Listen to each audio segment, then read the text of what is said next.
Chapter 1. Glenn Notes and Other Matters.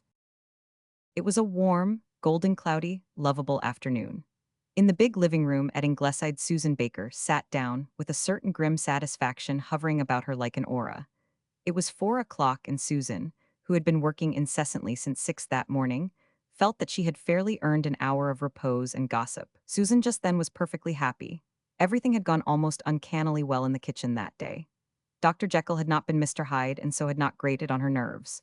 From where she sat she could see the pride of her heart, the bed of peonies of her own planting and culture, blooming as no other peony plot in Glen St. Mary ever did or could bloom, with peonies crimson, peonies silvery pink, peonies white as drifts of winter snow. Susan had on a new black silk blouse, quite as elaborate as anything Mrs. Marshall Elliott ever wore, and a white starched apron, trimmed with complicated crocheted lace fully 5 inches wide, not to mention insertion to match. Therefore Susan had all the comfortable consciousness of a well-dressed woman as she opened her copy of the Daily Enterprise and prepared to read the Glen notes, which, as Miss Cornelia had just informed her, filled half a column of it and mentioned almost everybody at Ingleside. There was a big, black headline on the front page of the Enterprise, stating that some Archduke Ferdinand or other had been assassinated at a place bearing the weird name of Sarajevo. But Susan tarried not over uninteresting, immaterial stuff like that. She was in quest of something really vital. Oh, here it was. Jottings from Glen St. Mary. Susan settled down keenly, reading each one over aloud to extract all possible gratification from it. Mrs. Blythe and her visitor, Miss Cornelia, alias Mrs. Marshall Elliott, were chatting together near the open door that led to the veranda, through which a cool, delicious breeze was blowing, bringing whiffs of phantom perfume from the garden and charming gay echoes from the vine-hung corner where Rilla and Miss Oliver and Walter were laughing and talking. Wherever Rilla Blythe was, there was laughter. There was another occupant of the living room, curled up on a couch, who must not be overlooked, since he was a creature of marked individuality, and, moreover, had the distinction of being the only living thing whom Susan really hated. All cats are mysterious, but Dr. Jekyll and Mr. Hyde, Doc for short, was trebly so. He was a cat of double personality, or else, as Susan vowed, he was possessed by the devil. To begin with, there had been something uncanny about the very dawn of his existence. 4 years previously, Rilla Blythe had had a treasured darling of a kitten, white as snow, with a saucy black tip to its tail, which she called Jack Frost. Susan disliked Jack Frost, though she could not or would not give any valid reason therefor. "Take my word for it, Mrs. Doctor dear," she was wont to say ominously, "that cat will come to no good." "But why do you think so?" Mrs. Blythe would ask. "I do not think, I know," was all the answer Susan would vouchsafe. With the rest of the Ingleside folk, Jack Frost was a favorite. He was so very clean and well-groomed, and never allowed a spot or stain to be seen on his beautiful white suit. He had endearing ways of purring and snuggling. He was scrupulously honest. And then a domestic tragedy took place at Ingleside. Jack Frost had kittens. It would be vain to try to picture Susan's triumph. Had she not always insisted that that cat would turn out to be a delusion and a snare? Now they could see for themselves. Rilla kept one of the kittens, a very pretty one, with peculiarly sleek glossy fur of a dark yellow crossed by orange stripes, and large, satiny, golden ears. She called it Goldie, and the name seemed appropriate enough to the little frolicsome creature, which, during its kittenhood, gave no indication of the sinister nature it really possessed.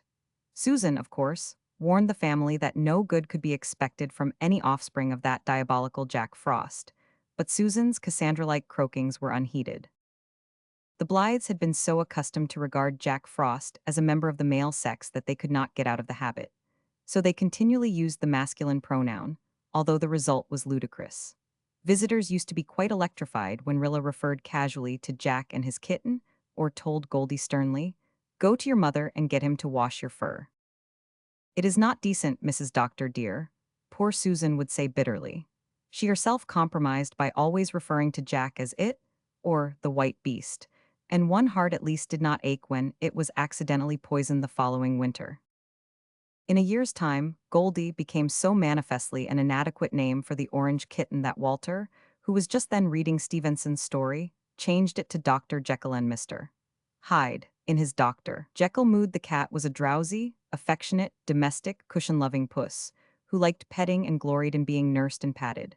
Especially did he love to lie on his back and have his sleek, cream-colored throat stroked gently while he purred in somnolent satisfaction. He was a notable purrer. Never had there been an Ingleside cat who purred so constantly and so ecstatically. "The only thing I envy a cat is its purr," remarked Dr. Blythe once, listening to Doc's resonant melody. "It is the most contented sound in the world." Doc was very handsome. His every movement was grace, his poses magnificent. When he folded his long, dusky-ringed tail about his feet and sat him down on the veranda to gaze steadily into space for long intervals, the Blythes felt that an Egyptian sphinx could not have made a more fitting deity of the portal. When the Mr. Hyde mood came upon him, which it invariably did before rain or wind, he was a wild thing with changed eyes. The transformation always came suddenly. He would spring fiercely from a reverie with a savage snarl and bite at any restraining or caressing hand. His fur seemed to grow darker, and his eyes gleamed with a diabolical light. There was really an unearthly beauty about him. If the change happened in the twilight, all the Ingleside folk felt a certain terror of him. At such times he was a fearsome beast, and only Rilla defended him, asserting that he was such a nice prowly cat. Certainly he prowled. Dr. Jekyll loved new milk. Mr. Hyde would not touch milk and growled over his meat. Dr. Jekyll came down the stairs so silently that no one could hear him. Mr. Hyde made his tread as heavy as a man's. Several evenings, when Susan was alone in the house, he scared her stiff, as she declared, by doing this. He would sit in the middle of the kitchen floor, with his terrible eyes fixed unwinkingly upon hers for an hour at a time. This played havoc with her nerves, but poor Susan really held him in too much awe to try to drive him out. Once she had dared to throw a stick at him, and he had promptly made a savage leap towards her. Susan rushed out of doors and never attempted to meddle with Mr. Hyde again, though she visited his misdeeds upon the innocent Dr. Jekyll, chasing him ignominiously out of her domain whenever he dared to poke his nose in, and denying him certain savory tidbits for which he yearned. The many friends of Miss Faith Meredith, Gerald Meredith and James Blythe, read Susan, rolling the names like sweet morsels under her tongue, were very much pleased to welcome them home a few weeks ago from Redmond College. James Blythe, who was graduated in arts in 1913, had just completed his first year in medicine. "Faith Meredith has really got to be the most handsomest creature I ever saw," commented Miss Cornelia above her filet crochet. "It's amazing how those children came on after Rosemary West went to the manse. People have almost forgotten what imps of mischief they were once. Anne, dearie, will you ever forget the way they used to carry on? It's really surprising how well Rosemary got on with them. She's more like a chum than a stepmother. They all love her and Una adores her. As for that little Bruce, Una just makes a perfect slave of herself to him. Of course, he is a darling. But did you ever see any child look as much like an aunt as he looks like his Aunt Ellen? He's just as dark and just as emphatic. I can't see a feature of Rosemary in him." Norman Douglas always vows at the top of his voice that the stork meant Bruce for him and Ellen and took him to the manse by mistake. "Bruce adores Jem," said Mrs. Blythe. "When he comes over here, he follows Jem about silently like a faithful little dog, looking up at him from under his black brows. He would do anything for Jem, I verily believe." "Are Jem and Faith going to make a match of it?" Mrs. Blythe smiled. It was well known that Miss Cornelia, who had been such a virulent man-hater at one time, had actually taken to matchmaking in her declining years. "They are only good friends yet, Miss Cornelia." "Very good friends, believe me," said Miss Cornelia emphatically. "I hear all about the doings of the young fry." "I have no doubt that Mary Vance sees that you do, Mrs. Marshall Elliott," said Susan significantly, "but I think it is a shame to talk about children making matches." "Children, Jem is 21 and Faith is 19, retorted Miss Cornelia. "You must not forget, Susan, that we old folks are not the only grown-up people in the world." Outraged Susan, who detested any reference to her age, not from vanity but from a haunting dread that people might come to think her too old to work, returned to her notes. "Carl Meredith and Shirley Blythe came home last Friday evening from Queen's Academy. We understand that Carl will be in charge of the school at Harbor Head next year, and we are sure he will be a popular and successful teacher." "He will teach the children all there is to know about bugs anyhow," said Miss Cornelia. "He is through with Queen's now, and Mr. Meredith and Rosemary wanted him to go right on to Redmond in the fall, but Carl has a very independent streak in him and means to earn part of his own way through college. He'll be all the better for it. Walter Blythe, who has been teaching for the past 2 years at Lowbridge, has resigned," read Susan. "He intends going to Redmond this fall." Is Walter quite strong enough for Redmond yet? Queried Miss Cornelia anxiously. We hope that he will be by the fall, said Mrs. Blythe.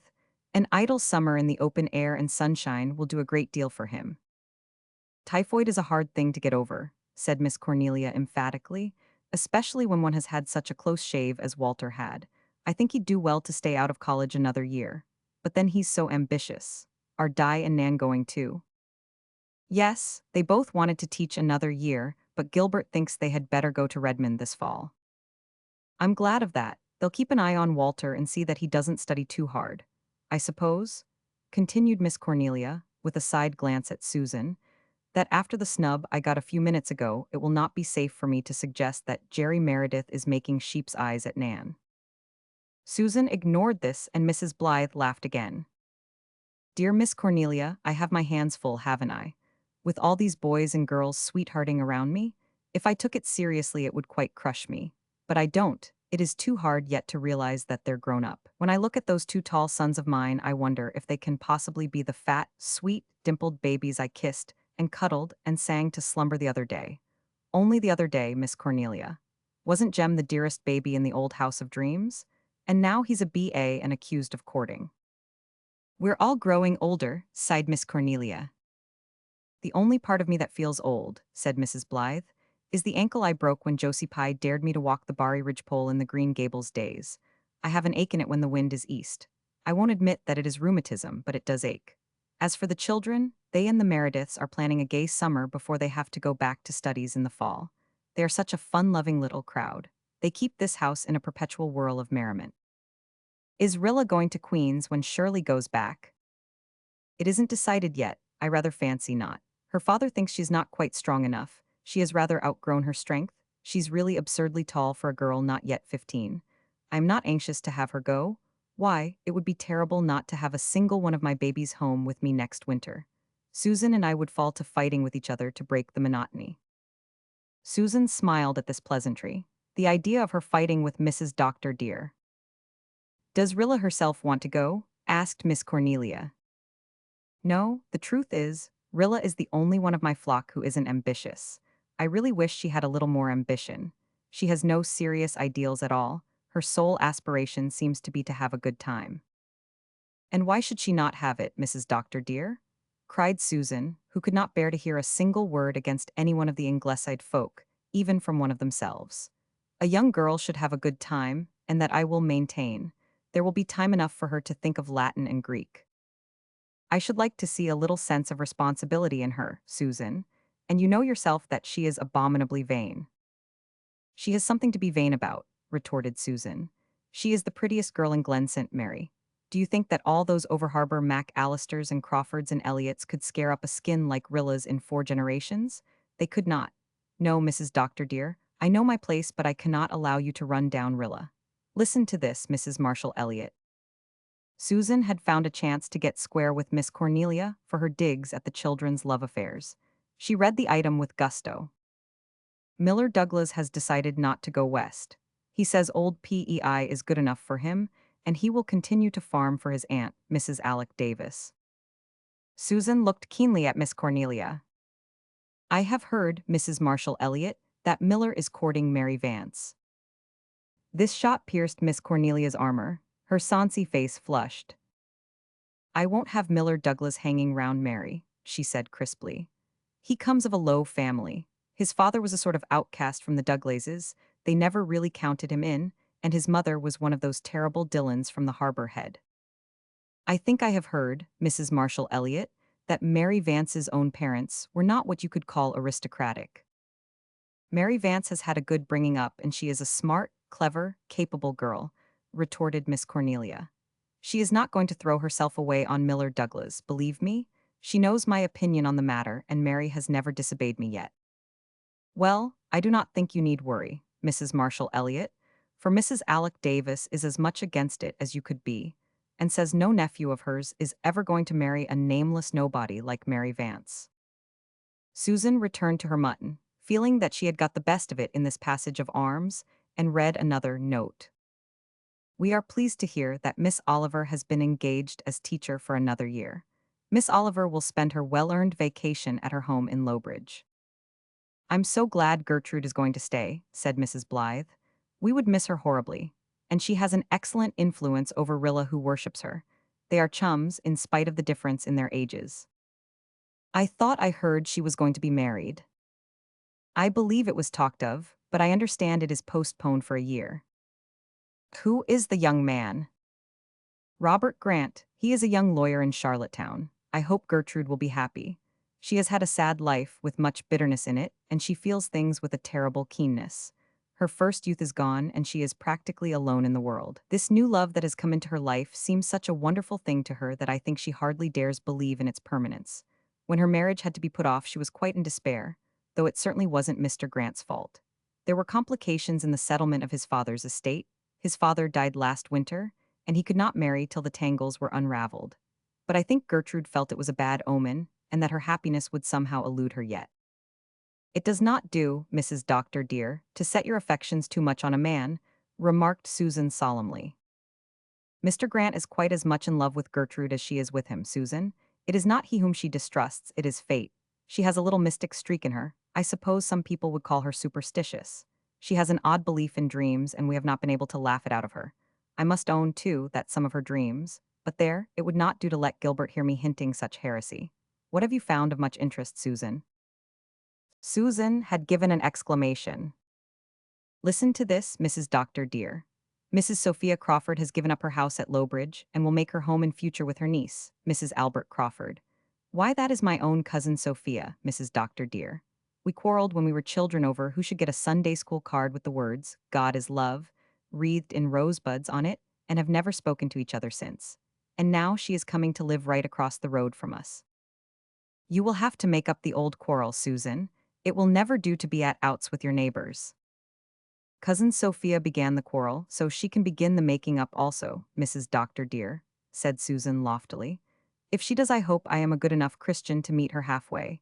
She is not a cheerful person and has been a wet blanket all her life. The last time I saw her, her face had 1,000 wrinkles, maybe more, maybe less, from worrying and foreboding. She howled dreadful at her first husband's funeral, but she married again in less than a year. The next note, I see, describes the special service in our church last Sunday night and says the decorations were very beautiful. Speaking of that reminds me that Mr. Pryor strongly disapproves of flowers in church, said Miss Cornelia. I always said there would be trouble when that man moved here from Lowbridge. He should never have been put in as elder. It was a mistake, and we shall live to rue it, believe me. I have heard that he has said that if the girls continue to mess up the pulpit with weeds, that he will not go to church. The church got on very well before old Whiskers-on-the-Moon came to the Glen, and it is my opinion it will get on without him after he is gone, said Susan. Who in the world ever gave him that ridiculous nickname? Asked Mrs. Blythe. Why, the Lowbridge boys have called him that ever since I can remember, Mrs. Doctor dear. I suppose because his face is so round and red, with that fringe of sandy whisker about it. It does not do for anyone to call him that in his hearing, though, and that you may tie to. But worse than his whiskers, Mrs. Doctor dear, he is a very unreasonable man and has a great many queer ideas. He is an elder now, and they say he is very religious. But I can well remember the time, Mrs. Doctor dear, 20 years ago, when he was caught pasturing his cow in the Lowbridge graveyard. Yes, indeed, I have not forgotten that, and I always think of it when he is praying in meeting. Well, that is all the notes, and there is not much else in the paper of any importance. I never take much interest in foreign parts. Who is this Archduke man who has been murdered?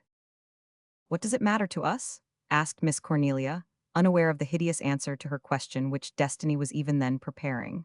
Somebody is always murdering or being murdered in those Balkan states. It's their normal condition, and I don't really think that our papers ought to print such shocking things.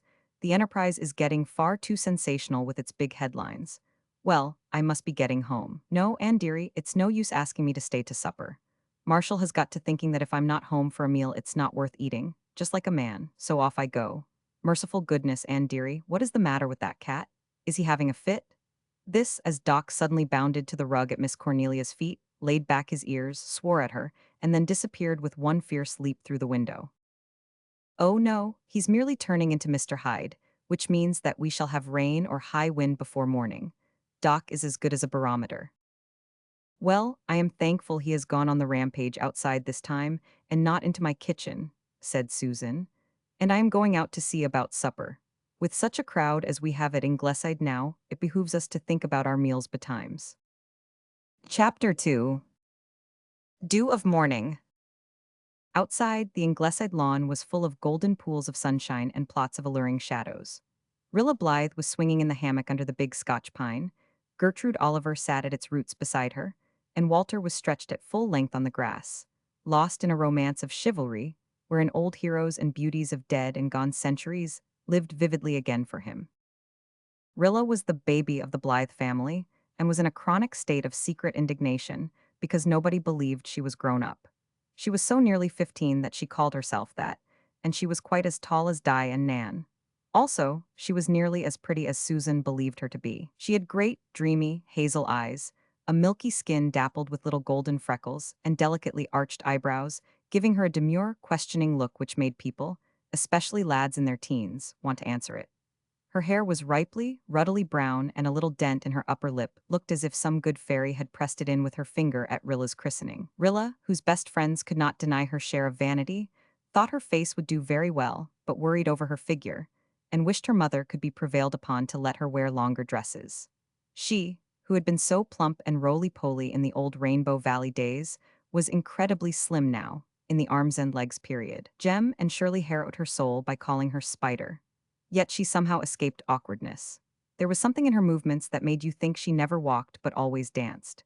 She had been much petted and was a wee bit spoiled, but still, the general opinion was that Rilla Blythe was a very sweet girl, even if she were not so clever as Nan and Di. Miss Oliver, who was going home that night for vacation, had boarded for a year at Ingleside. The Blythes had taken her to please Rilla, who was fathoms deep in love with her teacher and was even willing to share her room, since no other was available. Gertrude Oliver was 28, and life had been a struggle for her. She was a striking-looking girl, with rather sad, almond-shaped brown eyes, a clever, rather mocking mouth, and enormous masses of black hair twisted about her head. She was not pretty, but there was a certain charm of interest and mystery in her face, and Rilla found her fascinating. Even her occasional moods of gloom and cynicism had allurement for Rilla.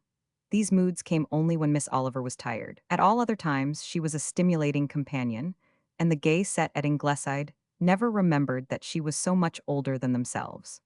Walter and Rilla were her favorites, and she was the confidant of the secret wishes and aspirations of both. She knew that Rilla longed to be out, to go to parties as Nan and Di did, and to have dainty evening dresses, and yes, there is no mincing matters, beau, in the plural at that.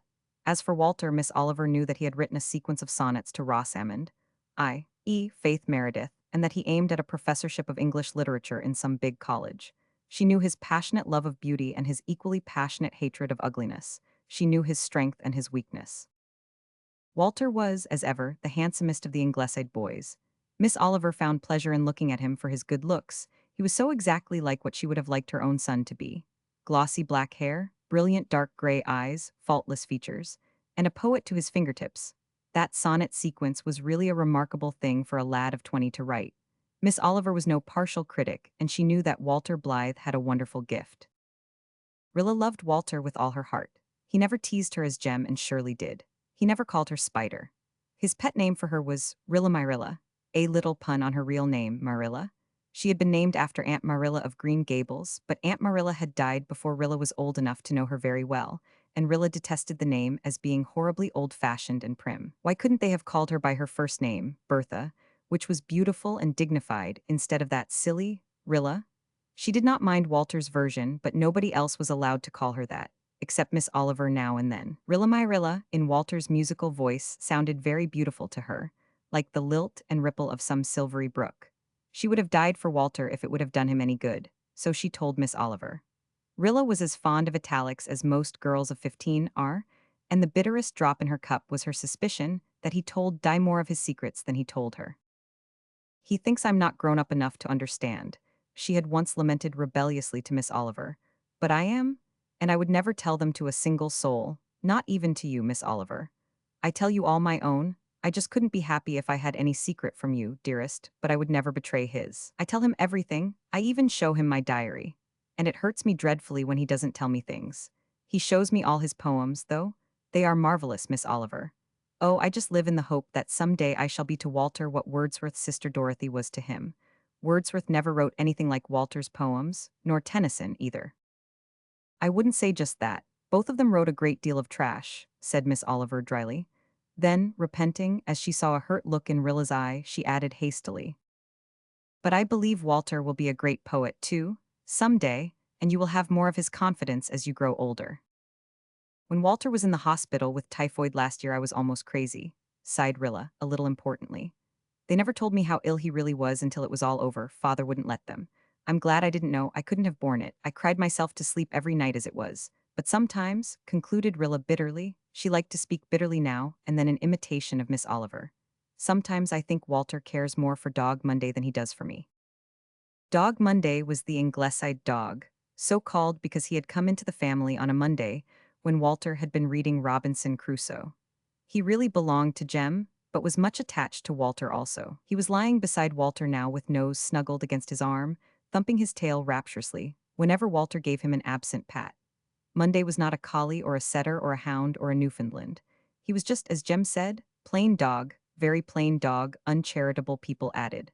Certainly, Monday's looks were not his strong point. Black spots were scattered at random over his yellow carcass, one of them, apparently, blotting out an eye. His ears were in tatters, for Monday was never successful in affairs of honor. But he possessed one talisman. He knew that not all dogs could be handsome or eloquent or victorious, but that every dog could love. Inside his homely hide beat the most affectionate, loyal, faithful heart of any dog since dogs were, and something looked out of his brown eyes that was nearer akin to a soul than any theologian would allow. Everybody at Ingleside was fond of him, even Susan, although his one unfortunate propensity of sneaking into the spare room and going to sleep on the bed tried her affection sorely. On this particular afternoon, Rilla had no quarrel on hand with existing conditions. "Hasn't June been a delightful month?" she asked, looking dreamily afar at the little quiet silvery clouds hanging so peacefully over Rainbow Valley. "We've had such lovely times, and such lovely weather. It has just been perfect every way." "I don't half like that," said Miss Oliver with a sigh. "It's ominous somehow. A perfect thing is a gift of the gods, a sort of compensation for what is coming afterwards. I've seen that so often that I don't care to hear people say they've had a perfect time. June has been delightful, though." "Of course, it hasn't been very exciting," said Rilla. "The only exciting thing that has happened in the Glen for a year was old Miss Mead fainting in church. Sometimes I wish something dramatic would happen once in a while." "Don't wish it. Dramatic things always have a bitterness for someone. What a nice summer all you gay creatures will have. And me moping at Lowbridge." "You'll be over often, won't you?" "I think there's going to be lots of fun this summer, though I'll just be on the fringe of things as usual, I suppose. Isn't it horrid when people think you're a little girl when you're not?" "There's plenty of time for you to be grown up, Rilla. Don't wish your youth away. It goes too quickly. You'll begin to taste life soon enough." "Taste life? I want to eat it," cried Rilla, laughing. "I want everything, everything a girl can have. I'll be 15 in another month, and then nobody can say I'm a child any longer. I heard someone say once that the years from 15 to 19 are the best years in a girl's life. I'm going to make them perfectly splendid, just fill them with fun." "There's no use thinking about what you're going to do. You are tolerably sure not to do it." "Oh, but you do get a lot of fun out of the thinking," cried Rilla. "You think of nothing but fun, you monkey," said Miss Oliver indulgently, reflecting that Rilla's chin was really the last word in chins. "Well, what else is 15 for? But have you any notion of going to college this fall?" "No, nor any other fall. I don't want to. I never cared for all those ologies and isms Nan and Di are so crazy about. And there's 5 of us going to college already. Surely that's enough. There's bound to be one dunce in every family. I'm quite willing to be a dunce if I can be a pretty, popular, delightful one. I can't be clever. I have no talent at all, and you can't imagine how comfortable it is. Nobody expects me to do anything, so I'm never pestered to do it. And I can't be a housewifely, cookly creature, either. I hate sewing and dusting, and when Susan couldn't teach me to make biscuits, nobody could. Father says I toil not, neither do I spin. Therefore, I must be a lily of the field," concluded Rilla with another laugh. "You are too young to give up your studies altogether, Rilla." "Oh, Mother will put me through a course of reading next winter. It will polish up her BA degree. Luckily, I like reading. Don't look at me so sorrowfully and so disapprovingly, dearest. I can't be sober and serious. Everything looks so rosy and rainbowy to me. Next month I'll be 15, and next year 16, and the year after that 17. Could anything be more enchanting?" Rap wood, said Gertrude Oliver, half laughingly, half seriously. Rap wood, Rilla my Rilla. Chapter 3. Moonlit Mirth. Rilla, who still buttoned up her eyes when she went to sleep, so that she always looked as if she were laughing in her slumber, yawned, stretched, and smiled at Gertrude Oliver. The latter had come over from Lowbridge the previous evening, and had been prevailed upon to remain for the dance at the Four Winds Lighthouse the next night. The new day is knocking at the window. What will it bring us, I wonder? Miss Oliver shivered a little. She never greeted the days with Rilla's enthusiasm. She had lived long enough to know that a day may bring a terrible thing. I think the nicest thing about days is their unexpectedness, went on Rilla. It's jolly to wake up like this on a golden fine morning and wonder what surprise packet the day will hand you. I always daydream for 10 minutes before I get up, imagining the heaps of splendid things that may happen before night. I hope something very unexpected will happen today, said Gertrude. I hope the mail will bring us news that war has been averted between Germany and France. Oh, yes, said Rilla vaguely. It will be dreadful if it isn't, I suppose, but it won't really matter much to us, will it? I think a war would be so exciting. The Boer War was, they say, but I don't remember anything about it, of course. Miss Oliver, shall I wear my white dress tonight or my new green one? The green one is by far the prettier, of course, but I'm almost afraid to wear it to a shore dance for fear something will happen to it. And will you do my hair the new way? None of the other girls in the Glen wear it yet, and it will make such a sensation. How did you induce your mother to let you go to the dance? Oh, Walter coaxed her over. He knew I would be heartbroken if I didn't go. It's my first really truly grown-up party, Miss Oliver, and I've just lain awake at nights for a week thinking it over. When I saw the sun shining this morning, I wanted to whoop for joy. It would be simply terrible if it rained tonight. I think I'll wear the green dress and risk it. I want to look my nicest at my first party. Besides, it's an inch longer than my white one, and I'll wear my silver slippers too. Mrs. Ford sent them to me last Christmas, and I've never had a chance to wear them yet. They're the dearest things. Oh, Miss Oliver, I do hope some of the boys will ask me to dance. I shall die of mortification. Truly I will, if nobody does and I have to sit stuck up against the wall all the evening. Of course Carl and Jerry can't dance because they're the minister's sons, or else I could depend on them to save me from utter disgrace. You'll have plenty of partners. All the Overharbor boys are coming. There'll be far more boys than girls. I'm glad I'm not a minister's daughter, laughed Rilla. Poor Faith is so furious because she won't dare to dance tonight. Una doesn't care, of course. She has never hankered after dancing. Somebody told Faith there would be a taffy pull in the kitchen for those who didn't dance, and you should have seen the face she made. She and Jem will sit out on the rocks most of the evening, I suppose. Did you know that we are all to walk down as far as that little creek below the old House of Dreams, and then sail to the lighthouse? Won't it just be absolutely divine? When I was 15, I talked in italics and superlatives too, said Miss Oliver sarcastically. I think the party promises to be pleasant for young Fry. I expect to be bored. None of those boys will bother dancing with an old maid like me. Jem and Walter will take me out once out of charity, so you can't expect me to look forward to it with your touching young rapture. Didn't you have a good time at your first party, though, Miss Oliver? No, I had a hateful time. I was shabby and homely and nobody asked me to dance except one boy, homelier and shabbier than myself. He was so awkward I hated him, and even he didn't ask me again. I had no real girlhood, Rilla. It's a sad loss. That's why I want you to have a splendid, happy girlhood, and I hope your first party will be one you'll remember all your life with pleasure.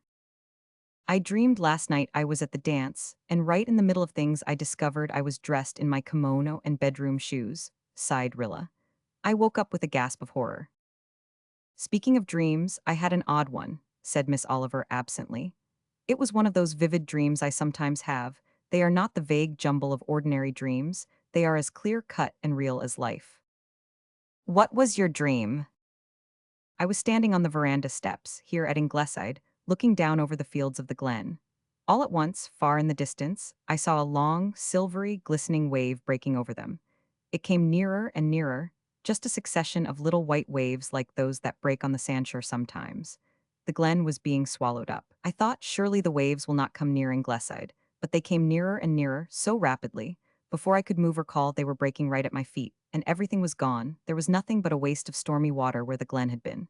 I tried to draw back, and I saw that the edge of my dress was wet with blood, and I woke shivering. I don't like the dream. There was some sinister significance in it. That kind of vivid dream always comes true with me. I hope it doesn't mean there's a storm coming up from the east to spoil the party, murmured Rilla. Incorrigible 15, said Miss Oliver dryly. No, Rilla my Rilla, I don't think there is any danger that it foretells anything so awful as that. There had been an undercurrent of tension in the Ingleside existence for several days. Only Rilla, absorbed in her own budding life, was unaware of it. Dr. Blythe had taken to looking grave and saying little over the daily paper. Jem and Walter were keenly interested in the news it brought. Jem sought Walter out in excitement that evening. Oh boy, Germany has declared war on France. This means that England will fight too, probably, and if she does, well, the piper of your old fancy will have come at last. It wasn't a fancy, said Walter slowly. It was a presentiment, a vision, Jem. I really saw him for a moment that evening long ago. Suppose England does fight? Why, we'll all have to turn in and help her, cried Jem gaily. We couldn't let the old gray mother of the Northern Sea fight it out alone, could we? But you can't go, the typhoid has done you out of that. Sort of a shame, eh? Walter did not say whether it was a shame or not. He looked silently over the glen to the dimpling blue harbor beyond. The cubs we've got to pitch in tooth and claw if it comes to a family row, Jem went on cheerfully, rumpling up his red curls with a strong, lean, sensitive brown hand, the hand of the born surgeon his father often thought. What an adventure it would be. But I suppose Gray or some of those wary old chaps will patch matters up at the 11th hour. It'll be a rotten shame if they leave France in the lurch, though. If they don't, we'll see some fun. Well, I suppose it's time to get ready for the spree at the light. Jem departed whistling, why, 100 pipers and Walter stood for a long time where he was. There was a little frown on his forehead. This had all come up with the blackness and suddenness of a thundercloud. A few days ago, nobody had even thought of such a thing. It was absurd to think of it now. Some way out would be found. War was a hellish, horrible, hideous thing, too horrible and hideous to happen in the 20th century between civilized nations. The mere thought of it was hideous, and made Walter unhappy in its threat to the beauty of life. He would not think of it, he would resolutely put it out of his mind. How beautiful the old glen was, in its August ripeness, with its chain of bowery old homesteads, tilled meadows and quiet gardens. The western sky was like a great golden pearl. Far down the harbor was frosted with a dawning moonlight. The air was full of exquisite sounds. Sleepy robin whistles, wonderful, mournful, soft murmurs of wind in the twilit trees, rustle of aspen poplars talking in silvery whispers and shaking their dainty, heart-shaped leaves, lilting young laughter from the windows of rooms where the girls were making ready for the dance. The world was steeped in maddening loveliness of sound and color. He would think only of these things and of the deep, subtle joy they gave him. Anyhow, no one will expect me to go, he thought. As Jem says, typhoid has seen to that. Rilla was leaning out of her room window, dressed for the dance. A yellow pansy slipped from her hair and fell out over the sill like a falling star of gold. She caught at it vainly, but there were enough left. Miss Oliver had woven a little wreath of them for her pet's hair. It's so beautifully calm, isn't that splendid? We'll have a perfect night. Listen, Miss Oliver, I can hear those old bells in Rainbow Valley quite clearly. They've been hanging there for over 10 years. Their wind chime always makes me think of the aerial, celestial music Adam and Eve heard in Milton's Eden, responded Miss Oliver. We used to have such fun in Rainbow Valley when we were children, said Rilla dreamily. Nobody ever played in Rainbow Valley now. It was very silent on summer evenings. Walter liked to go there to read. Jem and Faith trysted there considerably. Jerry and Nan went there to pursue uninterruptedly the ceaseless wrangles and arguments on profound subjects that seemed to be their preferred method of sweethearting. And Rilla had a beloved little sylvan dell of her own there, where she liked to sit and dream. I must run down to the kitchen before I go and show myself off to Susan. She would never forgive me if I didn't. Rilla whirled into the shadowy kitchen at Ingleside, where Susan was prosaically darning socks, and lighted it up with her beauty. She wore her green dress with its little pink daisy garlands, her silk stockings and silver slippers. She had golden pansies in her hair and at her creamy throat.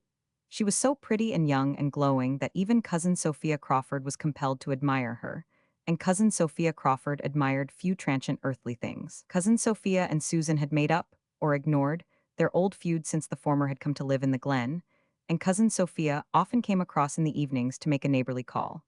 Susan did not always welcome her rapturously, for Cousin Sophia was not what could be called an exhilarating companion. Some calls are visits and some are visitations, Mrs. Doctor dear, Susan said once, and left it to be inferred that Cousin Sophia's were the latter.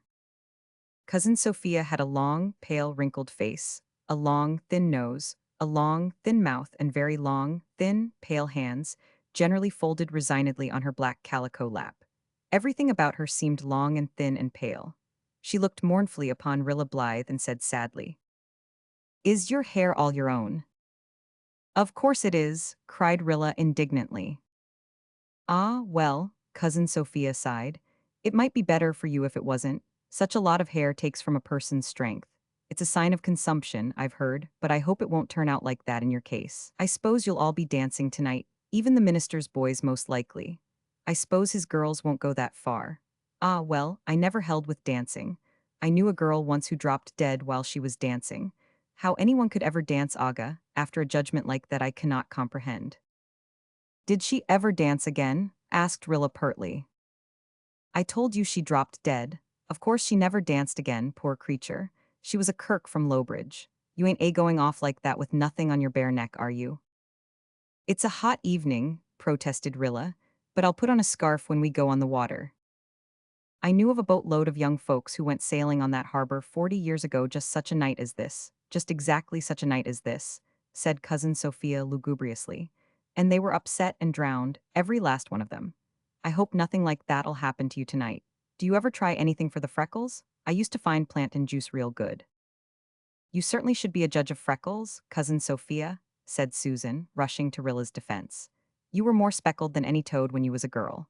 Rilla's only come in summer, but yours stayed put, season in and season out, and you had not a ground color like hers behind them neither. You look real nice, Rilla, and that way of fixing your hair is becoming. But you are not going to walk to the harbor in those slippers, are you?" "Oh no, we'll all wear our old shoes to the harbor and carry our slippers. Do you like my dress, Susan?" "It minds me of a dress I wore when I was a girl," sighed Cousin Sophia before Susan could reply. "It was green with pink posies on it, too, and it was flounced from the waist to the hem. We didn't wear the skimpy things girls wear nowadays. Ah me, times has changed, and not for the better, I'm afraid. I tore a big hole in it that night, and someone spilled a cup of tea all over it. Ruined it completely.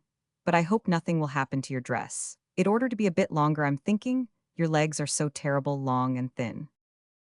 "Mrs. Dr. Blythe does not approve of little girls dressing like grown-up ones," said Susan stiffly, intending merely a snub to Cousin Sophia.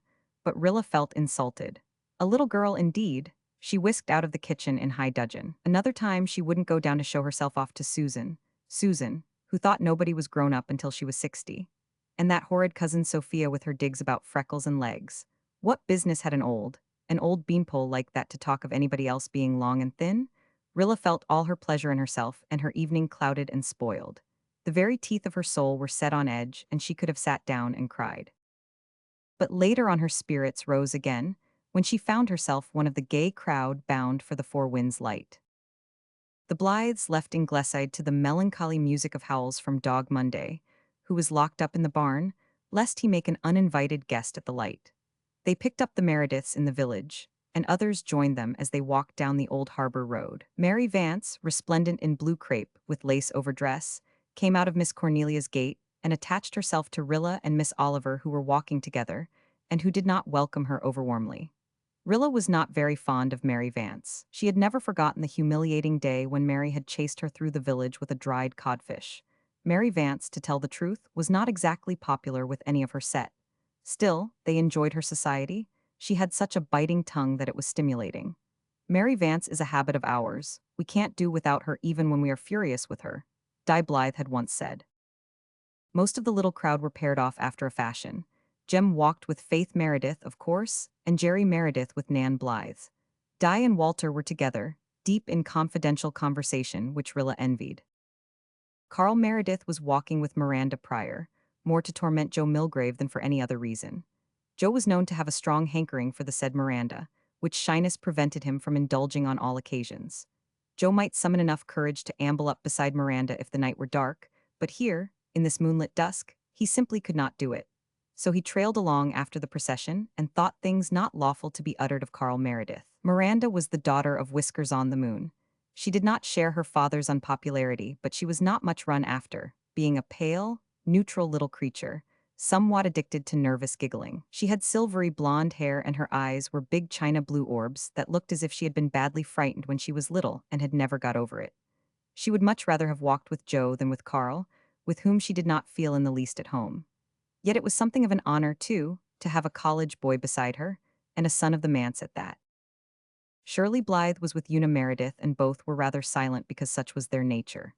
Shirley was a lad of 16, sedate, sensible, thoughtful, full of a quiet humor. He was Susan's little brown boy, yet, with his brown hair, brown eyes, and clear brown skin. He liked to walk with Una Meredith because she never tried to make him talk or badgered him with chatter. Una was as sweet and shy as she had been in the Rainbow Valley days, and her large, dark blue eyes were as dreamy and wistful. She had a secret, carefully hidden fancy for Walter Blythe that nobody but Rilla ever suspected. Rilla sympathized with it and wished Walter would return it. She liked Una better than Faith, whose beauty and aplomb rather overshadowed other girls, and Rilla did not enjoy being overshadowed. But just now she was very happy. It was so delightful to be tripping with her friends down that dark, gleaming road sprinkled with its little spruces and firs, whose balsam made all the air resinous around them. Meadows of sunset afterlight were behind the westerning hills. Before them was the shining harbor. A bell was ringing in the little church over harbor, and the lingering dream notes died around the dim, amethystine points. The gulf beyond was still silvery blue in the afterlight. Oh, it was all glorious, the clear air with its salt tang, the balsam of the firs, the laughter of her friends. Rilla loved life, its bloom and brilliance. She loved the ripple of music, the hum of merry conversation. She wanted to walk on forever over this road of silver and shadow. It was her first party, and she was going to have a splendid time. There was nothing in the world to worry about, not even freckles and overlong legs, nothing except one little haunting fear that nobody would ask her to dance. It was beautiful and satisfying just to be alive, to be 15, to be pretty. Rilla drew a long breath of rapture, and caught it midway rather sharply. Jem was telling some story to Faith, something that had happened in the Balkan War. The doctor lost both his legs, they were smashed to pulp, and he was left on the field to die. And he crawled about from man to man, to all the wounded men round him, as long as he could, and did everything possible to relieve their sufferings, never thinking of himself. He was tying a bit of bandage round another man's leg when he went under. They found them there, the doctor's dead hands still held the bandage tight, the bleeding was stopped and the other man's life was saved. Some hero, wasn't he, Faith? I tell you when I read that. Jem and Faith moved on out of hearing. Gertrude Oliver suddenly shivered. Rilla pressed her arm sympathetically. Wasn't it dreadful, Miss Oliver? I don't know why Jem tells such gruesome things at a time like this, when we're all out for fun. Do you think it dreadful, Rilla? I thought it wonderful, beautiful. Such a story makes one ashamed of ever doubting human nature. That man's action was godlike, and how humanity responds to the ideal of self-sacrifice. As for my shiver, I don't know what caused it. The evening is certainly warm enough. Perhaps someone is walking over the dark, starshiny spot that is to be my grave. That is the explanation the old superstition would give. Well, I won't think of that on this lovely night. Do you know, Rilla, that when nighttime comes I'm always glad I live in the country. We know the real charm of night here as town dwellers never do. Every night is beautiful in the country, even the stormy ones. I love a wild night storm on this old Gulf shore. As for a night like this, it is almost too beautiful. It belongs to youth and dreamland, and I'm half afraid of it. I feel as if I were part of it, said Rilla.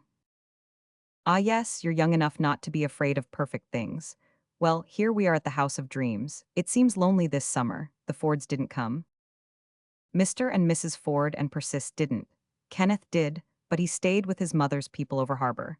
We haven't seen a great deal of him this summer. He's a little lame, so didn't go about very much. Lame? What happened to him? He broke his ankle in a football game last fall and was laid up most of the winter. He has limped a little ever since, but it is getting better all the time, and he expects it will be all right before long. He has been up to Ingleside only twice. Ethel Reese is simply crazy about him, said Mary Vance. She hasn't got the sense she was born with where he is concerned. He walked home with her from the Over-Harbor Church last prayer meeting night, and the airs she has put on since would really make you weary of life. As if a Toronto boy like Ken Ford would ever really think of a country girl like Ethel. Rilla flushed. It did not matter to her if Kenneth Ford walked home with Ethel Reese a dozen times. It did not. Nothing that he did mattered to her. He was ages older than she was. He chummed with Nan and Di and Faith and looked upon her, Rilla, as a child whom he never noticed except to tease. And she detested Ethel Reese, and Ethel Reese hated her. Always had hated her since Walter had pummeled Dan so notoriously in Rainbow Valley days. But why need she be thought beneath Kenneth Ford's notice because she was a country girl, pray?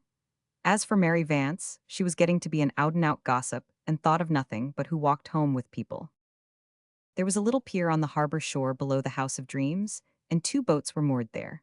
One boat was skippered by Jem Blythe, the other by Joe Milgrave, who knew all about boats and was nothing loth to let Miranda Pryor see it. They raced down the harbor and Joe's boat won. More boats were coming down from the harbor head and across the harbor from the western side. Everywhere there was laughter. The big white tower on Four Winds Point was overflowing with light, while its revolving beacon flashed overhead.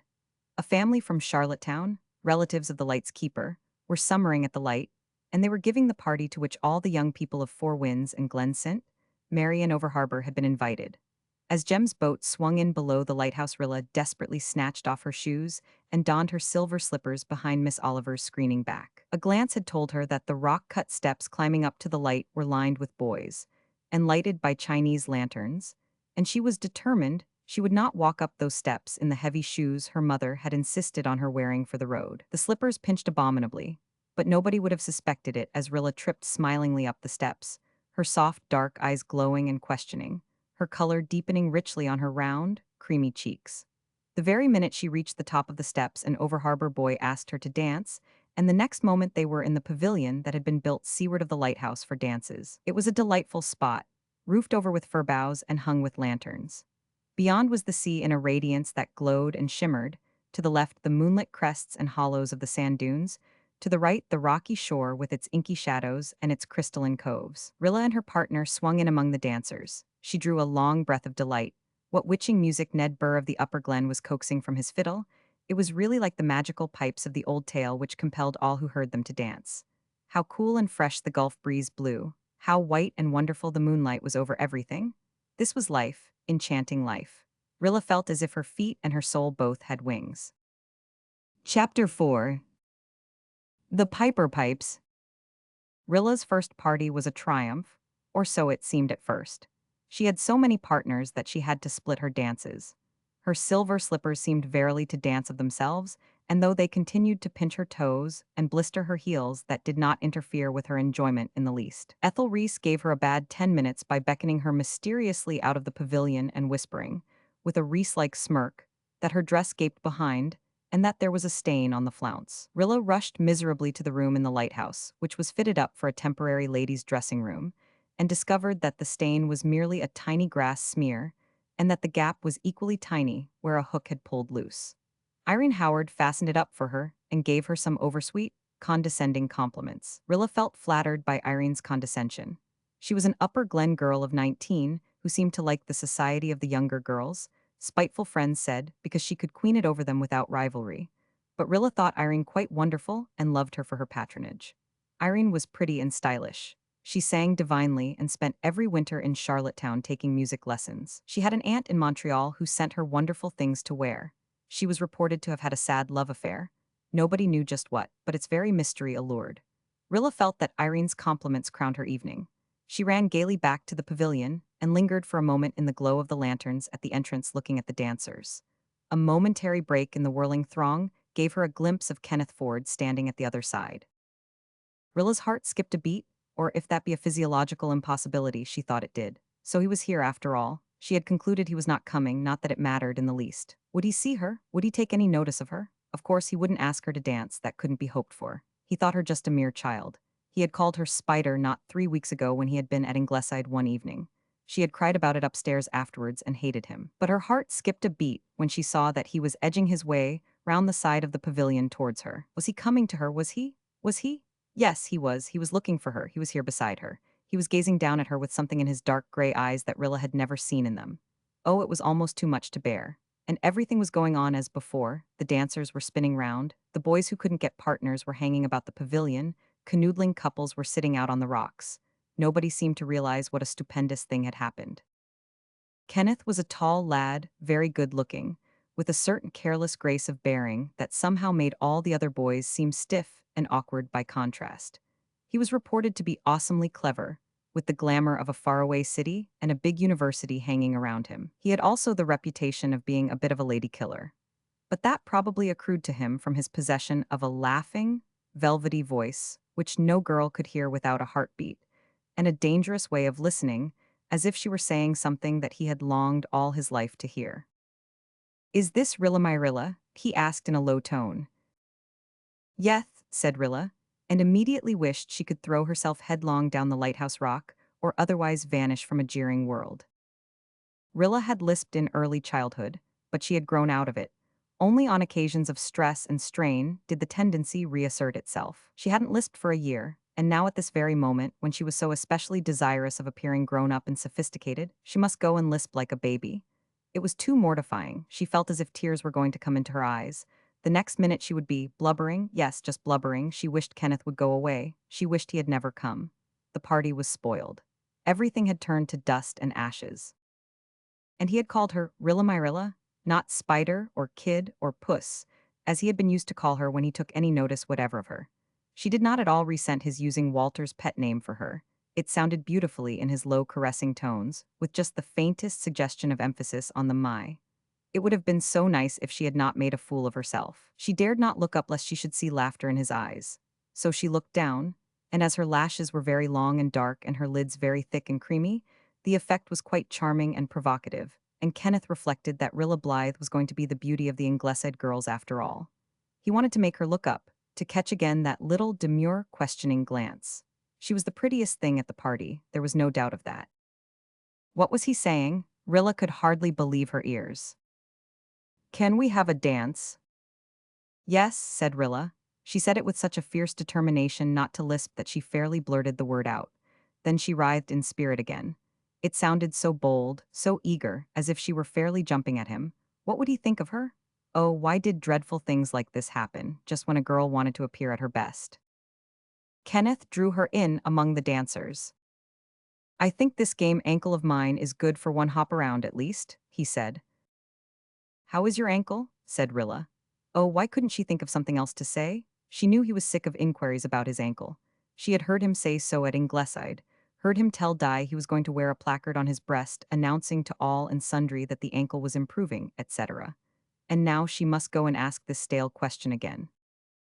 Kenneth was tired of inquiries about his ankle.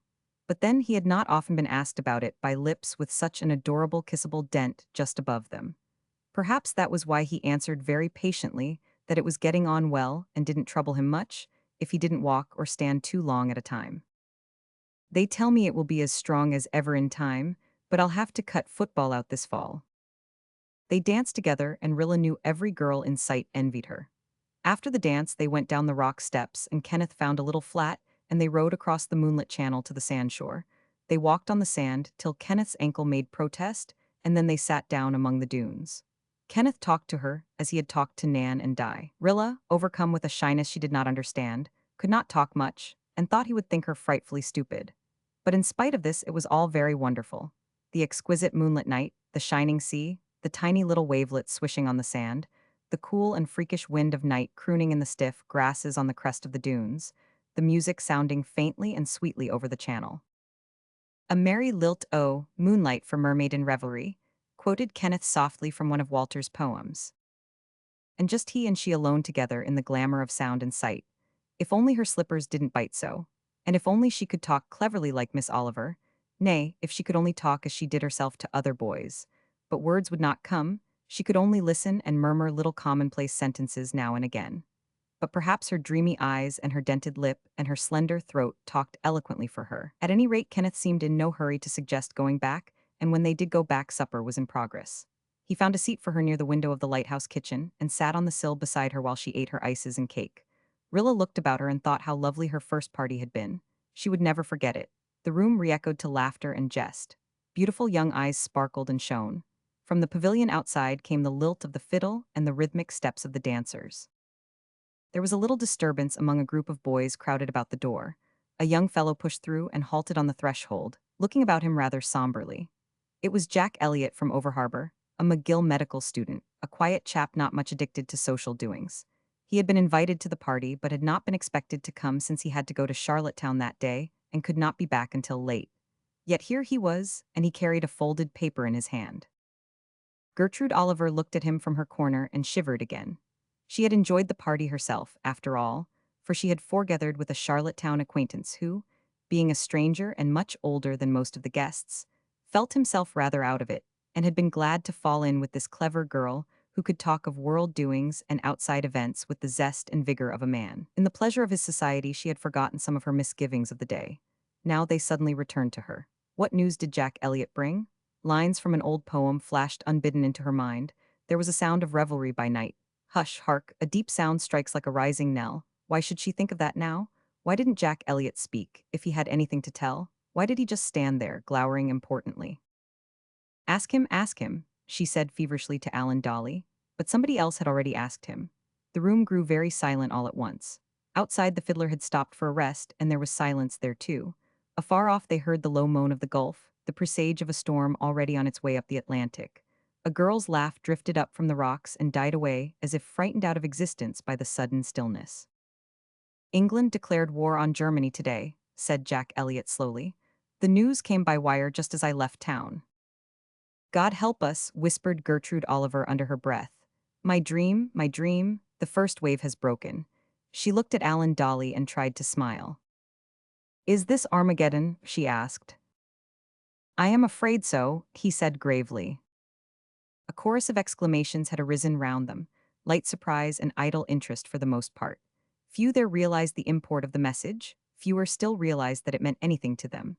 Before long the dancing was on again and the hum of pleasure was as loud as ever. Gertrude and Alan Dolly talked the news over in low, troubled tones. Walter Blythe had turned pale and left the room. Outside he met Jem, hurrying up the rock steps. Have you heard the news, Jem? Yes, the piper has come. Hurrah! I knew England wouldn't leave France in the lurch. I've been trying to get Captain Josiah to hoist the flag, but he says it isn't the proper caper till sunrise. Jack says they'll be calling for volunteers tomorrow. What a fuss to make over nothing, said Mary Vance disdainfully, as Jem dashed off. She was sitting out with Miller Douglas on a lobster trap, which was not only an unromantic but an uncomfortable seat. But Mary and Miller were both supremely happy on it. Miller Douglas was a big, strapping, uncouth lad, who thought Mary Vance's tongue uncommonly gifted, and Mary Vance's white eyes stars of the first magnitude, and neither of them had the least inkling why Jem Blythe wanted to hoist the lighthouse flag. What does it matter if there's going to be a war over there in Europe? I'm sure it doesn't concern us. Walter looked at her and had one of his odd visitations of prophecy.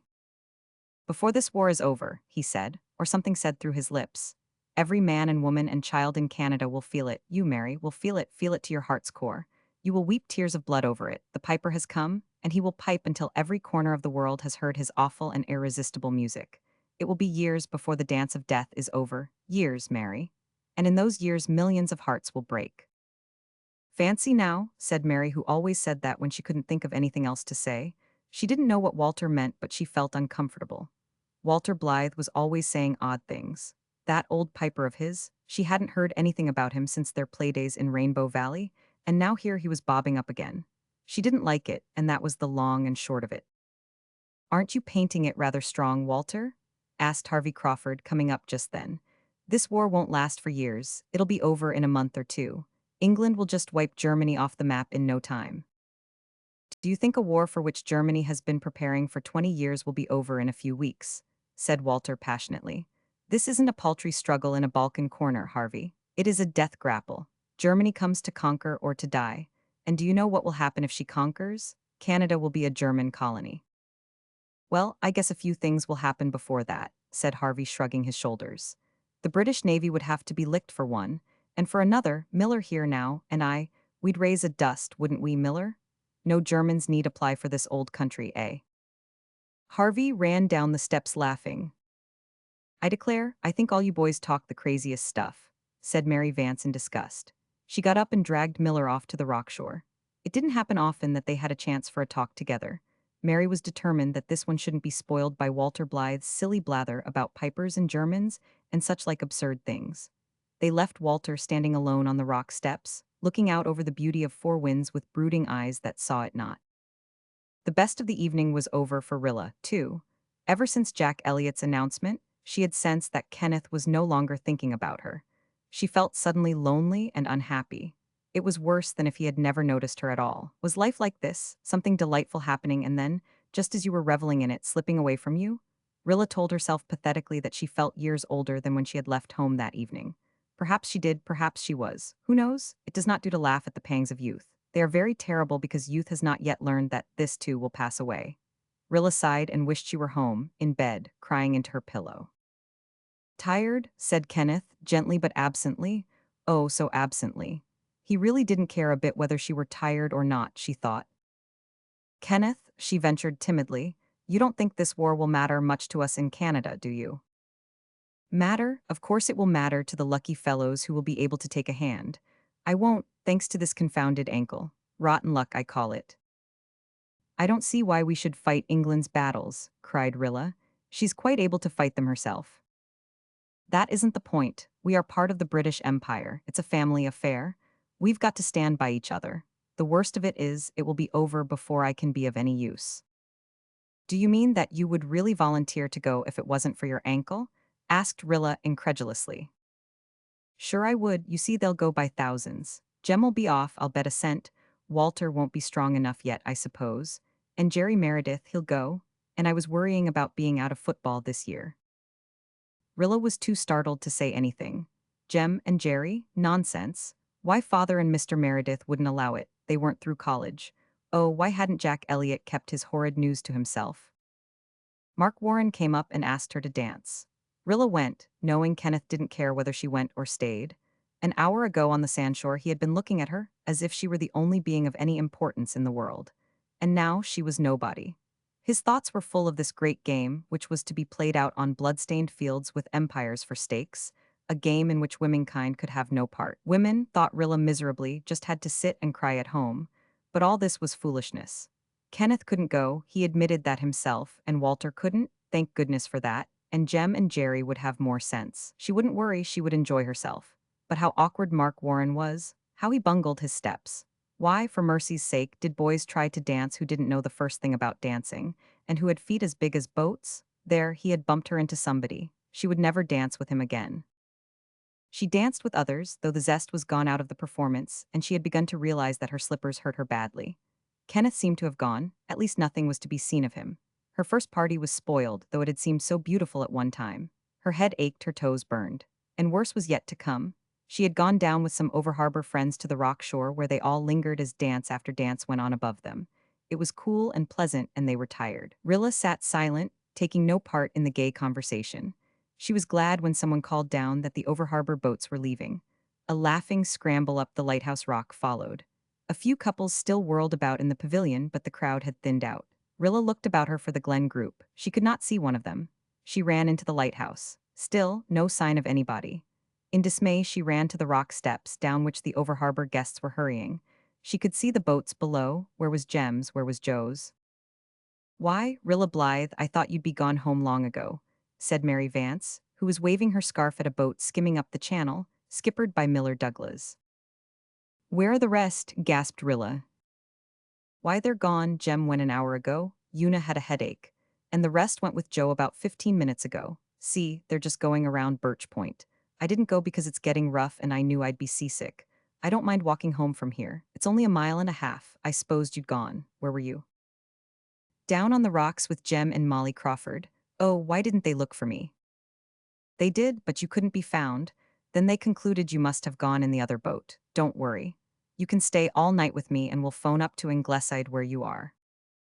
Rilla realized that there was nothing else to do.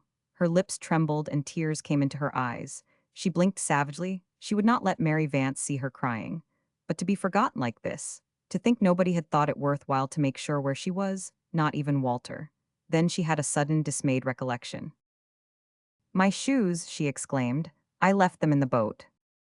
Well, I never, said Mary. You're the most thoughtless kid I ever saw. You'll have to ask Hazel Lewison to lend you a pair of shoes. I won't, cried Rilla, who didn't like the said Hazel. I'll go barefoot first. Mary shrugged her shoulders. Just as you like, pride must suffer pain. It'll teach you to be more careful. Well, let's hike. Accordingly, they hiked. But to hike along a deep-rutted, pebbly lane in frail, silver-hued slippers with high French heels is not an exhilarating performance. Rilla managed to limp and totter along until they reached the harbor road, but she could go no farther in those detestable slippers. She took them and her dear silk stockings off and started barefoot. That was not pleasant either. Her feet were very tender and the pebbles and ruts of the road hurt them. her blistered heels smarted, but physical pain was almost forgotten in the sting of humiliation. This was a nice predicament. If Kenneth Ford could see her now, limping along like a little girl with a stone bruise. Oh, what a horrid way for her lovely party to end. She just had to cry, it was too terrible. Nobody cared for her, nobody bothered about her at all. Well, if she caught cold from walking home barefoot on a dew-wet road and went into a decline, perhaps they would be sorry. She furtively wiped her tears away with her scarf. Handkerchiefs seemed to have vanished like shoes, but she could not help sniffling. Worse and worse. "You've got a cold, I see," said Mary. "You ought to have known you would, sitting down in the wind on those rocks. Your mother won't let you go out again in a hurry, I can tell you. It's certainly been something of a party. The Lewisons know how to do things, I'll say that for them, though Hazel Lewison is no choice of mine. My, how black she looked when she saw you dancing with Ken Ford. And so did that little hussy of an Ethel Reese. What a flirt he is." "I don't think he's a flirt," said Rilla as defiantly as two desperate sniffs would let her. "You'll know more about men when you're as old as I am," said Mary patronizingly. "Mind you, it doesn't do to believe all they tell you. Don't let Ken Ford think that all he has to do to get you on a string is to drop his handkerchief. Have more spirit than that, child." To be thus hectored and patronized by Mary Vance was unendurable. And it was unendurable to walk on stony roads with blistered heels and bare feet. And it was unendurable to be crying and have no handkerchief and not to be able to stop crying. "I'm not thinking sniff about Kenneth Sniff Ford two sniffs at all," cried tortured Rilla. "There's no need to fly off the handle, child. You ought to be willing to take advice from older people. I saw how you slipped over to the sands with Ken and stayed there ever so long with him. Your mother wouldn't like it if she knew." "I'll tell my mother all about it, and Miss Oliver and Walter," Rilla gasped between sniffs. "You sat for hours with Miller Douglas on that lobster trap, Mary Vance. What would Mrs. Elliot say to that if she knew?" "Oh, I'm not going to quarrel with you," said Mary, suddenly retreating to high and lofty ground. "All I say is, you should wait until you're grown up before you do things like that." Rilla gave up trying to hide the fact that she was crying. Everything was spoiled. Even that beautiful, dreamy, romantic, moonlit hour with Kenneth on the sands was vulgarized and cheapened. She loathed Mary Vance. "Why, whatever's wrong?" cried mystified Mary. "What are you crying for?" "My feet hurt so," sobbed Rilla, clinging to the last shred of her pride. It was less humiliating to admit crying because of your feet than because somebody had been amusing himself with you, and your friends had forgotten you, and other people patronized you. "I dare say they do," said Mary, not unkindly. "Never mind. I know where there's a pot of goose grease in Cornelia's tidy pantry, and it beats all the fancy cold creams in the world. I'll put some on your heels before you go to bed." Goose grease on your heels. So this was what your first party and your first beau and your first moonlit romance ended in. Rilla gave over crying in sheer disgust at the futility of tears and went to sleep in Mary Vance's bed in the calm of despair. Outside, the dawn came grayly in on wings of storm. Captain Josiah, true to his word, ran up the Union Jack at the Four Winds Light, and it streamed on the fierce wind against the clouded sky like a gallant, unquenchable beacon. Chapter 5. The sound of a going. Rilla ran down through the sunlit glory of the maple grove behind Ingleside to her favorite nook in Rainbow Valley. She sat down on a green moss stone among the fern, propped her chin on her hands, and stared unseeingly at the dazzling blue sky of the August afternoon. So blue, so peaceful, so unchanged, just as it had arched over the valley in the mellow days of late summer ever since she could remember. She wanted to be alone, to think things out, to adjust herself, if it were possible, to the new world into which she seemed to have been transplanted with a suddenness and completeness that left her half bewildered as to her own identity. Could she be, the same Rilla Blythe who had danced at Four Winds Light 6 days ago? Only 6 days ago? It seemed to Rilla that she had lived as much in those 6 days as in all her previous life, and if it be true that we should count time by heart-throbs she had. That evening, with its hopes and fears and triumphs and humiliations, seemed like ancient history now. Could she really ever have cried just because she had been forgotten and had to walk home with Mary Vance? Ah, thought Rilla sadly, how trivial and absurd such a cause of tears now appeared to her. She could cry now with a right good will, but she would not, she must not. What was it Mother had said, looking, with her white lips and stricken eyes, as Rilla had never seen her mother look before? "When our women fail in courage, shall our men be fearless still?" Yes, that was it. She must be brave, like Mother, and Nan and Faith, who had cried with flashing eyes. Oh, if I were only a man to go too. Only, when her eyes ached and her throat burned like this, she had to hide herself in Rainbow Valley for a little, just to think things out and remember that she wasn't a child any longer. She was grown up and women had to face things like this. But it was nice to get away alone now and then, where nobody could see her, and where she needn't feel that people thought her a little coward if some tears came in spite of her. How sweet and woodsy the ferns smelled. How softly the great feathery boughs of the firs waved and murmured over her. How elfinly rang the bells of the tree lovers, just a tinkle now and then as the breeze swept by. How purple and elusive the haze where incense was being offered on many an altar of the hills. How the maple leaves whitened in the wind until the grove seemed covered with pale silvery blossoms. Everything was just the same as she had seen it hundreds of times, and yet the whole face of the world seemed changed. How wicked I was to wish that something dramatic would happen, she thought. Oh, if we could only have those dear, monotonous, pleasant days back again, I would never grumble about them again. Rilla's world had tumbled to pieces the very day after the party. As they lingered around the dinner table at Ingleside, talking of the war, the telephone had rung. It was a long-distance call from Charlottetown for Jem. When he had finished talking, he hung up the receiver and turned around, with a flushed face and glowing eyes. Before he had said a word, his mother and Nan and Di had turned pale. As for Rilla, for the first time in her life, she felt that everyone must hear her heart beating and that something had clutched at her throat. They are calling for volunteers in town, father, said Jem. Scores have joined up already. I'm going in tonight to enlist. Oh, little Jem, cried Mrs. Blythe brokenly. She had not called him that for many years, not since the day he had rebelled against it. Oh, no, no, little Jem. I must, mother, I'm right, am I not, father? Said Jem. Dr. Blythe had risen. He was very pale, too, and his voice was husky. But he did not hesitate. Yes, Jem, yes, if you feel that way, yes. Mrs. Blythe covered her face. Walter stared moodily at his plate. Nan and Di clasped each other's hands. Shirley tried to look unconcerned. Susan sat as if paralyzed, her piece of pie half eaten on her plate. Susan never did finish that piece of pie. A fact which bore eloquent testimony to the upheaval in her inner woman, for Susan considered it a cardinal offense against civilized society to begin to eat anything and not finish it. That was willful waste, hens to the contrary notwithstanding. Jem turned to the phone again. I must ring the manse, Jerry will want to go too. At this Nan had cried out, oh, as if a knife had been thrust into her, and rushed from the room. Di followed her. Rilla turned to Walter for comfort, but Walter was lost to her in some reverie she could not share. All right, Jem was saying, as coolly as if he were arranging the details of a picnic. I thought you would, yes, tonight, the 7 o'clock, meet me at the station. So long. Mrs. Doctor dear, said Susan. I wish you would wake me up. Am I dreaming or am I awake? Does that blessed boy realize what he is saying? Does he mean that he is going to enlist as a soldier?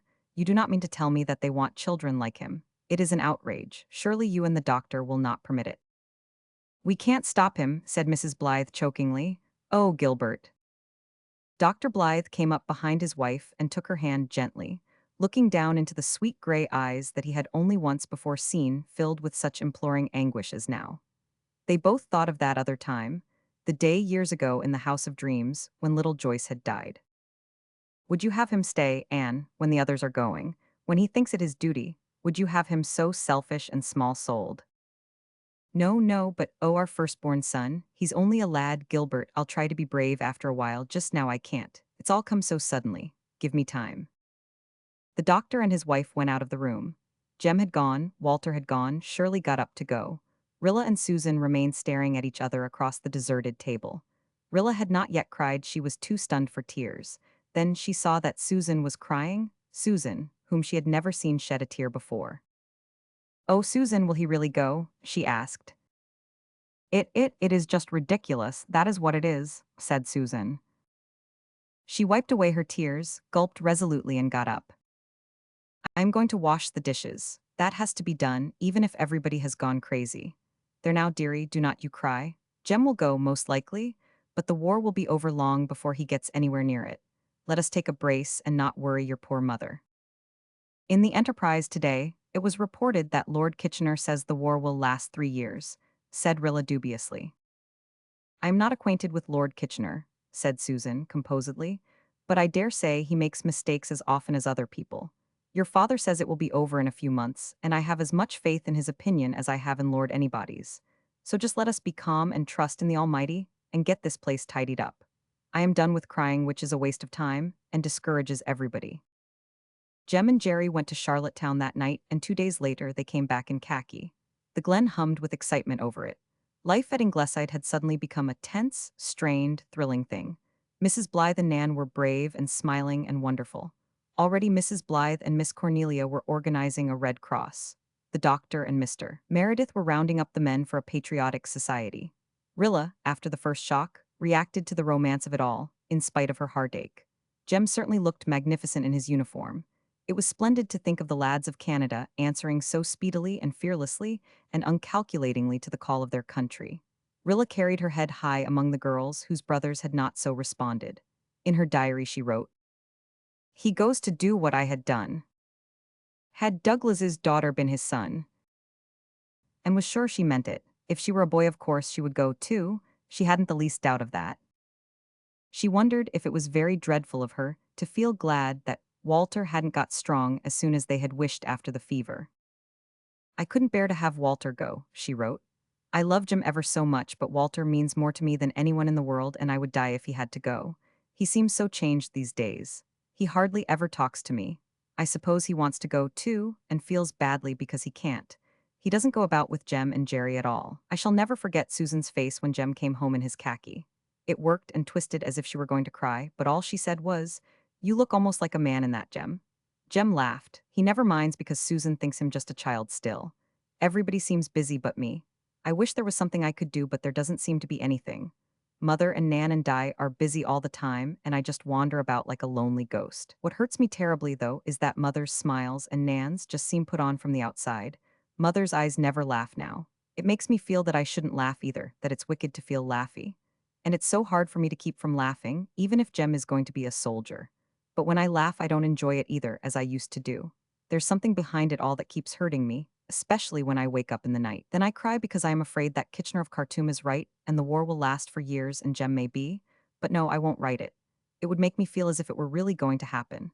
The other day Nan said, 'Nothing can ever be quite the same for any of us again.' It made me feel rebellious. Why shouldn't things be the same again when everything is over and Jem and Jerry are back? We'll all be happy and jolly again, and these days will seem just like a bad dream." The coming of the mail is the most exciting event of every day now. Father just snatches the paper. I never saw Father snatch before, and the rest of us crowd round and look at the headlines over his shoulder. Susan vows she does not and will not believe a word the papers say, but she always comes to the kitchen door and listens and then goes back, shaking her head. She is terribly indignant all the time, but she cooks up all the things Jem likes especially. And she did not make a single bit of fuss when she found Monday asleep on the spare room bed yesterday, right on top of Mrs. Rachel Lynde's apple leaf spread. "The Almighty only knows where your master will be having to sleep before long, you poor dumb beast," she said as she put him quite gently out. But she never relents towards Doc. She says the minute he saw Jem in khaki, he turned into Mr. Hyde then and there, and she thinks that ought to be proof enough of what he really is. Susan is funny, but she is an old dear. Shirley says she is one half angel and the other half good cook. But then Shirley is the only one of us she never scolds. Faith Meredith is wonderful. I think she and Jem are really engaged now. She goes about with a shining light in her eyes, but her smiles are a little stiff and starched, just like Mother's. I wonder if I could be as brave as she is if I had a lover and he was going to the war. It is bad enough when it is your brother. Bruce Meredith cried all night, Mrs. Meredith says, when he heard Jem and Jerry were going. And he wanted to know if the K of K his father talked about was the King of Kings. He is the dearest kitty. I just love him, though I don't really care much for children. I don't like babies one bit, though when I say so people look at me as if I had said something perfectly shocking. Well, I don't, and I've got to be honest about it. I don't mind looking at a nice clean baby if somebody else holds it, but I wouldn't touch it for anything, and I don't feel a single real spark of interest in it. Gertrude Oliver says she just feels the same. She is the most honest person I know. She never pretends anything. She says babies bore her until they are old enough to talk and then she likes them, but still a good ways off. Mother and Nan and Di all adore babies and seem to think I'm unnatural because I don't. I haven't seen Kenneth since the night of the party. He was here one evening after Jim came back, but I happened to be away. I don't think he mentioned me at all.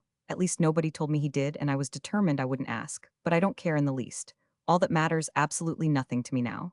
The only thing that does matter is that Jem has volunteered for active service and will be going to Valcartier in a few more days, my big splendid brother Jem. Oh, I'm so proud of him. I suppose Kenneth would enlist too if it weren't for his ankle. I think that is quite providential. He is his mother's only son, and how dreadful she would feel if he went. Only sons should never think of going. Walter came wandering through the valley as Rilla sat there, with his head bent and his hands clasped behind him. When he saw Rilla, he turned abruptly away, then as abruptly he turned and came back to her. Rilla, my Rilla, what are you thinking of? Everything is so changed, Walter, said Rilla wistfully. Even you're changed. A week ago we were all so happy, and now I just can't find myself at all. I'm lost. Walter sat down on a neighboring stone and took Rilla's little appealing hand. I'm afraid our old world has come to an end, Rilla. We've got to face that fact. It's so terrible to think of Jem, pleaded Rilla. Sometimes I forget for a little while what it really means and feel excited and proud, and then it comes over me again like a cold wind. I envy Jem, said Walter moodily. Envy Jem? Oh, Walter, you don't want to go too. No, said Walter, gazing straight before him down the emerald vistas of the valley. No, I don't want to go, that's just the trouble. Rilla, I'm afraid to go, I'm a coward. You're not, Rilla burst out angrily. Why, anybody would be afraid to go. You might be, why, you might be killed. I wouldn't mind that if it didn't hurt, muttered Walter. I don't think I'm afraid of death itself, it's of the pain that might come before death. It wouldn't be so bad to die and have it over, but to keep on dying? Rilla, I've always been afraid of pain, you know that. I can't help it, I shudder when I think of the possibility of being mangled or blinded. Rilla, I cannot face that thought. To be blind, never to see the beauty of the world again, moonlight on four winds, the stars twinkling through the fir trees, mist on the gulf. I ought to go, I ought to want to go, but I don't, I hate the thought of it, I'm ashamed, ashamed. But Walter, you couldn't go anyhow, said Rilla piteously. She was sick with a new terror that Walter would go after all. You're not strong enough. I am. I've felt as fit as ever I did this last month. I'd pass any examination, I know it. Everybody thinks I'm not strong yet, and I'm skulking behind that belief. I should have been a girl, Walter concluded in a burst of passionate bitterness. Even if you were strong enough, you oughtn't to go, sobbed Rilla. What would Mother do? She's breaking her heart over Jem. It would kill her to see you both go. Oh, I'm not going, don't worry. I tell you I'm afraid to go, afraid. I don't mince the matter to myself. It's a relief to own up even to you, Rilla. I wouldn't confess it to anybody else. Nan and Di would despise me. But I hate the whole thing, the horror, the pain, the ugliness. War isn't a khaki uniform or a drill parade. Everything I've read in old histories haunts me. I lie awake at night and see things that have happened, see the blood and filth and misery of it all. And a bayonet charge, if I could face the other things I could never face that. It turns me sick to think of it, sicker even to think of giving it than receiving it, to think of thrusting a bayonet through another man. Walter writhed and shuddered. I think of these things all the time, and it doesn't seem to me that Jem and Jerry ever think of them. They laugh and talk about potting Huns, but it maddens me to see them in the khaki, and they think I'm grumpy because I'm not fit to go. Walter laughed bitterly. It is not a nice thing to feel yourself a coward. But Rilla got her arms about him and cuddled her head on his shoulder. She was so glad he didn't want to go. For just 1 minute she had been horribly frightened.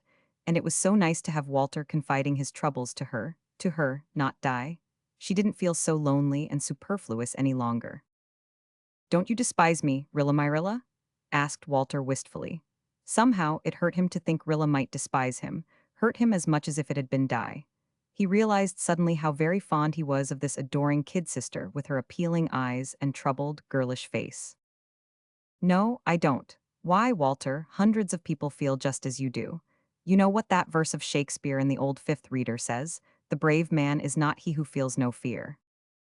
No, but it is he whose noble soul its fear subdues. I don't do that. We can't gloss it over, Rilla. I'm a coward. You're not. Think of how you fought Dan Reese long ago. One spurt of courage isn't enough for a lifetime. Walter, one time I heard Father say that the trouble with you was a sensitive nature and a vivid imagination. You feel things before they really come, feel them all alone when there isn't anything to help you bear them, to take away from them. It isn't anything to be ashamed of.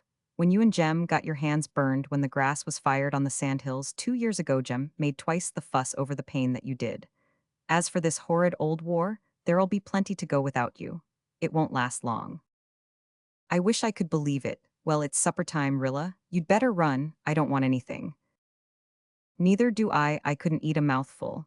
Let me stay here with you, Walter. It's such a comfort to talk things over with someone. The rest all think that I'm too much of a baby to understand.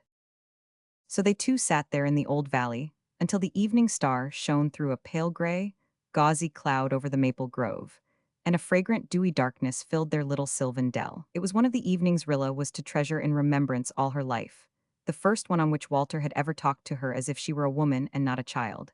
They comforted and strengthened each other.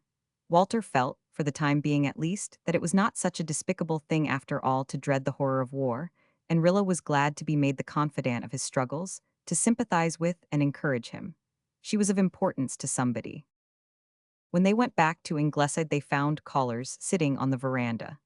Mr. and Mrs. Meredith had come over from the manse, and Mr. and Mrs. Norman Douglas had come up from the farm. Cousin Sophia was there also, sitting with Susan in the shadowy background.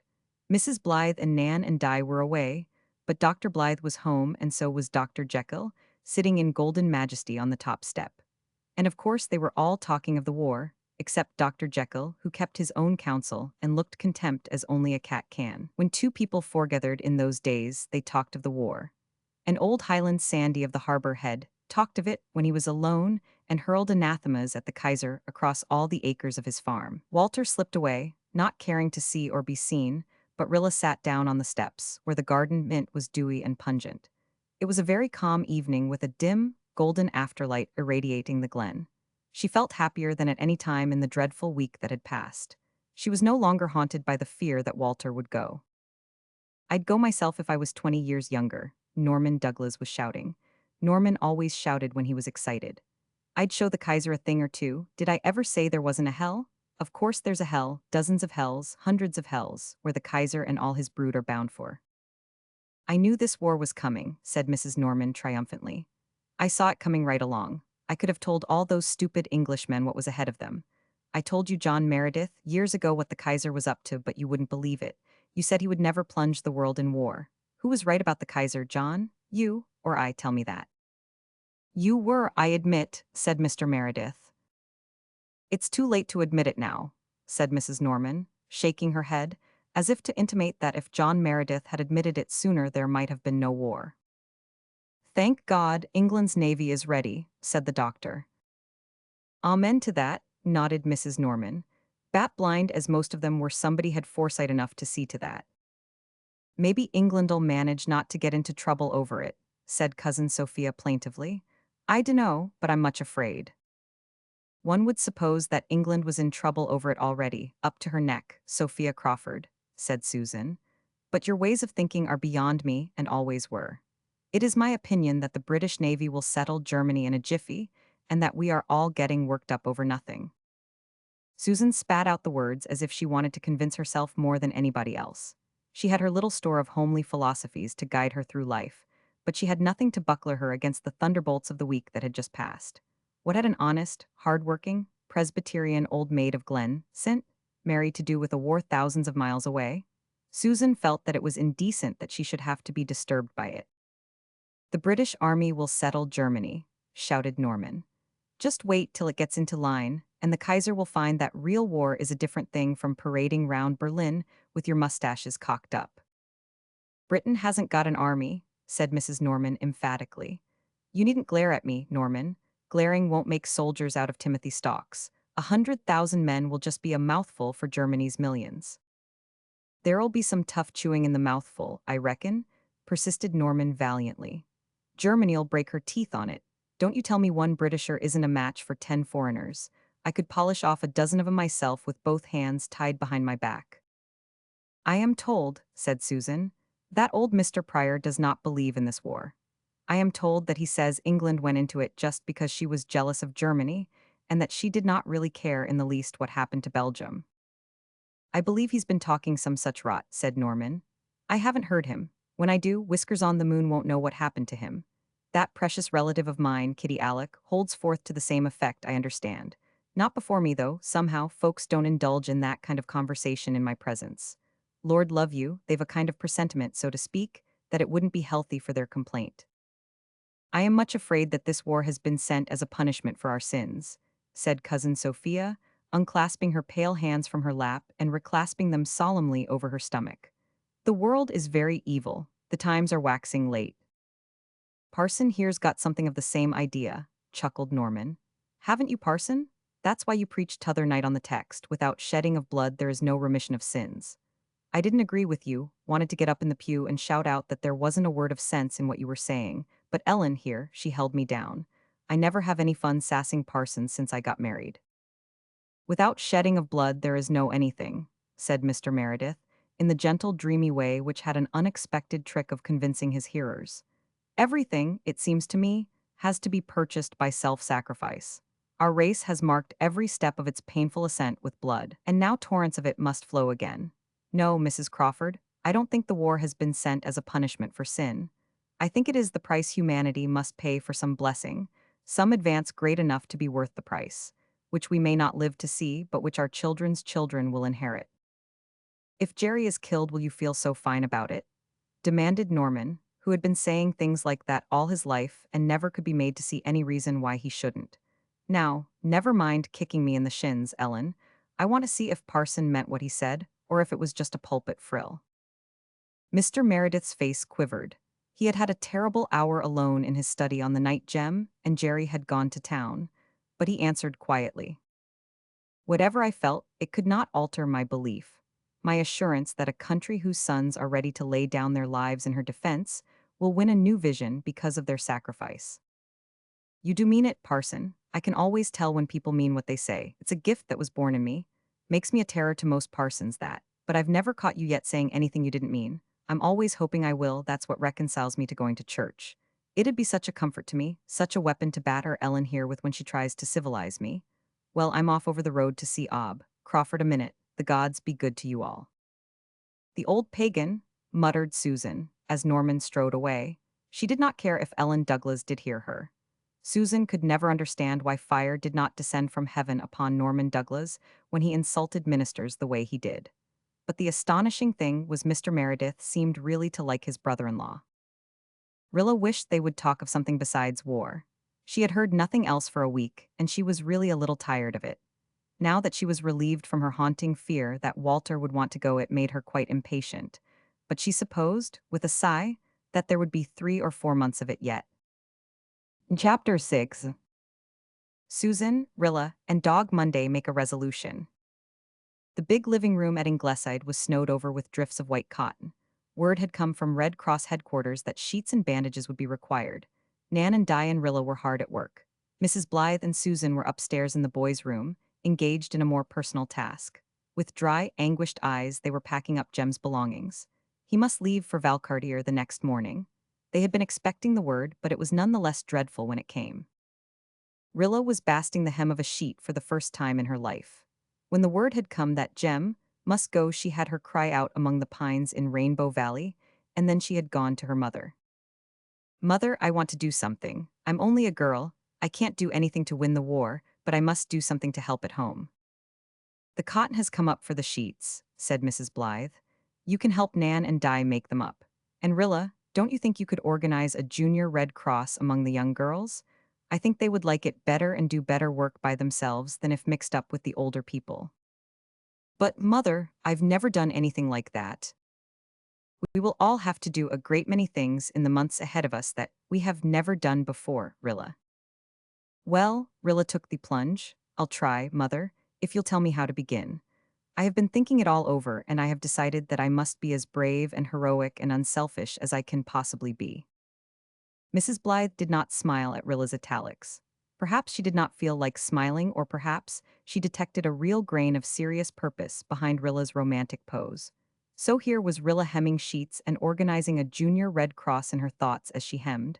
Moreover, she was enjoying it. The organizing, that is, not the hemming. It was interesting, and Rilla discovered a certain aptitude in herself for it that surprised her. Who would be president? Not she. The older girls would not like that. Irene Howard? No, somehow Irene was not quite as popular as she deserved to be. Marjorie Drew? No, Marjorie hadn't enough backbone. She was too prone to agree with the last speaker. Betty Mead, calm, capable, tactful Betty, the very one? And Una Meredith for treasurer. and if they were very insistent, they might make her, Rilla, secretary. As for the various committees, they must be chosen after the juniors were organized, but Rilla knew just who should be put on which. They would meet around, and there must be no eats. Rilla knew she would have a pitched battle with Olive Kirk over that, and everything should be strictly businesslike and constitutional. Her minute book should be covered in white with a red cross on the cover, and wouldn't it be nice to have some kind of uniform, which they could all wear at the concerts they would have to get up to raise money? Something simple but smart. You have basted the top hem of that sheet on one side and the bottom hem on the other, said Di. Rilla picked out her stitches and reflected that she hated sewing. Running the junior reds would be much more interesting. Mrs. Blythe was saying upstairs, Susan, do you remember that first day Jem lifted up his little arms to me and called me more? The very first word he ever tried to say. You could not mention anything about that blessed baby that I do not and will not remember till my dying day, said Susan drearily. Susan, I keep thinking today of once when he cried for me in the night. He was just a few months old. Gilbert didn't want me to go to him. He said the child was well and warm and that it would be fostering bad habits in him. But I went and took him up. I can feel that tight clinging of his little arms round my neck yet. Susan, if I hadn't gone that night, 21 years ago, and taken my baby up when he cried for me, I couldn't face tomorrow morning.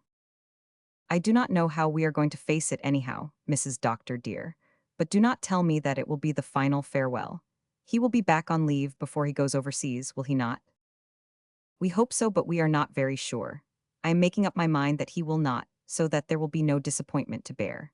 Susan, I am determined that I will send my boy off tomorrow with a smile. He shall not carry away with him the remembrance of a weak mother who had not the courage to send when he had the courage to go. I hope none of us will cry. I am not going to cry, Mrs. Doctor dear, and that you may tie to, but whether I shall manage to smile or not will be as Providence ordains, and as the pit of my stomach feels. Have you room there for this fruit cake, and the shortbread, and the mince pie? That blessed boy shall not starve, whether they have anything to eat in that Quebec place or not. Everything seems to be changing all at once, does it not? Even the old cat at the manse has passed away. He breathed his last at 9:15 last night, and Bruce is quite heartbroken, they tell me. It's time that pussy went where good cats go. He must be at least 15 years old. He has seemed so lonely since Aunt Martha died. I should not have lamented, Mrs. Doctor dear, if that Hyde beast had died also. He has been Mr. Hyde most of the time since Jem came home in khaki, and that has a meaning I will maintain. I do not know what Monday will do when Jem is gone. The creature just goes about with a human look in his eyes that takes all the good out of me when I see it.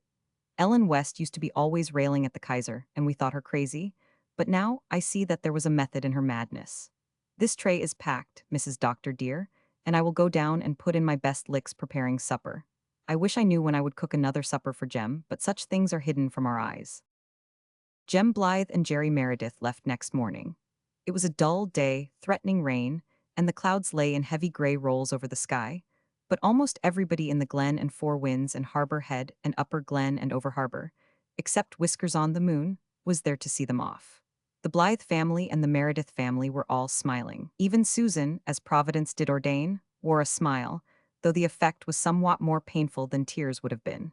Faith and Nan were very pale and very gallant. Rilla thought she would get on very well if something in her throat didn't choke her, and if her lips didn't take such spells of trembling. Dog Monday was there, too. Jem had tried to say goodbye to him at Ingleside, but Monday implored so eloquently that Jem relented and let him go to the station. He kept close to Jem's legs and watched every movement of his beloved master. I can't bear that dog's eyes, said Mrs. Meredith. The beast has more sense than most humans, said Mary Vance. Well, did we any of us ever think we'd live to see this day? I bawled all night to think of Jem and Jerry going like this. I think they're plumb deranged. Miller got a maggot in his head about going, but I soon talked him out of it. Likewise, his aunt said a few touching things. For once in our lives, Kitty Alec and I agree. It's a miracle that isn't likely to happen again. There's Ken, Rilla. Rilla knew Kenneth was there. She had been acutely conscious of it from the moment he had sprung from Leo West's buggy. Now he came up to her smiling. Doing the brave smiling sister stunt, I see. What a crowd for the Glen to muster. Well, I'm off home in a few days myself. A queer little wind of desolation, that, even Jem's going, had not caused blew over Rilla's spirit. Why, you have another month of vacation. Yes, but I can't hang around Four Winds and enjoy myself when the world's on fire like this. It's me for little old Toronto where I'll find some way of helping in spite of this bally ankle. I'm not looking at Jem and Jerry, makes me too sick with envy. You girls are great, no crying, no grim endurance. The boys'll go off with a good taste in their mouths. I hope persists and mother will be as game when my turn comes. Oh, Kenneth, the war will be over before your turn cometh. There she had lisped again, another great moment of life spoiled. Well, it was her fate, and anyhow nothing mattered. Kenneth was off already. He was talking to Ethel Reese, who was dressed at 7 in the morning in the gown she had worn to the dance and was crying. What on earth had Ethel to cry about? None of the Riesies were in khaki. Rilla wanted to cry too, but she would not. What was that horrid old Mrs. Drew saying to Mother in that melancholy whine of hers? I don't know how you can stand this, Mrs. Blythe. I couldn't if it was my poor boy. And Mother, oh, Mother could always be depended on. How her gray eyes flashed in her pale face. It might have been worse, Mrs. Drew. I might have had to urge him to go. Mrs. Drew did not understand, but Rilla did. She flung up her head. Her brother did not have to be urged to go. Rilla found herself standing alone and listening to disconnected scraps of talk as people walked up and down past her. I told Mark to wait and see if they asked for a second lot of men. If they did, I'd let him go, but they won't, said Mrs. Palmer Burr. I think I'll have it made with a crush girdle of velvet, said Bessie Clow. I'm frightened to look at my husband's face for fear I'll see in it that he wants to go too, said a little over-harbor bride. I'm scared stiff, said whimsical Mrs. Jim Howard. I'm scared Jim will enlist, and I'm scared he won't. The war will be over by Christmas, said Joe Vickers. Let them European nations fight it out between them, said Abner Reese. When he was a boy, I gave him many a good trouncing, shouted Norman Douglas, who seemed to be referring to someone high in military circles in Charlottetown. Yes, sir, I walloped him well, big gun as he is now. The existence of the British Empire is at stake, said the Methodist minister. There's certainly something about uniforms, sighed Irene Howard. It's a commercial war when all is said and done, and not worth one drop of good Canadian blood, said a stranger from the Shore Hotel. The Blythe family are taking it easy, said Kate Drew. Them young fools are just going for adventure, growled Nathan Crawford. I have absolute confidence in Kitchener, said the Over-Harbor doctor. In these 10 minutes, Rilla passed through a dizzying succession of anger, laughter, contempt, depression, and inspiration. Oh, people were funny, how little they understood. Taking it easy, indeed, when even Susan hadn't slept a wink all night. Kate Drew always was a minx. Rilla felt as if she were in some fantastic nightmare. Were these the people who, 3 weeks ago, were talking of crops and prices and local gossip? There the train was coming. Mother was holding Jem's hand, Dog Monday was licking it, everybody was saying goodbye, the train was in. Jem kissed Faith before everybody, old Mrs. Drew whooped hysterically. The men, led by Kenneth, cheered. Rilla felt Jem seize her hand. Goodbye, Spider. Somebody kissed her cheek. She believed it was Jerry but never was sure. They were off, the train was pulling out. Jem and Jerry were waving to everybody. Everybody was waving back, Mother and Nan were. Smiling still, but as if they had just forgotten to take the smile off. Monday was howling dismally, and being forcibly restrained by the Methodist minister from tearing after the train. Susan was waving her best bonnet and hurrahing like a man. Had she gone crazy? The train rounded a curve. They had gone. Rilla came to herself with a gasp. There was a sudden quiet. Nothing to do now but to go home and wait. The doctor and Mrs. Blythe walked off together. So did Nan and Faith. So did John Meredith and Rosemary. Walter and Una and Shirley and Di and Carl and Rilla went in a group. Susan had put her bonnet back on her head, hindsight foremost, and stalked grimly off alone. Nobody missed Dog Monday at first. When they did, Shirley went back for him. He found Dog Monday curled up in one of the shipping sheds near the station and tried to coax him home. Dog Monday would not move. He wagged his tail to show he had no hard feelings, but no blandishments availed to budge him. Guess Monday has made up his mind to wait there till Jem comes back, said Shirley, trying to laugh as he rejoined the rest. This was exactly what Dog Monday had done. His dear master had gone. He, Monday, had been deliberately and of malice aforethought prevented from going with him by a demon disguised in the garb of a Methodist minister. Wherefore, he, Monday, would wait there until the smoking, snorting monster, which had carried his hero off, carried him back. I wait there, little faithful dog with the soft, wistful, puzzled eyes. But it will be many a long, bitter day before your boyish comrade comes back to you. The doctor was away on a case that night, and Susan stalked into Mrs. Blythe's room on her way to bed to see if her adored Mrs. Dr. Dear were comfortable and composed. She paused solemnly at the foot of the bed and solemnly declared, "Mrs. Dr. Dear, I have made up my mind to be a heroine."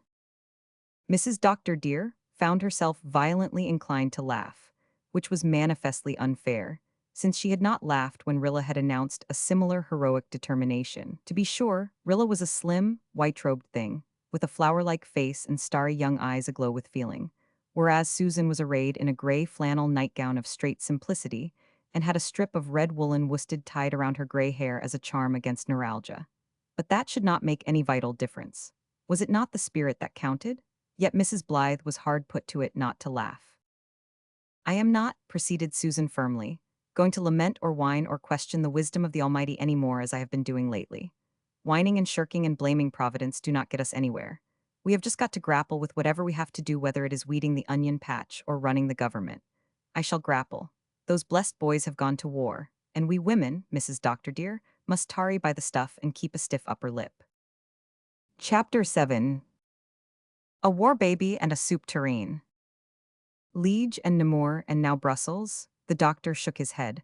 "I don't like it, I don't like it." "Do not you lose heart, Doctor Dear. They were just defended by foreigners," said Susan superbly.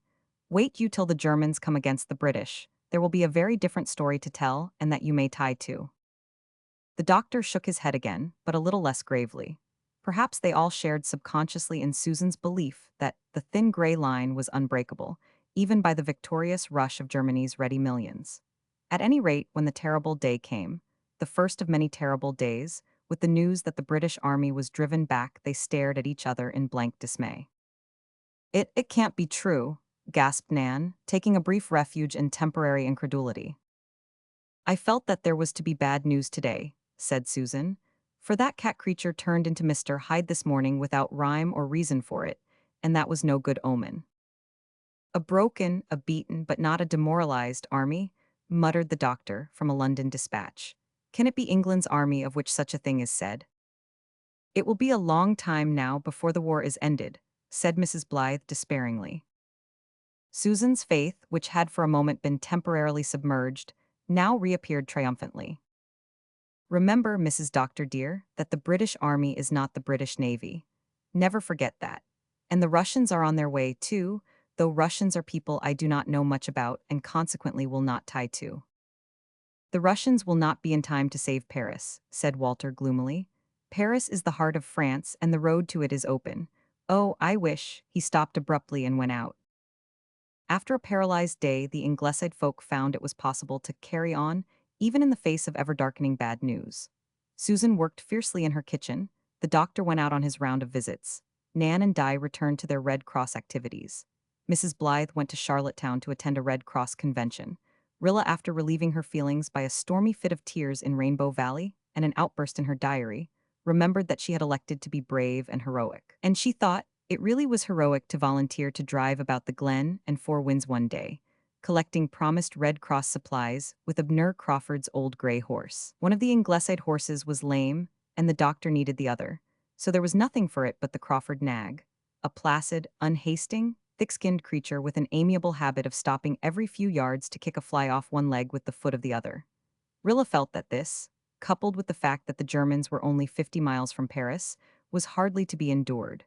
But she started off gallantly on an errand fraught with amazing results. Late in the afternoon, she found herself, with a buggy full of parcels, at the entrance to a grassy, deep-rutted lane leading to the harbor shore, wondering whether it was worthwhile to call down at the Anderson house. The Andersons were desperately poor, and it was not likely Mrs. Anderson had anything to give. On the other hand, her husband, who was an Englishman by birth and who had been working in Kingsport when the war broke out, had promptly sailed for England to enlist there, without, it may be said, coming home or sending much hard cash to represent him. So possibly Mrs. Anderson might feel hurt if she were overlooked. Rilla decided to call. There were times afterwards when she wished she hadn't, but in the long run she was very thankful that she did. The Anderson house was a small and tumble-down affair, crouching in a grove of battered spruces near the shore, as if rather ashamed of itself and anxious to hide. Rilla tied her gray nag to the rickety fence and went to the door. It was open, and the sight she saw bereft her temporarily of the power of speech or motion. Through the open door of the small bedroom opposite her, Rilla saw Mrs. Anderson lying on the untidy bed, and Mrs. Anderson was dead. There was no doubt of that. Neither was there any doubt that the big, frowsy, red-headed, red-faced, overfat woman sitting near the doorway, smoking a pipe quite comfortably, was very much alive. She rocked idly back and forth amid her surroundings of squalid disorder, and paid no attention whatever to the piercing wails proceeding from a cradle in the middle of the room. Rilla knew the woman by sight and reputation. Her name was Mrs. Conover. She lived down at the fishing village. She was a great-aunt of Mrs. Anderson, and she drank as well as smoked. Rilla's first impulse was to turn and flee, but that would never do. Perhaps this woman, repulsive as she was, needed help, though she certainly did not look as if she were worrying over the lack of it. "Come in," said Mrs. Conover, removing her pipe and staring at Rilla with her little, rat-like eyes. Is Mrs. Anderson really dead?" asked Rilla timidly as she stepped over the sill. "Dead as a doornail," responded Mrs. Conover cheerfully. "Kicked the bucket half an hour ago. I've sent Jen Conover to phone for the undertaker and get some help up from the shore. You're the doctor's miss, ain't ye? Have a cheer."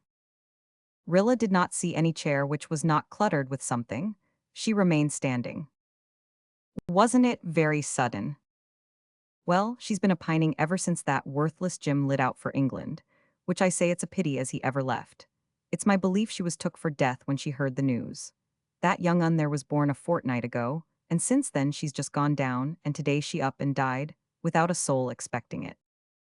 "Is there anything I can do to help?" hesitated Rilla. "Bless yez, no, unless ye have a knack with kids. I haven't. That young un there never lets up squalling, day or night. I've just got that I take no notice of it." Rilla tiptoed gingerly over to the cradle and more gingerly still pulled down the dirty blanket. She had no intention of touching the baby. She had no knack with kids either.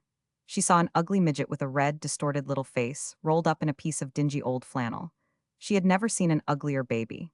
Yet a feeling of pity for the desolate, orphaned mite which had come out of the everywhere into such a dubious here took sudden possession of her. "What is going to become of the baby?" she asked.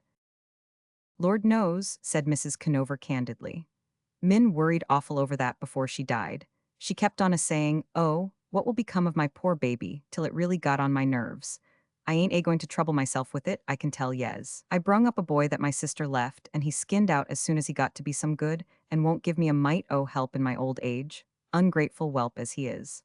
I told Min it'd have to be sent to an orphan asylum, till we'd see if Jim ever came back to look after it. Would yez believe it, she didn't relish the iddy. But that's the long and short of it." "But who will look after it until it can be taken to the asylum?" persisted Rilla. Somehow the baby's fate worried her. "S'pose I'll have to," grunted Mrs. Conover. She put away her pipe and took an unblushing swig from a black bottle she produced from a shelf near her. "It's my opinion the kid won't live long. It's sickly. Min never had no gimp, and I guess it hain't either. Likely it won't trouble anyone long, and good riddance, says I." Rilla drew the blanket down a little farther. "Why the baby isn't dressed?" she exclaimed in a shocked tone. "Who was to dress him, I'd like to know?" demanded Mrs. Conover truculently. "I hadn't time. Took me all the time there was looking after Min, sides, as I told yez, I don't know nithing about kids. Old Mrs. Billy Crawford, she was here when it was born, and she washed it and rolled it up in that flannel, and Jen she's tended it a bit since. The critter is warm enough. This weather would melt a brass monkey." Rilla was silent, looking down at the crying baby. She had never encountered any of the tragedies of life before, and this one smote her to the core of her heart. The thought of the poor mother going down into the valley of the shadow alone, fretting about her baby, with no one near but this abominable old woman, hurt her terribly. If she had only come a little sooner. Yet what could she have done? What could she do now? She didn't know, but she must do something.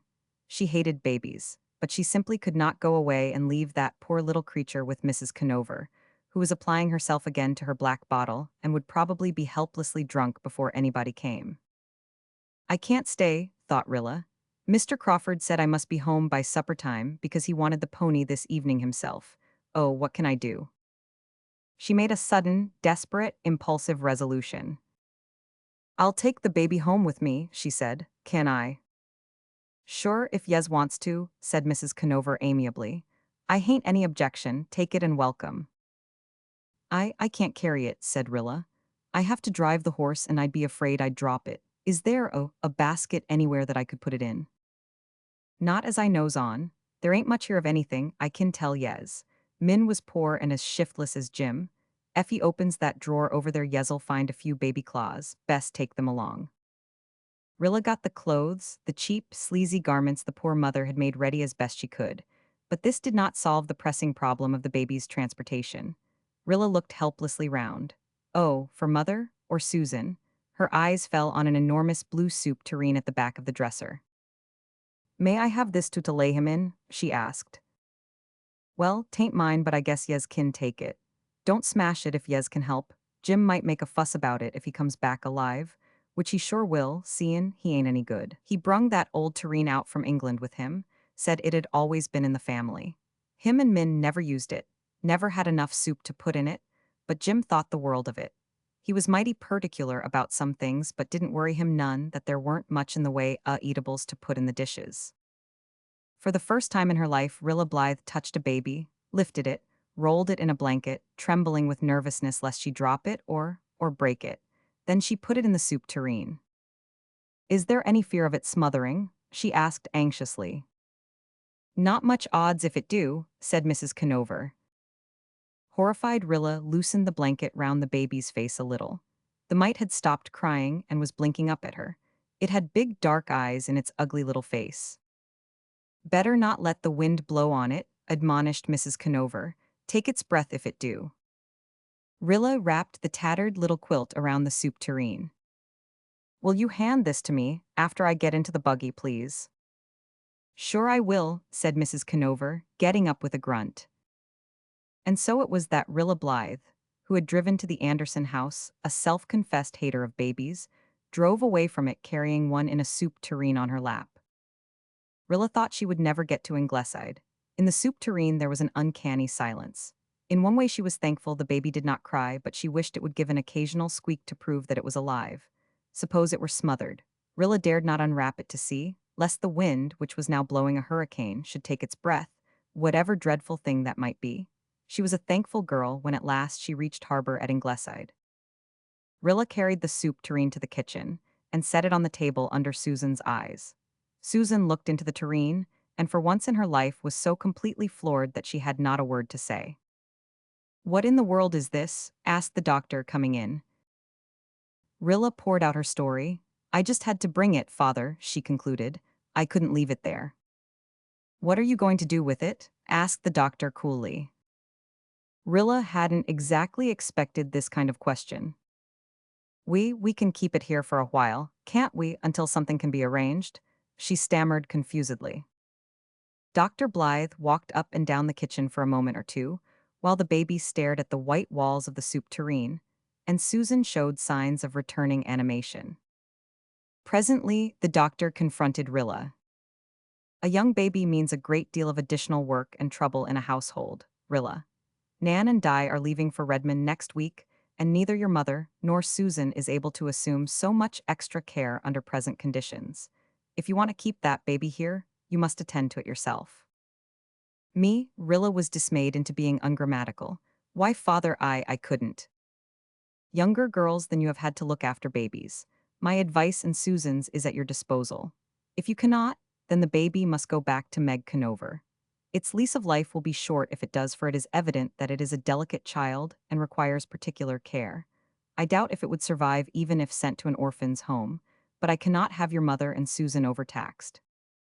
The doctor walked out of the kitchen, looking very stern and immovable.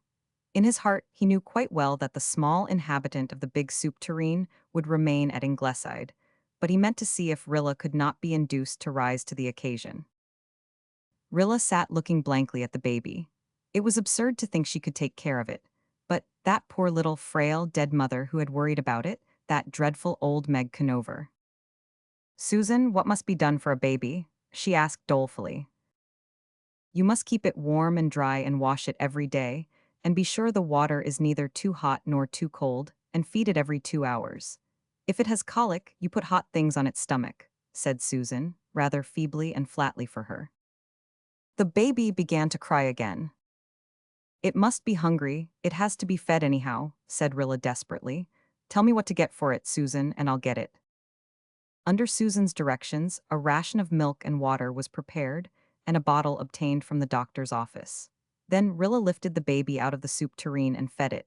She brought down the old basket of her own infancy from the attic and laid the now sleeping baby in it. She put the soup tureen away in the pantry. Then she sat down to think things over. The result of her thinking things over was that she went to Susan when the baby woke. I'm going to see what I can do, Susan. I can't let that poor little thing go back to Mrs. Conover. Tell me how to wash and dress it. Under Susan's supervision, Rilla bathed the baby. Susan dared not help, other than by suggestion, for the doctor was in the living room and might pop in at any moment. Susan had learned by experience that when Dr. Blythe put his foot down and said a thing must be, that thing was. Rilla set her teeth and went ahead. In the name of goodness, how many wrinkles and kinks did a baby have? Why, there wasn't enough of it to take hold of. Oh, suppose she let it slip into the water. It was so wobbly. If it would only stop howling like that. How could such a tiny morsel make such an enormous noise? Its shrieks could be heard over Ingleside from cellar to attic. Am I really hurting it much, Susan, do you suppose? She asked piteously. No, dearie, most new babies hate like poison to be washed. You are real knacky for a beginner. Keep your hand under its back, whatever you do, and keep cool. Keep cool, Rilla was oozing perspiration at every pore. When the baby was dried and dressed and temporarily quieted with another bottle, she was as limp as a rag. What must I do with it tonight, Susan? A baby by day was dreadful enough. A baby by night was unthinkable. Set the basket on a chair by your bed and keep it covered. You will have to feed it once or twice in the night, so you would better take the oil heater upstairs. If you cannot manage it, call me, and I will go, doctor or no doctor. But Susan, if it cries. The baby, however, did not cry. It was surprisingly good, perhaps because its poor little stomach was filled with proper food. It slept most of the night, but Rilla did not. She was afraid to go to sleep for fear something would happen to the baby. She prepared its 3 o'clock ration with a grim determination that she would not call Susan. Oh, was she dreaming? Was it really she, Rilla Blythe, who had got into this absurd predicament? She did not care if the Germans were near Paris. She did not care if they were in Paris. If only the baby wouldn't cry or choke or smother or have convulsions. Babies did have convulsions, didn't they? Oh, why had she forgotten to ask Susan what she must do if the baby had convulsions? She reflected rather bitterly that father was very considerate of mother's and Susan's health, but what about hers? Did he think she could continue to exist if she never got any sleep? But she was not going to back down now, not she. She would look after this detestable little animal if it killed her. She would get a book on baby hygiene and be beholden to nobody. She would never go to father for advice, she wouldn't bother mother, and she would only condescend to Susan in dire extremity. They would all see. Thus it came about that Mrs. Blythe, when she returned home 2 nights later and asked Susan where Rilla was electrified by Susan's composed reply. She's upstairs, Mrs. Doctor dear, putting her baby to bed. Chapter 8. Rilla decides. Families and individuals alike soon become used to new conditions and accept them unquestioningly. By the time a week had elapsed, it seemed as if the Anderson baby had always been at Ingleside. After the first 3 distracted nights, Rilla began to sleep again, waking automatically to attend to her charge on schedule time. She bathed and fed and dressed it as skillfully as if she had been doing it all her life. She liked neither her job nor the baby any the better. She still handled it as gingerly as if it were some kind of a small lizard, and a breakable lizard at that. But she did her work thoroughly, and there was not a cleaner, better cared for infant in Glen St. Mary. She even took to weighing the creature every day and jotting the result down in her diary. But sometimes she asked herself pathetically why unkind destiny had ever led her down the Anderson lane on that fatal day. Surely Nan and Di did not tease her as much as she had expected. They all seemed rather stunned by the mere fact of Rilla adopting a war baby. Perhaps, too, the doctor had issued instructions. Walter, of course, never had teased her over anything. One day he told her she was a brick. It took more courage for you to tackle that 5 pounds of new infant, Rilla my Rilla, than it would be for Jem to face a mile of Germans. I wish I had half your pluck, he said ruefully. Rilla was very proud of Walter's approval. Nevertheless, she wrote gloomily in her diary that night. I wish I could like the baby a little bit. It would make things easier, but I don't. I've heard people say that when you took care of a baby you got fond of it, but you don't? I don't anyway. And it's a nuisance, it interferes with everything. It just ties me down, and now of all times when I'm trying to get the junior reds started. And I couldn't go to Alice Clow's party last night, and I was just dying to. Of course, father isn't really unreasonable, and I can always get an hour or two off in the evening when it's necessary. But I knew he wouldn't stand for my being out half the night and leaving Susan or mother to see to the baby. I suppose it was just as well, because the thing did take colic, or something, about 1 o'clock. It didn't kick or stiffen out, so I knew that, according to Morgan, it wasn't crying for temper, and it wasn't hungry and no pins were sticking in it. It screamed till it was black in the face. I got up and heated water and put the hot water bottle on its stomach, and it howled worse than ever and drew up its poor wee thin legs. I was afraid I had burnt it, but I don't believe I did. Then I walked the floor with it, although Morgan on infant says that should never be done. I walked miles, and oh, I was so tired and discouraged and mad. Yes, I was. I could have shaken the creature if it had been big enough to shake, but it wasn't. Father was out on a case, and mother had had a headache, and Susan is squiffy because when she and Morgan differ, I insist upon going by what Morgan says, so I was determined I wouldn't call her unless I had to. Finally, Miss Oliver came in. She has rooms with Nan now, not me, all because of the baby, and I am broken-hearted about it. I miss our long talks after we went to bed so much. It was the only time I ever had her to myself. I hated to think the baby's yells had wakened her up, for she has so much to bear now. Mr. Grant is at Valcartier, too, and Miss Oliver feels it dreadfully, though she is splendid about it. She thinks he will never come back, and her eyes just break my heart. They are so tragic. She said it wasn't the baby that woke her. She hadn't been able to sleep because the Germans are so near Paris. She took the little wretch and laid it flat on its stomach across her knee and thumped its back gently a few times, and it stopped shrieking and went right off to sleep and slept like a lamb the rest of the night. I was too worn out. I'm having a perfectly dreadful time getting the junior Reds started. I succeeded in getting Betty Mead as president, and I am secretary, but they put Jen Vickers in as treasurer and I despise her. She is the sort of girl who calls any clever, handsome, or distinguished people she knows slightly by their first names, behind their backs, and she is sly and two-faced.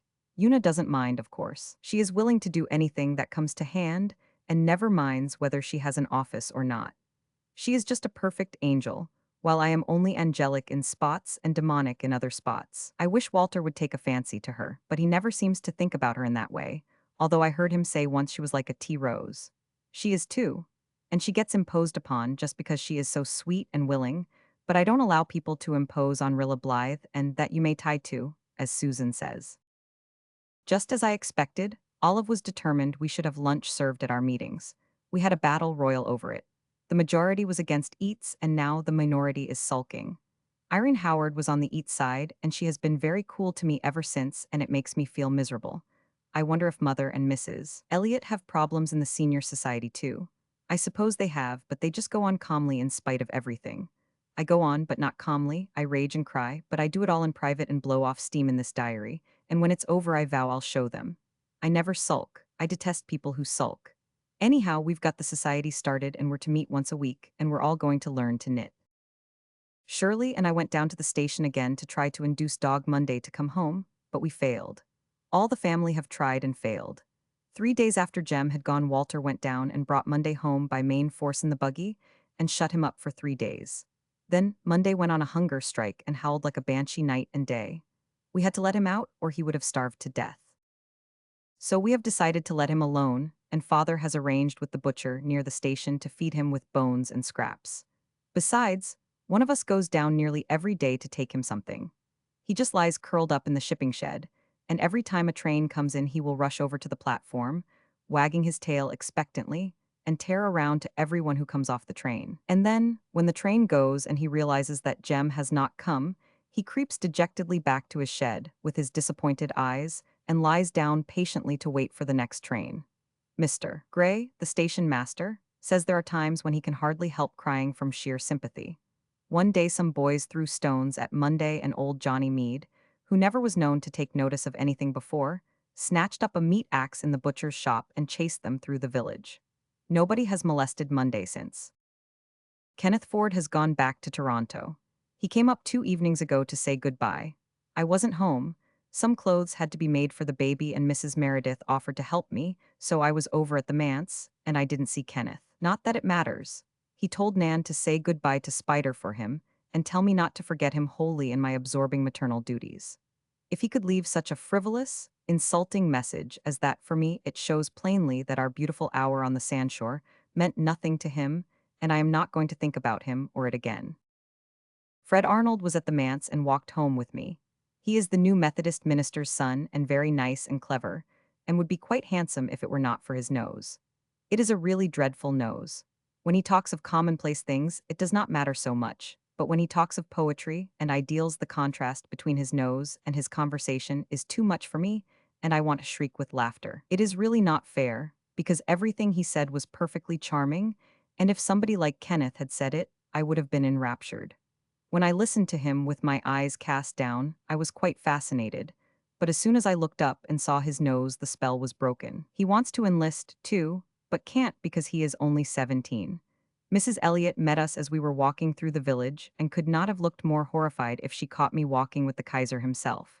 Mrs. Elliot detests the Methodists and all their works. Father says it is an obsession with her. About 1st September there was an exodus from Ingleside and the manse. Faith, Nan, Di and Walter left for Redmond. Carl betook himself to his Harbor Head School, and Shirley was off to Queens. Rilla was left alone at Ingleside, and would have been very lonely if she had had time to be. She missed Walter keenly. Since their talk in Rainbow Valley they had grown very near together, and Rilla discussed problems with Walter, which she never mentioned to others. But she was so busy with the junior Reds and her baby that there was rarely a spare minute for loneliness. Sometimes, after she went to bed, she cried a little in her pillow over Walter's absence and Jem at Valcartier, and Kenneth's unromantic farewell message, but she was generally asleep before the tears got fairly started. Shall I make arrangements to have the baby sent to Hopetown? The doctor asked one day 2 weeks after the baby's arrival at Ingleside. For a moment Rilla was tempted to say yes. The baby could be sent to Hopetown, it would be decently looked after, she could have her free days and untrammeled nights back again. But that poor young mother who hadn't wanted it to go to the asylum, Rilla couldn't get that out of her thoughts. And that very morning she discovered that the baby had gained 8 ounces since its coming to Ingleside. Rilla had felt such a thrill of pride over this. You said it mightn't live if it went to Hopetown, she said. It mightn't. Somehow, institutional care, no matter how good it may be, doesn't always succeed with delicate babies. But you know what it means if you want it kept here, Rilla. I've taken care of it for a fortnight, and it has gained 1/2 pound, cried Rilla. I think we'd better wait until we hear from its father anyhow. He mightn't want to have it sent to an orphan asylum when he is fighting the battles of his country. The doctor and Mrs. Blythe exchanged amused, satisfied smiles behind Rilla's back, and nothing more was said about Hopetown. Then the smile faded from the doctor's face. The Germans were 20 miles from Paris. Horrible tales were beginning to appear in the papers of deeds done in martyred Belgium. Life was very tense at Ingleside for the older people. We eat up the war news, Gertrude Oliver told Mrs. Meredith, trying to laugh and failing. We study the maps and nip the whole Hun army in a few well-directed strategic moves, but Papa Joffer hasn't the benefit of our advice, and so Paris must fall. Will they reach it? Will not some mighty hand yet intervene? Murmured John Meredith. I teach school like one in a dream, continued Gertrude. Then I come home and shut myself in my room and walk the floor. I am wearing a path right across Nan's carpet. We are so horribly near this war. Them German men are at Senlis. Nothing nor nobody can save Paris now, wailed Cousin Sophia. Cousin Sophia had taken to reading the newspapers and had learned more about the geography of northern France, if not about the pronunciation of French names, in her 71st year than she had ever known in her school days. I have not such a poor opinion of the Almighty, or of Kitchener, said Susan stubbornly. I see there is a Bernstoff man in the States who says that the war is over and Germany has won, and they tell me Whiskers on the Moon says the same thing and is quite pleased about it, but I could tell them both that it is chancy work counting chickens even the day before they are hatched, and bears have been known to live long after their skins were sold. Why ain't the British Navy doing more? Persisted Cousin Sophia. Even the British Navy cannot sail on dry land, Sophia Crawford. I have not given up hope, and I shall not, Thomascow and Mobbage and all such barbarous names to the contrary notwithstanding. Mrs. Doctor dear, can you tell me if RHEIMS is rhymes or riems or rams or rems?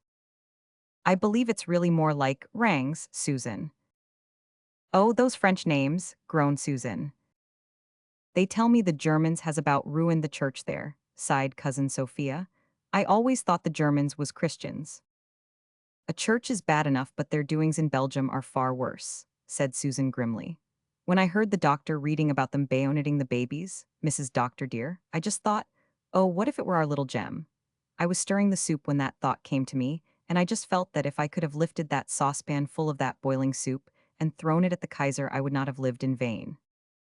Tomorrow, will bring the news that the Germans are in Paris, said Gertrude Oliver, through her tense lips. She had one of those souls that are always tied to the stake, burning in the suffering of the world around them. Apart from her own personal interest in the war, she was racked by the thought of Paris falling into the ruthless hands of the hordes who had burned Louvain and ruined the wonder of Rheims. But on the morrow and the next morrow came the news of the miracle of the Marne. Rilla rushed madly home from the office waving the Enterprise with its big red headlines. Susan ran out with trembling hands to hoist the flag. The doctor stalked about muttering, "Thank God." Mrs. Blythe cried and laughed and cried again. God just put out his hand and touched them. Thus far, no farther, said Mr. Meredith that evening. Rilla was singing upstairs as she put the baby to bed. Paris was saved, the war was over, Germany had lost, there would soon be an end now, Jem and Jerry would be back. The black clouds had rolled by. Don't you dare have colic this joyful night, she told the baby. If you do, I'll clap you back into your soup tureen and ship you off to Hopetown by freight on the early train. You have got beautiful eyes, and you're not quite as red and wrinkled as you were, but you haven't a speck of hair, and your hands are like little claws, and I don't like you a bit better than I ever did. But I hope your poor little white mother knows that you're tucked in a soft basket with a bottle of milk as rich as Morgan allows, instead of perishing by inches with old Meg Conover. And I hope she doesn't know that I nearly drowned you that first morning, when Susan wasn't there, and I let you slip right out of my hands into the water. Why will you be so slippery? No, I don't like you, and I never will, but for all that I'm going to make a decent, upstanding infant of you. You are going to get as fat as a self-respecting child should be, for one thing. I am not going to have people saying, what a puny little thing that baby of Rilla Blythe's is, as old Mrs. Drew said at the Senior Red Cross yesterday. If I can't love you, I mean to be proud of you at least. Chapter 9. Doc has a misadventure. The war will not be over before next spring now, said Dr. Blythe, when it became apparent that the long battle of the Aisne had resulted in a stalemate. Rilla was murmuring knit 4, purl 1 under her breath, and rocking the baby's cradle with one foot. Morgan disapproved of cradles for babies, but Susan did not, and it was worthwhile to make some slight sacrifice of principle to keep Susan in good humor. She laid down her knitting for a moment and said, "Oh, how can we bear it so long?" Then picked up her sock and went on. The Rilla of 2 months before would have rushed off to Rainbow Valley and cried. Miss Oliver sighed and Mrs. Blythe clasped her hands for a moment. Then Susan said briskly, "Well, we must just gird up our loins and pitch in. Business as usual is England's motto, they tell me, Mrs. Doctor, dear, and I have taken it for mine, not thinking I could easily find a better. I shall make the same kind of pudding today I always make on Saturday. It is a good deal of trouble to make, and that is well, for it will employ my thoughts. I will remember that Kitchener is at the helm and Joffer is doing very well for a Frenchman. I shall get that box of cake off to little Jem, and finish that pair of socks today likewise. A sock a day is my allowance. Old Mrs. Albert Mead of Harbour Head manages a pair and a half a day, but she has nothing to do but knit. You know Mrs. Doctor, dear, she has been bedrid for years, and she has been worrying terrible because she was no good to anybody, and a dreadful expense, and yet could not die and be out of the way. And now, they tell me she is quite chirked up and resigned to living, because there is something she can do, and she knits for the soldiers from daylight to dark. Even cousin Sophia has taken to knitting, Mrs. Doctor, dear, and it is a good thing, for she cannot think of quite so many doleful speeches to make when her hands are busy with her needles, instead of being folded on her stomach. She thinks we will all be Germans this time next year, but I tell her it will take more than a year to make a German out of me. Do you know that Rick McAllister has enlisted, Mrs. Doctor, dear? And they say Joe Milgrave would too, only he is afraid that if he does that Whiskers on the Moon will not let him have Miranda. Whiskers says that he will believe the stories of German atrocities when he sees them, and that it is a good thing that Rangs Cathedral has been destroyed because it was a Roman Catholic church. Now, I am not a Roman Catholic, Mrs. Doctor, dear, being born and bred a good Presbyterian and meaning to live and die one, but I maintain that the Catholics have as good a right to their churches as we have to ours, and that the Huns had no kind of business to destroy them. Just think, Mrs. Doctor dear, concluded Susan pathetically, how we would feel if a German shell knocked down the spire of our church here in the glen, and I'm sure it is every bit as bad to think of Rang's cathedral being hammered to pieces. And meanwhile, everywhere, the lads of the world, rich and poor, low and high, white and brown, were following the piper's call. Even Billy Andrews' boy is going, and Jane's only son, and Diana's little Jack, said Mrs. Blythe. Priscilla's son has gone from Japan and Stella's from Vancouver, and both the Rev Joe's boys.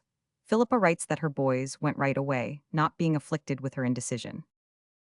Jem says that he thinks they will be leaving very soon now, and that he will not be able to get leave to come so far before they go, as they will have to start at a few hours' notice, said the doctor, passing the letter to his wife. That is not fair, said Susan indignantly. Has Sir Sam Hughes no regard for our feelings? The idea of whisking that blessed boy away to Europe without letting us even have a last glimpse of him. If I were you, doctor dear, I would write to the papers about it. Perhaps it is as well, said the disappointed mother. I don't believe I could bear another parting from him, now that I know the war will not be over as soon as we hoped when he left first. Oh, if only, but no, I won't say it. Like Susan and Rilla, concluded Mrs. Blythe, achieving a laugh, I am determined to be a heroine. You're all good stuff, said the doctor. I'm proud of my women folk. Even Rilla here, my lily of the field, is running a Red Cross Society full blast and saving a little life for Canada. That's a good piece of work. Rilla, daughter of Anne, what are you going to call your war baby? I'm waiting to hear from Jim Anderson, said Rilla. He may want to name his own child. But as the autumn weeks went by, no word came from Jim Anderson, who had never been heard from since he sailed from Halifax, and to whom the fate of wife and child seemed a matter of indifference. Eventually, Rilla decided to call the baby James, and Susan opined that Kitchener should be added thereto. So James Kitchener Anderson became the possessor of a name somewhat more imposing than himself. The Ingleside family promptly shortened it to Jims, but Susan obstinately called him Little Kitchener and nothing else. Jims is no name for a Christian child, Mrs. Doctor dear, she said disapprovingly. Cousin Sophia says it is too flippant, and for once I consider she utters sense, though I would not please her by openly agreeing with her. As for the child, he is beginning to look something like a baby, and I must admit that Rilla is wonderful with him, though I would not pamper pride by saying so to her face. Mrs. Doctor dear, I shall never, no never, forget the first sight I had of that infant, lying in that big soup tureen, rolled up in dirty flannel. It is not often that Susan Baker is flabbergasted, but flabbergasted I was then, and that you may tie too. For one awful moment I thought my mind had given way, and that I was seeing visions. Then thinks I, no, I never heard of anyone having a vision of a soup tureen, so it must be real at least, and I plucked up confidence. When I heard the doctor tell Rilla that she must take care of the baby, I thought he was joking, for I did not believe for a minute she would or could do it. But you see what has happened, and it is making a woman of her. When we have to do a thing, Mrs. Doctor dear, we can do it. Susan added another proof to this concluding dictum of hers one day in October. The doctor and his wife were away. Rilla was presiding over Jim's afternoon siesta upstairs, purling 4 and knitting 1 with ceaseless vim. Susan was seated on the back veranda, shelling beans, and Cousin Sophia was helping her. Peace and tranquility brooded over the glen. The sky was fleeced over with silvery, shining clouds. Rainbow Valley lay in a soft, autumnal haze of fairy purple. The maple grove was a burning bush of color, and the hedge of sweetbriar around the kitchen yard was a thing of wonder in its subtle tintings. It did not seem that strife could be in the world, and Susan's faithful heart was lulled into a brief forgetfulness, although she had lain awake most of the preceding night thinking of little Jem far out on the Atlantic, where the great fleet was carrying Canada's first army across the ocean. Even Cousin Sophia looked less melancholy than usual, and admitted that there was not much fault to be found in the day, although there was no doubt it was a weather breeder, and there would be an awful storm on its heels. Things is too calm to last, she said. As if in confirmation of her assertion, a most unearthly din suddenly arose behind them. It was quite impossible to describe the confused medley of bangs and rattles and muffled shrieks and yowls that proceeded from the kitchen, accompanied by occasional crashes. Susan and Cousin Sophia stared at each other in dismay. What upon earth has bruck loose in there? Gasped Cousin Sophia. It must be that hide-cat gone clean mad at last, muttered Susan. I have always expected it. Rilla came flying out of the side door of the living room. What has happened? She demanded. It is beyond me to say, but that possessed beast of yours is evidently at the bottom of it, said Susan. Do not go near him, at least. I will open the door and peep in. There goes some more of the crockery. I have always said that the devil was in him and that I will tie to. It is my opinion that the cat has hydrophobia, said Cousin Sophia solemnly. I once heard of a cat that went mad and bit 3 people, and they all died a most terrible death and turned black as ink. Undismayed by this, Susan opened the door and looked in. The floor was littered with fragments of broken dishes, for it seemed that the fatal tragedy had taken place on the long dresser, where Susan's array of cooking bowls had been marshaled in shining state. Around the kitchen tore a frantic cat, with his head wedged tightly in an old salmon can. Blindly he careered about with shrieks and profanity commingled, now banging the can madly against anything he encountered, now trying vainly to wrench it off with his paws. The sight was so funny that Rilla doubled up with laughter. Susan looked at her reproachfully. I see nothing to laugh at. That beast has broken your ma's big blue mixing bowl that she brought from Green Gables when she was married. That is no small calamity, in my opinion. But the thing to consider now is how to get that can off Hyde's head. Don't you dast go touching it, exclaimed Cousin Sophia, galvanized into animation. It might be your death. Shut the kitchen up and send for Albert. I am not in the habit of sending for Albert during family difficulties, said Susan loftily. That beast is in torment, and whatever my opinion of him may be, I cannot endure to see him suffering pain. You keep away, Rilla, for little Kitchener's sake, and I will see what I can do. Susan stalked undauntedly into the kitchen, seized an old storm coat of the doctor's, and after a wild pursuit and several fruitless dashes and pounces, managed to throw it over the cat and can. Then she proceeded to saw the can loose with a can opener, while Rilla held the squirming animal, rolled in the coat. Anything like Doc's shrieks while the process was going on was never heard at Ingleside. Susan was in mortal dread that the Albert Crawfords would hear it and conclude she was torturing the creature to death. Doc was a wrathful and indignant cat when he was freed. Evidently he thought the whole thing was a put-up job to bring him low. He gave Susan a baleful glance by way of gratitude and rushed out of the kitchen to take sanctuary in the jungle of the sweetbriar hedge, where he sulked for the rest of the day. Susan swept up her broken dishes grimly. The Huns themselves couldn't have worked more havoc here, she said bitterly. But when people will keep a satanic animal like that, in spite of all warnings, they cannot complain when their wedding bowls get broken. Things have come to a pretty pass when an honest woman cannot leave her kitchen for a few minutes without a fiend of a cat rampaging through it with his head in a salmon can.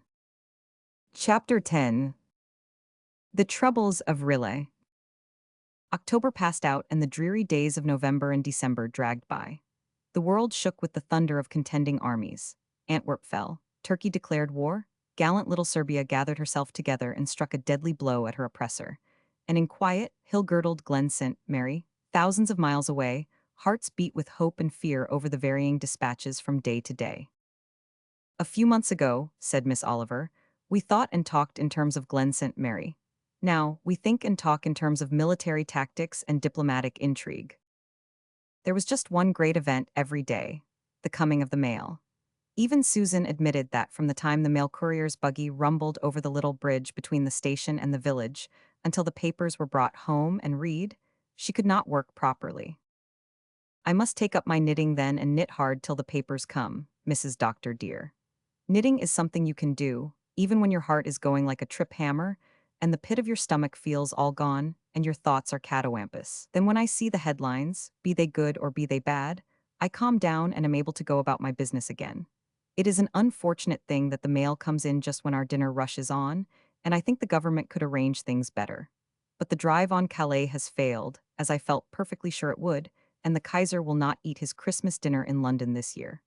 Do you know, Mrs. Doctor, dear? Susan's voice lowered as a token that she was going to impart a very shocking piece of information. I have been told on good authority, or else you may be sure I would not be repeating it when it concerns a minster, that the Rev. Mr. Arnold goes to Charlottetown every week and takes a Turkish bath for his rheumatism. The idea of him doing that when we are at war with Turkey? One of his own deacons has always insisted that Mr. Arnold's theology was not sound, and I am beginning to believe that there is some reason to fear it. Well, I must bestir myself this afternoon and get little Jem's Christmas cake packed up for him. He will enjoy it if the blessed boy is not drowned in mud before that time. Jem was in camp on Salisbury Plain and was writing gay, cheery letters home in spite of the mud. Walter was at Redmond and his letters to Rilla were anything but cheerful. She never opened one without a dread tugging at her heart that it would tell her he had enlisted. His unhappiness made her unhappy. She wanted to put her arm round him and comfort him, as she had done that day in Rainbow Valley. She hated everybody who was responsible for Walter's unhappiness. He will go yet, she murmured miserably to herself one afternoon, as she sat alone in Rainbow Valley, reading a letter from him. He will go yet, and if he does, I just can't bear it. Walter wrote that someone had sent him an envelope containing a white feather. I deserved it, Rilla. I felt that I ought to put it on and wear it, proclaiming myself to all Redmond the coward I know I am. The boys of my year are going. Every day 2 or 3 of them join up. Some days I almost make up my mind to do it. And then I see myself thrusting a bayonet through another man, some woman's husband or sweetheart or son, perhaps the father of little children. I see myself lying alone, torn and mangled, burning with thirst on a cold, wet field, surrounded by dead and dying men, and I know I never can. I can't face even the thought of it. How could I face the reality? There are times when I wish I had never been born. Life has always seemed such a beautiful thing to me, and now it is a hideous thing. Rilla my Rilla, if it weren't for your letters, your dear, bright, merry, funny, comical, believing letters, I think I'd give up. And Una is really a little brick, isn't she? There's a wonderful fineness and firmness under all that shy, wistful girlishness of her. She hasn't your knack of writing laugh-provoking epistles, but there's something in her letters. I don't know what, that makes me feel at least while I'm reading them that I could even go to the front. Not that she ever says a word about my going, or hints that I ought to go, she isn't that kind. It's just the spirit of them, the personality that is in them. Well, I can't go. You have a brother and Una has a friend who is a coward. Oh, I wish Walter wouldn't write such things, sighed Rilla. It hurts me, he isn't a coward, he isn't. She looked wistfully about her, at the little woodland valley and the gray, lonely fallows beyond, how everything reminded her of Walter. The red leaves still clung to the wild sweetbriars that overhung a curve of the brook. Their stems were gemmed with the pearls of the gentle rain that had fallen a little while before. Walter had once written a poem describing them. The wind was sighing and rustling among the frosted brown bracken ferns, then lessening sorrowfully away down the brook. Walter had said once that he loved the melancholy of the autumn wind on a November day. The old tree lovers still clasped each other in a faithful embrace, and the white lady, now a great white-branched tree, stood out beautifully fine against the gray velvet sky. Walter had named them long ago, and last November, when he had walked with her and Miss Oliver in the valley, he had said, looking at the leafless lady, with a young silver moon hanging over her, a white birch is a beautiful pagan maiden who has never lost the Eden secret of being naked and unashamed. Miss Oliver had said, "Put that into a poem, Walter," and he had done so, and read it to them the next day, just a short thing with goblin imagination in every line of it. Oh, how happy they had been then. Well, Rilla scrambled to her feet, time was up. Jims would soon be awake, his lunch had to be prepared, his little slips had to be ironed, there was a committee meeting of the junior Reds that night, there was her new knitting bag to finish. It would be the handsomest bag in the junior society. Handsomer even than Irene Howard's. She must get home and get to work. She was busy these days from morning till night. That little monkey of a Jims took so much time. But he was growing. He was certainly growing. And there were times when Rilla felt sure that it was not merely a pious hope, but an absolute fact that he was getting decidedly better looking. Sometimes she felt quite proud of him, and sometimes she yearned to spank him. But she never kissed him or wanted to kiss him. The Germans captured Lodz today, said Miss Oliver, one December evening, when she, Mrs. Blythe, and Susan were busy sewing or knitting in the cozy living room. This war is at least extending my knowledge of geography. Schoolma'am though I am, 3 months ago I didn't know there was such a place in the world such as Lodz. Had I heard it mentioned, I would have known nothing about it and cared as little. I know all about it now. Its size, its standing, its military significance. Yesterday the news that the Germans have captured it in their second rush to Warsaw made my heart sink into my boots. I woke up in the night and worried over it. I don't wonder babies always cry when they wake up in the night. Everything presses on my soul then, and no cloud has a silver lining. When I wake up in the night and cannot go to sleep again, remarked Susan, who was knitting and reading at the same time, I pass the moments by torturing the Kaiser to death. Last night I fried him in boiling oil, and a great comfort it was to me, remembering those Belgian babies. If the Kaiser were here and had a pain in his shoulder, you'd be the first to run for the liniment bottle to rub him down, laughed Miss Oliver. Would I? Cried outraged Susan. Would I, Miss Oliver? I would rub him down with coal oil, Miss Oliver, and leave it to blister. That is what I would do, and that you may tie to. A pain in his shoulder, indeed. He will have pains all over him before he is through with what he has started. We are told to love our enemies, Susan, said the doctor solemnly. Yes, our enemies, but not King George's enemies, doctor dear, retorted Susan crushingly. She was so well pleased with herself over this flattening out of the doctor completely that she even smiled as she polished her glasses. Susan had never given in to glasses before, but she had done so at last in order to be able to read the war news, and not a dispatch got by her. Can you tell me, Miss Oliver, how to pronounce 1000L a W A and BZURA and PRZMYSL? That last is a conundrum which nobody seems to have solved yet, Susan, and I can make only a guess at the others. These foreign names are far from being decent, in my opinion, said disgusted Susan. I dare say the Austrians and Russians would think Saskatchewan and Musquodoboit about as bad, Susan, said Miss Oliver. The Serbians have done wonderfully of late. They have captured Belgrade and sent the Austrian creatures packing across the Danube with a flea in their ear, said Susan with a relish, as she settled down to examine a map of Eastern Europe, prodding each locality with the knitting needle to brand it on her memory. Cousin Sophia said a while ago that Serbia was done for, but I told her there was still such a thing as an overruling providence, doubt it who might. It says here that the slaughter was terrible. For all they were foreigners, it is awful to think of so many men being killed, Mrs. Doctor dear, for they are scarce enough as it is. Rilla was upstairs relieving her overcharged feelings by writing in her diary. Things have all gone catawampus, as Susan says, with me this week. Part of it was my own fault and part of it wasn't, and I seem to be equally unhappy over both parts. I went to town the other day to buy a new winter hat. It was the first time nobody insisted on coming with me to help me select it, and I felt that Mother had really given up thinking of me as a child. And I found the dearest hat. It was simply bewitching. It was a velvet hat, of the very shade of rich green that was made for me. It just goes with my hair and complexion beautifully, bringing out the red-brown shades and what Miss Oliver calls my creaminess so well. Only once before in my life have I come across that precise shade of green. When I was 12, I had a little beaver hat of it, and all the girls in school were wild over it. Well, as soon as I saw this hat, I felt that I simply must have it, and have it I did. The price was dreadful. I will not put it down here because I don't want my descendants to know I was guilty of paying so much for a hat, in wartime too, when everybody is, or should be, trying to be economical. When I got home and tried on the hat again in my room, I was assailed by qualms. Of course, it was very becoming, but somehow it seemed too elaborate and fussy for church-going and our quiet little doings in the glen, too conspicuous, in short. It hadn't seemed so at the milliner's, but here in my little white room it did. And that dreadful price tag? And the starving Belgians? When Mother saw the hat and the tag, she just looked at me. Mother is some expert at looking. Father says she looked him into love with her years ago in Avonlea school, and I can well believe it, though I have heard a weird tale of her banging him over the head with a slate at the very beginning of their acquaintance. Mother was a limb when she was a little girl, I understand, and even up to the time when Jem went away she was full of ginger. But let me return to my mutton, that is to say, my new green velvet hat. Do you think, Rilla, Mother said quietly, far too quietly, that it was right to spend so much for a hat, especially when the need of the world is so great? I paid for it out of my own allowance, Mother, I exclaimed. That is not the point. Your allowance is based on the principle of a reasonable amount for each thing you need. If you pay too much for one thing, you must cut off somewhere else, and that is not satisfactory.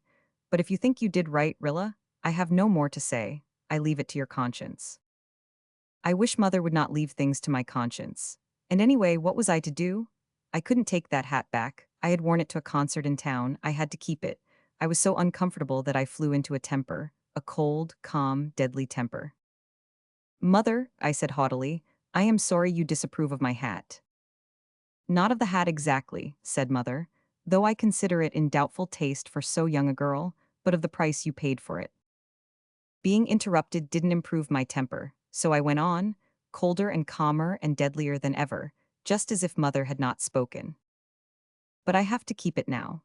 However, I promise you that I will not get another hat for 3 years or for the duration of the war, if it lasts longer than that. Even you, oh, the sarcasm I put into the you, cannot say that what I paid was too much when spread over at least 3 years. You will be very tired of that hat before 3 years, Rilla, said Mother, with a provoking grin, which, being interpreted, meant that I wouldn't stick it out. Tired or not, I will wear it that long, I said, and then I marched upstairs and cried to think that I had been sarcastic to Mother. I hate that hat already. But 3 years are the duration of the war, I said, and 3 years are the duration of the war it shall be. I vowed and I shall keep my vow, cost what it will. That is one of the catawampus things. The other is that I have quarreled with Irene Howard, or she quarreled with me, or no, we both quarreled. The Junior Red Cross met here yesterday. The hour of meeting was 2:30, but Irene came at 1:30, because she got the chance of a drive down from the upper Glen. Irene hasn't been a bit nice to me since the fuss about the eats, and besides I feel sure she resents not being president. But I have been determined that things should go smoothly, so I have never taken any notice. And when she came yesterday, she seemed so nice and sweet again that I hoped she had got over her huffiness, and we could be the chums we used to be.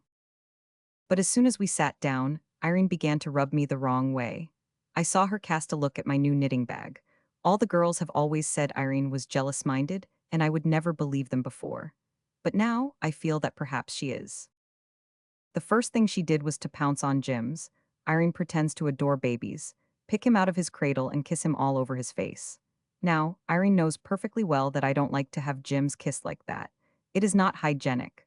After she had worried him till he began to fuss, she looked at me and gave quite a nasty little laugh, but she said, oh, so sweetly, "Why, Rilla, darling, you look as if you thought I was poisoning the baby."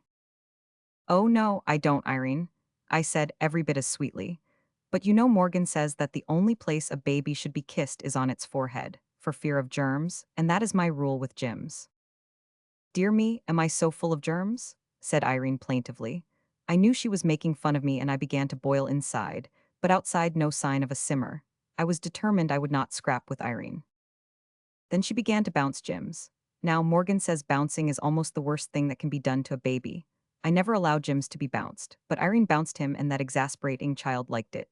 He smiled for the very first time. He is 4 months old and he has never smiled once before. Not even Mother or Susan have been able to coax that thing to smile, try as they would. And here he was smiling because Irene Howard bounced him? Talk of gratitude. I admit that smile made a big difference in him. Two of the dearest dimples came out in his cheeks, and his big brown eyes seemed full of laughter. The way Irene raved over those dimples was silly, I consider.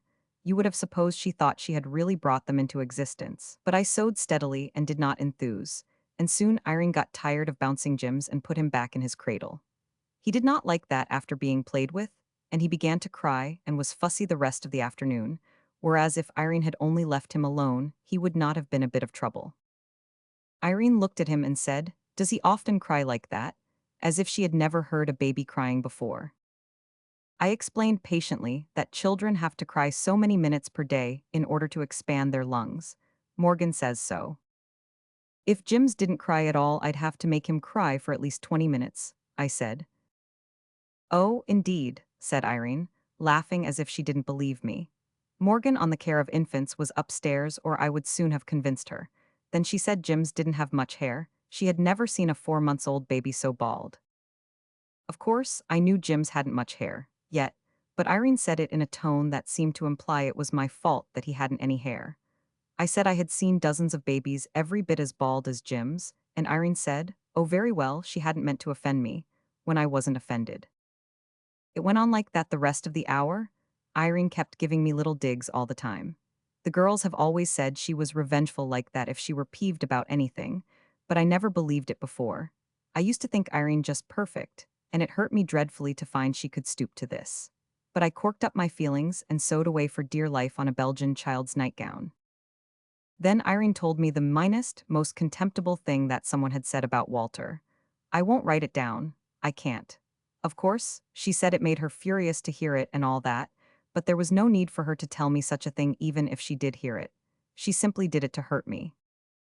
I just exploded. How dare you come here and repeat such a thing about my brother, Irene Howard? I exclaimed. I shall never forgive you, never. Your brother hasn't enlisted, hasn't any idea of enlisting. Why, Rilla dear, I didn't say it, said Irene. I told you it was Mrs. George Burr, and I told her. I don't want to hear what you told her. Don't you ever speak to me again, Irene Howard. Of course, I shouldn't have said that. but it just seemed to say itself. Then the other girls all came in a bunch, and I had to calm down and act the hostess part as well as I could. Irene paired off with Olive Kirk all the rest of the afternoon and went away without so much as a look. So I suppose she means to take me at my word, and I don't care, for I do not want to be friends with a girl who could repeat such a falsehood about Walter. But I feel unhappy over it for all that. We've always been such good chums, and until lately Irene was lovely to me. And now another illusion has been stripped from my eyes, and I feel as if there wasn't such a thing as real true friendship in the world. Father got old Joe Mead to build a kennel for Dog Monday in the corner of the shipping shed today. We thought perhaps Monday would come home when the cold weather came, but he wouldn't. No earthly influence can coax Monday away from that shed, even for a few minutes. There he stays and meets every train, so we had to do something to make him comfortable. Joe built the kennel so that Monday could lie in it and still see the platform, so we hope he will occupy it. Monday has become quite famous. A reporter of the Enterprise came out from town and photographed him and wrote up the whole story of his faithful vigil.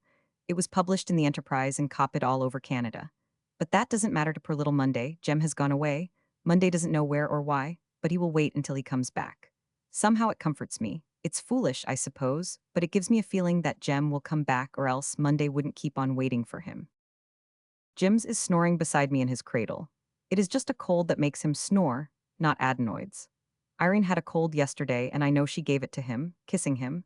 He is not quite such a nuisance as he was. He has got some backbone and can sit up quite nicely, and he loves his bath now and splashes unsmilingly in the water instead of twisting and shrieking. Oh, shall I ever forget those first 2 months? I don't know how I lived through them. But here I am and here is Jim's, and we both are going to carry on.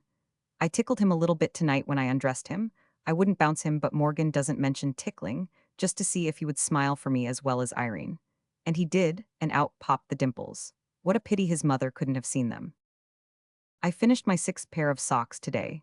With the first 3 I got Susan to set the heel for me. Then I thought that was a bit of shirking, so I learned to do it myself. I hate it, but I have done so many things I hate since 4th of August that one more or less doesn't matter. I just think of Jem joking about the mud on Salisbury Plain and I go at them. Chapter 11. Dark and bright. At Christmas, the college boys and girls came home, and for a little while Ingleside was gay again. But all were not there. For the first time, one was missing from the circle round the Christmas table. Jem, of the steady lips and fearless eyes, was far away, and Rilla felt that the sight of his vacant chair was more than she could endure. Susan had taken a stubborn freak and insisted on setting out Jem's place for him as usual, with the twisted little napkin ring he had always had since a boy, and the odd, high Green Gables goblet that Aunt Marilla had once given him, and from which he always insisted on drinking. That blessed boy shall have his place, Mrs. Doctor dear, said Susan firmly, and do not you feel over it, for you may be sure he is here in spirit, and next Christmas he will be here in the body. Wait you till the big push comes in the spring, and the war will be over in a jiffy. They tried to think so, but a shadow stalked in the background of their determined merrymaking. Walter, too, was quiet and dull, all through the holidays. He showed Rilla a cruel, anonymous letter he had received at Redmond, a letter far more conspicuous for malice than for patriotic indignation. Nevertheless, all it says is true, Rilla. Rilla had caught it from him and thrown it into the fire. There isn't one word of truth in it, she declared hotly. Walter, you've got morbid, as Miss Oliver says she gets when she broods too long over one thing. I can't get away from it at Redmond, Rilla. The whole college is aflame over the war. A perfectly fit fellow, of military age, who doesn't join up is looked upon as a shirker and treated accordingly. Dr. Milne, the English professor, who has always made a special pet of me, has 2 sons in khaki, and I can feel the change in his manner towards me. It's not fair, you're not fit. Physically I am, sound as a bell. The unfitness is in the soul, and it's a taint and a disgrace. There, don't cry, Rilla. I'm not going if that's what you're afraid of. The piper's music rings in my ears day and night, but I cannot follow. You would break Mother's heart and mine if you did, sobbed Rilla. Oh, Walter, one is enough for any family. The holidays were an unhappy time for her. Still, having Nan and Di and Walter and Shirley home helped in the enduring of things. A letter and book came for her from Kenneth Ford, too. Some sentences in the letter made her cheeks burn and her heart beat, until the last paragraph, which sent an icy chill over everything. My ankle is about as good as new. I'll be fit to join up in a couple of months more, Rilla my Rilla. It will be some feeling to get into khaki all right. Little Ken will be able to look the whole world in the face then and oh not any man. It's been rotten lately since I've been able to walk without limping. People who don't know look at me as much as to say slacker. Well, they won't have the chance to look it much longer. I hate this war, said Rilla bitterly, as she gazed out into the maple grove that was a chill glory of pink and gold in the winter sunset. 1914 has gone, said Dr. Blythe on New Year's Day. Its sun, which rose fairly, has set in blood. What will 1915 bring? Victory, said Susan, for once laconic. Do you really believe we'll win the war, Susan? Said Miss Oliver drearily. She had come over from Lowbridge to spend the day and see Walter and the girls before they went back to Redmond. She was in a rather blue and cynical mood, and inclined to look on the dark side. Believe we'll win the war, exclaimed Susan. No, Miss Oliver dear, I do not believe, I know. That does not worry me. What does worry me is the trouble and expense of it all. But then you cannot make omelets without breaking eggs, so we must just trust in God and make big guns. Sometimes I think the big guns are better to trust in than God, said Miss Oliver defiantly. No, no, dear, you do not. The Germans had the big guns at the Marne, had they not? But Providence settled them. Do not ever forget that. Just hold on to that when you feel inclined to doubt. Clutch hold of the sides of your chair and sit tight and keep saying, big guns are good, but the Almighty is better, and He is on our side, no matter what the Kaiser says about it. I would have gone crazy many a day lately, Miss Oliver, dear, if I had not sat tight and repeated that to myself. My cousin Sophia is, like you, somewhat inclined to despond. Oh, dear me, what will we do if the Germans ever get here? She wailed to me yesterday. Bury them, said I, just as offhand as that. There is plenty of room for the graves. Cousin Sophia said that I was flippant, but I was not flippant, Miss Oliver, dear, only calm and confident in the British Navy and our Canadian boys. I am like old Mr. William Pollock of the Harbour Head. He is very old and has been ill for a long time, and one night last week he was so low that his daughter-in-law whispered to someone that she thought he was dead. Darn it, I ain't, he called right out. Only Miss Oliver, dear. He did not use so mild a word as darn it, I ain't, and I don't mean to die until the Kaiser is well licked. Now that, Miss Oliver, dear, concluded Susan, is the kind of spirit I admire. I admire it, but I can't emulate it, sighed Gertrude. Before this, I have always been able to escape from the hard things of life for a little while by going into dreamland and coming back like a giant refreshed. But I can't escape from this. Nor I, said Mrs. Blythe. I hate going to bed now. All my life I've liked going to bed to have a gay, mad, splendid half hour of imagining things before sleeping. Now I imagine them still, but such different things. I am rather glad when the time comes to go to bed, said Miss Oliver. I like the darkness because I can be myself in it. I needn't smile or talk bravely.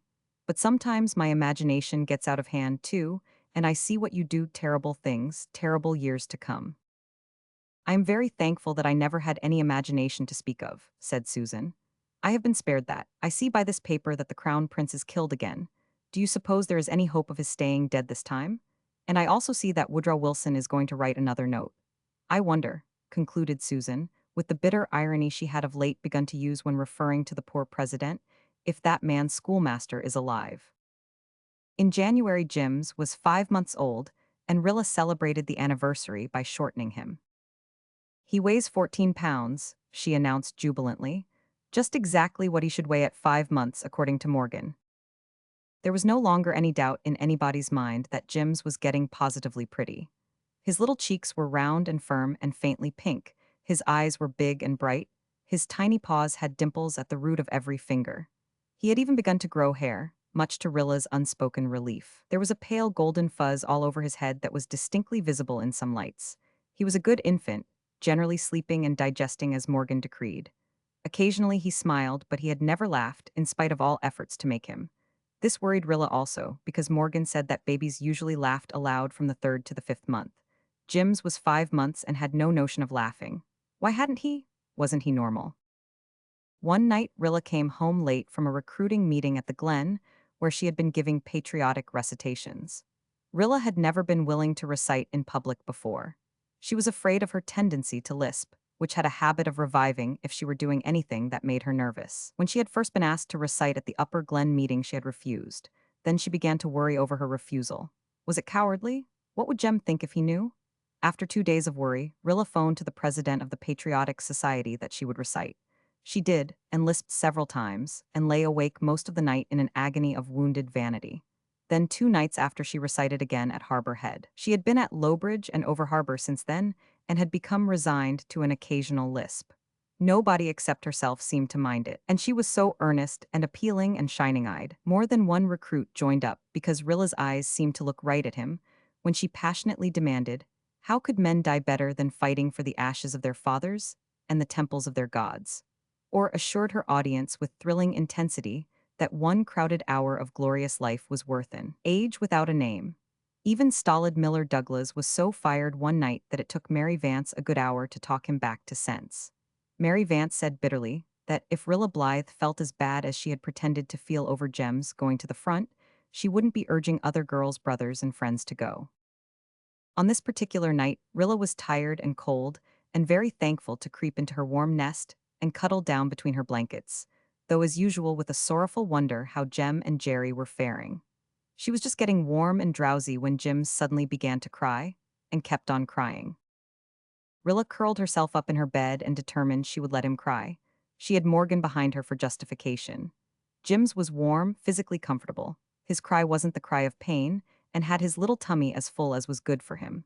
Under such circumstances, it would be simply spoiling him to fuss over him, and she wasn't going to do it.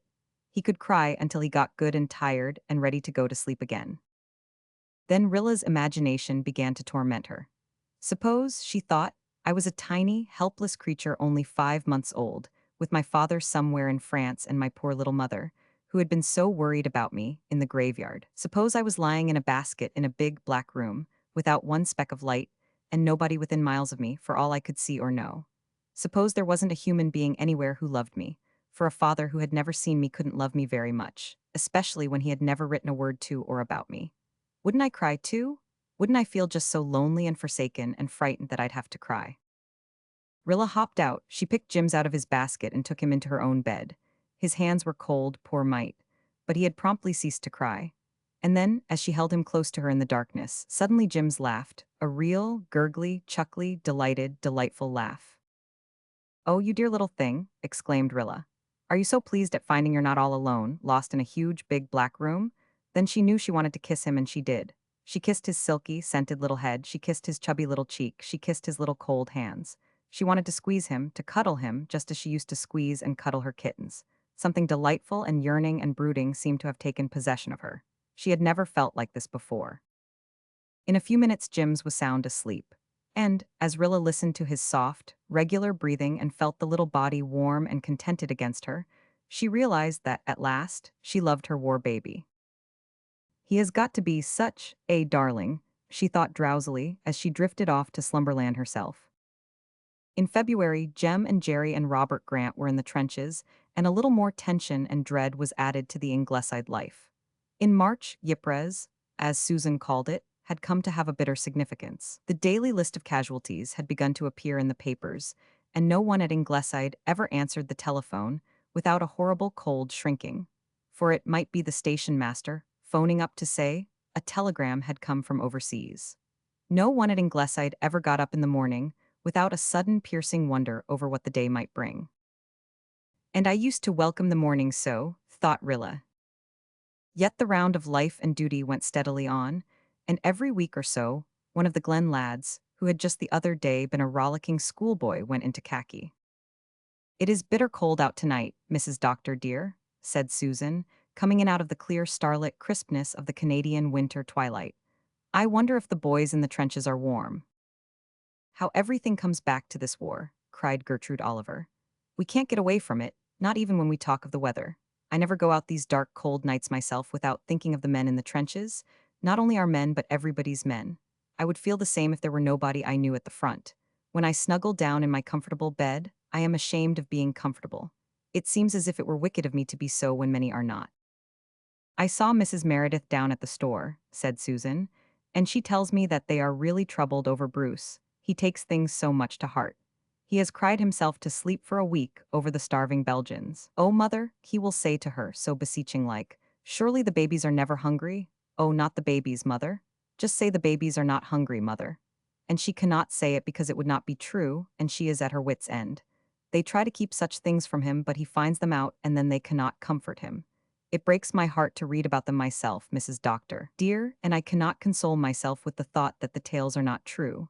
When I read a novel that makes me want to weep, I just say severely to myself, now, Susan Baker, you know that is all a pack of lies. But we must carry on. Jack Crawford says he is going to the war because he is tired of farming. I hope he will find it a pleasant change.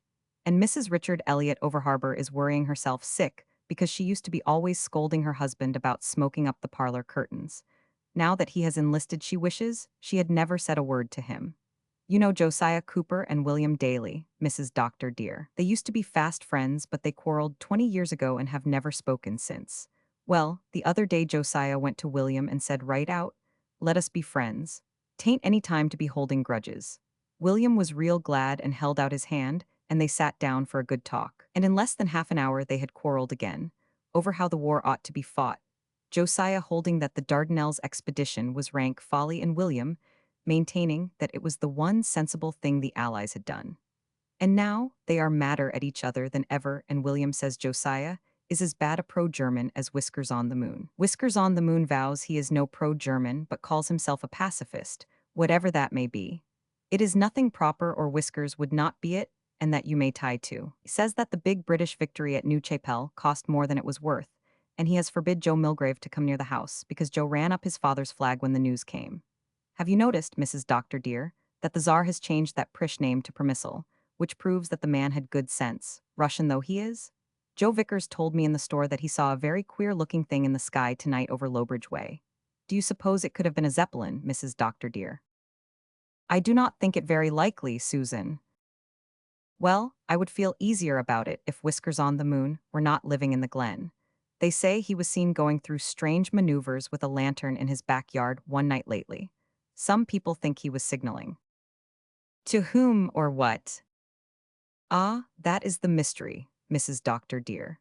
In my opinion, the government would do well to keep an eye on that man if it does not want us to be all murdered in our beds some night. Now I shall just look over the papers a minute before going to write a letter to little Jem.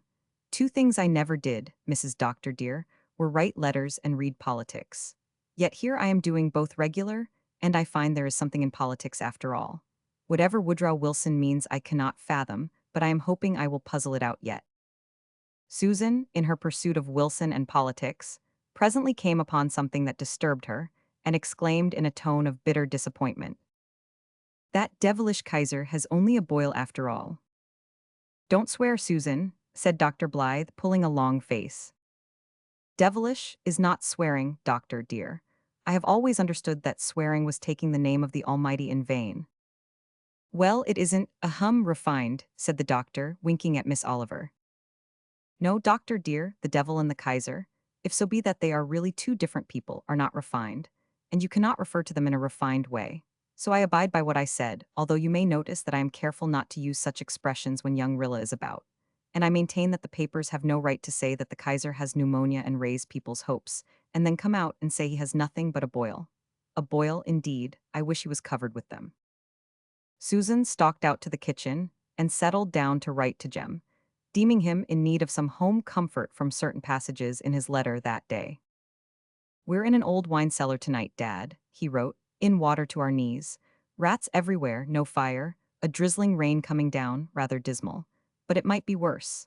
I got Susan's box today and everything was in tip-top order and we had a feast. Jerry is up the line somewhere, and he says the rations are rather worse than Aunt Martha's ditto used to be. But here they're not bad, only monotonous. Tell Susan I'd give a year's pay for a good batch of her monkey faces, but don't let that inspire her to send any, for they wouldn't keep. We have been under fire since the last week in February. One boy, he was a Nova Scotian, was killed right beside me yesterday. A shell burst near us, and when the mess cleared away, he was lying dead, not mangled at all. He just looked a little startled. It was the first time I'd been close to anything like that, and it was a nasty sensation, but one soon gets used to horrors here. We're in an absolutely different world. The only things that are the same are the stars, and they are never in their right places somehow. Tell Mother not to worry. I'm all right, fit as a fiddle, and glad I came. There's something across from us here that has got to be wiped out of the world, that's all, an emanation of evil that would otherwise poison life forever. It's got to be done, Dad, however long it takes and whatever it costs, and you tell the Glen people this for me. They don't realize yet what it is has broken loose. I didn't when I first joined up. I thought it was fun. Well, it isn't, but I'm in the right place all right. Make no mistake about that. When I saw what had been done here to homes and gardens and people, well, Dad, I seemed to see a gang of Huns marching through Rainbow Valley and the Glen and the garden at Ingleside. There were gardens over here, beautiful gardens with the beauty of centuries. And what are they now? Mangled, desecrated things. We are fighting to make those dear old places where we had played as children, safe for other boys and girls, fighting for the preservation and safety of all sweet, wholesome things. Whenever any of you go to the station, be sure to give Dog Monday a double pat for me. Fancy the faithful little beggar waiting there for me like that. Honestly, Dad, on some of these dark, cold nights in the trenches, it heartens and braces me up no end to think that thousands of miles away at the old Glen station, there is a small spotted dog sharing my vigil. Tell Rilla I'm glad her war baby is turning out so well, and tell Susan that I'm fighting a good fight against both Huns and cooties. Mrs. Doctor dear, whispered Susan solemnly, what are cooties? Mrs. Blythe whispered back, and then said in reply to Susan's horrified ejaculations, it's always like that in the trenches, Susan. Susan shook her head and went away in grim silence to reopen a parcel she had sewed up for Jem and slip in a fine tooth comb. Chapter 12. In the days of Langemarck. How can spring come and be beautiful in such a horror? Wrote Rilla in her diary. When the sun shines, and the fluffy yellow catkins are coming out on the willow trees down by the brook, and the garden is beginning to be beautiful, I can't realize that such dreadful things are happening in Flanders. But they are. This past week has been terrible for us all, since the news came of the fighting around Ypres and the battles of Langemarck and St. Julien. Our Canadian boys have done splendidly. General French says they saved the situation, when the Germans had all but broken through. But I can't feel pride or exultation or anything but annoying anxiety over Jem and Jerry and Mr. Grant. The casualty lists are coming out in the papers every day.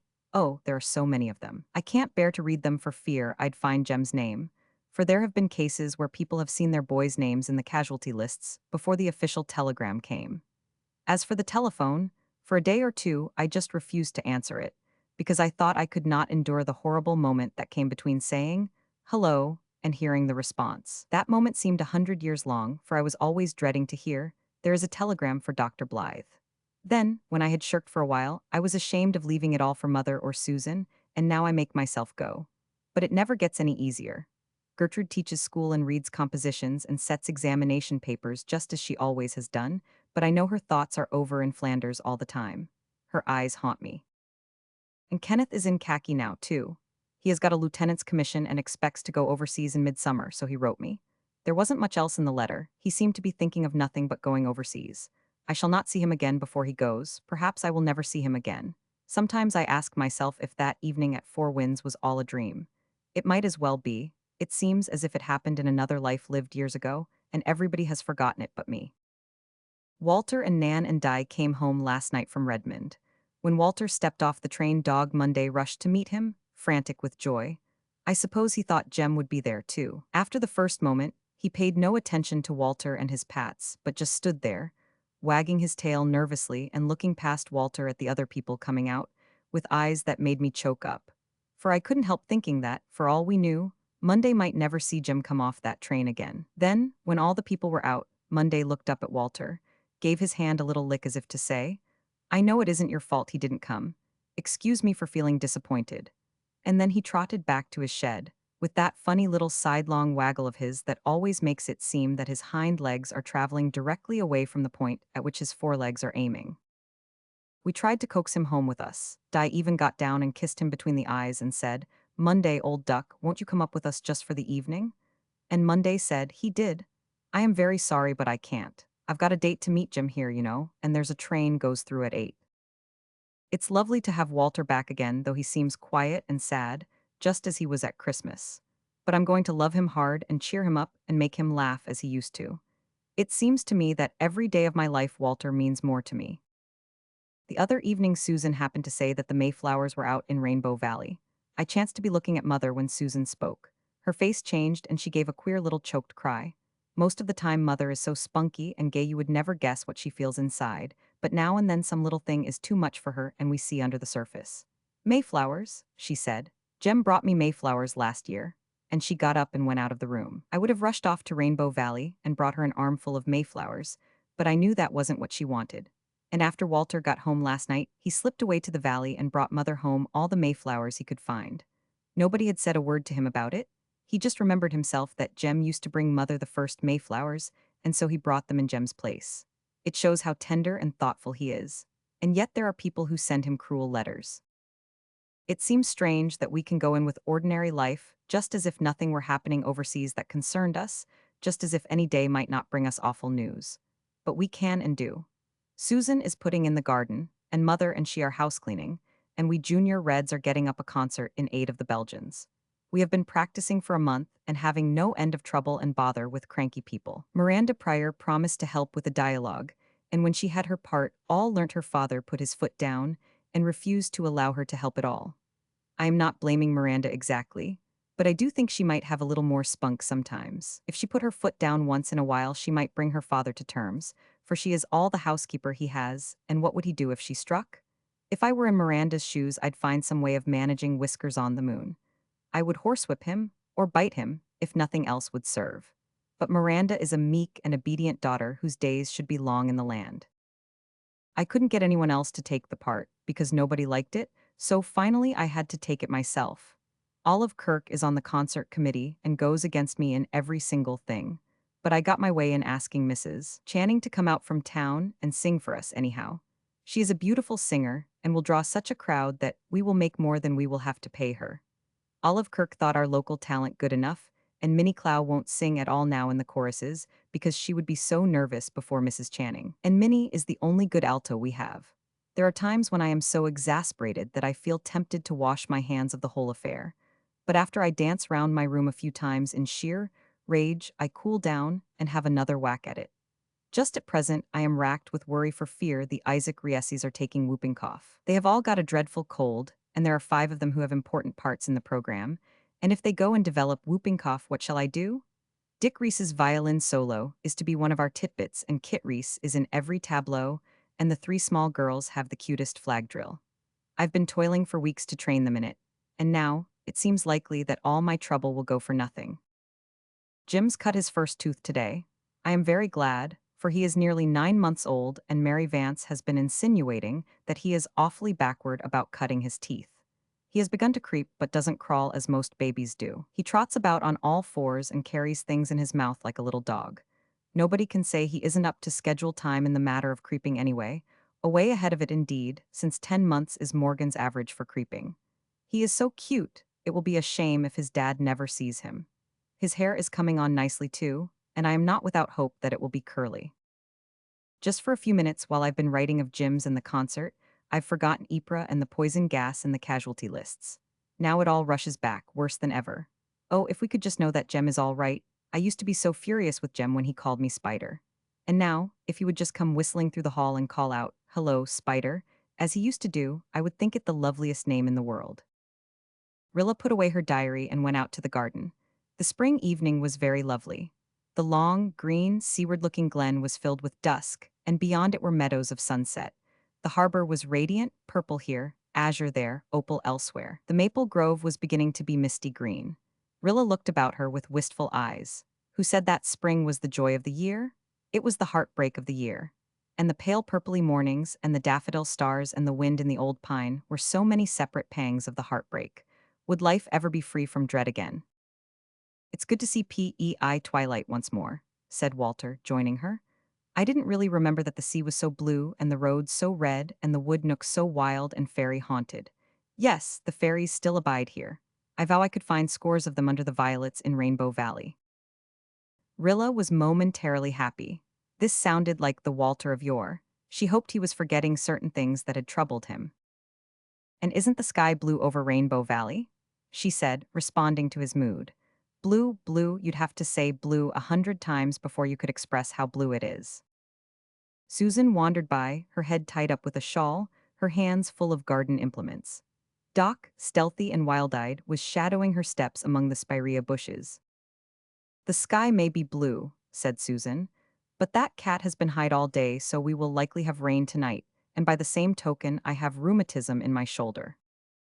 It may rain, but don't think rheumatism. Susan, think violets, said Walter gaily. Rather too gaily, Rilla thought. Susan considered him unsympathetic. Indeed, Walter dear, I do not know what you mean by thinking violets, she responded stiffly. And rheumatism is not a thing to be joked about, as you may some day realize for yourself. I hope I am not of the kind that is always complaining of their aches and pains, especially now when the news is so terrible. Rheumatism is bad enough, but I realize, and none better, that it is not to be compared to being gassed by the Huns. Oh my God, no, exclaimed Walter passionately. He turned and went back to the house. Susan shook her head. She disapproved entirely of such ejaculations. I hope he will not let his mother hear him talking like that, she thought as she stacked the hose and rake away. Rilla was standing among the budding daffodils with tear-filled eyes.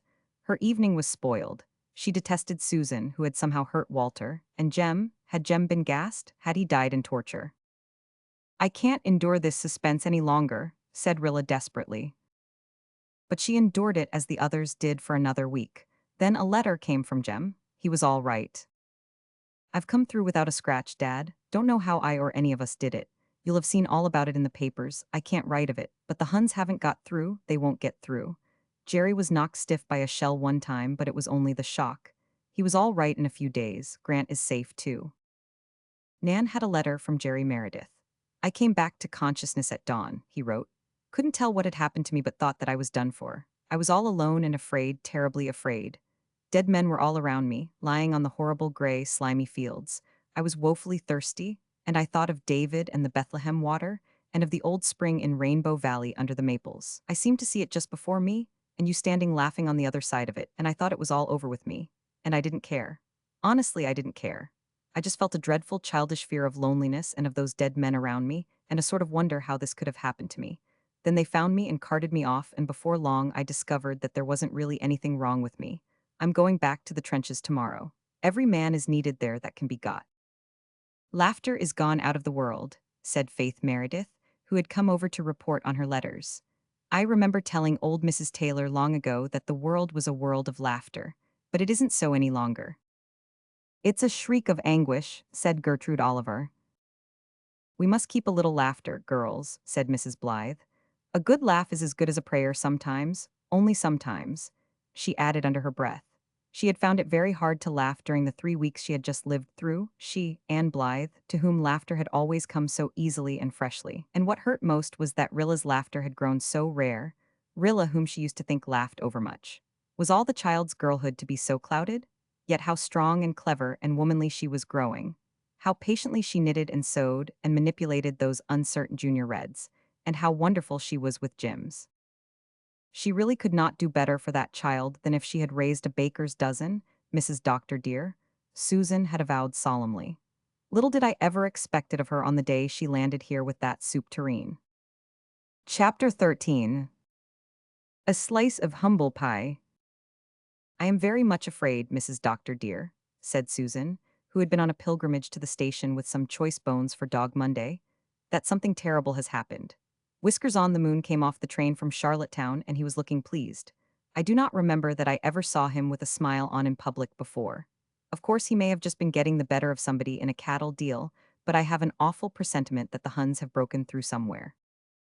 Perhaps Susan was unjust in connecting Mr. Pryor's smile with the sinking of the Lusitania, news of which circulated an hour later when the mail was distributed. But the Glen boys turned out that night in a body and broke all his windows in a fine frenzy of indignation over the Kaiser's doings. I do not say they did right, and I do not say they did wrong, said Susan, when she heard of it. But I will say that I wouldn't have minded throwing a few stones myself. One thing is certain.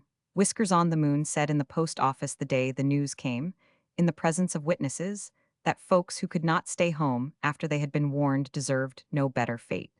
Norman Douglas is fairly foaming at the mouth over it all. If the devil doesn't get those men who sunk the Lusitania, then there is no use in there being a devil. He was shouting in Carter's store last night.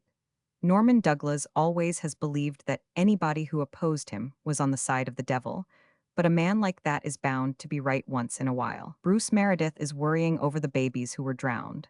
And it seems he prayed for something very special last Friday night and didn't get it, and was feeling quite disgruntled over it. But when he heard about the Lusitania, he told his mother that he understood now why God didn't answer his prayer.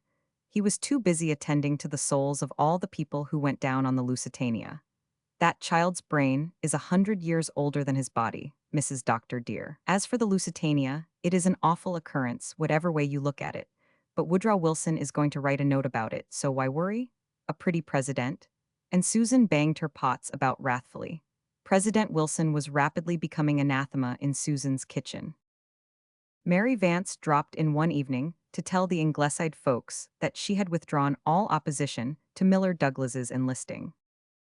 This Lusitania business was too much for me, said Mary brusquely. When the Kaiser takes to drowning innocent babies, it's high time somebody told him where he gets off at. This thing must be fought to a finish. It's been soaking into my mind slow, but I'm on now. So I up and told Miller he could go as far as I was concerned. Old Kitty Alec won't be converted, though. If every ship in the world was submarined and every baby drowned, Kitty wouldn't turn a hair. But I flatter myself that it was me kept Miller back all along and not the fair Kitty. I may have deceived myself, but we shall see. They did see. The next Sunday Miller Douglas walked into the Glen Church beside Mary Vance in khaki, and Mary was so proud of him that her white eyes fairly blazed. Joe Milgrave, back under the gallery, looked at Miller and Mary and then at Miranda Pryor, and sighed so heavily that everyone within a radius of 3 pews heard him and knew what his trouble was. Walter Blythe did not sigh.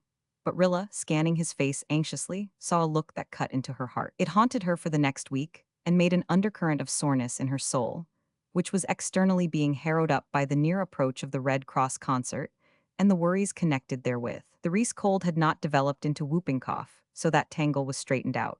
But other things were hanging in the balance, and on the very day before the concert came a regretful letter from Mrs. Channing saying that she could not come to sing. Her son, who was in Kingsport with his regiment, was seriously ill with pneumonia, and she must go to him at once.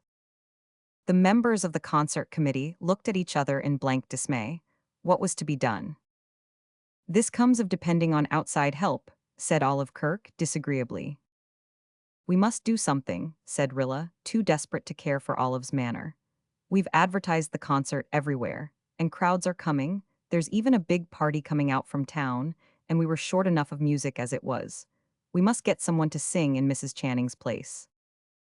I don't know who you can get at this late date, said Olive. Irene Howard could do it, but it is not likely she will after the way she was insulted by our society. How did our society insult her? Asked Rilla, in what she called her cold pale tone. Its coldness and pallor did not daunt Olive. You insulted her, she answered sharply. Irene told me all about it. She was literally heartbroken. You told her never to speak to you again, and Irene told me she simply could not imagine what she had said or done to deserve such treatment. That was why she never came to our meetings again but joined in with the Lowbridge Red Cross. I do not blame her in the least, and I, for one, will not ask her to lower herself by helping us out of this scrape. You don't expect me to ask her? Giggled Amy McAllister, the other member of the committee. Irene and I haven't spoken for 100 years. Irene is always getting insulted by somebody. But she is a lovely singer, I'll admit that, and people would just as soon hear her as Mrs. Channing. It wouldn't do any good if you did ask her, said Olive significantly. Soon after we began planning this concert, back in April, I met Irene in town one day and asked her if she wouldn't help us out. She said she'd love to, but she really didn't see how she could when Rilla Blythe was running the program, after the strange way Rilla had behaved to her. So there it is, and here we are, and a nice failure our concert will be. Rilla went home and shut herself up in her room, her soul in a turmoil. She would not humiliate herself by apologizing to Irene Howard. Irene had been as much in the wrong as she had been, and she had told such mean, distorted versions of their quarrel everywhere, posing as a puzzled, injured martyr. Rilla could never bring herself to tell her side of it. The fact that a slur at Walter was mixed up in it tied her tongue. So most people believed that Irene had been badly used, except a few girls who had never liked her and sided with Rilla. And yet, the concert over which she had worked so hard was going to be a failure. Mrs. Channing's 4 solos were the feature of the whole program. Miss Oliver, what do you think about it? She asked in desperation. I think Irene is the one who should apologize, said Miss Oliver, but unfortunately my opinion will not fill the blanks in your program. If I went and apologized meekly to Irene she would sing, I am sure, sighed Rilla. She really loves to sing in public, but I know she'll be nasty about it. I feel I'd rather do anything than go. I suppose I should go. If Jem and Jerry can face the Huns, surely I can face Irene Howard and swallow my pride to ask a favor of her for the good of the Belgians. Just at present, I feel that I cannot do it, but for all that I have a presentiment that after supper, you'll see me meekly trotting through Rainbow Valley on my way to the Upper Glen Road. Rilla's presentiment proved correct. After supper, she dressed herself carefully in her blue, beaded crepe. For vanity is harder to quell than pride, and Irene always saw any flaw or shortcoming in another girl's appearance. Besides, as Rilla had told her mother one day when she was 9 years old, it is easier to behave nicely when you have your good clothes on.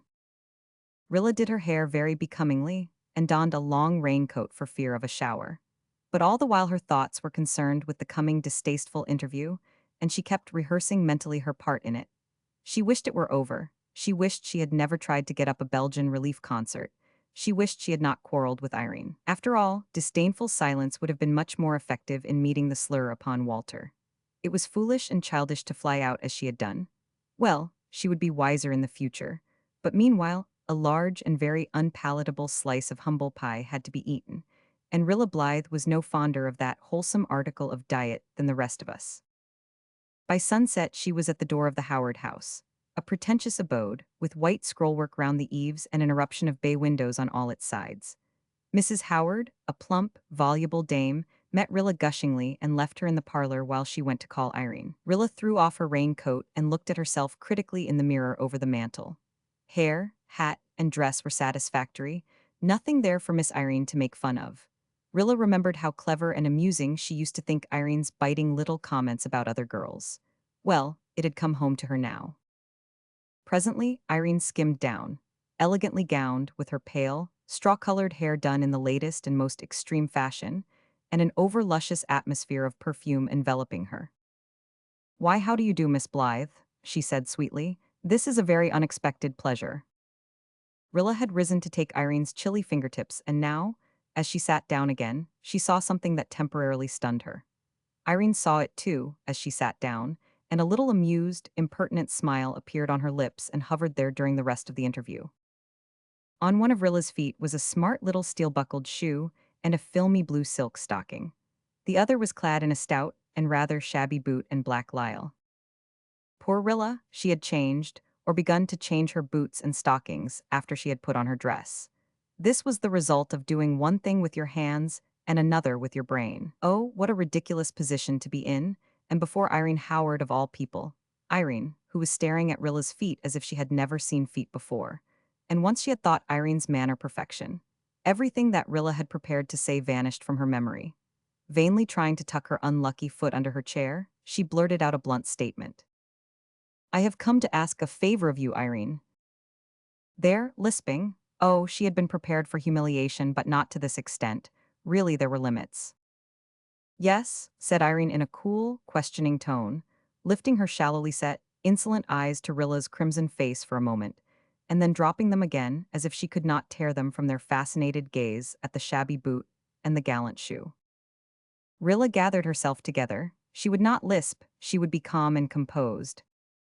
"Mrs. Channing cannot come because her son is ill in Kingsport, and I have come on behalf of the committee to ask you if you will be so kind as to sing for us in her place." Rilla enunciated every word so precisely and carefully that she seemed to be reciting a lesson. "It's something of a fiddler's invitation, isn't it?" said Irene, with one of her disagreeable smiles. "Olive Kirk asked you to help when we first thought of the concert, and you refused," said Rilla. "Why, I could hardly help then, could I?" asked Irene plaintively. "After you ordered me never to speak to you again, it would have been very awkward for us both, don't you think? Now for the humble pie." "I want to apologize to you for saying that, Irene," said Rilla steadily. "I should not have said it, and I have been very sorry ever since. Will you forgive me?" "And sing at your concert?" said Irene sweetly and insultingly. "If you mean," said Rilla miserably, "that I would not be apologizing to you if it were not for the concert, perhaps that is true. But it is also true that I have felt ever since it happened that I should not have said what I did, and that I have been sorry for it all winter. That is all I can say. If you feel you can't forgive me, I suppose there is nothing more to be said." "Oh, Rilla dear, don't snap me up like that," pleaded Irene. "Of course I'll forgive you, though I did feel awfully about it. How awfully I hope you'll never know. I cried for weeks over it, and I hadn't said or done a thing. Rilla choked back a retort. After all, there was no use in arguing with Irene, and the Belgians were starving. Don't you think you can help us with the concert? She forced herself to say.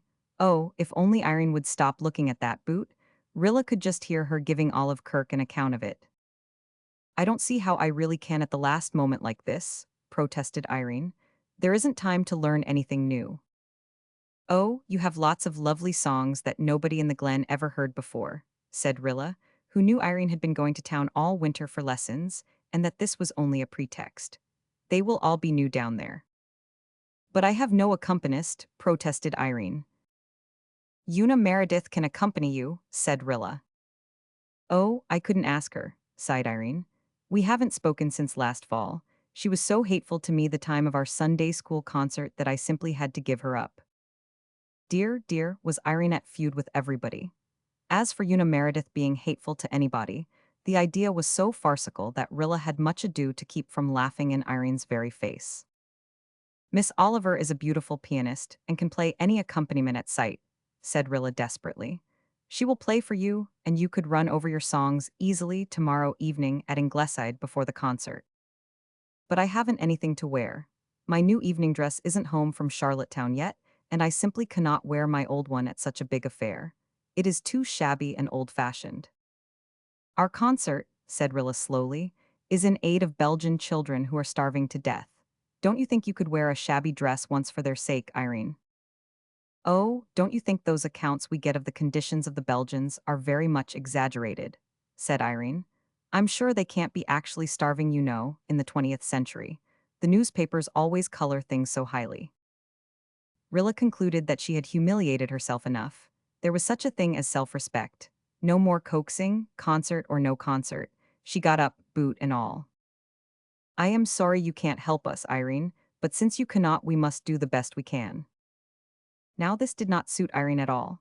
She desired exceedingly to sing at that concert, and all her hesitations were merely by way of enhancing the boon of her final consent. Besides, she really wanted to be friends with Rilla again.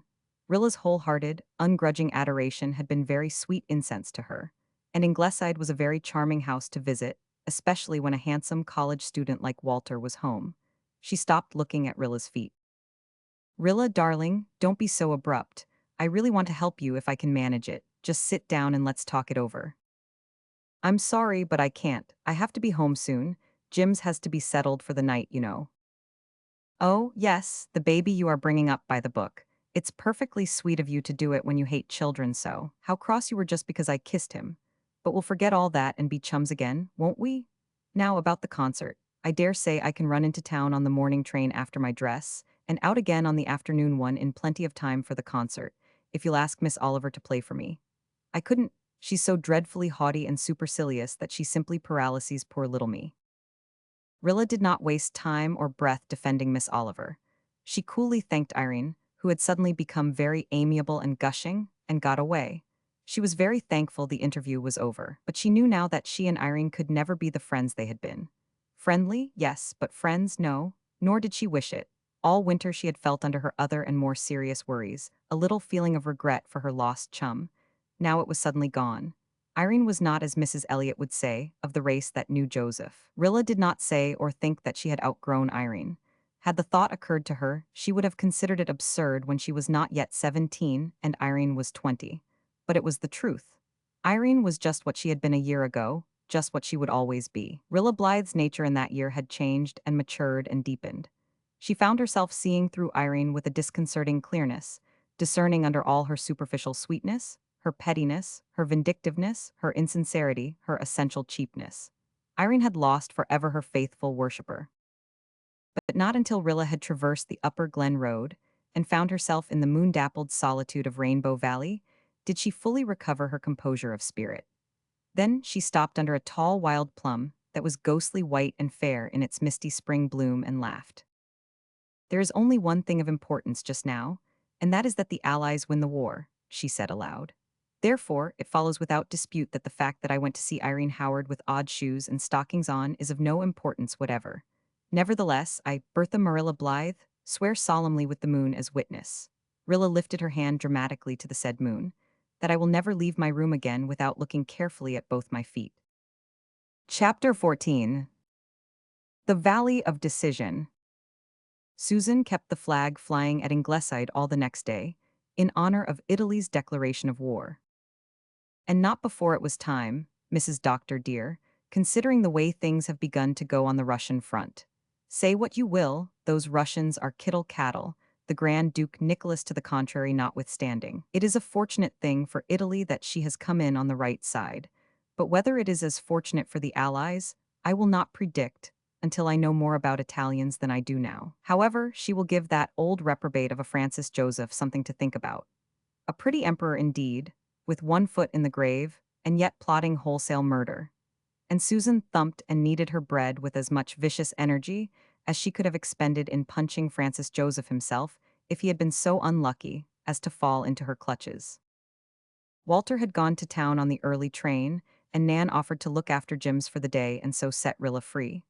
Rilla was wildly busy all day, helping to decorate the Glen Hall and seeing to 100 last things. The evening was beautiful, in spite of the fact that Mr. Pryor was reported to have said that he hoped it would rain pitchforks points down, and to have wantonly kicked Miranda's dog as he said it. Rilla, rushing home from the hall, dressed hurriedly. Everything had gone surprisingly well at the last. Irene was even then downstairs practicing her songs with Miss Oliver. Rilla was excited and happy, forgetful even of the Western Front for the moment. It gave her a sense of achievement and victory to have brought her efforts of weeks to such a successful conclusion. She knew that there had not lacked people who thought and hinted that Rilla Blythe had not the tact or patience to engineer a concert program. She had shown them. Little snatches of song bubbled up from her lips as she dressed. She thought she was looking very well. Excitement brought a faint, becoming pink into her round, creamy cheeks, quite drowning out her few freckles, and her hair gleamed with red-brown luster. Should she wear crabapple blossoms in it, or her little fillet of pearls? After some agonized wavering, she decided on the crabapple blossoms and tucked the white waxen cluster behind her left ear. Now for a final look at her feet. Yes, both slippers were on. She gave the sleeping Jims a kiss, what a dear little warm, rosy satin face he had, and hurried down the hill to the hall. Already it was filling, soon it was crowded. Her concert was going to be a brilliant success. The first 3 numbers were successfully over. Rilla was in the little dressing room behind the platform, looking out on the moonlit harbor and rehearsing her own recitations. She was alone, the rest of the performers being in the larger room on the other side. Suddenly she felt 2 soft, bare arms slipping round her waist, then Irene Howard dropped a light kiss on her cheek. Rilla, you sweet thing, you're looking simply angelic tonight. You have spunk.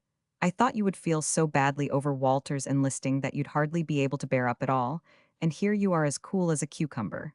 I wish I had half your nerve.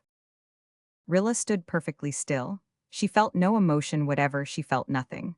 The world of feeling had just gone blank. Walter enlisting, she heard herself saying, then she heard Irene's affected little laugh. Why, didn't you know? I thought you did, of course, or I wouldn't have mentioned it. I am always putting my foot in it, aren't I? Yes, that is what he went to town for today. He told me coming out on the train tonight. I was the first person he told. He isn't in khaki yet, they were out of uniforms, but he will be in a day or two. I always said Walter had as much pluck as anybody. I assure you I felt proud of him, Rilla, when he told me what he'd done. Oh, there's an end of Rick McAllister's reading. I must fly. I promised I'd play for the next chorus. Alice Clow has such a headache. She was gone. Oh, thank God she was gone. Rilla was alone again, staring out at the unchanged, dreamlike beauty of moonlit Four Winds. Feeling was coming back to her. A pang of agony so acute as to be almost physical seemed to rend her apart. I cannot bear it, she said. And then came the awful thought that perhaps she could bear it, and that there might be years of this hideous suffering before her. She must get away, she must rush home, she must be alone. She could not go out there and play for drills and give readings and take part in dialogues now. It would spoil half the concert, but that did not matter, nothing mattered. Was this she, Rilla Blythe, this tortured thing who had been quite happy a few minutes ago? Outside, a quartet was singing, "We'll Never Let the Old Flag Fall." The music seemed to be coming from some remote distance. Why couldn't she cry, as she had cried when Jim told them he must go? If she could cry, perhaps this horrible something that seemed to have seized on her very life might let go. But no tears came. Where were her scarf and coat? She must get away and hide herself like an animal hurt to the death. Was it a coward's part to run away like this? The question came to her suddenly, as if someone else had asked it. She thought of the shambles of the Flanders front. She thought of her brother and her playmate helping to hold those fire-swept trenches. What would they think of her if she shirked her little duty here? The humble duty of carrying the program through for her Red Cross. But she couldn't stay. She couldn't. Yet what was it Mother had said when Jem went? When our women fail in courage, shall our men be fearless still? But this was unbearable. Still, she stopped halfway to the door and went back to the window. Irene was singing now, her beautiful voice, the only real thing about her, soared clear and sweet through the building. Rilla knew that the girls' fairy drill came next. Could she go out there and play for it? Her head was aching now, her throat was burning. Oh, why had Irene told her just then? When telling could do no good? Irene had been very cruel. Rilla remembered now that more than once that day, she had caught her mother looking at her with an odd expression. She had been too busy to wonder what it meant. She understood now. Mother had known why Walter went to town but wouldn't tell her until the concert was over. What spirit and endurance Mother had. I must stay here and see things through, said Rilla, clasping her cold hands together. The rest of the evening always seemed like a fevered dream to her. Her body was crowded by people, but her soul was alone in a torture chamber of its own. Yet she played steadily for the drills and gave her readings without faltering. She even put on a grotesque old Irish woman's costume and acted the part in the dialogue which Miranda Pryor had not taken. But she did not give her brogue the inimitable twist she had given it in the practices, and her readings lacked their usual fire and appeal. As she stood before the audience, she saw one face only, that of the handsome, dark-haired lad sitting beside her mother. And she saw that same face in the trenches, saw it lying cold and dead under the stars, saw it pining in prison, saw the light of its eyes blotted out, saw 100 horrible things as she stood there on the beflagged platform of the Glen Hall with her own face whiter than the milky crab blossoms in her hair. Between her numbers, she walked restlessly up and down the little dressing room. Would the concert never end? It ended at last. Olive Kirk rushed up and told her exultantly that they had made $100. That's good, Rilla said mechanically. Then she was away from them all? Oh, thank God, she was away from them all. Walter was waiting for her at the door. He put his arm through hers silently and they went together down the moonlit road. The frogs were singing in the marshes, the dim and silvered fields of home lay all around them. The spring night was lovely and appealing. Rilla felt that its beauty was an insult to her pain. She would hate moonlight forever. You know, said Walter. Yes, Irene told me, answered Rilla chokingly. We didn't want you to know till the evening was over. I knew when you came out for the drill that you had heard. Little sister, I had to do it. I couldn't live any longer on such terms with myself as I have been since the Lusitania was sunk. When I pictured those dead women and children floating about in that pitiless, ice-cold water, well, at first I just felt a sort of nausea with life. I wanted to get out of the world where such a thing could happen, shake its accursed dust from my feet forever. Then I knew I had to go. There are plenty without you. That isn't the point, Marilla. I'm going for my own sake, to save my soul alive. It will shrink to something small and mean and lifeless if I don't go. That would be worse than blindness or mutilation or any of the things I've feared. You may be killed, Rilla hated herself for saying it. She knew it was a weak and cowardly thing to say, but she had rather gone to pieces after the tension of the evening. Comes he slow or comes he fast? It is but death who comes at last. Quoted Walter. It's not death I fear, I told you that long ago. One can pay too high a price for mere life, little sister. There's so much hideousness in this war, I've got to go and help wipe it out of the world. I'm going to fight for the beauty of life, Rilla. That is my duty. There may be a higher duty, perhaps, but that is mine. I owe life in Canada that, and I've got to pay it. Rilla, tonight for the first time since Jem left I've got back my self-respect. I could write poetry, Walter laughed. I've never been able to write a line since last August. Tonight I'm full of it. Little sister, be brave. You were so plucky when Jem went. This is different. Rilla had to stop after every word to fight down a wild outburst of sobs. I loved Jem, of course, but when he went away we thought the war would soon be over, and you are everything to me, Walter. You must be brave to help me, Marilla. I'm exalted tonight, drunk with the excitement of victory over myself, but there will be other times when it won't be like this. I'll need your help then. When do you go? She must know the worst at once. Not for a week, then we go to Kingsport for training. I suppose we'll go overseas about the middle of July, we don't know. 1 week, only 1 week more with Walter. The eyes of youth did not see how she was to go on living. When they turned in at the Ingleside gate, Walter, stopped in the shadows of the old pines, and drew Rilla close to him. Rilla, my Rilla, there were girls as sweet and pure as you in Belgium and Flanders. Even you, know what their fate was. We must make it impossible for such things to happen again while the world lasts. You'll help me, won't you? I'll try, Walter, she said. Oh, I will try. As she clung to him with her face pressed against his shoulder, she knew that it had to be.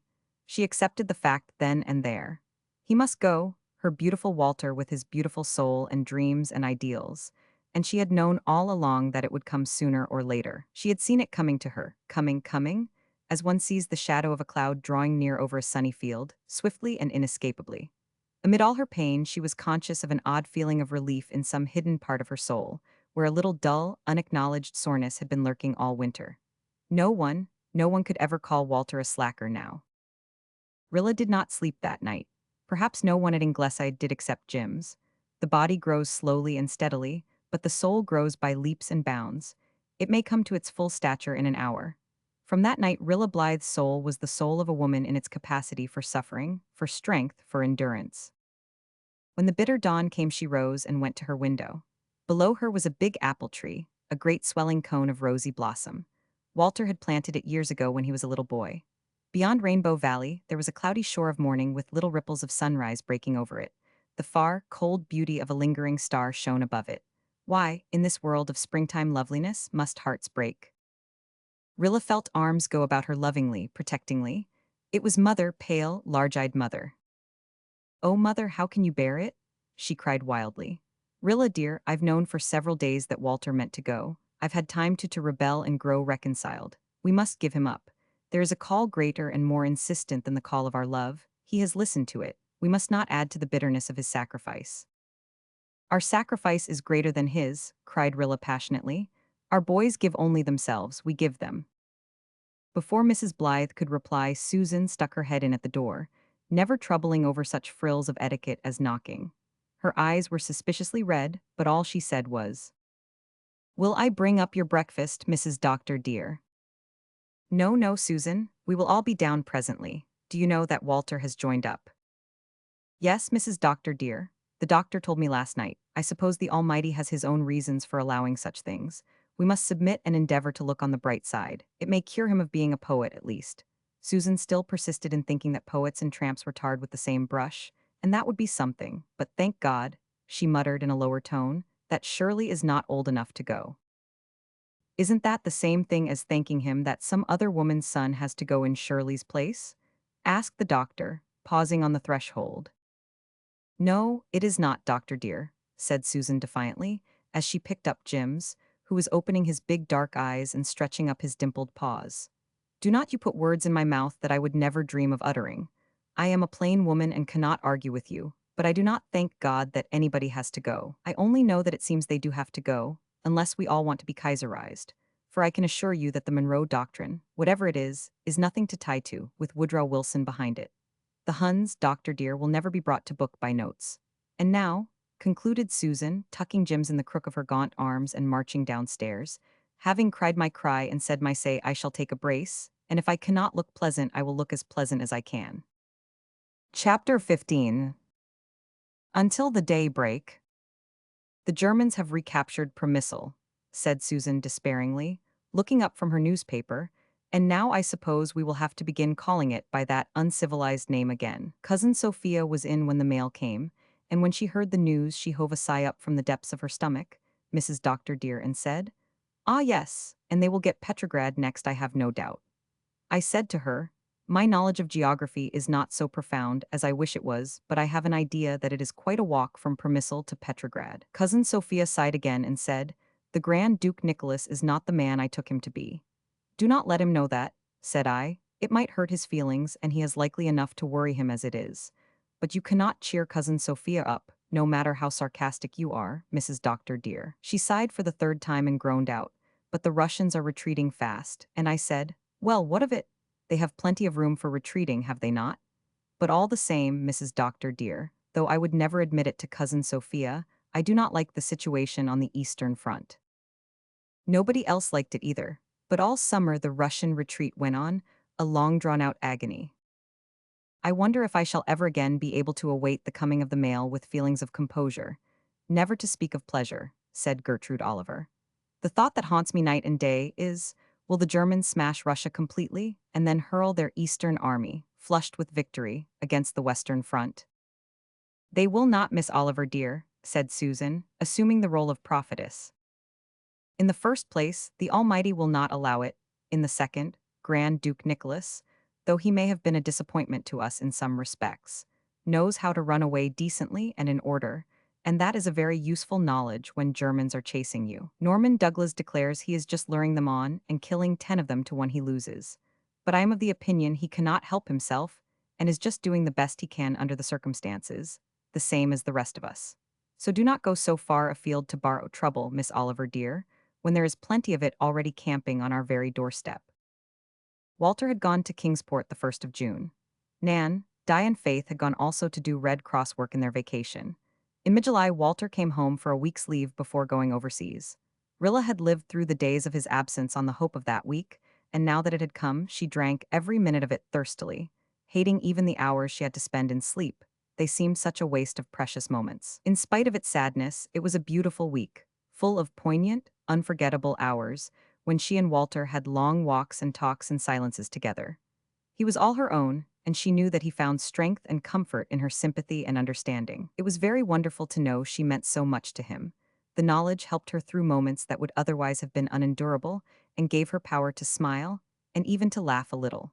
When Walter had gone, she might indulge in the comfort of tears, but not while he was here. She would not even let herself cry at night, lest her eyes should betray her to him in the morning.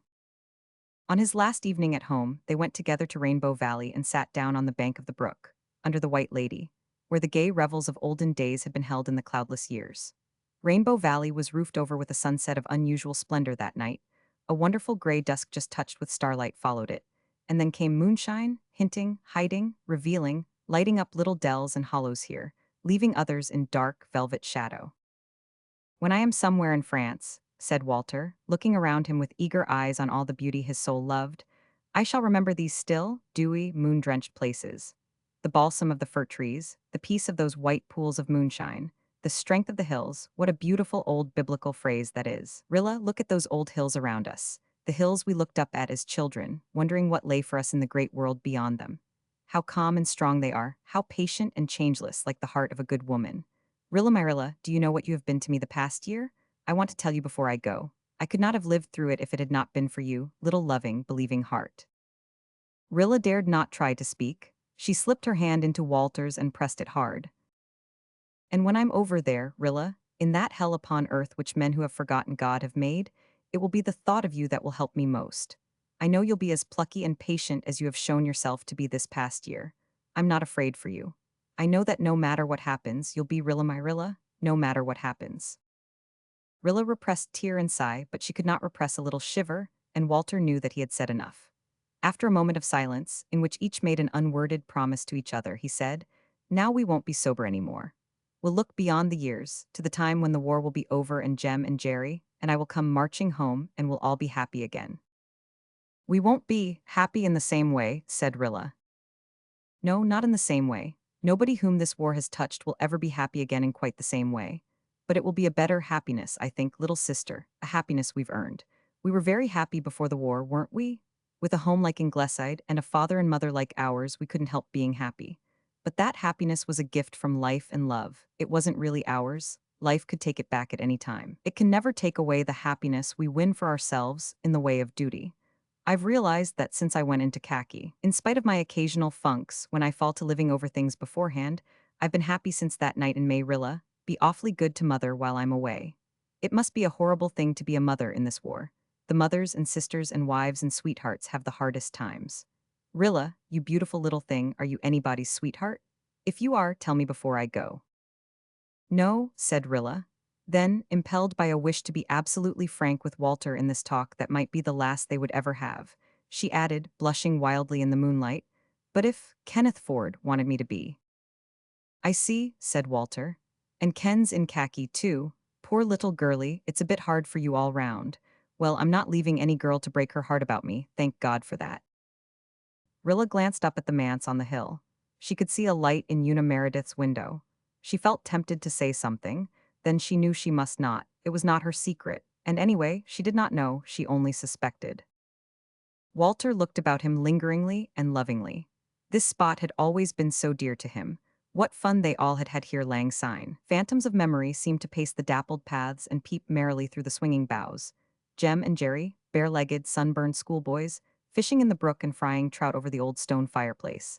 Nan and Di and Faith in their dimpled, fresh-eyed childish beauty.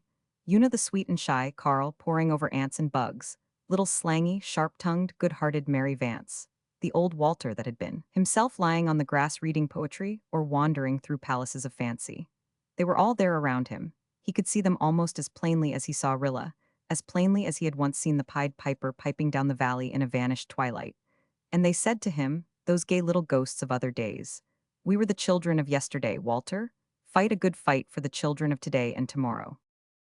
"Where are you, Walter?" cried Rilla, laughing a little. "Come back, come back." Walter came back with a long breath. He stood up and looked about him at the beautiful valley of moonlight, as if to impress on his mind and heart every charm it possessed. The great dark plumes of the firs against the silvery sky, the stately white lady, the old magic of the dancing brook, the faithful tree lovers, the beckoning, tricksy paths. "I shall see it so in my dreams," he said, as he turned away. They went back to Ingleside. Mr. and Mrs. Meredith were there, with Gertrude Oliver, who had come from Lowbridge to say goodbye. Everybody was quite cheerful and bright, but nobody said much about the war being soon over, as they had said when Jem went away. They did not talk about the war at all, and they thought of nothing else. At last they gathered around the piano and sang the grand old hymn.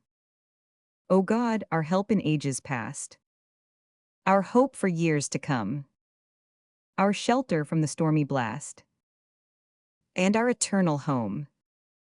We all come back to God in these days of soul sifting," said Gertrude to John Meredith. "There have been many days in the past when I didn't believe in God, not as God, only as the impersonal great first cause of the scientists. I believe in him now, I have to. There's nothing else to fall back on but God, humbly, starkly, unconditionally. Our help in ages past, the same yesterday, today, and forever," said the minister gently. "When we forget God, he remembers us." There was no crowd at the Glen station the next morning to see Walter off. It was becoming a commonplace for a khaki-clad boy to board that early morning train after his last leave. Besides his own, only the Manse folk were there, and Mary Vance. Mary had sent her Miller off the week before, with a determined grin, and now considered herself entitled to give expert opinion on how such partings should be conducted.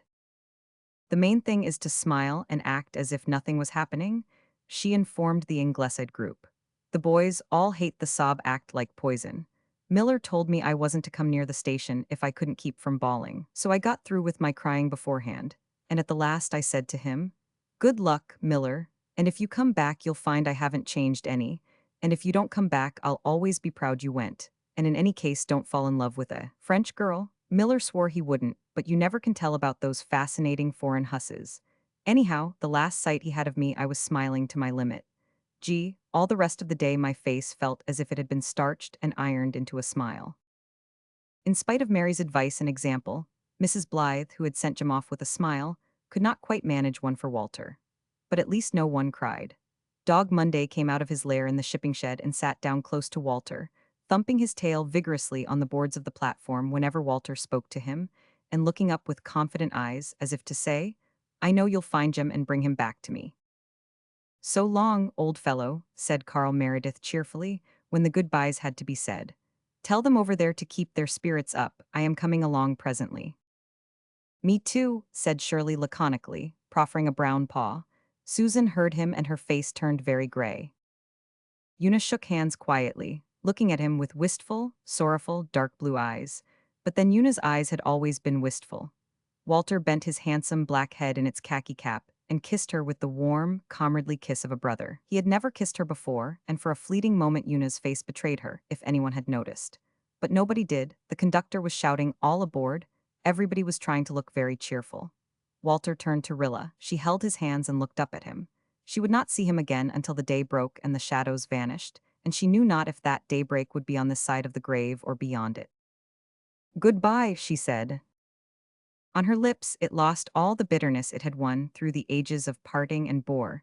Instead, all the sweetness of the old loves, of all the women who had ever loved and prayed for the beloved.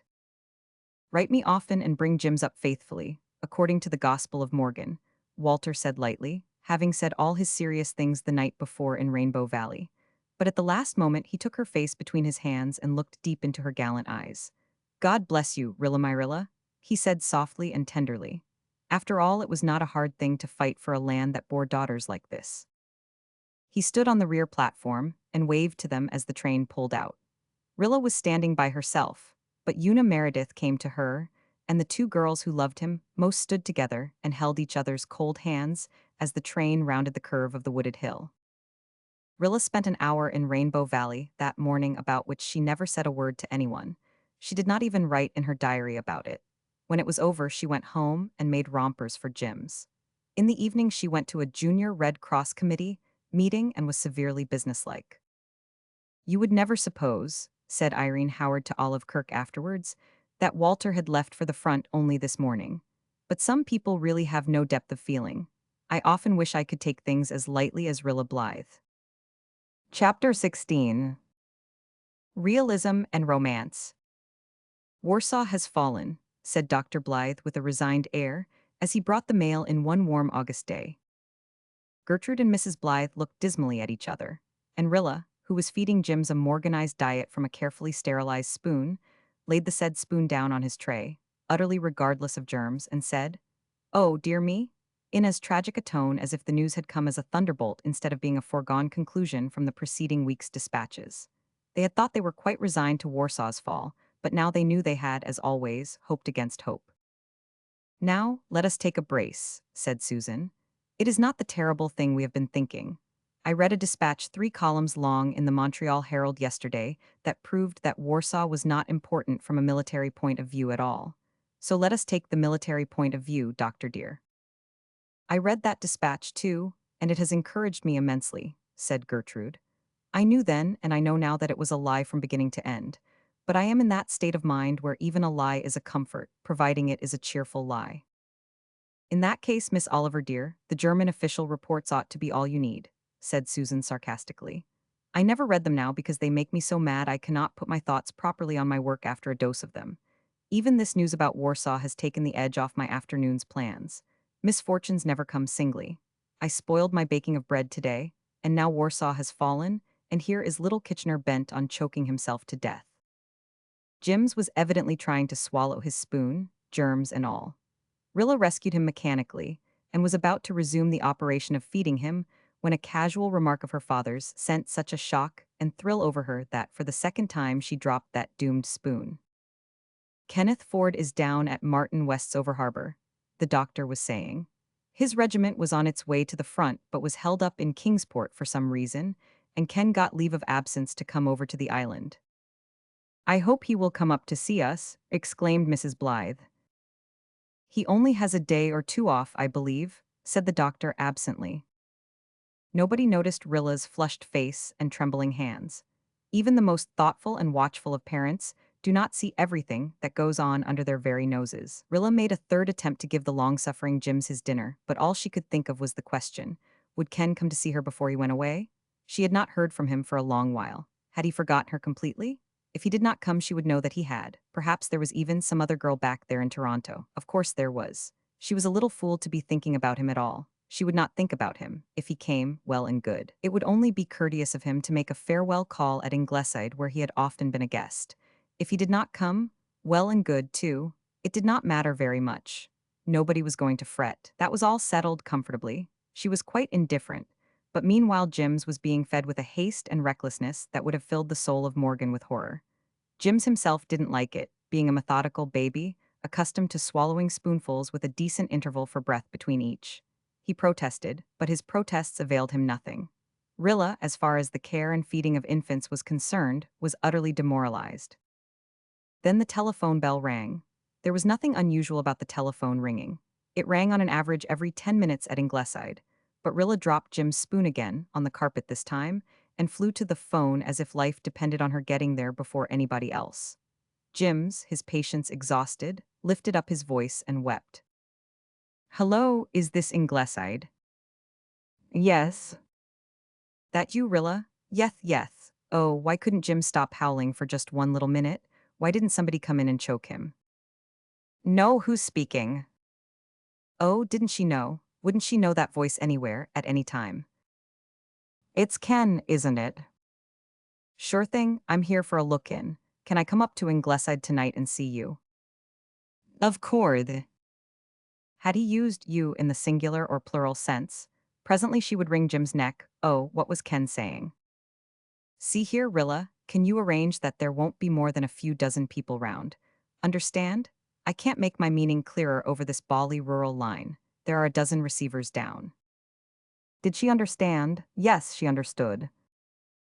I'll try, she said. I'll be up about 8 then, bye-bye. Rilla hung up the phone and flew to Jim's, but she did not wring that injured infant's neck. Instead, she snatched him bodily out of his chair, crushed him against her face, kissed him rapturously on his milky mouth, and danced wildly around the room with him in her arms. After this, Jims was relieved to find that she returned to sanity, gave him the rest of his dinner properly, and tucked him away for his afternoon nap with the little lullaby he loved best of all. She sewed at Red Cross shirts for the rest of the afternoon and built a crystal castle of dreams, all aquiver with rainbows. Ken wanted to see her alone. That could be easily managed. Shirley wouldn't bother them. Father and mother were going to the manse. Miss Oliver never played gooseberry, and Jims always slept the clock round from 7 to 7. She would entertain Ken on the veranda. It would be moonlight. She would wear her white georgette dress and do her hair up. Yes, she would, at least in a low knot at the nape of her neck. Mother couldn't object to that, surely. Oh, how wonderful and romantic it would be. Would Ken say anything? He must mean to say something, or why should he be so particular about seeing her alone? What if it rained? Susan had been complaining about Mr. Hyde that morning. What if some officious junior read called to discuss Belgians and shirts? Or, worst of all, what if Fred Arnold dropped in? He did occasionally. The evening came at last and was all that could be desired in an evening. The doctor and his wife went to the manse. Shirley and Miss Oliver went they alone knew where. Susan went to the store for household supplies, and Jims went to dreamland. Rilla put on her georgette gown, knotted up her hair, and bound a little double string of pearls around it. Then she tucked a cluster of pale pink baby roses at her belt. Would Ken ask her for a rose for a keepsake? She knew that Jem had carried to the trenches in Flanders a faded rose that Faith Meredith had kissed and given him the night before he left. Rilla looked very sweet when she met Ken in the mingled moonlight and vine shadows of the big veranda. The hand she gave him was cold, and she was so desperately anxious not to lisp that her greeting was prim and precise. How handsome and tall Kenneth looked in his lieutenant's uniform. It made him seem older, too, so much so that Rilla felt rather foolish. Hadn't it been the height of absurdity for her to suppose that this splendid young officer had anything special to say to her? Little Rilla Blythe of Glen St. Mary? Likely she hadn't understood him after all. He had only meant that he didn't want a mob of folks around making a fuss over him and trying to lionize him, as they had probably done over harbor. Yes, of course, that was all he meant.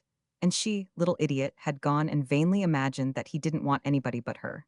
And he would think she had maneuvered everybody away so that they could be alone together, and he would laugh to himself at her. This is better luck than I hoped for, said Ken, leaning back in his chair and looking at her with very unconcealed admiration in his eloquent eyes. I was sure someone would be hanging about, and it was just you I wanted to see, Rilla Marilla. Rilla's dream castle flashed into the landscape again. This was unmistakable enough, certainly, not much doubt as to his meaning here. There aren't so many of us to poke around as there used to be, she said softly. No, that's so, said Ken gently. Jem and Walter and the girls away, it makes a big blank, doesn't it? But, he leaned forward until his dark curls almost brushed her hair. Doesn't Fred Arnold try to fill the blank occasionally? I've been told so. At this moment, before Rilla could make any reply, Jims began to cry at the top of his voice in the room whose open window was just above them. Jims, who hardly ever cried in the evening. Moreover, he was crying, as Rilla knew from experience, with a vim and energy that betokened that he had been already whimpering softly unheard for some time and was thoroughly exasperated. When Jim started in crying like that, he made a thorough job of it. Rilla knew that there was no use to sit still and pretend to ignore him. He wouldn't stop, and conversation of any kind was out of the question when such shrieks and howls were floating over your head. Besides, she was afraid Kenneth would think she was utterly unfeeling if she sat still and let a baby cry like that. He was not likely acquainted with Morgan's invaluable volume. She got up. Jims has had a nightmare, I think. He sometimes has one and he is always badly frightened by it. Excuse me for a moment. Rilla flew upstairs, wishing quite frankly that soup tureens had never been invented. But when Jims, at sight of her, lifted his little arms entreatingly and swallowed several sobs, with tears rolling down his cheeks, resentment went out of her heart. After all, the poor darling was frightened. She picked him up gently and rocked him soothingly until his sobs ceased and his eyes closed. Then she essayed to lay him down in his crib. Jims opened his eyes and shrieked a protest. This performance was repeated twice. Rilla grew desperate. She couldn't leave Ken down there alone any longer. She had been away nearly half an hour already. With a resigned air, she marched downstairs, carrying Jims, and sat down on the veranda. It was, no doubt, a ridiculous thing to sit and cuddle a contrary war baby when your best young man was making his farewell call, but there was nothing else to be done. Jims was supremely happy. He kicked his little pink-soled feet rapturously out under his white nightie and gave one of his rare laughs. He was beginning to be a very pretty baby. His golden hair curled in silken ringlets all over his little round head, and his eyes were beautiful. "He's a decorative kitty all right, isn't he?" said Ken. "His looks are very well," said Rilla, bitterly, as if to imply that they were much the best of him. Jims, being an astute infant, sensed trouble in the atmosphere and realized that it was up to him to clear it away. He turned his face up to Rilla, smiled adorably, and said, clearly and beguilingly, Will. It was the very first time he had spoken a word or tried to speak. Rilla was so delighted that she forgot her grudge against him. She forgave him with a hug and kiss. Jims, understanding that he was restored to favor, cuddled down against her just where a gleam of light from the lamp in the living room struck across his hair and turned it into a halo of gold against her breast. Kenneth sat very still and silent, looking at Rilla, at the delicate, girlish silhouette of her long lashes, her dented lip, her adorable chin. In the dim moonlight, as she sat with her head bent a little over Jim's, the lamplight glinting on her pearls until they glistened like a slender nimbus, he thought she looked exactly like the Madonna that hung over his mother's desk at home. He carried that picture of her in his heart to the horror of the battlefields of France. He had had a strong fancy for Rilla Blythe ever since the night of the Four Winds dance. But it was when he saw her there, with little Jims in her arms, that he loved her and realized it. And all the while, poor Rilla was sitting, disappointed and humiliated, feeling that her last evening with Ken was spoiled and wondering why things always had to go so contrarily outside of books. She felt too absurd to try to talk. Evidently Ken was completely disgusted too, since he was sitting there in such stony silence. Hope revived momentarily when Jims went so thoroughly asleep that she thought it would be safe to lay him down on the couch in the living room. But when she came out again, Susan was sitting on the veranda, loosening her bonnet strings with the air of one who meant to stay where she was for some time. "Have you got your baby to sleep?" she asked kindly. "Your baby? Really, Susan might have more tact." "Yes," said Rilla shortly. Susan laid her parcels on the reed table, as one determined to do her duty. She was very tired, but she must help Rilla out. Here was Kenneth Ford, who had come to call on the family, and they were all unfortunately out, and the poor child had had to entertain him alone. But Susan had come to her rescue. Susan would do her part no matter how tired she was. "Dear me, how you have grown up," she said, looking at Ken's 6 feet of khaki uniform without the least awe. Susan had grown used to khaki now, and at 64, even a lieutenant's uniform is just clothes and nothing else. It is an amazing thing how fast children do grow up. Rilla here now is almost 15. "I'm going on 17, Susan," cried Rilla almost passionately. She was a whole month past 16. It was intolerable of Susan. "It seems just the other day that you were all babies," said Susan, ignoring Rilla's protest. "You were really the prettiest baby I ever saw, Ken, though your mother had an awful time trying to cure you of sucking your thumb. Do you remember the day I spanked you?" "No," said Ken. "Oh well, I suppose you would be too young. You were only about 4, and you were here with your mother, and you insisted on teasing Nan until she cried. I had tried several ways of stopping you, but none availed, and I saw that a spanking was the only thing that would serve. So I picked you up and laid you across my knee and lambasted you well. You howled at the top of your voice, but you left Nan alone after that."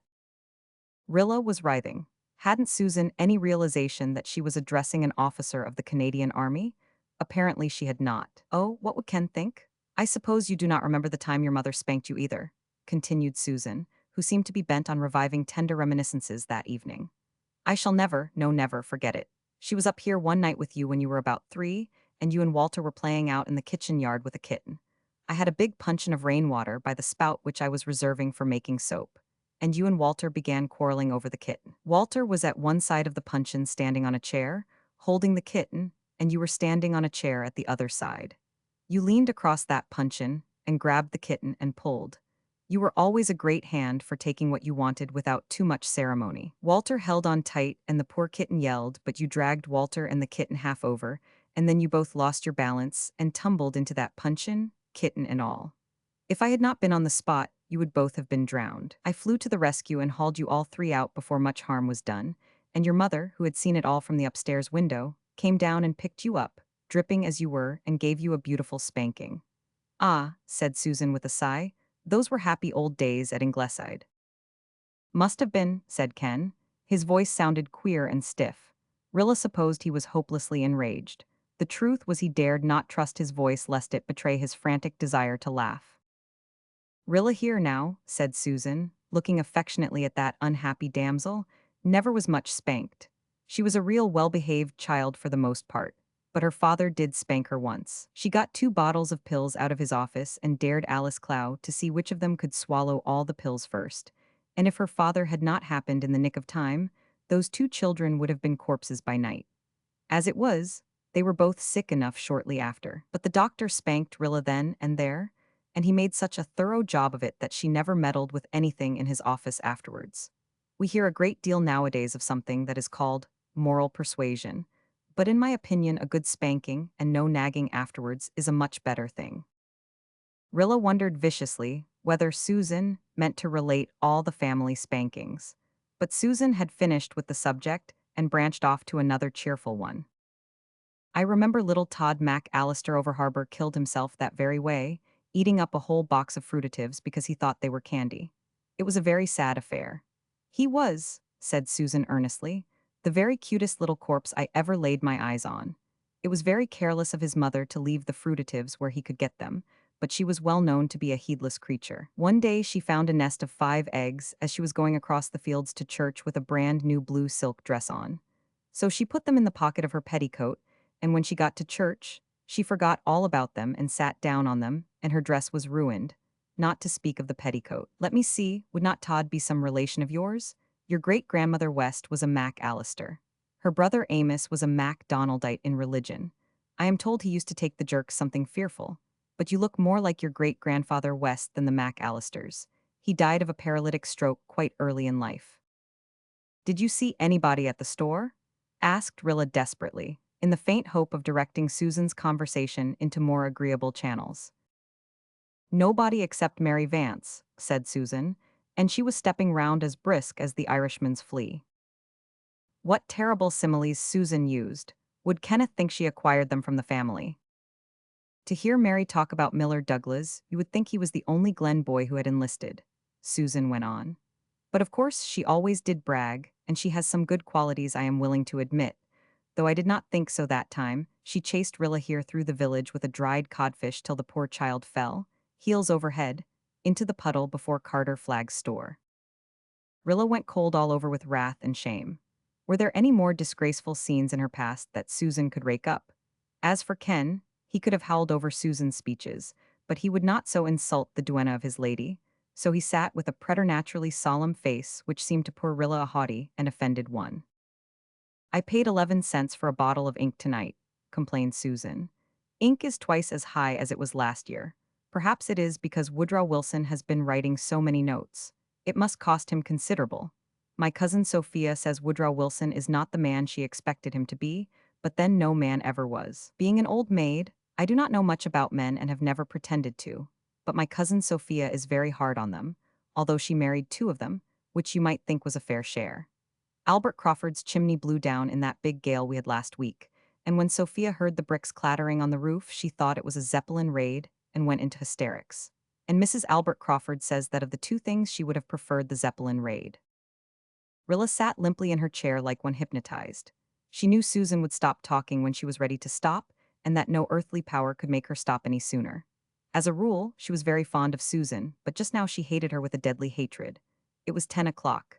Ken would soon have to go, The others would soon be home, and she had not even had a chance to explain to Ken that Fred Arnold filled no blank in her life nor ever could. Her rainbow castle lay in ruins round her. Kenneth got up at last. He realized that Susan was there to stay as long as he did, and it was a 3-mile walk to Martin Westover Harbor. He wondered if Rilla had put Susan up to this, not wanting to be left alone with him, lest he say something Fred Arnold's sweetheart did not want to hear. Rilla got up, too, and walked silently the length of the veranda with him. They stood there for a moment, Ken on the lower step. The step was half sunk into the earth, and mint grew thickly about and over its edge. Often crushed by so many passing feet, it gave out its essence freely, and the spicy odor hung round them like a soundless, invisible benediction. Ken looked up at Rilla, whose hair was shining in the moonlight and whose eyes were pools of allurement.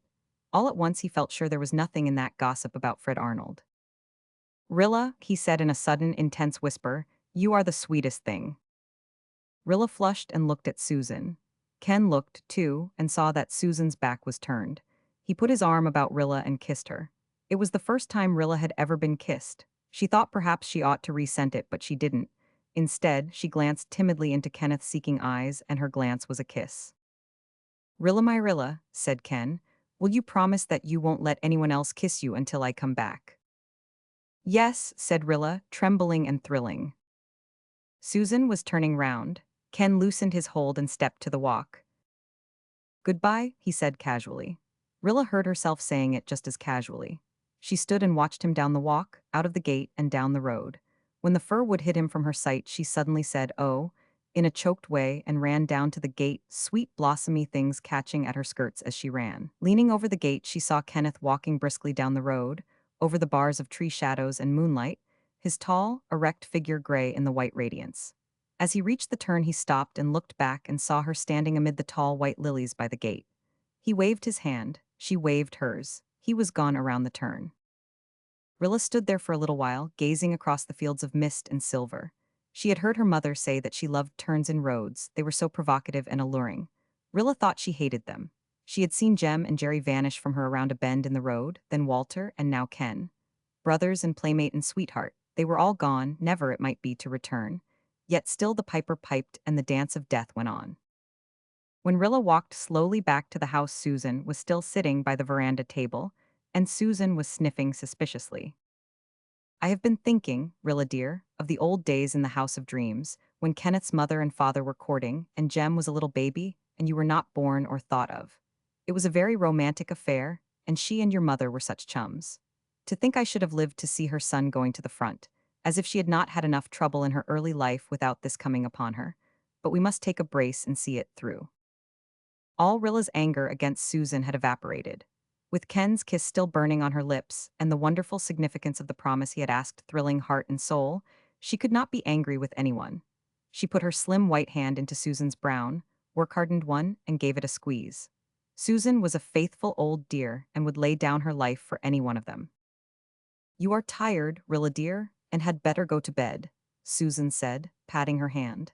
"I noticed you were too tired to talk tonight. I am glad I came home in time to help you out. It is very tiresome trying to entertain young men when you are not accustomed to it." Rilla carried Jims upstairs and went to bed, but not before she had sat for a long time at her window, reconstructing her rainbow castle, with several added domes and turrets. "I wonder," she said to herself, "if I am, or am not, engaged to Kenneth Ford." Chapter 17. The weeks wear by. Rilla read her first love letter in her Rainbow Valley foreshadowed nook, and a girl's first love letter, whatever blasé older people may think of it, is an event of tremendous importance in the teens. After Kenneth's regiment had left Kingsport, there came a fortnight of dully aching anxiety, and when the congregation sang in church on Sunday evenings. "Oh, hear us when we cry to thee. For those in peril on the sea." Rilla's voice always failed her, for with the words came a horribly vivid mind picture of a submarine ship sinking beneath pitiless waves amid the struggles and cries of drowning men. Then word came that Kenneth's regiment had arrived safely in England. And now, at last, here was his letter. It began with something that made Rilla supremely happy for the moment, and ended with a paragraph that crimsoned her cheeks with the wonder and thrill and delight of it. Between beginning and ending, the letter was just such a jolly, newsy epistle as Ken might have written to anyone. But for the sake of that beginning and ending, Rilla slept with the letter under her pillow for weeks, sometimes waking in the night to slip her fingers under and just touch it, and looked with secret pity on other girls whose sweethearts could never have written them anything half so wonderful and exquisite. Kenneth was not the son of a famous novelist for nothing. He had a way of expressing things in a few poignant, significant words that seemed to suggest far more than they uttered, and never grew stale or flat or foolish with ever so many scores of readings. Rilla went home from Rainbow Valley as if she flew rather than walked. But such moments of uplift were rare that autumn. To be sure, there was one day in September when great news came of a big Allied victory in the West, and Susan ran out to hoist the flag. The first time she had hoisted it since the Russian line broke, and the last time she was to hoist it for many dismal moons. "Likely the big push has begun at last, Mrs. Doctor dear," she exclaimed, "and we will soon see the finish of the Huns. Our boys will be home by Christmas now. Hurrah!" Susan was ashamed of herself for hurrahing the minute she had done it, and apologized meekly for such an outburst of juvenility. "But indeed, Mrs. Doctor dear, this good news has gone to my head after this awful summer of Russian slumps and Gallipoli setbacks." "Good news," said Miss Oliver bitterly. "I wonder if the women whose men have been killed for it will call it good news. Just because our own men are not on that part of the front, we are rejoicing as if the victory had cost no lives." "Now, Miss Oliver dear, do not take that view of it," deprecated Susan. "We have not had much to rejoice over of late, and yet men were being killed just the same. Do not let yourself slump like poor cousin Sophia. She said when the word came, 'Ah, it is nothing but a rift in the clouds. We are up this week, but we will be down the next.' 'Well, Sophia Crawford,' said I, for I will never give in to her, Mrs. Doctor. Dear, God himself cannot make two hills without a hollow between them, as I have heard it said, but that is no reason why we should not take the good of the hills when we are on them." But cousin Sophia moaned on. "Here is the Gallipoli expedition a failure, and the Grand Duke Nicholas sent off. And everyone knows the Tsar of Russia is a pro-German, and the Allies have no ammunition and Bulgaria is going against us. And the end is not yet, for England and France must be punished for their deadly sins until they repent in sackcloth and ashes. I think myself," I said, "that they will do their repenting in khaki and trench mud, and it seems to me that the Huns should have a few sins to repent of also. They are instruments in the hands of the Almighty to purge the garner," said Sophia. And then I got mad, Mrs. Doctor dear, and told her I did not and never would believe that the Almighty ever took such dirty instruments in hand for any purpose whatever, and that I did not consider it decent for her to be using the words of Holy Writ as glibly as she was doing in ordinary conversation. She was not, I told her, a minister or even an elder, and for the time being I squelched her, Mrs. Doctor dear. Cousin Sophia has no spirit. She is very different from her niece, Mrs. Dean Crawford Overharbour. You know the Dean Crawfords had 5 boys, and now the new baby is another boy. All the connection and especially Dean Crawford were much disappointed because their hearts had been set on a girl. But Mrs. Dean just laughed and said, "Everywhere I went this summer I saw the sign, 'Men Wanted,' staring me in the face. Do you think I could go and have a girl under such circumstances? There is spirit for you, Mrs. Doctor dear." But cousin Sophia would say the child was just so much more cannon fodder. Cousin Sophia had full range for her pessimism that gloomy autumn, and even Susan, incorrigible old optimist as she was hard put to it for cheer. When Bulgaria lined up with Germany, Susan only remarked scornfully, "One more nation anxious for a licking." But the Greek tangle worried her beyond her powers of philosophy to endure calmly. "Constantine of Greece has a German wife, Mrs. Doctor dear, and that fact squelches hope. To think that I should have lived to care what kind of a wife Constantine of Greece had. The miserable creature is under his wife's thumb, and that is a bad place for any man to be. I am an old maid, and an old maid has to be independent, or she will be squashed out. But if I had been a married woman, Mrs. Doctor dear, I would have been meek and humble. It is my opinion that this Sophia of Greece is a minx." Susan was furious when the news came that Venizelos had met with defeat. "I could spank Constantine and skin him alive afterwards, that I could," she exclaimed bitterly. "Oh, Susan, I'm surprised at you," said the doctor, pulling a long face. "Have you no regard for the proprieties? Skin him alive by all means, but omit the spanking." "If he had been well spanked in his younger days he might have more sense now," retorted Susan. "But I suppose princes are never spanked, more is the pity. I see the Allies have sent him an ultimatum. I could tell them that it will take more than ultimatums to skin a snake like Constantine. Perhaps the Allied blockade will hammer sense into his head, but that will take some time I am thinking, And in the meantime, what is to become of poor Serbia? They saw what became of Serbia, and during the process, Susan was hardly to be lived with. In her exasperation, she abused everything and everybody except Kitchener, and she fell upon poor President Wilson tooth and claw. If he had done his duty and gone into the war long ago, we should not have seen this mess in Serbia, she avowed. It would be a serious thing to plunge a great country like the United States, with its mixed population, into the war, Susan, said the doctor, who sometimes came to the defense of the president, not because he thought Wilson needed it especially, but from an unholy love of baiting Susan. Maybe, doctor dear, maybe, but that makes me think of the old story of the girl who told her grandmother she was going to be married. It is a solemn thing to be married, said the old lady.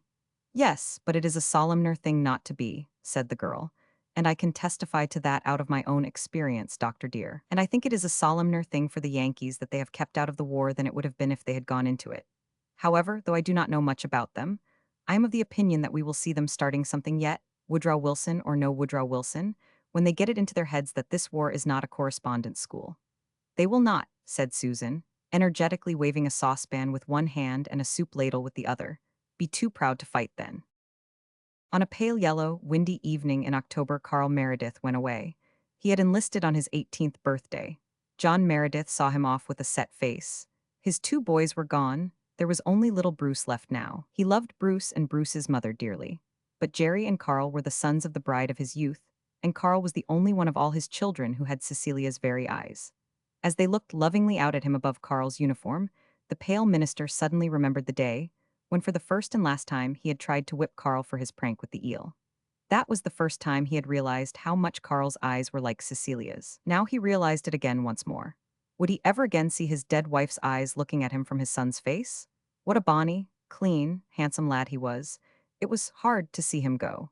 John Meredith seemed to be looking at a torn plain strewed with the bodies of able-bodied men between the ages of 18 and 45. Only the other day Carl had been a little scrap of a boy, hunting bugs in Rainbow Valley, taking lizards to bed with him, and scandalizing the Glen by carrying frogs to Sunday school.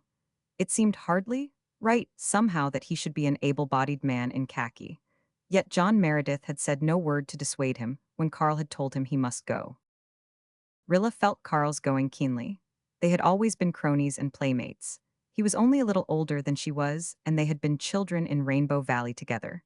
She recalled all their old pranks and escapades as she walked slowly home alone. The full moon peeped through the scudding clouds with sudden floods of weird illumination. The telephone wires sang a shrill, weird song in the wind, and the tall spikes of withered, gray-headed goldenrod in the fence corners swayed and beckoned wildly to her, like groups of old witches weaving unholy spells. On such a night as this, long ago, Carl would come over to Ingleside and whistle her out to the gate. "Let's go on a moon spree, Rilla," he would say, and the two of them would scamper off to Rainbow Valley. Rilla had never been afraid of his beetles and bugs, though she drew a hard and fast line at snakes. They used to talk together of almost everything and were teased about each other at school.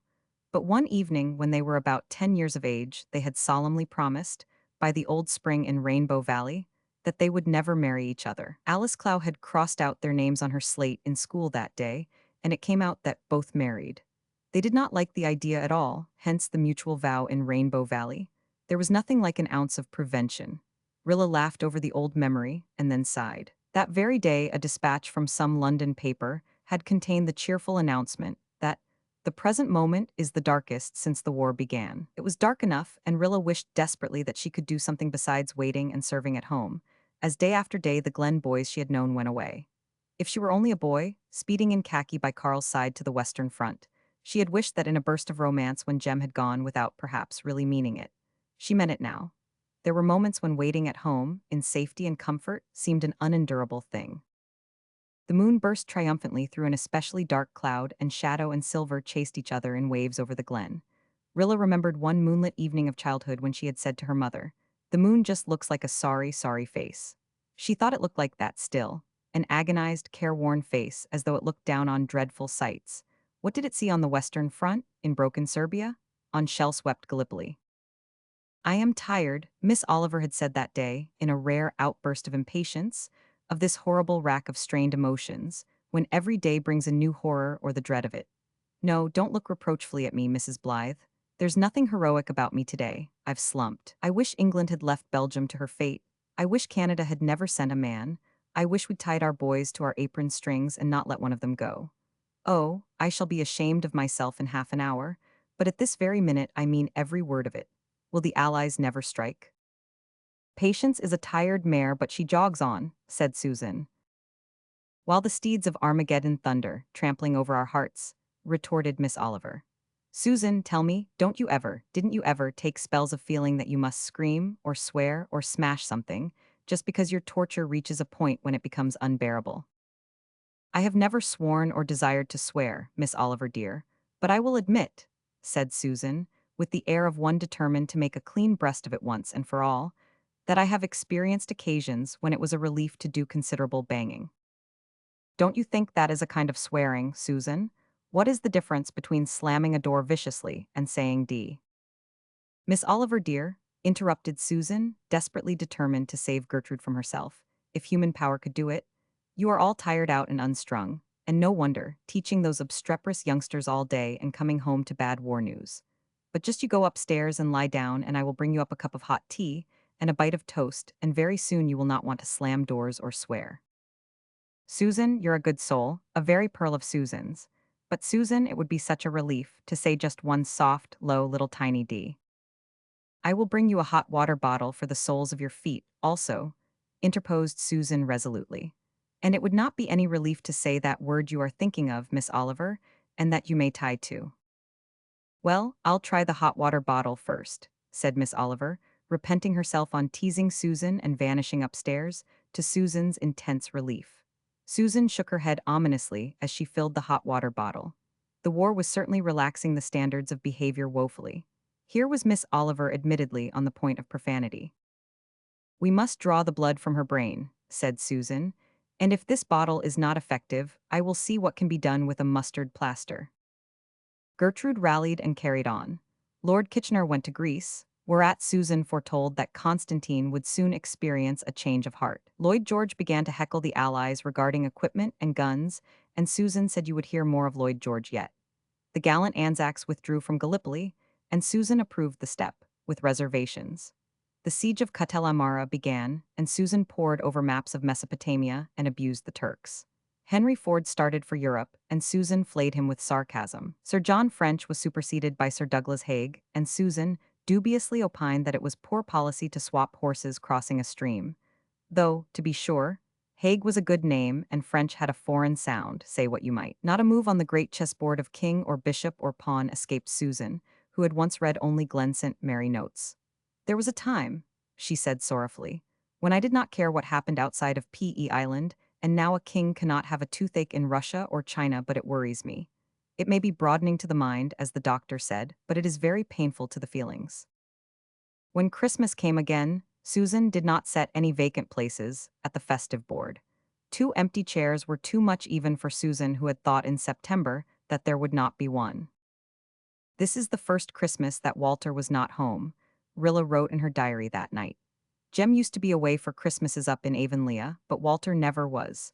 I had letters from Ken and him today. They are still in England but expect to be in the trenches very soon. And then, but I suppose we'll be able to endure it somehow. To me, the strangest of all the strange things since 1914 is how we have all learned to accept things we never thought we could, to go on with life as a matter of course. I know that Jem and Jerry are in the trenches, that Ken and Walter will be soon, that if one of them does not come back my heart will break. Yet I go on and work and plan. Yes, and even enjoy life by times. There are moments when we have real fun because, just for the moment, we don't think about things and then we remember, and the remembering is worse than thinking of it all the time would have been. Today was dark and cloudy and tonight is wild enough, as Gertrude says, to please any novelist in search of suitable matter for a murder or elopement. The raindrops streaming over the panes look like tears running down a face, and the wind is shrieking through the maple grove. This hasn't been a nice Christmas day in any way. Nan had toothache and Susan had red eyes, and assumed a weird and gruesome flippancy of manner to deceive us into thinking she hadn't, and Jim's had a bad cold all day and I'm afraid of croup. He has had croup twice since October. The first time I was nearly frightened to death, for father and mother were both away. Father always is away, it seems to me, when any of this household gets sick. But Susan was cool as a fish and knew just what to do, and by morning Jim's was all right. That child is a cross between a duck and an imp. He's a year and 4 months old, trots about everywhere, and says quite a few words. He has the cutest little way of calling me Will. It always brings back that dreadful, ridiculous, delightful night when Ken came to say goodbye, and I was so furious and happy. Jim's is pink and white and big-eyed and curly-haired, and every now and then I discover a new dimple in him. I can never quite believe he is really the same creature as that scrawny, yellow, ugly little changeling I brought home in the soup tureen. Nobody has ever heard a word from Jim Anderson.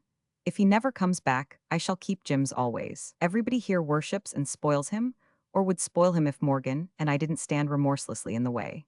Susan says Jim's is the cleverest child she ever saw and can recognize old Nick when he sees him. This because Jim's threw poor Doc out of an upstairs window one day. Doc turned into Mr. Hyde on his way down and landed in a currant bush, spitting and swearing. I tried to console his inner cat with a saucer of milk, but he would have none of it, and remained Mr. Hyde the rest of the day. Jim's latest exploit was to paint the cushion of the big armchair in the sun parlor with molasses, and before anybody found it out, Mrs. Fred Clow came in on Red Cross business and sat down on it. Her new silk dress was ruined, and nobody could blame her for being vexed. But she went into one of her tempers and said nasty things, and gave me such slams about spoiling Jim's that I nearly boiled over too. But I kept the lid on till she had waddled away, and then I exploded. "The fat, clumsy, horrid old thing," I said, and oh, what a satisfaction it was to say it. "She has 3 sons at the front," Mother said rebukingly. "I suppose that covers all her shortcomings in manners," I retorted. But I was ashamed, for it is true that all her boys have gone and she was very plucky and loyal about it too, and she is a perfect tower of strength in the Red Cross. It's a little hard to remember all the heroines. Just the same, it was her second new silk dress in 1 year, and that when everybody is, or should be, trying to save and serve.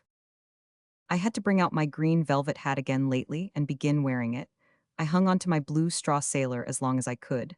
How I hate the green velvet hat. It is so elaborate and conspicuous.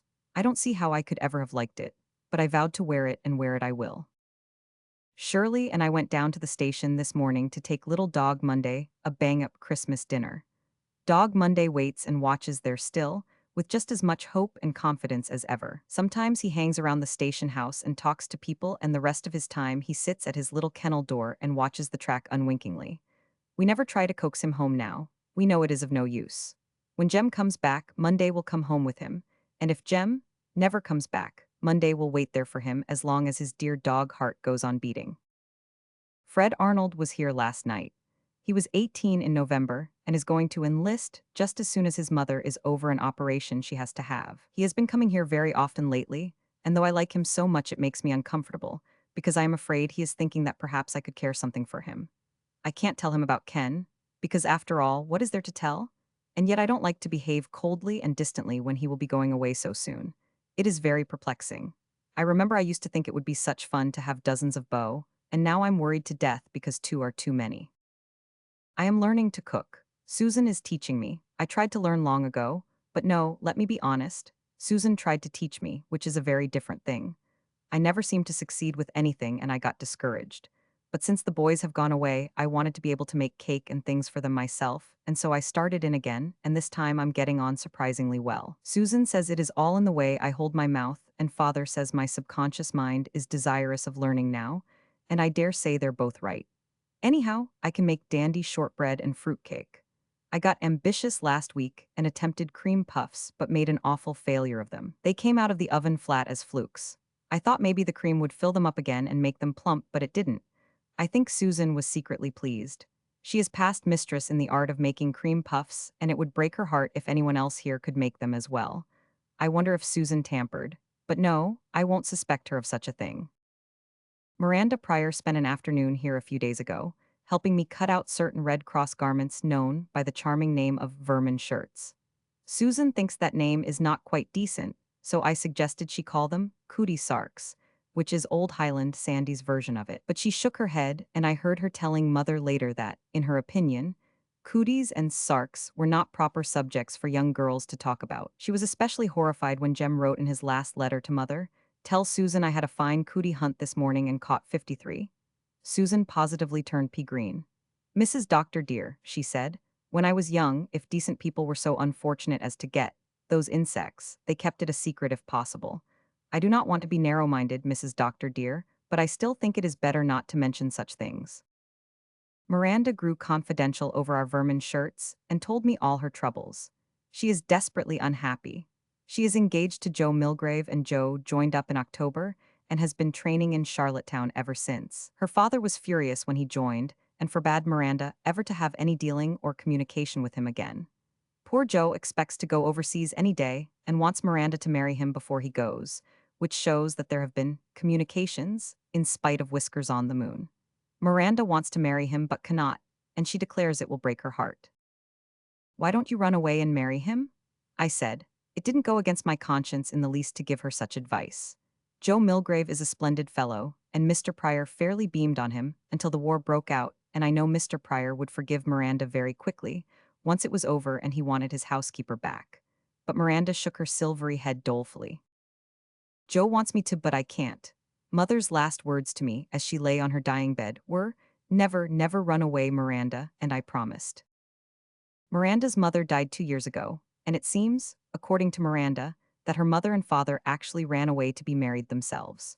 To picture Whiskers on the Moon as the hero of an elopement is beyond my power. But such was the case, and Mrs. Pryor at least lived to repent it. She had a hard life of it with Mr. Pryor, and she thought it was a punishment on her for running away. So she made Miranda promise she would never, for any reason whatever, do it. Of course, you cannot urge a girl to break a promise made to a dying mother, so I did not see what Miranda could do unless she got Joe to come to the house when her father was away and marry her there. But Miranda said that couldn't be managed. Her father seemed to suspect she might be up to something of the sort, and he never went away for long at a time. And of course, Joe couldn't get leave of absence at an hour's notice. No, I shall just have to let Joe go, and he will be killed. I know he will be killed, and my heart will break, said Miranda, her tears running down and copiously bedewing the vermin shirts. I am not writing like this for lack of any real sympathy with poor Miranda. I've just got into the habit of giving things a comical twist if I can, when I'm writing to Jem and Walter and Ken, to make them laugh. I really felt sorry for Miranda, who is as much in love with Joe as a China blue girl can be with anyone, and who is dreadfully ashamed of her father's pro-German sentiments. I think she understood that I did, for she said she had wanted to tell me all about her worries because I had grown so sympathetic this past year. I wonder if I have. I know I used to be a selfish, thoughtless creature. How selfish and thoughtless I am ashamed to remember now, so I can't be quite so bad as I was. I wish I could help Miranda. It would be very romantic to contrive a war wedding, and I should dearly love to get the better of Whiskers on the Moon. But at present the oracle has not spoken. Chapter 18. A War Wedding.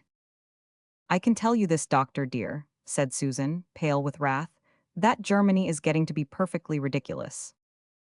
They were all in the big Ingleside kitchen. Susan was mixing biscuits for supper, Mrs. Blythe was making shortbread for Jem, and Rilla was compounding candy for Ken and Walter. It had once been Walter and Ken in her thoughts, but somehow, quite unconsciously, this had changed until Ken's name came naturally first. Cousin Sophia was also there, knitting. All the boys were going to be killed in the long run, so Cousin Sophia felt in her bones, but they might better die with warm feet than cold ones, so Cousin Sophia knitted faithfully and gloomily. Into this peaceful scene erupted the doctor, wrathful and excited over the burning of the Parliament buildings in Ottawa. And Susan became automatically quite as wrathful and excited. What will those Huns do next? She demanded. Coming over here and burning our Parliament building, did anyone ever hear of such an outrage? We don't know that the Germans are responsible for this, said the doctor, much as if he felt quite sure they were. Fires do start without their agency sometimes. And Uncle Mark McAllister's barn was burnt last week. You can hardly accuse the Germans of that, Susan. Indeed, Doctor dear, I do not know. Susan nodded slowly and portentously. Whiskers on the Moon was there that very day. The fire broke out half an hour after he was gone. So much is a fact, but I shall not accuse a Presbyterian elder of burning anybody's barn until I have proof. However, everybody knows, Doctor dear, that both Uncle Mark's boys have enlisted, and that Uncle Mark himself makes speeches at all the recruiting meetings. So no doubt Germany is anxious to get square with him. I could never speak at a recruiting meeting, said Cousin Sophia solemnly. I could never reconcile it to my conscience to ask another woman's son to go, to murder and be murdered. Could you not? Said Susan. Well, Sophia Crawford, I felt as if I could ask anyone to go when I read last night that there were no children under 8 years of age left alive in Poland. Think of that, Sophia Crawford. Susan shook a floury finger at Sophia. Not one child under 8 years of age. I suppose the Germans has ed 'em all, sighed cousin Sophia. Well, no, oh, said Susan reluctantly, as if she hated to admit that there was any crime the Huns couldn't be accused of. The Germans have not turned cannibal yet, as far as I know. They have died of starvation and exposure, the poor little creatures. There is murdering for you, cousin Sophia Crawford. The thought of it poisons every bite and sup I take. I see that Fred Carson of Lowbridge has been awarded a Distinguished Conduct Medal, remarked the doctor, over his local paper. I heard that last week, said Susan. He is a battalion runner and he did something extra brave and daring. His letter, telling his folks about it, came when his old grandmother Carson was on her dying bed. She had only a few minutes more to live, and the Episcopal minister, who was there, asked her if she would not like him to pray. Oh, yes, yes, you can pray, she said impatient-like. She was a dean, doctor dear, and the deans were always high-spirited. You can pray, but for pity's sake pray low and don't disturb me. I want to think over this splendid news, and I have not much time left to do it. That was Almira Carson all over. Fred was the apple of her eye. She was 75 years of age and had not a gray hair in her head, they tell me. By the way, that reminds me, I found a gray hair this morning, my very first, said Mrs. Blythe. I have noticed that gray hair for some time, Mrs. Doctor dear, but I did not speak of it. Thought I to myself, she has enough to bear. But now that you have discovered it, let me remind you that gray hairs are honorable. I must be getting old, Gilbert. Mrs. Blythe laughed a trifle ruefully. People are beginning to tell me I look so young. They never tell you that when you are young, but I shall not worry over my silver thread. I never liked red hair. Gilbert, did I ever tell you of that time, years ago at Green Gables when I dyed my hair? Nobody but Marilla and I knew about it. Was that the reason you came out once with your hair shingled to the bone? Yes, I bought a bottle of dye from a German Jew peddler. I fondly expected it would turn my hair black, and it turned it green, so it had to be cut off. You had a narrow escape, Mrs. Doctor dear, exclaimed Susan. Of course you were too young then to know what a German was. It was a special mercy of Providence that it was only green dye and not poison. It seems hundreds of years since those Green Gables days, sighed Mrs. Blythe. They belong to another world altogether. Life has been cut in two by the chasm of war. What is ahead I don't know, but it can't be a bit like the past. I wonder if those of us who have lived half our lives in the old world will ever feel wholly at home in the new. Have you noticed, asked Miss Oliver, glancing up from her book, how everything written before the war seems so far away now, too? One feels as if one was reading something as ancient as the Iliad. This poem of Wordsworth's, the senior class have it in their entrance work. I've been glancing over it. Its classic calm and repose and the beauty of the lines seem to belong to another planet, and to have as little to do with the present world welter as the evening star. The only thing that I find much comfort in reading nowadays is the Bible, remarked Susan, whisking her biscuits into the oven. There are so many passages in it that seem to me exactly descriptive of the Huns. Old Highland Sandy declares that there is no doubt that the Kaiser is the Antichrist spoken of in Revelations, but I do not go as far as that. It would, in my humble opinion, Mrs. Doctor dear, be too great an honor for him.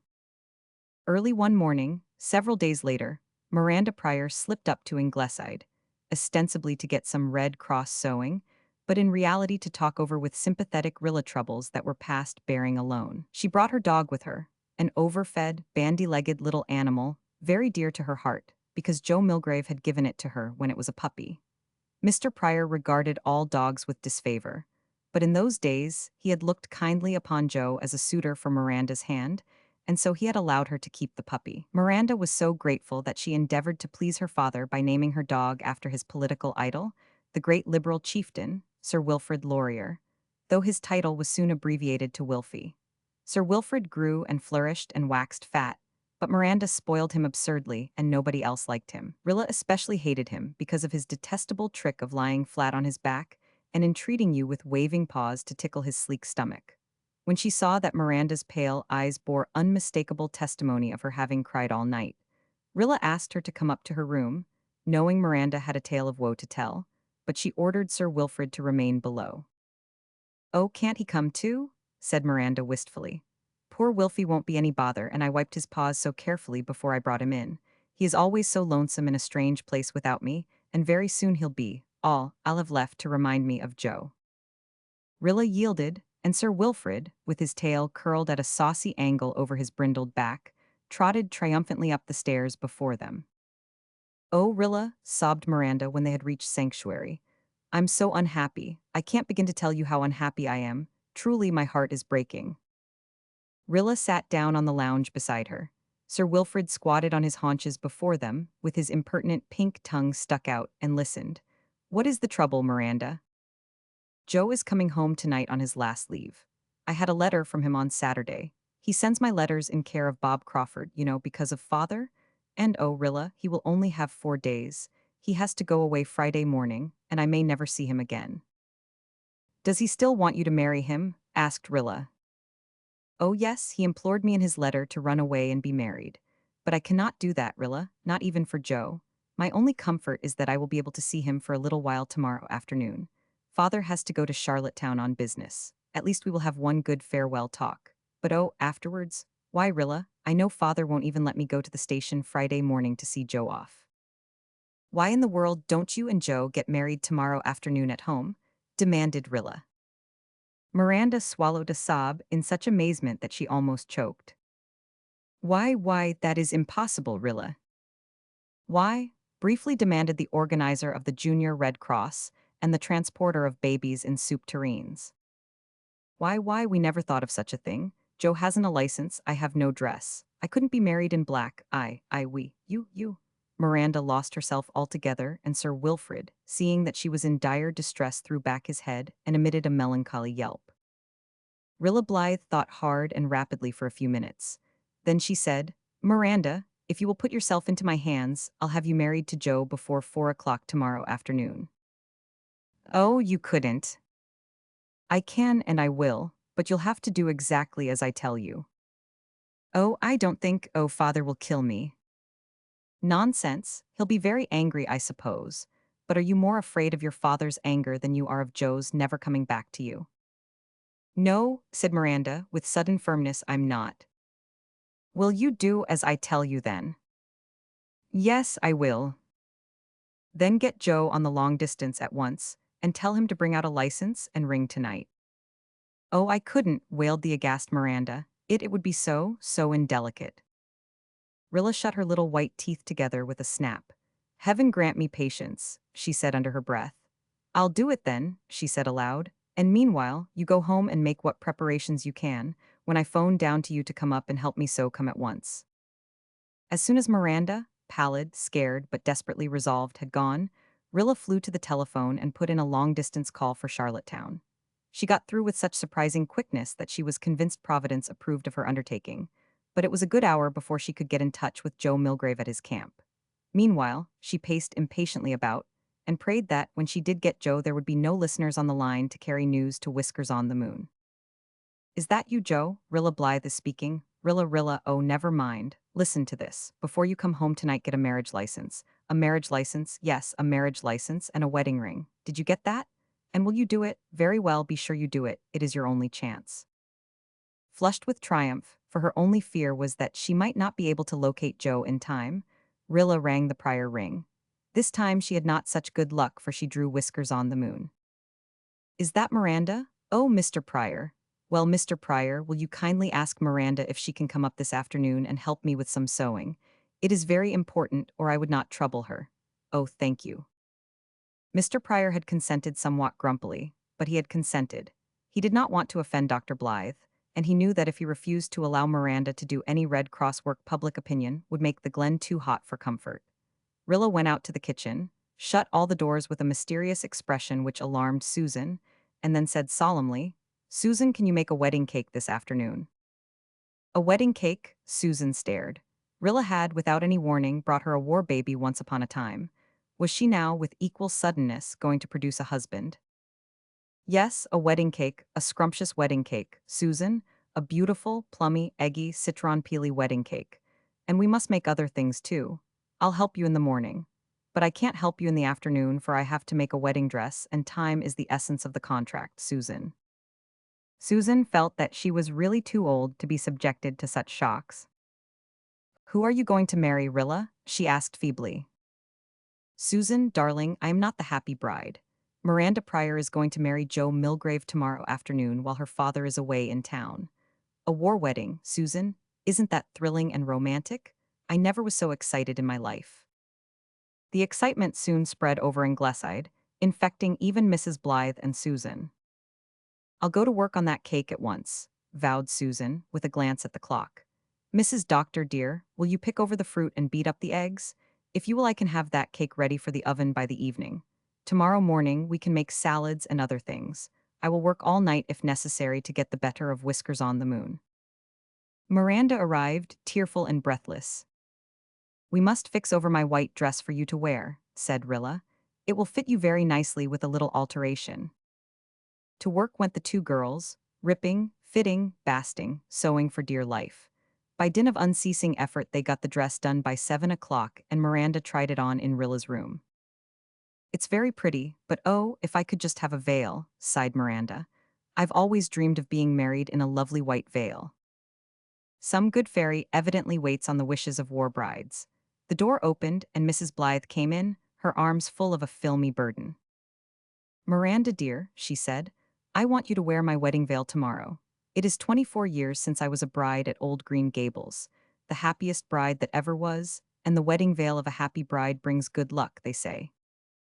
Oh, how sweet of you, Mrs. Blythe, said Miranda, the ready tears starting to her eyes. The veil was tried on and draped. Susan dropped in to approve but dared not linger. I've got that cake in the oven, she said, and I am pursuing a policy of watchful waiting. The evening news is that the Grand Duke has captured Erzurum. That is a pill for the Turks. I wish I had a chance to tell the Tsar just what a mistake he made when he turned Nicholas down. Susan disappeared downstairs to the kitchen, whence a dreadful thud and a piercing shriek presently sounded. Everybody rushed to the kitchen, the doctor and Miss Oliver, Mrs. Blythe, Rilla, Miranda in her wedding veil. Susan was sitting flatly in the middle of the kitchen floor with a dazed, bewildered look on her face, while Doc, evidently in his Hyde incarnation, was standing on the dresser with his back up, his eyes blazing, and his tail the size of 3 tails. Susan, what has happened? Cried Mrs. Blythe in alarm. Did you fall? Are you hurt?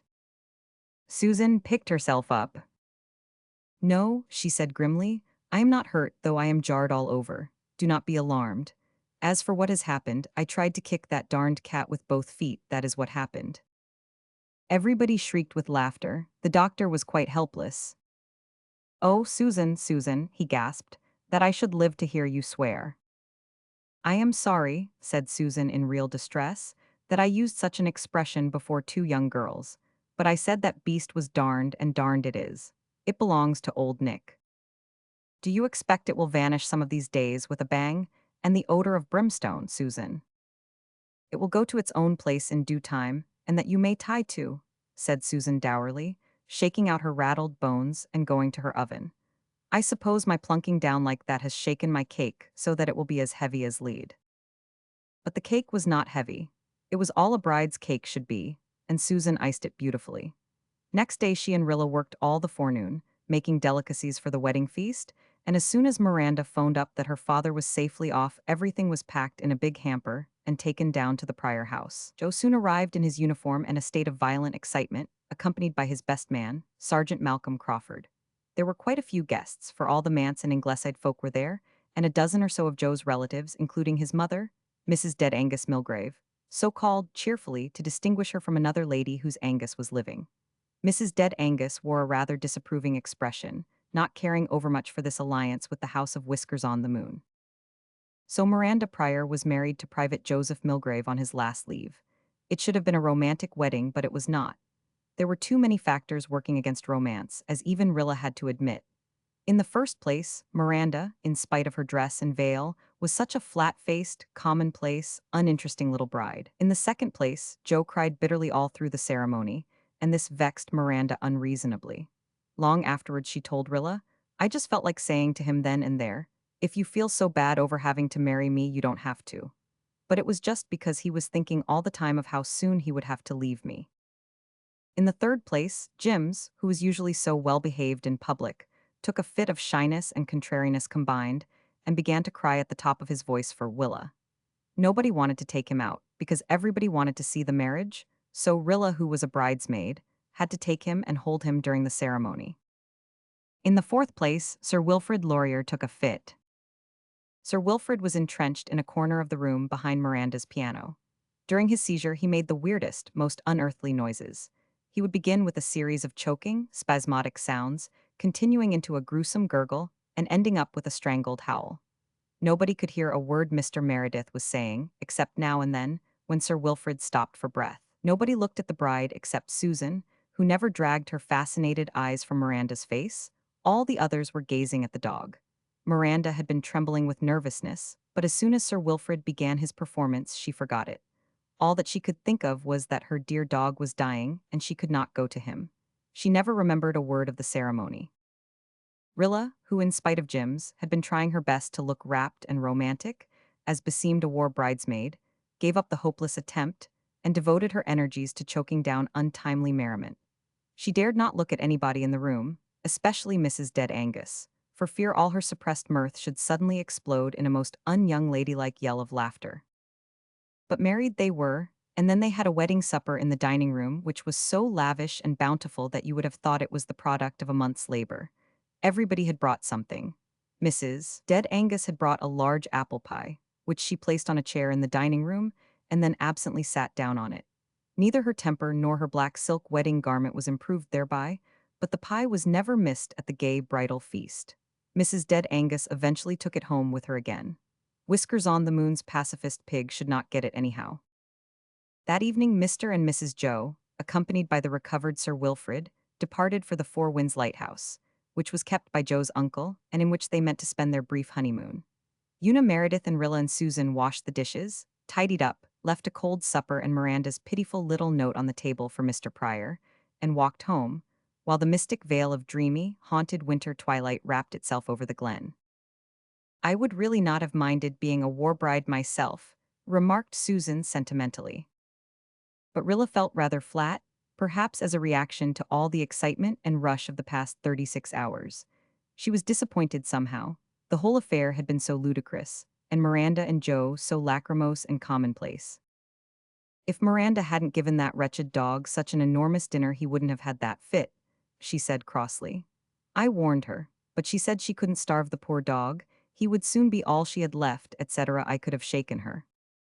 The best man was more excited than Joe was, said Susan. He wished Miranda many happy returns of the day. She did not look very happy, but perhaps you could not expect that under the circumstances. Anyhow, thought Rilla, I can write a perfectly killing account of it all to the boys. How Jem will howl over Sir Wilfrid's part in it. But if Rilla was rather disappointed in the war wedding, she found nothing lacking on Friday morning when Miranda said goodbye to her bridegroom at the Glen station. The dawn was white as a pearl, clear as a diamond. Behind the station, the balsamy copse of young firs was frost-misted. The cold moon of dawn hung over the westering snow fields, but the golden fleeces of sunrise shone above the maples up at Ingleside. Joe took his pale little bride in his arms, and she lifted her face to his. Rilla choked suddenly. It did not matter that Miranda was insignificant and commonplace and flat-featured. It did not matter that she was the daughter of Whiskers on the Moon. All that mattered was that rapt, sacrificial look in her eyes, that ever-burning, sacred fire of devotion and loyalty and fine courage that she was mutely promising Joe she and thousands of other women would keep alive at home, while their men held the Western Front. Rilla walked away, realizing that she must not spy on such a moment. She went down to the end of the platform where Sir Wilfrid and Dog Monday were sitting, looking at each other. Sir Wilfrid remarked condescendingly, "Why do you haunt this old shed when you might lie on the hearthrug at Ingleside and live on the fat of the land? Is it a pose or a fixed idea?" "We're at Dog Monday," laconically. "I have a tryst to keep." When the train had gone, Rilla rejoined the little trembling Miranda. "Well, he's gone," said Miranda, "and he may never come back, but I'm his wife and I'm going to be worthy of him. I'm going home." "Don't you think you had better come with me now?" asked Rilla doubtfully. Nobody knew yet how Mr. Pryor had taken the matter. "No, if Joe can face the Huns, I guess I can face father," said Miranda daringly. "A soldier's wife can't be a coward. Come on, Wilfie. I'll go straight home and meet the worst." There was nothing very dreadful to face, however. Perhaps Mr. Pryor had reflected that housekeepers were hard to get, and that there were many Milgrave homes open to Miranda. Also, that there was such a thing as a separation allowance. At all events, though he told her grumpily that she had made a nice fool of herself and would live to regret it, he said nothing worse. And Mrs. Joe put on her apron and went to work as usual, while Sir Wilfrid Laurier, who had a poor opinion of lighthouses for winter residences, went to sleep in his pet nook behind the woodbox, a thankful dog that he was done with war weddings. Chapter 19. They Shall Not Pass. One cold gray morning in February, Gertrude Oliver wakened with a shiver, slipped into Rilla's room, and crept in beside her. Rilla, I'm frightened, frightened as a baby. I've had another of my strange dreams. Something terrible is before us, I know. What was it? Asked Rilla. I was standing again on the veranda steps, just as I stood in that dream on the night before the lighthouse dance, and in the sky a huge black, menacing thundercloud rolled up from the east. I could see its shadow racing before it, and when it enveloped me I shivered with icy cold. Then the storm broke, and it was a dreadful storm, blinding flash after flash and deafening peal after peal, driving torrents of rain. I turned in panic and tried to run for shelter, and as I did so a soldier in the uniform of a French army officer, dashed up the steps and stood beside me on the threshold of the door. His clothes were soaked with blood from a wound in his breast. He seemed spent and exhausted, but his white face was set and his eyes blazed in his hollow face. They shall not pass, he said, in low, passionate tones which I heard distinctly amid all the turmoil of the storm. Then I awakened. Rilla, I'm frightened. The spring will not bring the big push we've all been hoping for. Instead, it is going to bring some dreadful blow to France. I am sure of it. The Germans will try to smash through somewhere. But he told you that they would not pass, said Rilla seriously. She never laughed at Gertrude's dreams as the doctor did. I do not know if that was prophecy or desperation, Rilla. The horror of that dream holds me yet in an icy grip.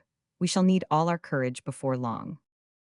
Dr. Blythe did laugh at the breakfast table, but he never laughed at Miss Oliver's dreams again, for that day brought news of the opening of the Verdun offensive, and thereafter through all the beautiful weeks of spring, the Ingleside family, one and all, lived in a trance of dread. There were days when they waited in despair for the end as foot by foot the Germans crept nearer and nearer to the grim barrier of desperate France. Susan's deeds were in her spotless kitchen at Ingleside, but her thoughts were on the hills around Verdun. Mrs. Doctor dear, she would stick her head in at Mrs. Blythe's door the last thing at night to remark, I do hope the French have hung onto the crow's wood today, and she woke at dawn to wonder if Dead Man's Hill, surely named by some prophet, was still held by the Poilus. Susan could have drawn a map of the country around Verdun that would have satisfied a chief of staff. If the Germans capture Verdun, the spirit of France will be broken, Miss Oliver said bitterly. But they will not capture it, staunchly said Susan, who could not eat her dinner that day for fear lest they do that very thing. In the first place, you dreamed they would not, you dreamed the very thing the French are saying before they ever said it, they shall not pass. I declare to you, Miss Oliver, dear, when I read that in the paper and remembered your dream, I went cold all over with awe. It seemed to me like biblical times when people dreamed things like that quite frequently. I know, said Gertrude, walking restlessly about. I cling to a persistent faith in my dream, too, but every time bad news comes it fails me. Then I tell myself mere coincidence, subconscious memory, and so forth. I do not see how any memory could remember a thing before it was ever said at all, persisted Susan, though of course I am not educated like you and the doctor. I would rather not be, if it makes anything as simple as that so hard to believe. But in any case we need not worry over Verdun, even if the Huns get it. Joffre says it has no military significance. That old sop of comfort has been served up too often already when reverses came, retorted Gertrude. It has lost its power to charm. Was there ever a battle like this in the world before? Said Mr. Meredith, one evening in mid-April. It's such a titanic thing we can't grasp it, said the doctor. What were the scraps of a few Homeric handfuls compared to this? The whole Trojan War might be fought around a Verdun fort, and a newspaper correspondent would give it no more than a sentence. I am not in the confidence of the occult powers. The doctor threw Gertrude a twinkle, but I have a hunch that the fate of the whole war hangs on the issue of Verdun. As Susan and Joffre say, it has no real military significance, but it has the tremendous significance of an idea. If Germany wins there, she will win the war. If she loses, the tide will set against her. Lose she will, said Mr. Meredith, emphatically. The idea cannot be conquered. France is certainly very wonderful. It seems to me that in her I see the white form of civilization making a determined stand against the black powers of barbarism. I think our whole world realizes this, and that is why we all await the issue so breathlessly. It isn't merely the question of a few forts changing hands or a few miles of blood-soaked ground lost and won. I wonder, said Gertrude dreamily, if some great blessing, great enough for the price, will be the meed of all our pain? Is the agony in which the world is shuddering the birth pang of some wondrous new era? Or is it merely a futile struggle of ants in the gleam of a million of suns? We think very lightly, Mr. Meredith, of a calamity which destroys an ant-hill and half its inhabitants. Does the power that runs the universe think us of more importance than we think ants? You forget, said Mr. Meredith, with a flash of his dark eyes, that an infinite power must be infinitely little as well as infinitely great. We are neither, therefore there are things too little as well as too great for us to apprehend. To the infinitely little, an ant is of as much importance as a mastodon. We are witnessing the birth pangs of a new era, but it will be born a feeble, wailing life like everything else. I am not one of those who expect a new heaven and a new earth as the immediate result of this war. That is not the way God works. But work he does, Miss Oliver, and in the end his purpose will be fulfilled. Sound and orthodox, muttered Susan approvingly in the kitchen. Susan liked to see Miss Oliver sat upon by the minister now and then. Susan was very fond of her, but she thought Miss Oliver liked saying heretical things to ministers far too well and deserved an occasional reminder that these matters were quite beyond her province. In May, Walter wrote home that he had been awarded a D.C. medal. He did not say what for, but the other boys took care that the Glen should know the brave thing Walter had done. In any war but this, wrote Jerry Meredith, it would have meant a VC, but they can't make VC as common as the brave things done every day here. He should have had the VC, said Susan, and was very indignant over it. She was not quite sure who was to blame for his not getting it, but if it were General Haig, she began for the first time to entertain serious doubts as to his fitness for being commander-in-chief. Rilla was beside herself with delight. It was her dear Walter who had done this thing, Walter, to whom someone had sent a white feather at Redmond. It was Walter who had dashed back from the safety of the trench to drag in a wounded comrade who had fallen on no man's land. Oh, she could see his white, beautiful face and wonderful eyes as he did it. What a thing to be the sister of such a hero. And he hadn't thought it worth while writing about. His letter was full of other things, little intimate things that they two had known and loved together in the dear old cloudless days of a century ago. I've been thinking of the daffodils in the garden at Ingleside, he wrote. By the time you get this they will be out, blowing there under that lovely rosy sky. Are they really as bright and golden as ever, Rilla? It seems to me that they must be dyed red with blood, like our poppies here, and every whisper of spring will be falling as a violet in Rainbow Valley. There is a young moon tonight, a slender, silver, lovely thing hanging over these pits of torment. Will you see it tonight over the maple grove? I'm enclosing a little scrap of verse, Rilla. I wrote it one evening in my trench dugout by the light of a bit of candle, or rather it came to me there. I didn't feel as if I were writing it. Something seemed to use me as an instrument. I've had that feeling once or twice before, but very rarely and never so strongly as this time. That was why I sent it over to the London Spectator. It printed it and the copy came today. I hope you'll like it. It's the only poem I've written since I came overseas. The poem was a short, poignant little thing. In a month it had carried Walter's name to every corner of the globe.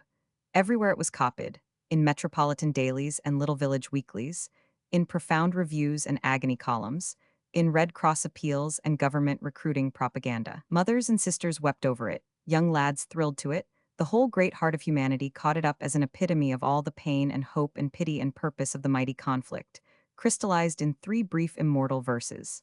A Canadian lad in the Flanders trenches had written the one great poem of the war. The Piper, by T.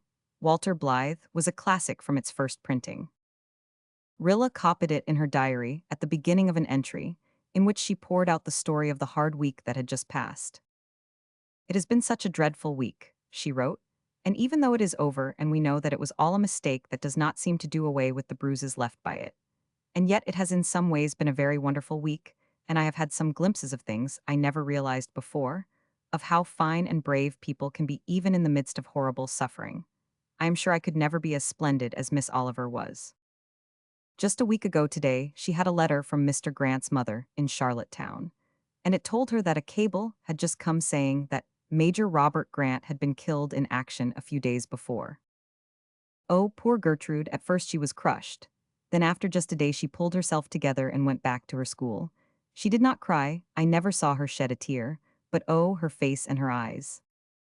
I must go on with my work, she said. That is my duty just now. I could never have risen to such a height.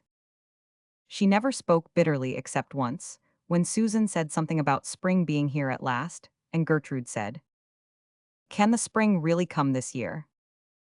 Then she laughed, such a dreadful little laugh, just as one might laugh in the face of death, I think, and said, "Observe my egotism.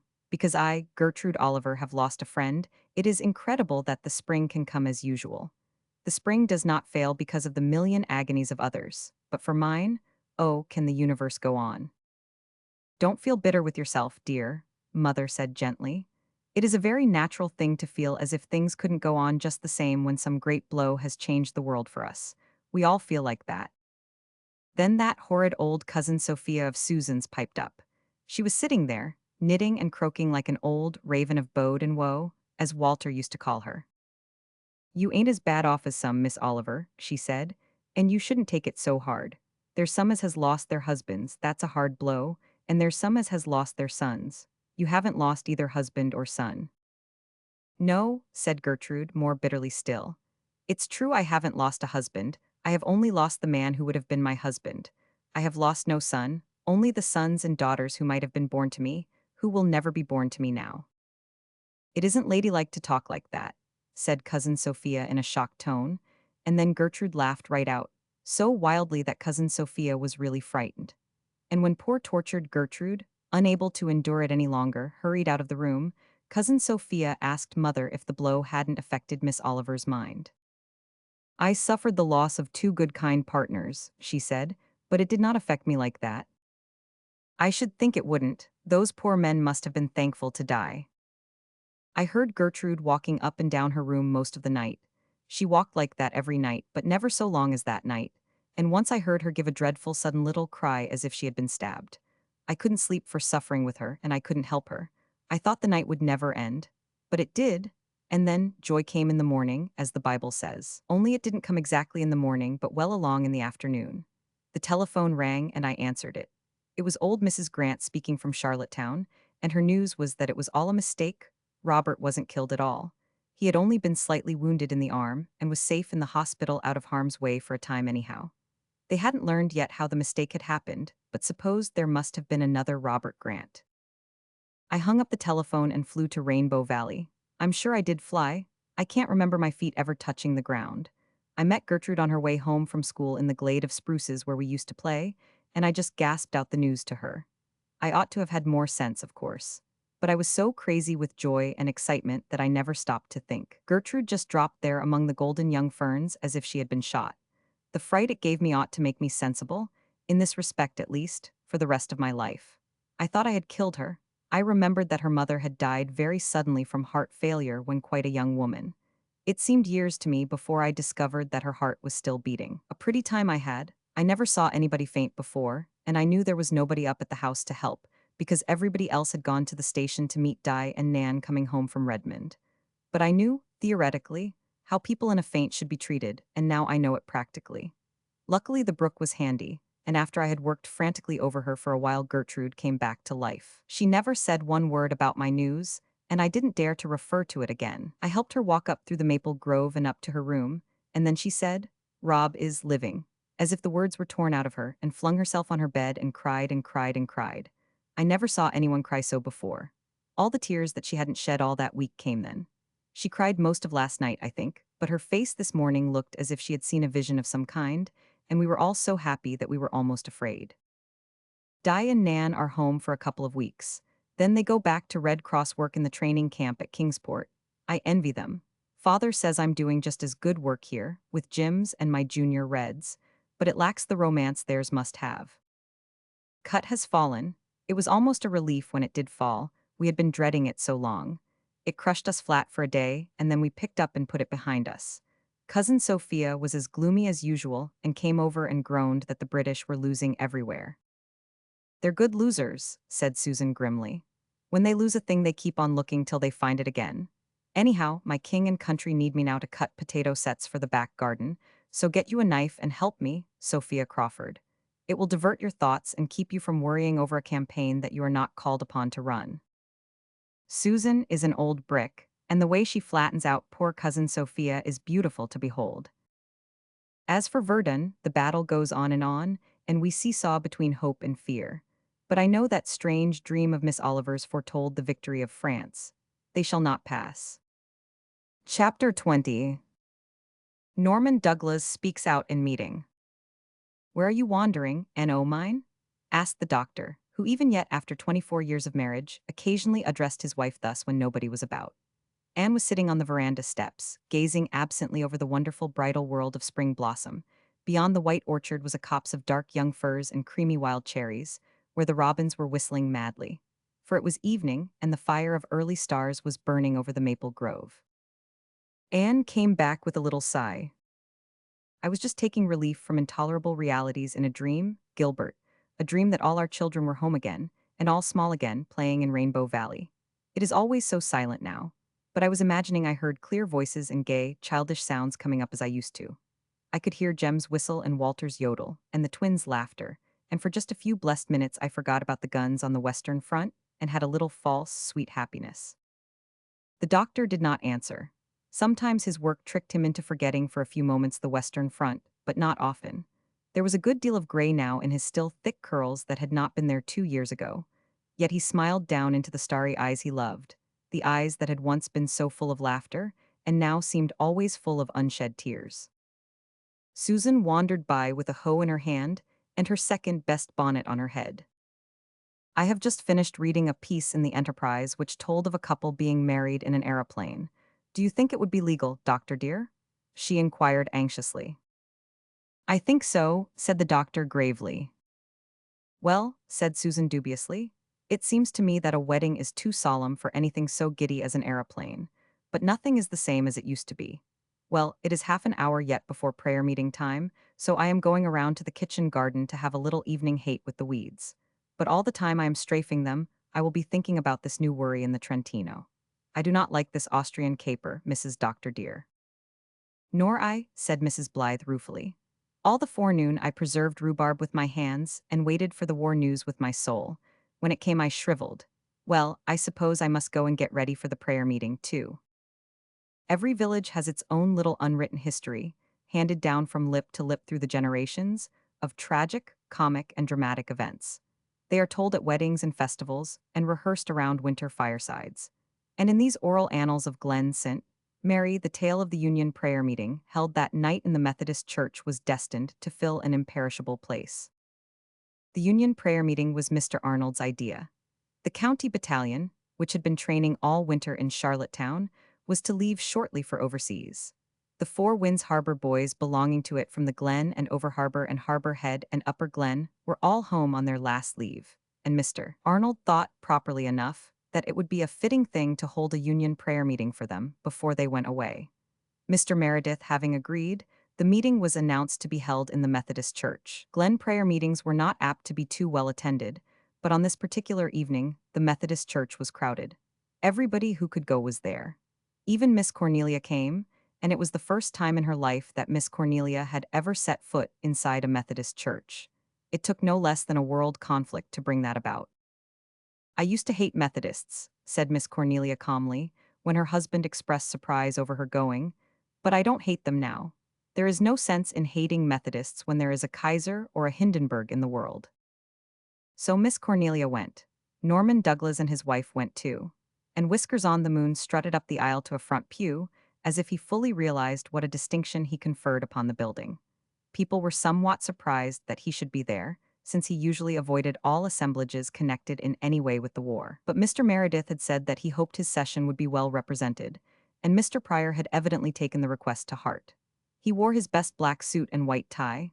His thick, tight, iron-gray curls were neatly arranged, and his broad, red round face looked, as Susan most uncharitably thought, more sanctimonious than ever.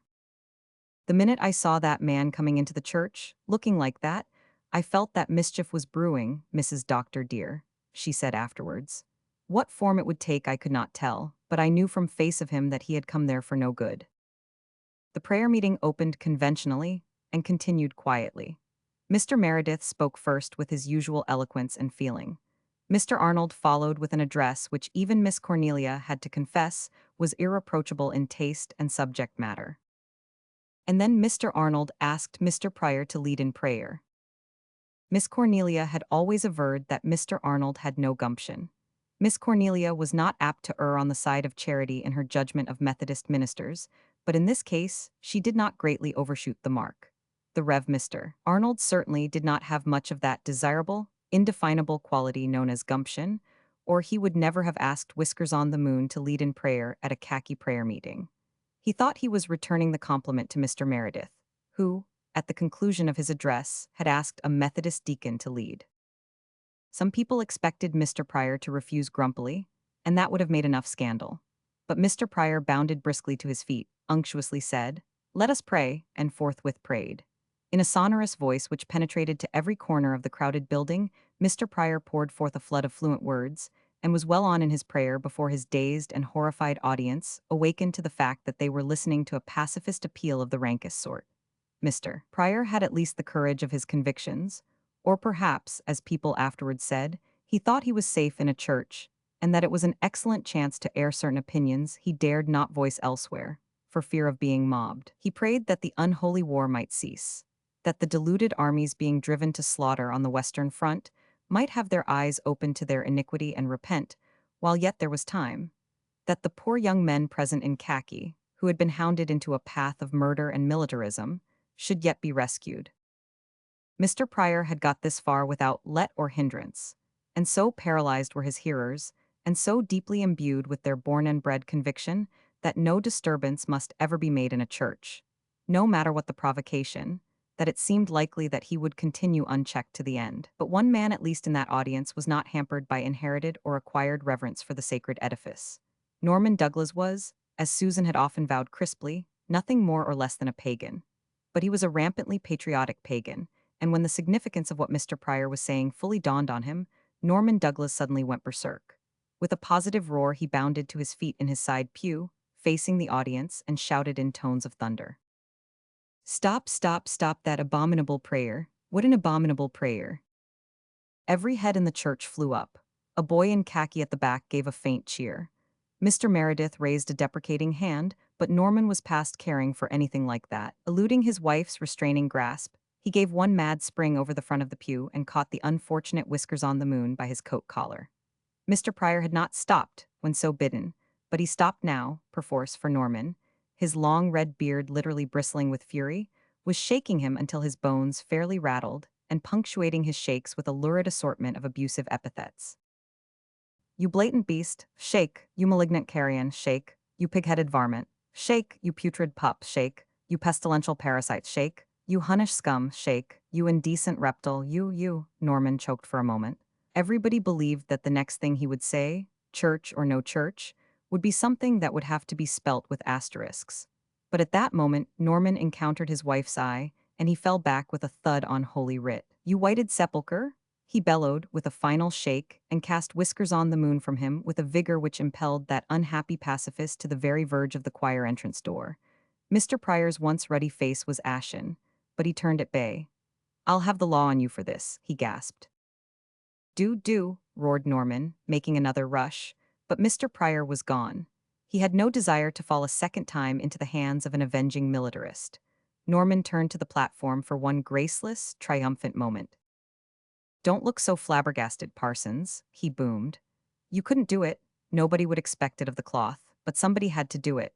You know you're glad I threw him out? He couldn't be let go on yammering and yodeling and yawping sedition and treason. Sedition and treason, somebody had to deal with it. I was born for this hour. I've had my innings in church at last. I can sit quiet for another 60 years now. Go ahead with your meeting, Parsons. I reckon you won't be troubled with any more pacifist prayers." But the spirit of devotion and reverence had fled. Both ministers realized it, and realized that the only thing to do was to close the meeting quietly and let the excited people go. Mr. Meredith addressed a few earnest words to the boys in khaki, which probably saved Mr. Pryor's windows from a second onslaught, and Mr. Arnold pronounced an incongruous benediction. At least he felt it was incongruous, for he could not at once banish from his memory the sight of gigantic Norman Douglas shaking the fat, pompous little whiskers on the moon, as a huge mastiff might shake an overgrown puppy, and he knew that the same picture was in everybody's mind. Altogether, the Union prayer meeting could hardly be called an unqualified success, but it was remembered in Glen St. Mary when scores of orthodox and undisturbed assemblies were totally forgotten. You will never, no, never, Mrs. Doctor dear, hear me call Norman Douglas a pagan again, said Susan when she reached home. If Ellen Douglas is not a proud woman this night she should be. Norman Douglas did a wholly indefensible thing, said the doctor. Pryor should have been let severely alone until the meeting was over. Then later on his own minister in session should deal with him. That would have been the proper procedure. Norman's performance was utterly improper and scandalous and outrageous, but by George, the doctor threw back his head and chuckled. By George and girl, it was satisfying. Chapter 21. Love affairs are horrible. Ingleside. 20th June 1916. We have been so busy, and day after day has brought such exciting news, good and bad, that I haven't had time and composure to write in my diary for weeks. I like to keep it up regularly, for father says a diary of the years of the war should be a very interesting thing to hand down to one's children.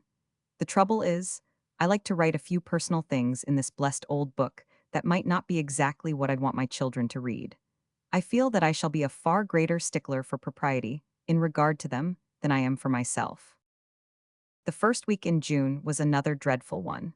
The Austrians seemed just on the point of overrunning Italy, and then came the first awful news of the Battle of Jutland, which the Germans claimed as a great victory. Susan was the only one who carried on. You need never tell me that the Kaiser has defeated the British Navy, she said, with a contemptuous sniff. It is all a German lie, and that you may tie to.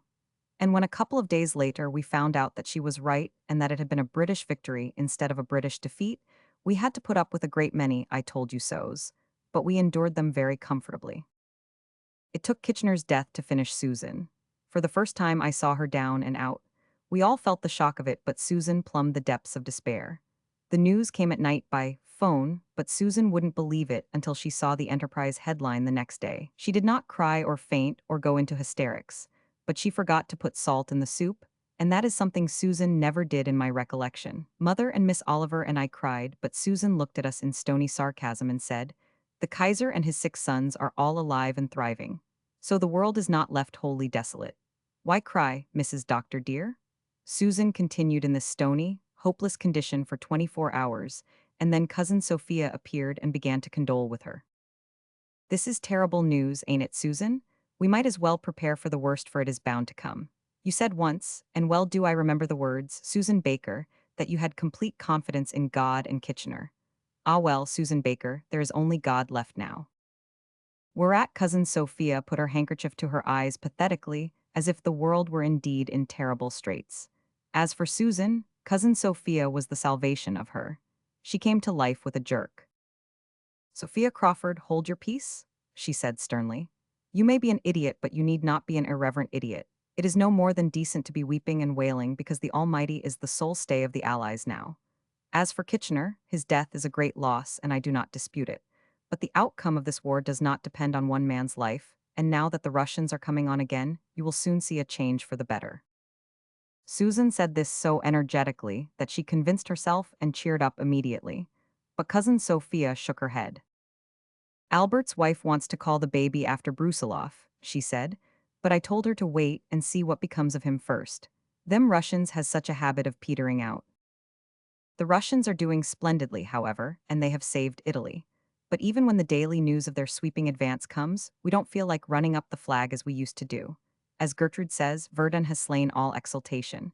We would all feel more like rejoicing if the victories were on the Western Front. When will the British strike? Gertrude sighed this morning. We have waited so long, so long. Our greatest local event in recent weeks was the route march the county battalion made through the county before it left for overseas. They marched from Charlottetown to Lowbridge, then round the Harbor Head and through the Upper Glen and so down to the St. Mary station.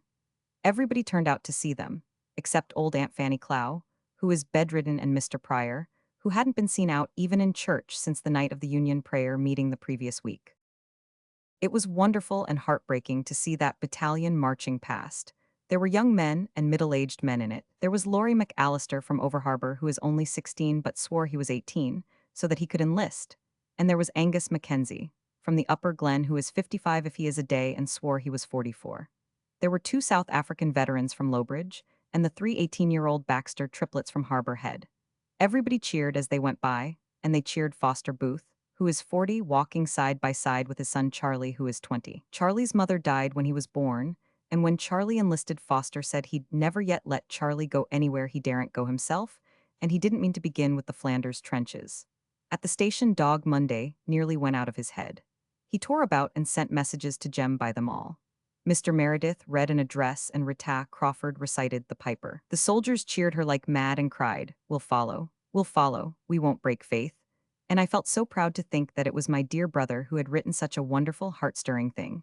And then I looked at the khaki ranks and wondered if those tall fellows in uniform could be the boys I've laughed with and played with and danced with and teased all my life. Something seems to have touched them and set them apart. They have heard the Piper's call. Fred Arnold was in the battalion, and I felt dreadfully about him, for I realized that it was because of me that he was going away with such a sorrowful expression. I couldn't help it, but I felt as badly as if I could. The last evening of his leave, Fred came up to Ingleside and told me he loved me and asked me if I would promise to marry him someday, if he ever came back. He was desperately in earnest, and I felt more wretched than I ever did in my life. I couldn't promise him that. Why, even if there was no question of Ken, I don't care for Fred that way and never could. But it seemed so cruel and heartless to send him away to the front without any hope of comfort. I cried like a baby. And yet, oh, I am afraid that there must be something incurably frivolous about me. Because, right in the middle of it all, with me crying and Fred looking so wild and tragic, the thought popped into my head that it would be an unendurable thing to see that nose across from me at the breakfast table every morning of my life. That is one of the entries I wouldn't want my descendants to read in this journal. But it is the humiliating truth. And perhaps it's just as well that thought did come, or I might have been tricked by pity and remorse into giving him some rash assurance. If Fred's nose were as handsome as his eyes and mouth, some such thing might have happened. And then what an unthinkable predicament I should have been in. When poor Fred became convinced that I couldn't promise him, he behaved beautifully, though that rather made things worse. If he had been nasty about it, I wouldn't have felt so heartbroken and remorseful, though why I should feel remorseful I don't know, for I never encouraged Fred to think I cared a bit about him. Yet feel remorseful I did and do. If Fred Arnold never comes back from overseas, this will haunt me all my life. Then Fred said if he couldn't take my love with him to the trenches, at least he wanted to feel that he had my friendship. And would I kiss him just once in goodbye before he went? Perhaps forever. I don't know how I could ever had imagined that love affairs were delightful, interesting things. They are horrible. I couldn't even give poor heartbroken Fred one little kiss because of my promise to Ken. It seemed so brutal. I had to tell Fred that of course he would have my friendship, but that I couldn't kiss him because I had promised somebody else I wouldn't. He said, is it, Ken Ford? I nodded. It seemed dreadful to have to tell it. It was such a sacred little secret just between me and Ken. When Fred went away, I came up here to my room and cried so long and so bitterly that Mother came up and insisted on knowing what was the matter. I told her. She listened to my tale with an expression that clearly said, "Can it be possible that anyone has been wanting to marry this baby?" But she was so nice and understanding and sympathetic, oh, just so race of Josephine, that I felt indescribably comforted. Mothers are the dearest things. But oh, Mother, I sobbed, he wanted me to kiss him goodbye, and I couldn't, and that hurt me worse than all the rest. Well, why didn't you kiss him? Asked Mother coolly. Considering the circumstances, I think you might have. But I couldn't, Mother. I promised Ken when he went away that I wouldn't kiss anybody else until he came back. This was another high explosive for poor Mother. She exclaimed with the queerest little catch in her voice, "Rilla, are you engaged to Kenneth Ford?" "I don't know," I sobbed. "You don't know," repeated Mother. Then I had to tell her the whole story, too, and every time I tell it, it seems sillier and sillier to imagine that Ken meant anything serious. I felt idiotic and ashamed by the time I got through. Mother sat a little while in silence. Then she came over, sat down beside me, and took me in her arms. "Don't cry, dear little Rilla Marilla. You have nothing to reproach yourself with in regard to Fred, And if Leslie West's son asked you to keep your lips for him, I think you may consider yourself engaged to him. But, oh my baby, my last little baby, I have lost you. The war has made a woman of you too soon. I shall never be too much of a woman to find comfort in mother's hugs. Nevertheless, when I saw Fred marching by 2 days later in the parade, my heart ached unbearably. But I'm glad mother thinks I'm really engaged to Ken. Chapter 22. Little Dog Monday Knows. It is 2 years tonight since the dance at the light, when Jack Elliott brought us news of the war. Do you remember, Miss Oliver? Cousin Sophia answered for Miss Oliver. Oh, indeed, Rilla. I remember that evening only too well, and you were prancing down here to show off your party clothes. Didn't I warn you that we could not tell what was before us? Little did you think that night what was before you. Little did any of us think that, said Susan sharply, not being gifted with the power of prophecy. It does not require any great foresight, Sophia Crawford, to tell a body that she will have some trouble before her life is over. I could do as much myself. We all thought the war would be over in a few months then, said Rilla wistfully. When I look back, it seems so ridiculous that we ever could have supposed it. And now, 2 years later, it is no nearer the end than it was then, said Miss Oliver gloomily. Susan clicked her knitting needles briskly. Now, Miss Oliver, dear, you know that is not a reasonable remark. You know we are just 2 years nearer the end, whenever the end is appointed to be. Albert read in a Montreal paper today that a war expert gives it as his opinion that it will last 5 years more, was Cousin Sophia's cheerful contribution. It can't, cried Rilla, then she added with a sigh, 2 years ago we would have said it can't last 2 years, but 5 more years of this. If Romania comes in, as I have strong hopes now of her doing, you will see the end in 5 months instead of 5 years, said Susan. I've no faith in foreigners, sighed Cousin Sophia. The French are foreigners, retorted Susan, and look at Verdun. And think of all the Somme victories this blessed summer. The big push is on and the Russians are still going well. Why, General Haig says that the German officers he has captured admit that they have lost the war. You can't believe a word the Germans say, protested Cousin Sophia. There is no sense in believing a thing just because you'd like to believe it, Susan Baker. The British have lost millions of men at the Somme, and how far have they got? Look facts in the face, Susan Baker, look facts in the face. They are wearing the Germans out, and so long as that happens, it does not matter whether it is done a few miles east or a few miles west. I am not, admitted Susan in tremendous humility. I am not a military expert, Sophia Crawford, but even I can see that, and so could you if you were not determined to take a gloomy view of everything. The Huns have not got all the cleverness in the world. Have you not heard the story of Alastair MacCallum's son Roderick from the Upper Glen? He is a prisoner in Germany, and his mother got a letter from him last week. He wrote that he was being very kindly treated, and that all the prisoners had plenty of food and so on, till you would have supposed everything was lovely. But when he signed his name, right in between Roderick and MacCallum, he wrote two Gaelic words that meant all lies, and the German censor did not understand Gaelic and thought it was all part of Roddy's name. So he let it pass, never dreaming how he was diddled. Well, I am going to leave the war to Haig for the rest of the day and make a frosting for my chocolate cake. And when it is made, I shall put it on the top shelf. The last one I made, I left it on the lower shelf, and little Kitchener sneaked in and clawed all the icing off and ate it. We had company for tea that night, and when I went to get my cake, what a sight did I behold. Has that poor orphan's father never been heard from yet? Asked Cousin Sophia. Yes, I had a letter from him in July, said Rilla. He said that when he got word of his wife's death and of my taking the baby, Mr. Meredith wrote him, you know, he wrote right away, but as he never got any answer, he had begun to think his letter must have been lost. It took him 2 years to begin to think it, said Susan scornfully. Some people think very slow. Jim Anderson has not got a scratch for all he has been 2 years in the trenches. A fool for luck, as the old proverb says. He wrote very nicely about Jim's and said he'd like to see him, said Rilla. So I wrote and told him all about the wee man and sent him snapshots. Jim's will be 2 years old next week and he is a perfect duck. You didn't used to be very fond of babies, said Cousin Sophia. I'm not a bit fonder of babies in the abstract than ever I was, said Rilla frankly. But I do love Jim's, and I'm afraid I wasn't really half as glad as I should have been when Jim Anderson's letter proved that he was safe and sound. You wasn't hoping the man would be killed, cried Cousin Sophia in horrified accents. No, no, no. I just hoped he would go on forgetting about Jim's, Mrs. Crawford.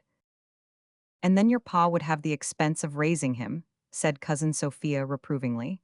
You young creeters are terrible thoughtless. Jims himself ran in at this juncture, so rosy and curly and kissable, that he extorted a qualified compliment even from Cousin Sophia. He's a real healthy-looking child now, though maybe his color is a mite too high, sorter consumptive-looking as you might say. I never thought you'd raise him when I saw him the day after you brung him home. I really did not think it was in you, and I told Albert's wife so when I got home. Albert's wife says she, there's more in Rilla Blythe than you'd think for, Aunt Sophia. Them was her very words. More in Rilla Blythe than you'd think for. Albert's wife always had a good opinion of you. Cousin Sophia sighed, as if to imply that Albert's wife stood alone in this against the world. But Cousin Sophia really did not mean that.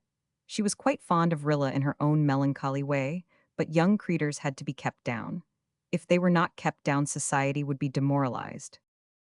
Do you remember your walk home from the light 2 years ago tonight? Whispered Gertrude Oliver to Rilla, teasingly. I should think I do, smiled Rilla, and then her smile grew dreamy and absent.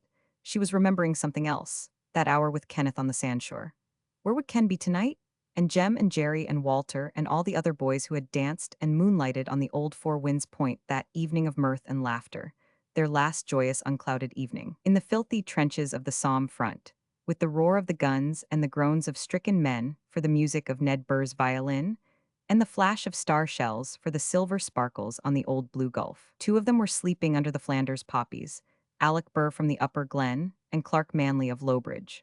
Others were wounded in the hospitals, but so far nothing had touched the manse and the Ingleside boys.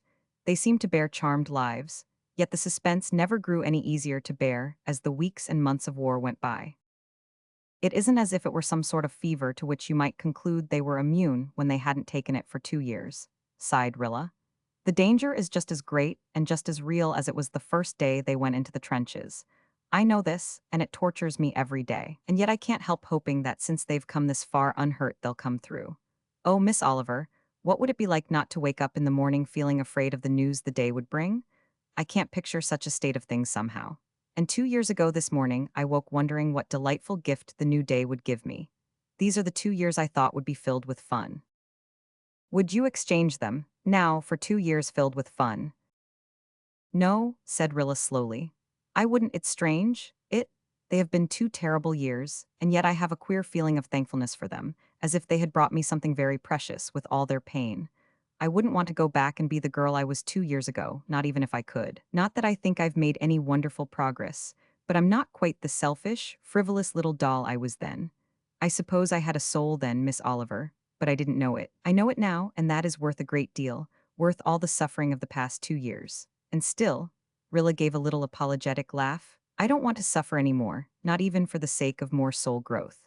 At the end of 2 more years, I might look back and be thankful for the development they had brought me too, but I don't want it now. We never do, said Miss Oliver. That is why we are not left to choose our own means and measure of development, I suppose. No matter how much we value what our lessons have brought us, we don't want to go on with the bitter schooling. Well, let us hope for the best, as Susan says. Things are really going well now, and if Romania lines up, the end may come with a suddenness that will surprise us all. Romania did come in, and Susan remarked approvingly that its king and queen were the finest-looking royal couple she had seen pictures of. So the summer passed away. Early in September word came that the Canadians had been shifted to the Somme front, and anxiety grew tenser and deeper. For the first time Mrs. Blythe's spirit failed her a little, and as the days of suspense wore on the doctor began to look gravely at her, and veto this or that special effort in Red Cross work. Oh, let me work, Gilbert, she entreated feverishly. While I'm working, I don't think so much. If I'm idle, I imagine everything. Rest is only torture for me. My 2 boys are on the frightful Somme front, and Shirley pores day and night over aviation literature and says nothing. But I see the purpose growing in his eyes. No, I cannot rest. Don't ask it of me, Gilbert. But the doctor was inexorable. I can't let you kill yourself, girl, he said. When the boys come back, I want a mother here to welcome them. Why, you're getting transparent. It won't do. Ask Susan there if it will do. Oh, if Susan and you are both banded together against me, said Anne helplessly. One day the glorious news came that the Canadians had taken Courcelette and Martinpuich, with many prisoners and guns. Susan ran up the flag and said it was plain to be seen that Haig knew what soldiers to pick for a hard job. The others dared not feel exultant. Who knew what price had been paid? Rilla woke that morning, when the dawn was beginning to break, and went to her window to look out, her thick, creamy eyelids heavy with sleep. Just at dawn, the world looks as it never looks at any other time. The air was cold with dew, and the orchard and grove and Rainbow Valley were full of mystery and wonder. Over the eastern hill were golden deeps and silvery pink shallows. There was no wind, and Rilla heard distinctly a dog howling in a melancholy way down in the direction of the station. Was it Dog Monday? And if it were, why was he howling like that? Rilla shivered. The sound had something boding and grievous in it. She remembered that Miss Oliver said once, when they were coming home in the darkness and heard a dog howl, "When a dog cries like that, the angel of death is passing." Rilla listened with a curdling fear at her heart. It was Dog Monday, she felt sure of it. Whose dirge was he howling? To whose spirit was he sending that anguished greeting and farewell? Rilla went back to bed, but she could not sleep. All day she watched and waited in a dread of which she did not speak to anyone. She went down to see Dog Monday, and the station master said, "That dog of yours howled from midnight to sunrise something weird. I dunno what got into him. I got up once and went out and hollered at him, but he paid no attention to me. He was sitting all alone in the moonlight out there at the end of the platform, and every few minutes the poor lonely little beggar'd lift his nose and howl as if his heart was breaking. He never did it afore, always slept in his kennel real quiet and canny from train to train. But he sure had something on his mind last night." Dog Monday was lying in his kennel. He wagged his tail and licked Rilla's hand, but he would not touch the food she brought for him. "I'm afraid he's sick," she said anxiously. She hated to go away and leave him, but no bad news came that day, nor the next, nor the next. Rilla's fear lifted. Dog Monday howled no more and resumed his routine of train meeting and watching. When 5 days had passed, the Ingleside people began to feel that they might be cheerful again. Rilla dashed about the kitchen helping Susan with the breakfast and singing so sweetly and clearly that Cousin Sophia across the road heard her and croaked out to Mrs. Albert. "Sing before eating, cry before sleeping, I've always heard." But Rilla Blythe shed no tears before the nightfall. When her father, his face gray and drawn and old, came to her that afternoon and told her that Walter had been killed in action at Courcelette, she crumpled up in a pitiful little heap of merciful unconsciousness in his arms. Nor did she waken to her pain for many hours. Chapter 23. And so, good night. The fierce flame of agony had burned itself out, and the gray dust of its ashes was over all the world. Rilla's younger life recovered physically sooner than her mother. For weeks, Mrs. Blythe lay ill from grief and shock. Rilla found it was possible to go on with existence, since existence had still to be reckoned with. There was work to be done, for Susan could not do all. For her mother's sake, she had to put on calmness and endurance as a garment in the day.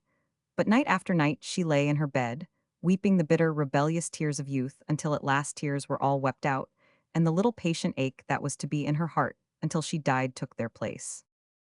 She clung to Miss Oliver, who knew what to say and what not to say.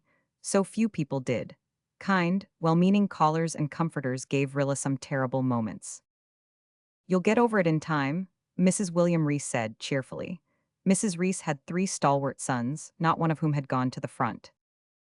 "It's such a blessing it was Walter who was taken and not Jem," said Miss Sarah Clow.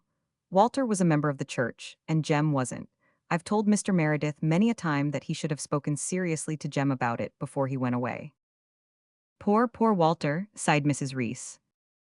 "Do not you come here calling him poor Walter," said Susan indignantly, appearing in the kitchen door, much to the relief of Rilla, who felt that she could endure no more just then. "He was not poor. He was richer than any of you. It is you who stay at home and will not let your sons go who are poor, poor and naked and mean and small, pison poor, and so are your sons, with all their prosperous farms and fat cattle and their souls no bigger than a flea's, if as big." "I came here to comfort the afflicted and not to be insulted," said Mrs. Reese, taking her departure, unregretted by anyone. Then the fire went out of Susan and she retreated to her kitchen, laid her faithful old head on the table and wept bitterly for a time. Then she went to work and ironed Jim's little rompers.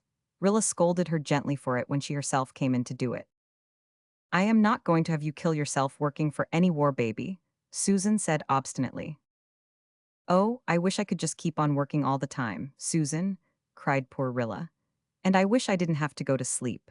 It is hideous to go to sleep and forget it for a little while, and wake up and have it all rush over me anew the next morning. Do people ever get used to things like this, Susan? And oh, Susan, I can't get away from what Mrs. Reese said. Did Walter suffer much? He was always so sensitive to pain. Oh, Susan, if I knew that he didn't, I think I could gather up a little courage and strength. This merciful knowledge was given to Rilla. A letter came from Walter's commanding officer, telling them that he had been killed instantly by a bullet during a charge at Cursilet.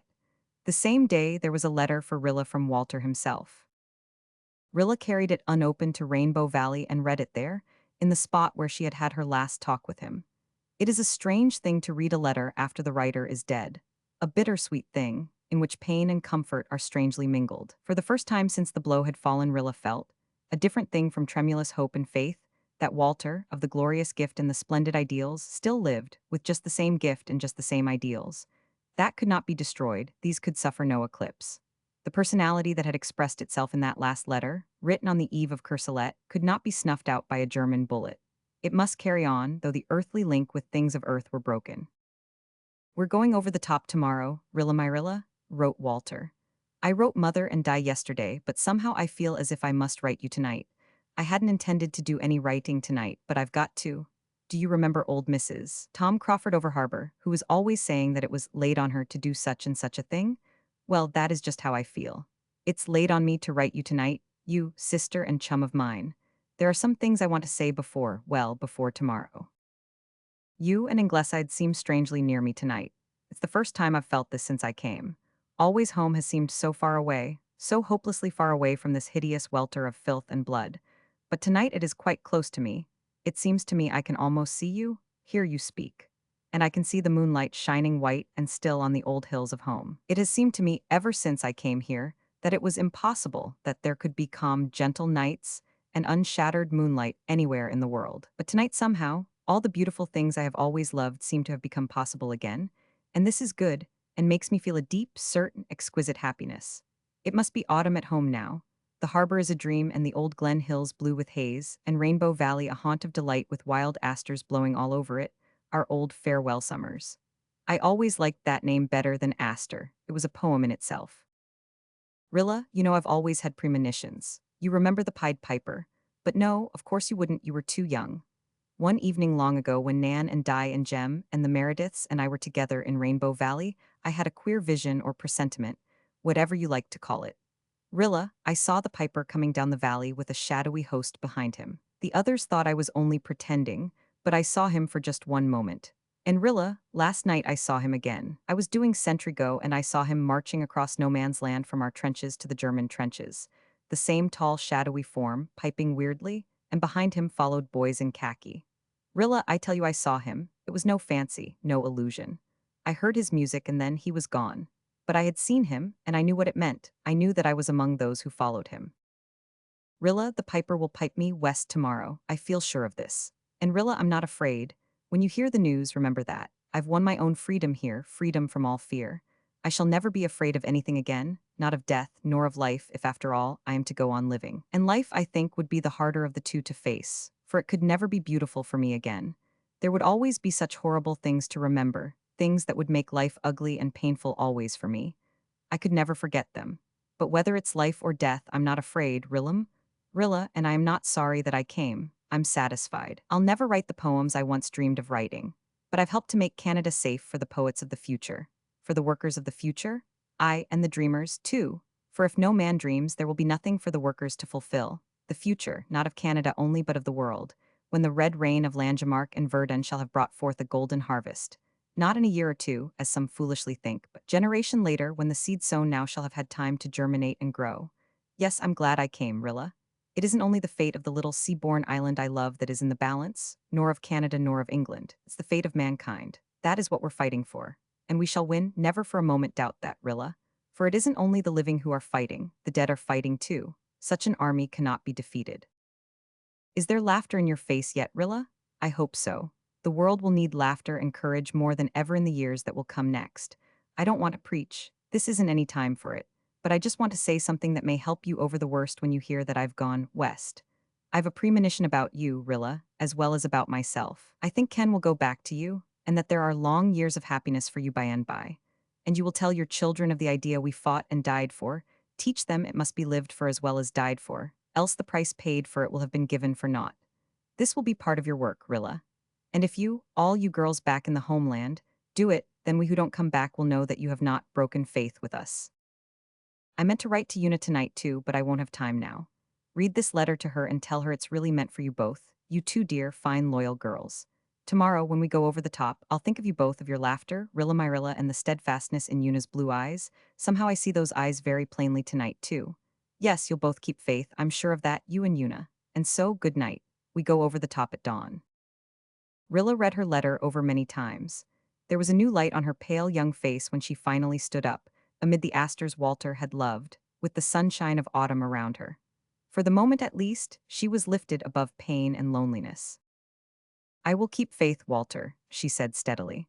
I will work and teach and learn and laugh, yes, I will even laugh through all my years because of you and because of what you gave when you followed the call. Rilla meant to keep Walter's letter as a sacred treasure. But seeing the look on Una Meredith's face when Una had read it and held it back to her, she thought of something. Could she do it? Oh no, she could not give up Walter's letter, his last letter. Surely it was not selfishness to keep it. A copy would be such a soulless thing. But Una had so little, and her eyes were the eyes of a woman stricken to the heart, who yet must not cry out or ask for sympathy. Una, would you like to have this letter to keep? She asked slowly. Yes, if you can give it to me, Una said dully. Then you may have it, said Rilla hurriedly. Thank you, said Una. It was all she said, but there was something in her voice which repaid Rilla for her bit of sacrifice. Una took the letter, and when Rilla had gone, she pressed it against her lonely lips. Una knew that love would never come into her life now. It was buried forever under the blood-stained soil, somewhere in France. No one but herself, and perhaps Rilla, knew it would ever know it. She had no right in the eyes of her world to grieve. She must hide and bear her long pain as best she could, alone. But she, too, would keep faith. Chapter 24. Mary is just in time. The autumn of 1916 was a bitter season for Ingleside. Mrs. Blythe's return to health was slow, and sorrow and loneliness were in all hearts. Everyone tried to hide it from the others and carry on cheerfully. Rilla laughed a good deal. Nobody at Ingleside was deceived by her laughter. It came from her lips only, never from her heart. But outsiders said some people got over trouble very easily, and Irene Howard remarked that she was surprised to find how shallow Rilla Blythe really was. Why? After all her pose of being so devoted to Walter, she doesn't seem to mind his death at all. Nobody has ever seen her shed a tear or heard her mention his name. She has evidently quite forgotten him. Poor fellow, you'd really think his family would feel it more. I spoke of him to Rilla at the last Junior Red meeting, of how fine and brave and splendid he was, and I said life could never be just the same to me again, now that Walter had gone.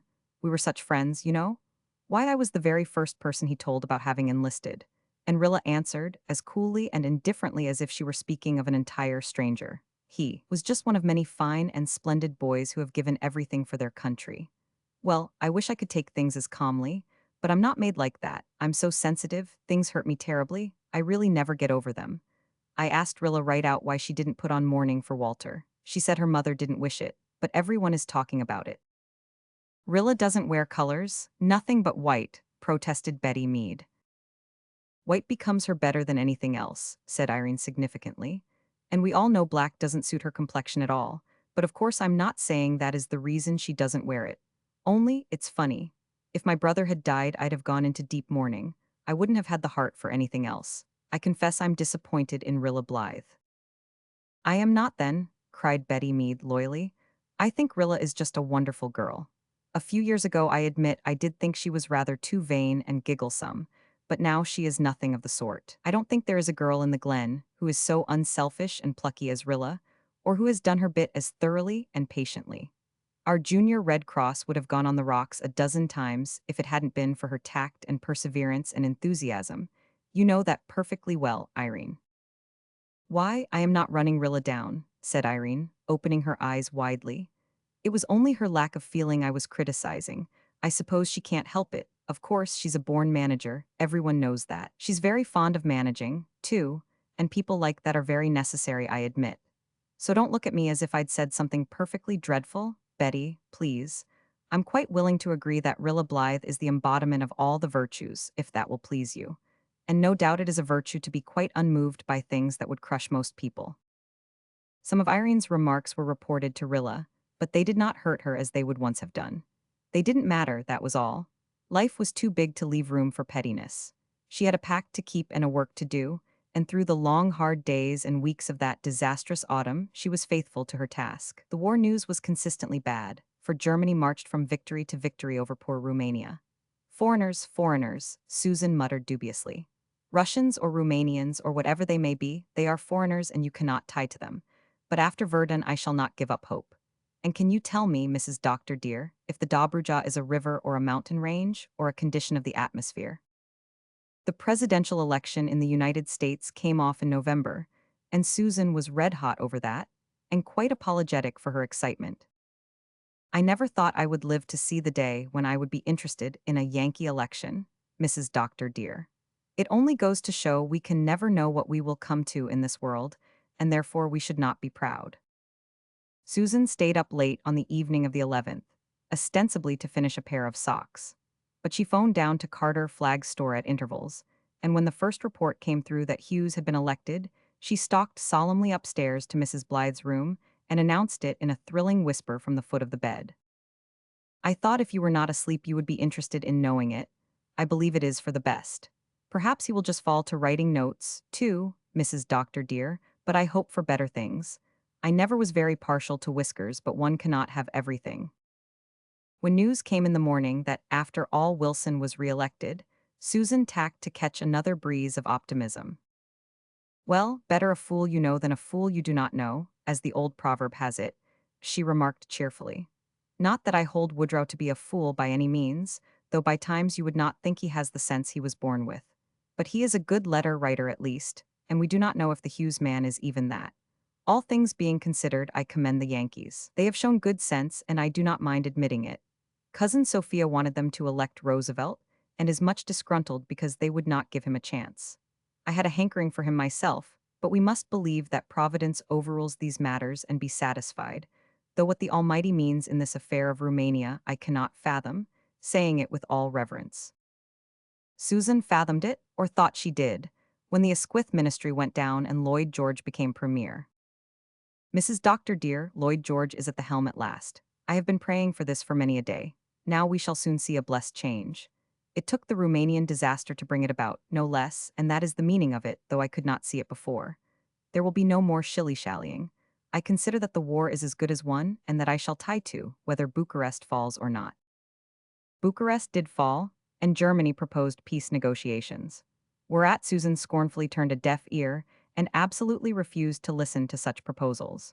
When President Wilson sent his famous December peace note, Susan waxed violently sarcastic. Woodrow Wilson is going to make peace, I understand. First Henry Ford had a try at it, and now comes Wilson. But peace is not made with ink, Woodrow, and that you may tie to, said Susan, apostrophizing the unlucky president out of the kitchen window nearest the United States. Lloyd George's speech will tell the Kaiser what is what, and you may keep your peace screeds at home and save postage.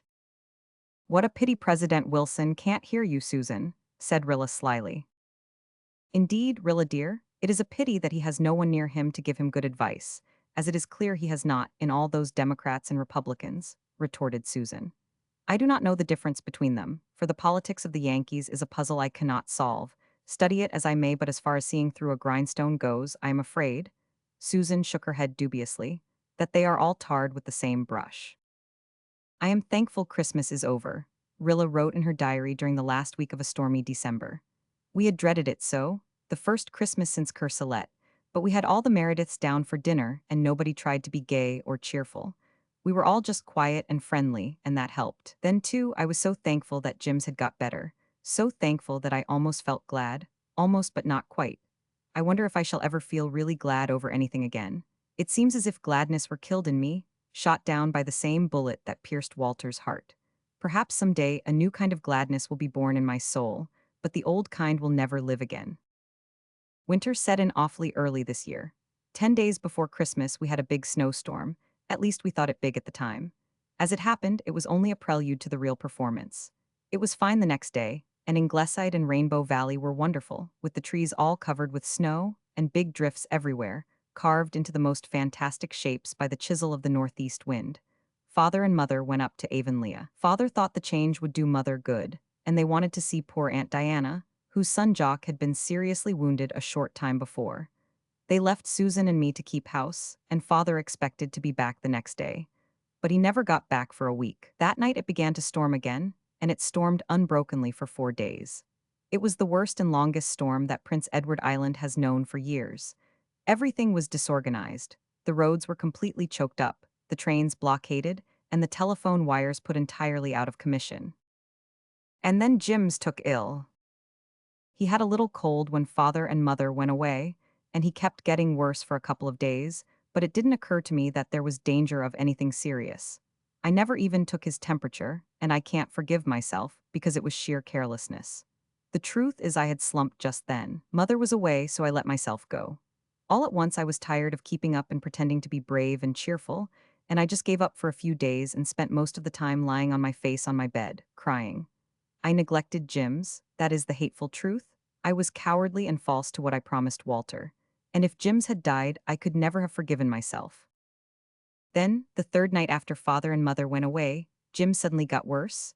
Oh, so much worse all at once. Susan and I were all alone.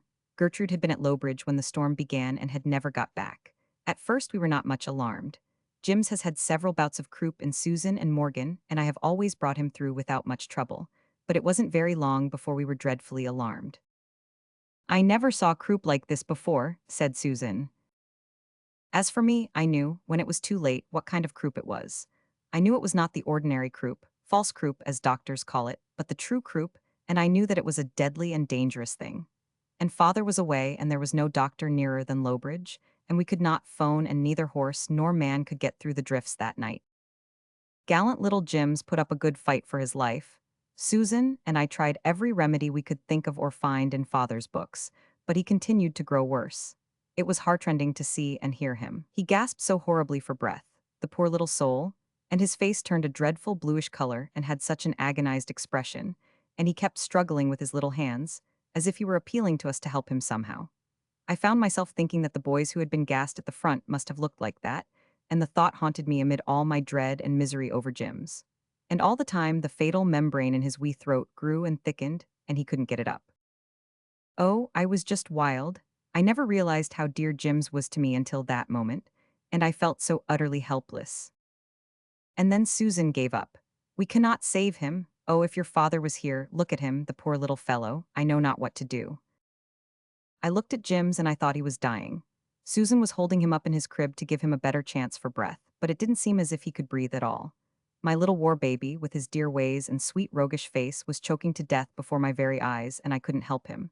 I threw down the hot poultice I had ready in despair. Of what use was it? Jim's was dying, and it was my fault. I hadn't been careful enough. Just then, at 11 o'clock at night, the doorbell rang. Such a ring, it pealed all over the house above the roar of the storm. Susan couldn't go, she dared not lay Jim's down, so I rushed downstairs. In the hall I paused just a minute. I was suddenly overcome by an absurd dread. I thought of a weird story Gertrude had told me once. An aunt of hers was alone in a house one night with her sick husband. She heard a knock at the door, and when she went and opened it there was nothing there, nothing that could be seen at least. But when she opened the door a deadly cold wind blew in and seemed to sweep past her right up the stairs, although it was a calm, warm summer night outside. Immediately she heard a cry. She ran upstairs and her husband was dead. And she always believed, so Gertrude said, that when she opened that door she let death in. It was so ridiculous of me to feel so frightened. But I was distracted and worn out, and I simply felt for a moment that I dared not open the door, that death was waiting outside. Then I remembered that I had no time to waste, must not be so foolish. I sprang forward and opened the door. Certainly a cold wind did blow in and filled the hall with a whirl of snow. But there on the threshold stood a form of flesh and blood, Mary Vance, coated from head to foot with snow, and she brought life, not death, with her, though I didn't know that then. I just stared at her. I haven't been turned out, grinned Mary, as she stepped in and shut the door. I came up to Carter Flagg's 2 days ago and I've been storm-stayed there ever since. But old Abby Flagg got on my nerves at last, and tonight I just made up my mind to come up here. I thought I could wade this far, but I can tell you it was as much as a bargain. Once I thought I was stuck for keeps. Ain't it an awful night? I came to myself and knew I must hurry upstairs. I explained as quickly as I could to Mary, and left her trying to brush the snow off. Upstairs, I found that Jim's was over that paroxysm, but almost as soon as I got back to the room, he was in the grip of another. I couldn't do anything but moan and cry. Oh, how ashamed I am when I think of it. And yet, what could I do? We had tried everything we knew, and then all at once I heard Mary Vance saying loudly behind me, "Why, that child is dying." I whirled around. Didn't I know he was dying? My little Jims? I could have thrown Mary Vance out of the door or the window, anywhere, at that moment. There she stood, cool and composed, looking down at my baby with those weird white eyes of hers as she might look at a choking kitten. I had always disliked Mary Vance, and just then I hated her. "We have tried everything," said poor Susan dully. "It is not ordinary croup." "No, it's the diphthery croup," said Mary briskly, snatching up an apron. "And there's mighty little time to lose, but I know what to do. When I lived over harbor with Mrs. Wiley, years ago, Will Crawford's kid died of diphthery croup in spite of 2 doctors. And when old Aunt Christina MacAllister heard of it, she was the one brought me round when I nearly died of pneumonia. You know, she was a wonder. No doctor was a patch on her. They don't hatch her breed of cats nowadays, let me tell you. She said she could have saved him with her grandmother's remedy if she'd been there. She told Mrs. Wiley what it was, and I've never forgot it. I've the greatest memory ever. A thing just lies in the back of my head till the time comes to use it. Got any sulfur in the house, Susan?" Yes, we had sulfur. Susan went down with Mary to get it, and I held Jim's. I hadn't any hope, not the least. Mary Vance might brag as she liked, she was always bragging, but I didn't believe any grandmother's remedy could save Jim's now. Presently Mary came back. She had tied a piece of thick flannel over her mouth and nose, and she carried Susan's old tin chip pan, half full of burning coals. "You watch me," she said boastfully. "I've never done this, but it's kill or cure, that child is dying anyway." She sprinkled a spoonful of sulfur over the coals, and then she picked up Jim's, turned him over, and held him face downward, right over those choking, blinding fumes. I don't know why I didn't spring forward and snatch him away. Susan says it was because it was foreordained that I shouldn't, and I think she is right, because it did really seem that I was powerless to move. Susan herself seemed transfixed, watching Mary from the doorway. Jim's writhed in those big, firm, capable hands of Mary. Oh yes, she is capable all right, and choked and wheezed, and choked and wheezed, and I felt that he was being tortured to death. And then all at once, after what seemed to me an hour, though it really wasn't long, he coughed up the membrane that was killing him. Mary turned him over and laid him back on his bed. He was white as marble, and the tears were pouring out of his brown eyes, but that awful livid look was gone from his face, and he could breathe quite easily. "Wasn't that some trick?" said Mary gaily. "I hadn't any idea how it would work, but I just took a chance. I'll smoke his throat out again once or twice before morning, just to kill all the germs, but you'll see he'll be all right now." Jims went right to sleep, real sleep, not coma, as I feared at first. Mary smoked him, as she called it, twice through the night, and at daylight his throat was perfectly clear, and his temperature was almost normal. When I made sure of that, I turned and looked at Mary Vance. She was sitting on the lounge, laying down the law to Susan on some subject about which Susan must have known 40 times as much as she did. But I didn't mind how much law she laid down, or how much she bragged. She had a right to brag. She had dared to do what I would never have dared, and had saved Jims from a horrible death. It didn't matter any more that she had once chased me through the glen with a codfish. It didn't matter that she had smeared goose grease all over my dream of romance the night of the lighthouse dance. It didn't matter that she thought she knew more than anybody else and always rubbed it in. I would never dislike Mary Vance again. I went over to her and kissed her. "What's up now?" she said. "Nothing, only I'm so grateful to you, Mary." "Well, I think you ought to be, that's a fact. You too would have let that baby die on your hands if I hadn't happened along," said Mary, just beaming with complacency. She got Susan and me a tip-top breakfast and made us eat it, and bossed the life out of us, as Susan says, for 2 days, until the roads were open so that she could get home. Jims was almost well by that time, and Father turned up. He heard our tale without saying much. Father is rather scornful generally about what he calls old wives' remedies. He laughed a little and said, "After this, Mary Vance will expect me to call her in for consultation in all my serious cases." So Christmas was not so hard as I expected it to be. And now the new year is coming, and we are still hoping for the big push that will end the war. And little Dog Monday is getting stiff and rheumatic from his cold vigils, but still he carries on, and Shirley continues to read the exploits of the aces. Oh, 1917, what will you bring? Chapter 25. Shirley goes. "No, Woodrow, there will be no peace without victory," said Susan. sticking her knitting needle viciously through President Wilson's name in the newspaper column. We Canadians mean to have peace and victory, too. You, if it pleases you, Woodrow, can have the peace without the victory. And Susan stalked off to bed with the comfortable consciousness of having got the better of the argument with the president. But a few days later, she rushed to Mrs. Blythe in red-hot excitement. "Mrs. Doctor, dear, what do you think? A phone message has just come through from Charlottetown that Woodrow Wilson has sent that German ambassador man to the right about at last.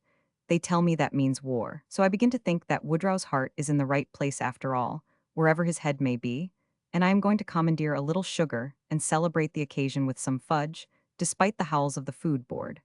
I thought that submarine business would bring things to a crisis. I told Cousin Sophia so when she said it was the beginning of the end for the Allies. Don't let the doctor hear of the fudge, Susan, said Anne, with a smile. You know he has laid down very strict rules for us along the lines of economy the government has asked for. Yes, Mrs. Doctor dear, and a man should be master in his own household, and his women folk should bow to his decrees. I flatter myself that I am becoming quite efficient in economizing. Susan had taken to using certain German terms with killing effect. But one can exercise a little gumption on the quiet now and then. Shirley was wishing for some of my fudge the other day, the Susan brand, as he called it, and I said the first victory there is to celebrate I shall make you some. I consider this news quite equal to a victory, and what the doctor does not know will never grieve him. I take the whole responsibility, Mrs. Doctor dear, so do not you vex your conscience. Susan spoiled Shirley shamelessly that winter. He came home from Queen's every weekend, and Susan had all his favorite dishes for him, in so far as she could evade or wheedle the doctor, and waited on him hand and foot. Though she talked war constantly to everyone else, she never mentioned it to him or before him, but she watched him like a cat watching a mouse. And when the German retreat from the Bapaume salient began and continued, Susan's exultation was linked up with something deeper than anything she expressed. Surely the end was in sight, would come now before anyone else could go. Things are coming our way at last. We have got the Germans on the run, she boasted. The United States has declared war at last, as I always believed they would, in spite of Woodrow's gift for letter writing, and you will see they will go into it with a vim since I understand that is their habit when they do start. And we have got the Germans on the run, too. The States mean well, moaned Cousin Sophia, but all the vim in the world cannot put them on the fighting line this spring, and the Allies will be finished before that.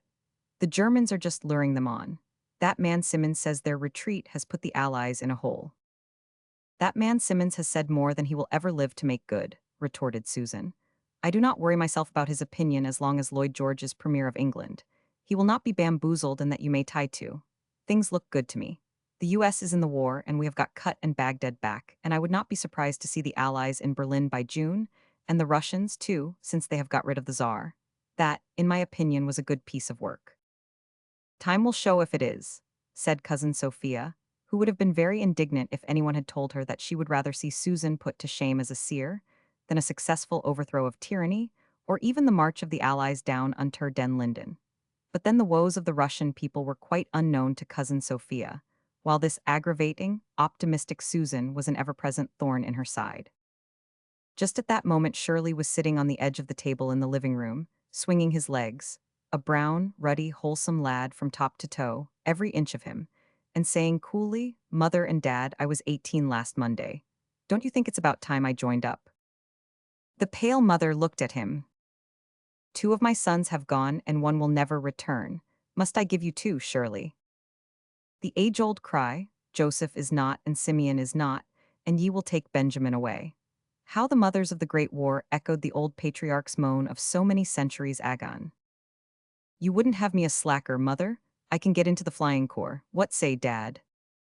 The doctor's hands were not quite steady as he folded up the powders he was concocting for Abby Flagg's rheumatism.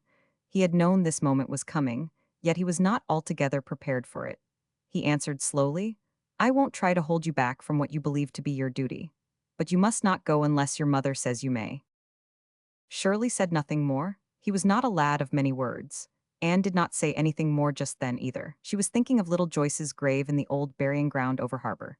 Little Joyce, who would have been a woman now, had she lived, of the White Cross in France and the splendid gray eyes of the little boy who had been taught his first lessons of duty and loyalty at her knee, of Jem in the terrible trenches, of Nan and Di and Rilla, waiting, waiting, while the golden years of youth passed by, and she wondered if she could bear any more. She thought not, surely she had given enough. Yet that night she told Shirley that he might go. They did not tell Susan right away. She did not know it until, a few days later, Shirley presented himself in her kitchen in his aviation uniform. Susan didn't make half the fuss she had made when Jem and Walter had gone. She said stonily, "So they're going to take you too." "Take me? No, I'm going," Susan got to. Susan sat down by the table, folded her knotted old hands, that had grown warped and twisted working for the Ingleside children to still their shaking, and said, "Yes, you must go. I did not see once why such things must be, but I can see now." "You're a brick, Susan," said Shirley. He was relieved that she took it so coolly. He had been a little afraid, with a boy's horror of a scene. He went out whistling gaily, but half an hour later, when pale Anne Blythe came in, Susan was still sitting there. "Mrs. Doctor, dear," said Susan, making an admission she would once have died rather than make, "I feel very old. Jem and Walter were yours, but Shirley is mine. And I cannot bear to think of him flying, his machine crashing down, the life crushed out of his body. The dear little body I nursed and cuddled when he was a wee baby." "Susan, don't," cried Anne. "Oh, Mrs. Doctor, dear, I beg your pardon. I ought not to have said anything like that out loud. I sometimes forget that I resolved to be a heroine. This has shaken me a little, but I will not forget myself again. Only if things do not go as smoothly in the kitchen for a few days, I hope you will make due allowance for me." "At least," said poor Susan, forcing a grim smile in a desperate effort to recover lost standing, "at least flying is a clean job. He will not get so dirty and messed up as he would in the trenches, and that is well, for he has always been a tidy child." So Shirley went, not radiantly, as to a high adventure like Jem, not in a white flame of sacrifice like Walter, but in a cool, business-like mood, as of one doing something, rather dirty and disagreeable, that had just got to be done. He kissed Susan for the first time since he was 5 years old and said, "Goodbye, Susan, Mother Susan." My little brown boy," said Susan. "I wonder," she thought bitterly, as she looked at the doctor's sorrowful face, "if you remember how you spanked him once when he was a baby. I am thankful I have nothing like that on my conscience now." The doctor did not remember the old discipline. But before he put on his hat to go out on his round of calls, he stood for a moment in the great silent living room that had once been full of children's laughter. Our last son," he said aloud. "A good, sturdy, sensible lad, too, always reminded me of my father. I suppose I ought to be proud that he wanted to go. I was proud when Jem went, even when Walter went, but our house has left us desolate." "I have been thinking, doctor," old Sandy of the Upper Glen said to him that afternoon, "that your house will be seeming very big the day." Highland Sandy's quaint phrase struck the doctor as perfectly expressive. Ingleside did seem very big and empty that night. Yet Shirley had been away all winter except for weekends, and had always been a quiet fellow even when home. Was it because he had been the only one left that his going seemed to leave such a huge blank? That every room seemed vacant and deserted? That the very trees on the lawn seemed to be trying to comfort each other, with caresses of freshly budding boughs, for the loss of the last of the little lads who had romped under them in childhood? Susan worked very hard all day and late into the night. When she had wound the kitchen clock and put Dr. Jekyll out, none too gently, she stood for a little while on the doorstep, looking down the glen, which lay tranced in faint, silvery light from a sinking young moon. But Susan did not see the familiar hills and harbor. She was looking at the aviation camp in Kingsport where Shirley was that night. "He called me Mother Susan," she was thinking. "Well, all our menfolk have gone now, Jem and Walter and Shirley and Jerry and Carl, and none of them had to be driven to it, so we have a right to be proud. But pride," Susan sighed bitterly, "pride is cold company, and that there is no gainsaying." The moon sank lower into a black cloud in the west, the glen went out in an eclipse of sudden shadow, and thousands of miles away the Canadian boys in khaki, the living and the dead, were in possession of Vimy Ridge. Vimy Ridge is a name written in crimson and gold on the Canadian annals of the Great War. "The British couldn't take it, and the French couldn't take it," said a German prisoner to his captors, "but you Canadians are such fools that you don't know when a place can't be taken." So the fools took it and paid the price. Jerry Meredith was seriously wounded at Vimy Ridge, shot in the back, the telegram said. "Poor Nan," said Mrs. Blythe when the news came. She thought of her own happy girlhood at Old Green Gables. There had been no tragedy like this in it. How the girls of today had to suffer. When Nan came home from Redmond 2 weeks later, her face showed what those weeks had meant to her. John Meredith, too, seemed to have grown old suddenly in them. Faith did not come home. She was on her way across the Atlantic as a VAD die had tried to wring from her father consent to her going also, but had been told that for her mother's sake it could not be given. So Di, after a flying visit home, went back to her Red Cross work in Kingsport. The Mayflowers bloomed in the secret nooks of Rainbow Valley. Rilla was watching for them. Jem had once taken his mother the earliest Mayflowers. Walter brought them to her when Jem was gone. Last spring Shirley had sought them out for her. Now, Rilla thought she must take the boy's place in this. But before she had discovered any, Bruce Meredith came to Ingleside one twilight with his hands full of delicate pink sprays. He stalked up the steps of the veranda and laid them on Mrs. Blythe's lap. "Because Shirley isn't here to bring them," he said in his funny, shy, blunt way. "And you thought of this, you darling," said Anne, her lips quivering, as she looked at the stocky, black-browed little chap standing before her with his hands thrust into his pockets. "I wrote Jim today and told him not to worry about you not getting your Mayflowers," said Bruce seriously, "'cause I'd see to that. And I told him I would be 10 pretty soon now, so it won't be very long before I'll be 18, and then I'll go to help him fight and maybe let him come home for a rest while I took his place. I wrote Jerry too. Jerry's getting better, you know." "Is he? Have you had any good news about him?" "Yes, Mother had a letter today, and it said he was out of danger." "Oh, thank God," murmured Mrs. Blythe in a half-whisper. Bruce looked at her curiously. "That is what Father said when Mother told him. But when Elle said it the other day when I found out Mr. Mead's dog hadn't hurt my kitten, I thought he had shooken it to death. You know, Father looked awful solemn and said I must never say that again about a kitten. But I couldn't understand why, Mrs. Blythe. I felt awful thankful, and it must have been God that saved Stripey, because that Mead dog had 'normous jaws, and oh, how it shook poor Stripey. And so why couldn't I thank him? Course," added Bruce reminiscently, "maybe I said it too loud, 'cause I was awful glad and excited when I found Stripey was all right. I most shouted it, Mrs. Blythe. Maybe if I'd said it sort of whispery like you and Father it would have been all right. Do you know, Mrs. Blythe," Bruce dropped to a whispery tone, edging a little nearer to Anne, "what I would like to do to the Kaiser if I could?" "What would you like to do, laddie?" "Norman Reese said in school today that he would like to tie the Kaiser to a tree and set cross dogs to worrying him," said Bruce gravely. "And Emily Flagg said she would like to put him in a cage and poke sharp things into him. And they all said things like that.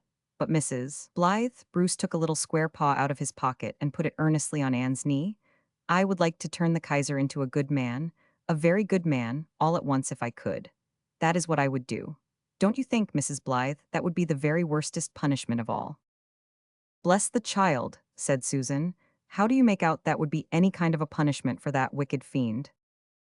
"Don't you see," said Bruce, looking levelly at Susan, out of his blackly blue eyes. "If he was turned into a good man, he would understand how dreadful the things he has done are, and he would feel so terrible about it that he would be more unhappy and miserable than he could ever be in any other way. He would feel just awful, and he would go on feeling like that forever." "Yes." Bruce clenched his hands and nodded his head emphatically. "Yes, I would make the Kaiser a good man. That is what I would do. It would serve him exactly right." Chapter 26. Susan has a proposal of marriage. An aeroplane was flying over Glen St. Mary, like a great bird poised against the western sky. A sky so clear and of such a pale, silvery yellow that it gave an impression of a vast, wind-freshened space of freedom. The little group on the Ingleside lawn looked up at it with fascinated eyes, although it was by no means an unusual thing to see an occasional hovering plane that summer. Susan was always intensely excited. Who knew but that it might be Shirley away up there in the clouds, flying over to the island from Kingsport? But Shirley had gone overseas now, so Susan was not so keenly interested in this particular aeroplane and its pilot. Nevertheless, she looked at it with awe. "I wonder, Mrs. Doctor dear," she said solemnly, "what the old folks down there in the graveyard would think if they could rise out of their graves for one moment and behold that sight.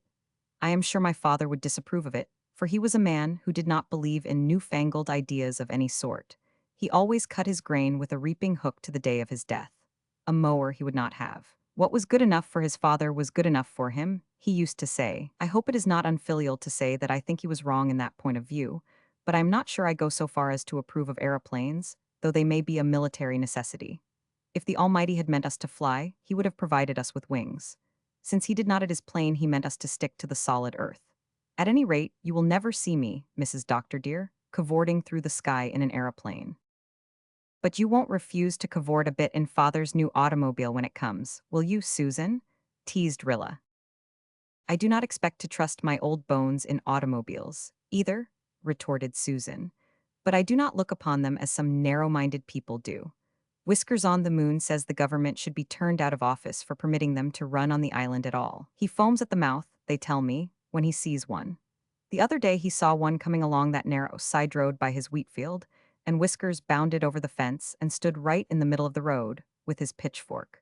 The man in the machine was an agent of some kind, and Whiskers hates agents as much as he hates automobiles. He made the car come to a halt because there was not room to pass him on either side, and the agent could not actually run over him. Then he raised his pitchfork and shouted, "Get out of this with your devil machine, or I will run this pitchfork clean through you." And Mrs. Doctor, dear, if you will believe me, that poor agent had to back his car clean out to the Lowbridge Road, nearly a mile, Whiskers following him every step, shaking his pitchfork and bellowing insults. Now, Mrs. Doctor dear, I call such conduct unreasonable, but all the same, added Susan with a sigh, what with aeroplanes and automobiles and all the rest of it, this island is not what it used to be. The aeroplane soared and dipped and soared again, until it became a mere speck far over the sunset hills. With the majesty of pinion which the Theban eagles bear sailing with supreme dominion through the azure fields of air. Quoted Anne Blythe dreamily. I wonder, said Miss Oliver, if humanity will be any happier because of aeroplanes. It seems to me that the sum of human happiness remains much the same from age to age, no matter how it may vary in distribution, and that all the many inventions neither lessen nor increase it. After all, the kingdom of heaven is within you, said Mr. Meredith, gazing after the vanishing speck which symbolized man's latest victory in a world-old struggle. It does not depend on material achievements and triumphs. Nevertheless, an aeroplane is a fascinating thing, said the doctor. It has always been one of humanity's favorite dreams, the dream of flying. Dream after dream comes true, or rather is made true by persevering effort. I should like to have a flight in an aeroplane myself.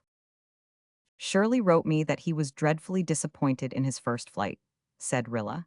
He had expected to experience the sensation of soaring up from the earth like a bird, and instead he just had the feeling that he wasn't moving at all, but that the earth was dropping away under him. And the first time he went up alone, he suddenly felt terribly homesick. He had never felt like that before. But all at once, he said, he felt as if he were adrift in space, and he had a wild desire to get back home to the old planet and the companionship of fellow creatures.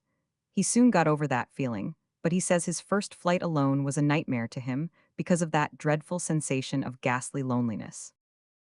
The aeroplane disappeared. The doctor threw back his head with a sigh.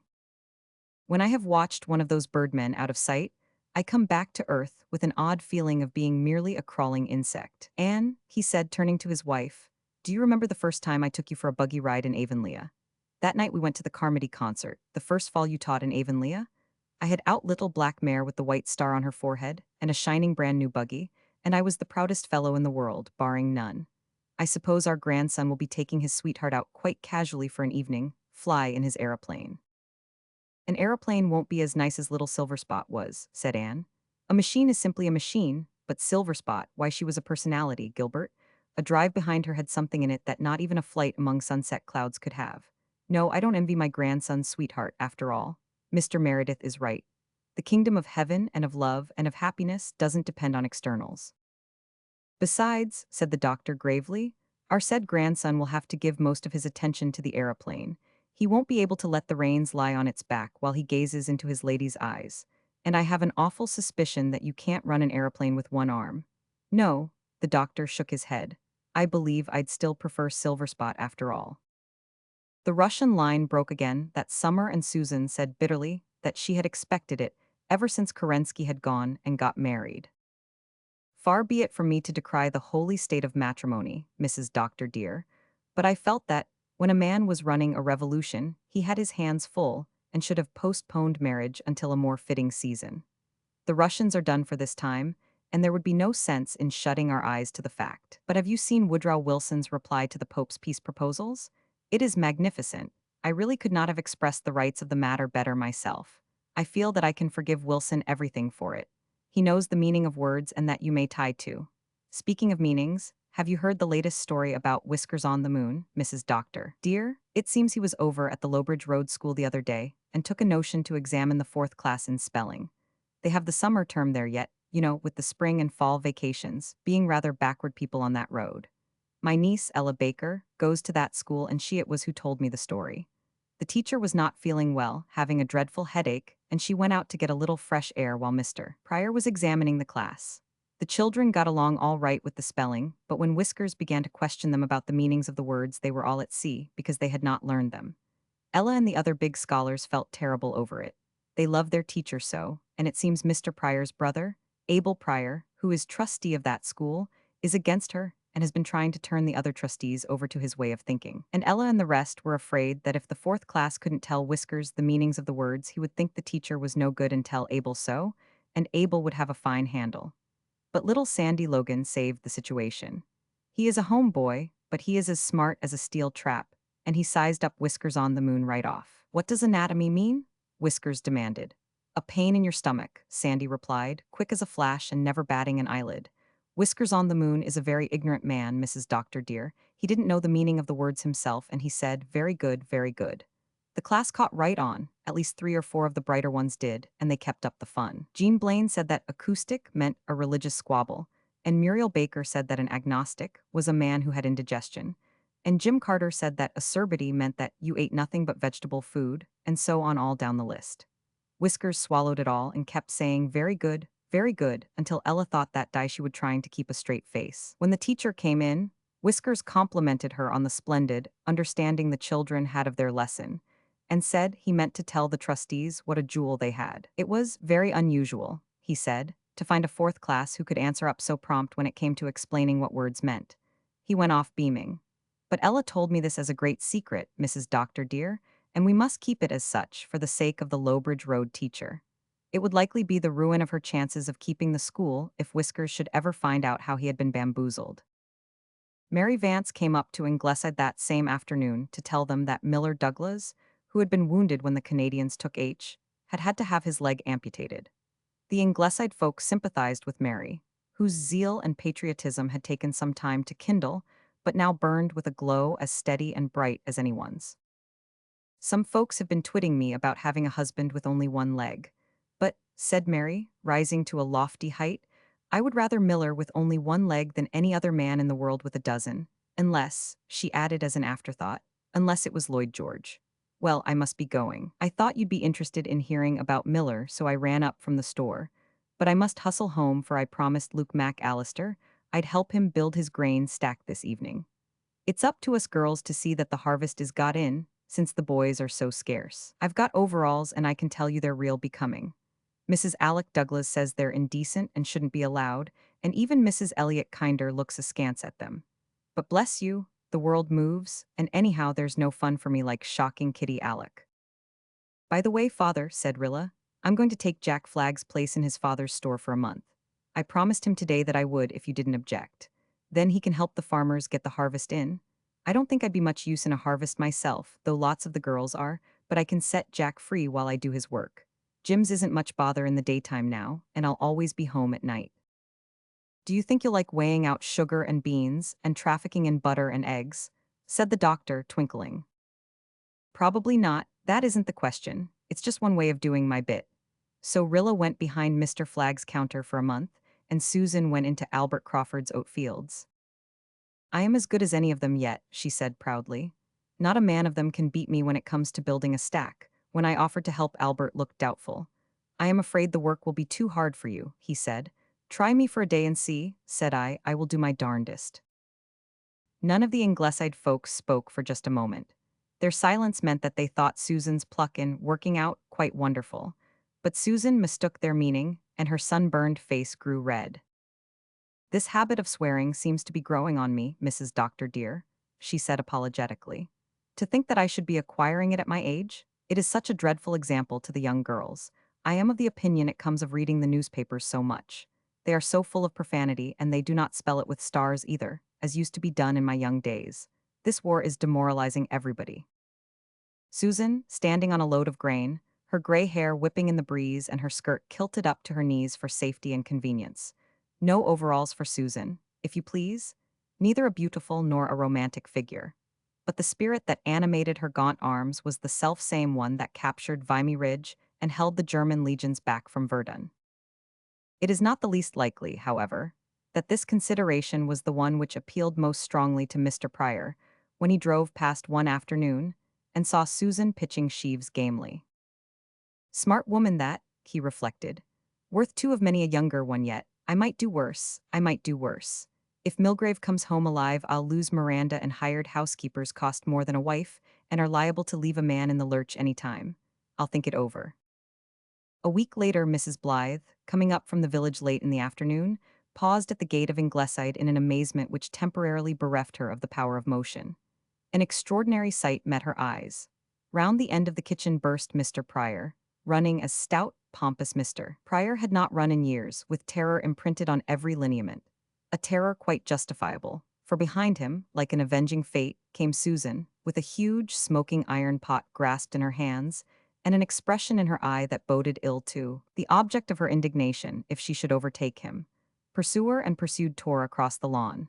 Mr. Pryor reached the gate a few feet ahead of Susan, wrenched it open, and fled down the road, without a glance at the transfixed lady of Ingleside. Susan, gasped Anne. Susan halted in her mad career, set down her pot, and shook her fist after Mr. Pryor, who had not ceased to run, evidently believing that Susan was still full cry after him. Susan, what does this mean? Demanded Anne a little severely. You may well ask that, Mrs. Doctor dear, Susan replied wrathfully. I have not been so upset in years. That pacifist has actually had the audacity to come up here and in my own kitchen to ask me to marry him. Him. Anne choked back a laugh. But Susan, couldn't you have found a less spectacular method of refusing him? Think what a gossip this would have made if anyone had been going past and had seen such a performance. Indeed, Mrs. Doctor dear, you are quite right. I did not think of it because I was quite past thinking rationally. I was just clean mad. Come in the house and I will tell you all about it. Susan picked up her pot and marched into the kitchen, still trembling with wrathful excitement.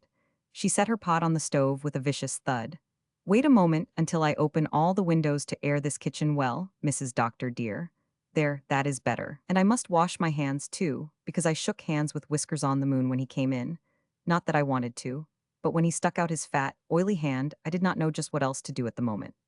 I had just finished my afternoon cleaning, and thanks be, everything was shining and spotless. And thought I now that dye is boiling, and I will get my rug rags and have them nicely out of the way before supper. Just then a shadow fell over the floor, and looking up I saw Whiskers on the Moon, standing in the doorway, dressed up and looking as if he had just been starched and ironed. I shook hands with him, as aforesaid, Mrs. Doctor dear, and told him you and the doctor were both away. But he said, I have come to see you, Miss Baker. I asked him to sit down, for the sake of my own manners, and then I stood there right in the middle of the floor and gazed at him as contemptuously as I could. In spite of his brazen assurance, this seemed to rattle him a little, but he began trying to look sentimental at me out of his little piggy eyes, and all at once an awful suspicion flashed into my mind. Something told me, Mrs. Doctor dear, that I was about to receive my first proposal. I have always thought that I would like to have just one offer of marriage to reject, so that I might be able to look other women in the face, but you will not hear me bragging of this. I consider it an insult, and if I could have thought of any way of preventing it, I would. But just then, Mrs. Doctor dear, you will see I was at a disadvantage, being taken so completely by surprise. Some men, I am told, consider a little preliminary courting the proper thing before a proposal, if only to give fair warning of their intentions. But Whiskers on the Moon probably thought it was any port in a storm for me, and that I would jump at him. Well, he is undeceived. Yes, he is undeceived, Mrs. Doctor dear. I wonder if he has stopped running yet. I understand that you don't feel flattered, Susan. But couldn't you have refused him a little more delicately than by chasing him off the premises in such a fashion? Well, maybe I might have, Mrs. Doctor dear, and I intended to, but one remark he made aggravated me beyond my powers of endurance. If it had not been for that, I would not have chased him with my dye pot. I will tell you the whole interview. Whiskers sat down, as I have said, and right beside him on another chair Doc was lying. The animal was pretending to be asleep, but I knew very well he was not, for he has been Hyde all day, and Hyde never sleeps. By the way, Mrs. Doctor, dear, have you noticed that that cat is far oftener Hyde than Jekyll now? The more victories Germany wins, the Hyder he becomes. I leave you to draw your own conclusions from that. I suppose Whiskers thought he might curry favor with me by praising the creature, little dreaming what my real sentiments towards it were, so he stuck out his pudgy hand and stroked Mr. Hyde's back. What a nice cat, he said. The nice cat flew at him and bit him, then it gave a fearful yowl and bounded out of the door. Whiskers looked after it quite amazed. That is a queer kind of a varmint, he said. I agreed with him on that point, but I was not going to let him see it. Besides, what business had he to call our cat a varmint? It may be a varmint or it may not, I said, but it knows the difference between a Canadian and a Hun. You would have thought, would you not, Mrs. Doctor dear, that a hint like that would have been enough for him, but it went no deeper than his skin. I saw him settling back quite comfortable, as if for a good talk, and thought I, if there is anything coming it may as well come soon and be done with, for with all these rags to dye before supper I have no time to waste in flirting, so I spoke right out. If you have anything particular to discuss with me, Mr. Pryor, I would feel obliged if you would mention it without loss of time, because I am very busy this afternoon. He fairly beamed at me out of that circle of red whisker and said, You are a businesslike woman and I agree with you. There is no use in wasting time beating around the bush. I came up here today to ask you to marry me. So there it was, Mrs. Doctor dear. I had a proposal at last, after waiting 64 years for one. I just glared at that presumptuous creature and I said, I would not marry you if you were the last man on earth, Josiah Pryor. So there you have my answer and you can take it away forthwith. You never saw a man so taken aback as he was, Mrs. Doctor dear. He was so flabbergasted that he just blurted out the truth. Why, I thought you'd be only too glad to get a chance to be married, he said. That was when I lost my head, Mrs. Doctor dear. Do you think I had a good excuse when a Hun and a pacifist made such an insulting remark to me?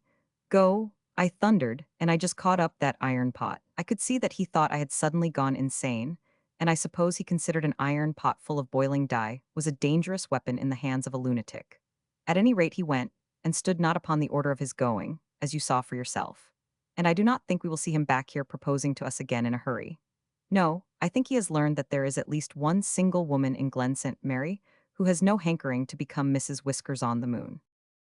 Chapter 27. Waiting. Ingleside. 1st November 1917. It is November, and the glen is all gray and brown, except where the Lombardy poplars stand up here, and they're like great golden torches in the somber landscape, although every other tree has shed its leaves. It has been very hard to keep our courage alight of late. The Caporetto disaster is a dreadful thing, and not even Susan can extract much consolation out of the present state of affairs. The rest of us don't try. Gertrude keeps saying desperately, They must not get Venice. They must not get Venice, as if by saying it often enough she can prevent them. But what is to prevent them from getting Venice I cannot see. Yet, as Susan fails not to point out, there was seemingly nothing to prevent them from getting to Paris in 1914, yet they did not get it, and she affirms they shall not get Venice either. Oh, how I hope and pray they will not. Venice, the beautiful queen of the Adriatic. Although I've never seen it, I feel about it just as Byron did. I've always loved it. It has always been to me a fairy city of the heart. Perhaps I caught my love of it from Walter, who worshipped it. It was always one of his dreams to see Venice. I remember we planned once, down in Rainbow Valley, one evening just before the war broke out, that sometime we would go together to see it and float in a gondola through its moonlit streets. Every fall since the war began there has been some terrible blow to our troops. Antwerp in 1914, Serbia in 1915, last fall, Romania, and now Italy, the worst of all. I think I would give up in despair if it were not for what Walter said in his dear last letter, that the dead as well as the living were fighting on our side, and such an army cannot be defeated. No, it cannot. We will win in the end. I will not doubt it for one moment. To let myself doubt would be to break faith. We have all been campaigning furiously of late for the new victory loan. We junior Reds canvassed diligently and landed several tough old customers who had at first flatly refused to invest. I tackled Whiskers on the Moon. I expected a bad time and a refusal, but to my amazement, he was quite agreeable and promised on the spot to take $1,000 bond. He may be a pacifist, but he knows a good investment when it is handed out to him. 5.5% is 5.5%, even when a militaristic government pays it. Father, to tease Susan, says it was her speech at the Victory Loan Campaign meeting that converted Mr. Pryor. I don't think that at all likely. since Mr. Pryor has been publicly very bitter against Susan ever since her quite unmistakable rejection of his lover-like advances. But Susan did make a speech, and the best one made at the meeting, too. It was the first time she ever did such a thing, and she vows it will be the last. Everybody in the Glen was at the meeting, and quite a number of speeches were made, but somehow things were a little flat and no especial enthusiasm could be worked up. Susan was quite dismayed at the lack of zeal, because she had been burningly anxious that the island should go over the top in regard to its quota. She kept whispering viciously to Gertrude and me that there was no ginger in the speeches, and when nobody went forward to subscribe to the loan at the close, Susan lost her head. At least, that is how she describes it herself. She bounded to her feet, her face grim, and said under her bonnet, "Susan is the only woman in Glen St. Mary who still wears a bonnet," and said sarcastically and loudly, "No doubt it is much cheaper to talk patriotism than it is to pay for it. And we are asking charity, of course. We are asking you to lend us your money for nothing. No doubt the Kaiser will feel quite downcast when he hears of this meeting." Susan has an unshaken belief that the Kaiser's spies, presumably represented by Mr. Pryor, promptly inform him of every happening in our Glen. Norman Douglas shouted out, "Here, here," and some boy at the back said, "What about Lloyd George?" in a tone Susan didn't like. Lloyd George is her pet hero now that Kitchener is gone. "I stand behind Lloyd George every time," retorted Susan. "I suppose that will hearten him up greatly," said Warren Mead, with one of his disagreeable ha-has. Warren's remark was sparked to powder. Susan just sailed in, as she puts it, and said her say. She said it remarkably well, too. There was no lack of ginger in her speech, anyhow. When Susan is warmed up, she has no mean powers of oratory, and the way she trimmed those men down was funny and wonderful and effective all at once. She said it was the likes of her, millions of her, that did stand behind Lloyd George and did hearten him up. That was the keynote of her speech. Dear old Susan, she is a perfect dynamo of patriotism and loyalty and contempt for slackers of all kinds, and when she let it loose on that audience in her one grand outburst, she electrified it. Susan always vows she is no suffragette, but she gave womanhood its due that night, and she literally made those men cringe. When she finished with them, they were ready to eat out of her hand. She wound up by ordering them, yes, ordering them, to march up to the platform forthwith and subscribe for victory bonds. And after wild applause, most of them did it, even Warren Mead. When the total amount subscribed came out in the Charlottetown dailies, the next day, we found that the Glen led every district on the island, and certainly Susan has the credit for it. She, herself, after she came home that night, was quite ashamed and evidently feared that she had been guilty of unbecoming conduct. She confessed to Mother that she had been rather unladylike. We were all, except Susan, out for a trial ride in Father's new automobile tonight. A very good one we had, too, though we did get ingloriously ditched at the end, owing to a certain grim old dame, to wit, Miss Elizabeth Carr of the Upper Glen, who wouldn't rein her horse out to let us pass, honk as we might. Father was quite furious, but in my heart I believe I sympathized with Miss Elizabeth. If I had been a spinster lady, driving along behind my own old nag, in maiden meditation fancy-free, I wouldn't have lifted a rein when an obstreperous car hooted blatantly behind me. I should just have sat up as dourly as she did and said, "Take the ditch if you're determined to pass." We did take the ditch, and got up to our axles in sand, and sat foolishly there, while Miss Elizabeth clucked up her horse and rattled victoriously away. Jem will have a laugh when I write him this. He knows Miss Elizabeth of old. But will Venice be saved? 19th November 1917. It is not saved yet. It is still in great danger.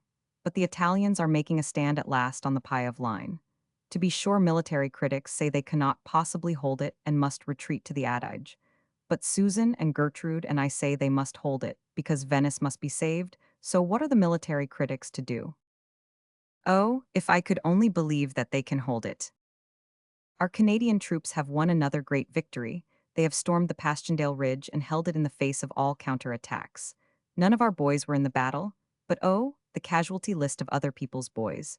Joe Milgrave was in it but came through safe. Miranda had some bad days until she got word from him. But it is wonderful how Miranda has bloomed out since her marriage. She isn't the same girl at all. Even her eyes seem to have darkened and deepened, though I suppose that is just because they glow with the greater intensity that has come to her. She makes her father stand round in a perfectly amazing fashion. She runs up the flag whenever a yard of trench on the Western Front is taken, and she comes up regularly to our Junior Red Cross. And she does? Yes, she does. Put on funny little, married woman airs that are quite killing. But she is the only war bride in the Glen, and surely nobody need grudge her the satisfaction she gets out of it. The Russian news is bad, too. Kerensky's government has fallen, and Lenin is dictator of Russia. Somehow, it is very hard to keep up courage in the dull hopelessness of these gray autumn days of suspense and boding news. But we are beginning to get in a low, as old Highland Sandy says, over the approaching election. Conscription is the real issue at stake, and it will be the most exciting election we ever had. All the women who have got to age, to quote Joe Poirier, and who have husbands, sons, and brothers at the front can vote. Oh, if I were only 21. Gertrude and Susan are both furious because they can't vote. It is not fair, Gertrude says passionately. There is Agnes Carr who can vote because her husband went. She did everything she could to prevent him from going, and now she is going to vote against the Union government. Yet I have no vote because my man at the front is only my sweetheart and not my husband. As for Susan, when she reflects that she cannot vote, while a rank old pacifist like Mr. Pryor can, and will, her comments are sulphurous. I really feel sorry for the Elliots and Crawfords and Mac Allisters over harbor. They have always lined up in clearly divided camps of liberal and conservative, and now they are torn from their moorings. I know I'm mixing my metaphors dreadfully, and set hopelessly adrift. It will kill some of those old grits to vote for Sir Robert Borden's side, and yet they have to because they believe the time has come when we must have conscription. And some poor conservatives who are against conscription must vote for Laurier, who always has been anathema to them. Some of them are taking it terribly hard. Others seem to be in much the same attitude as Mrs. Marshall Elliott has come to be regarding church union. She was up here last night. She doesn't come as often as she used to. She is growing too old to walk this far, dear old Miss Cornelia. I hate to think of her growing old. We have always loved her so, and she has always been so good to us Ingleside young fry. She used to be so bitterly opposed to church union. But last night, when father told her it was practically decided, she said in a resigned tone, well, in a world where everything is being rent and torn, what matters one more rending and tearing? Anyhow, compared with Germans, even Methodists seem attractive to me. Our junior RC goes on quite smoothly, in spite of the fact that Irene has come back to it, having fallen out with the Lowbridge Society, I understand. She gave me a sweet little jab last meeting, about knowing me across the square in Charlottetown by my green velvet hat. Everybody knows me by that detestable and detested hat.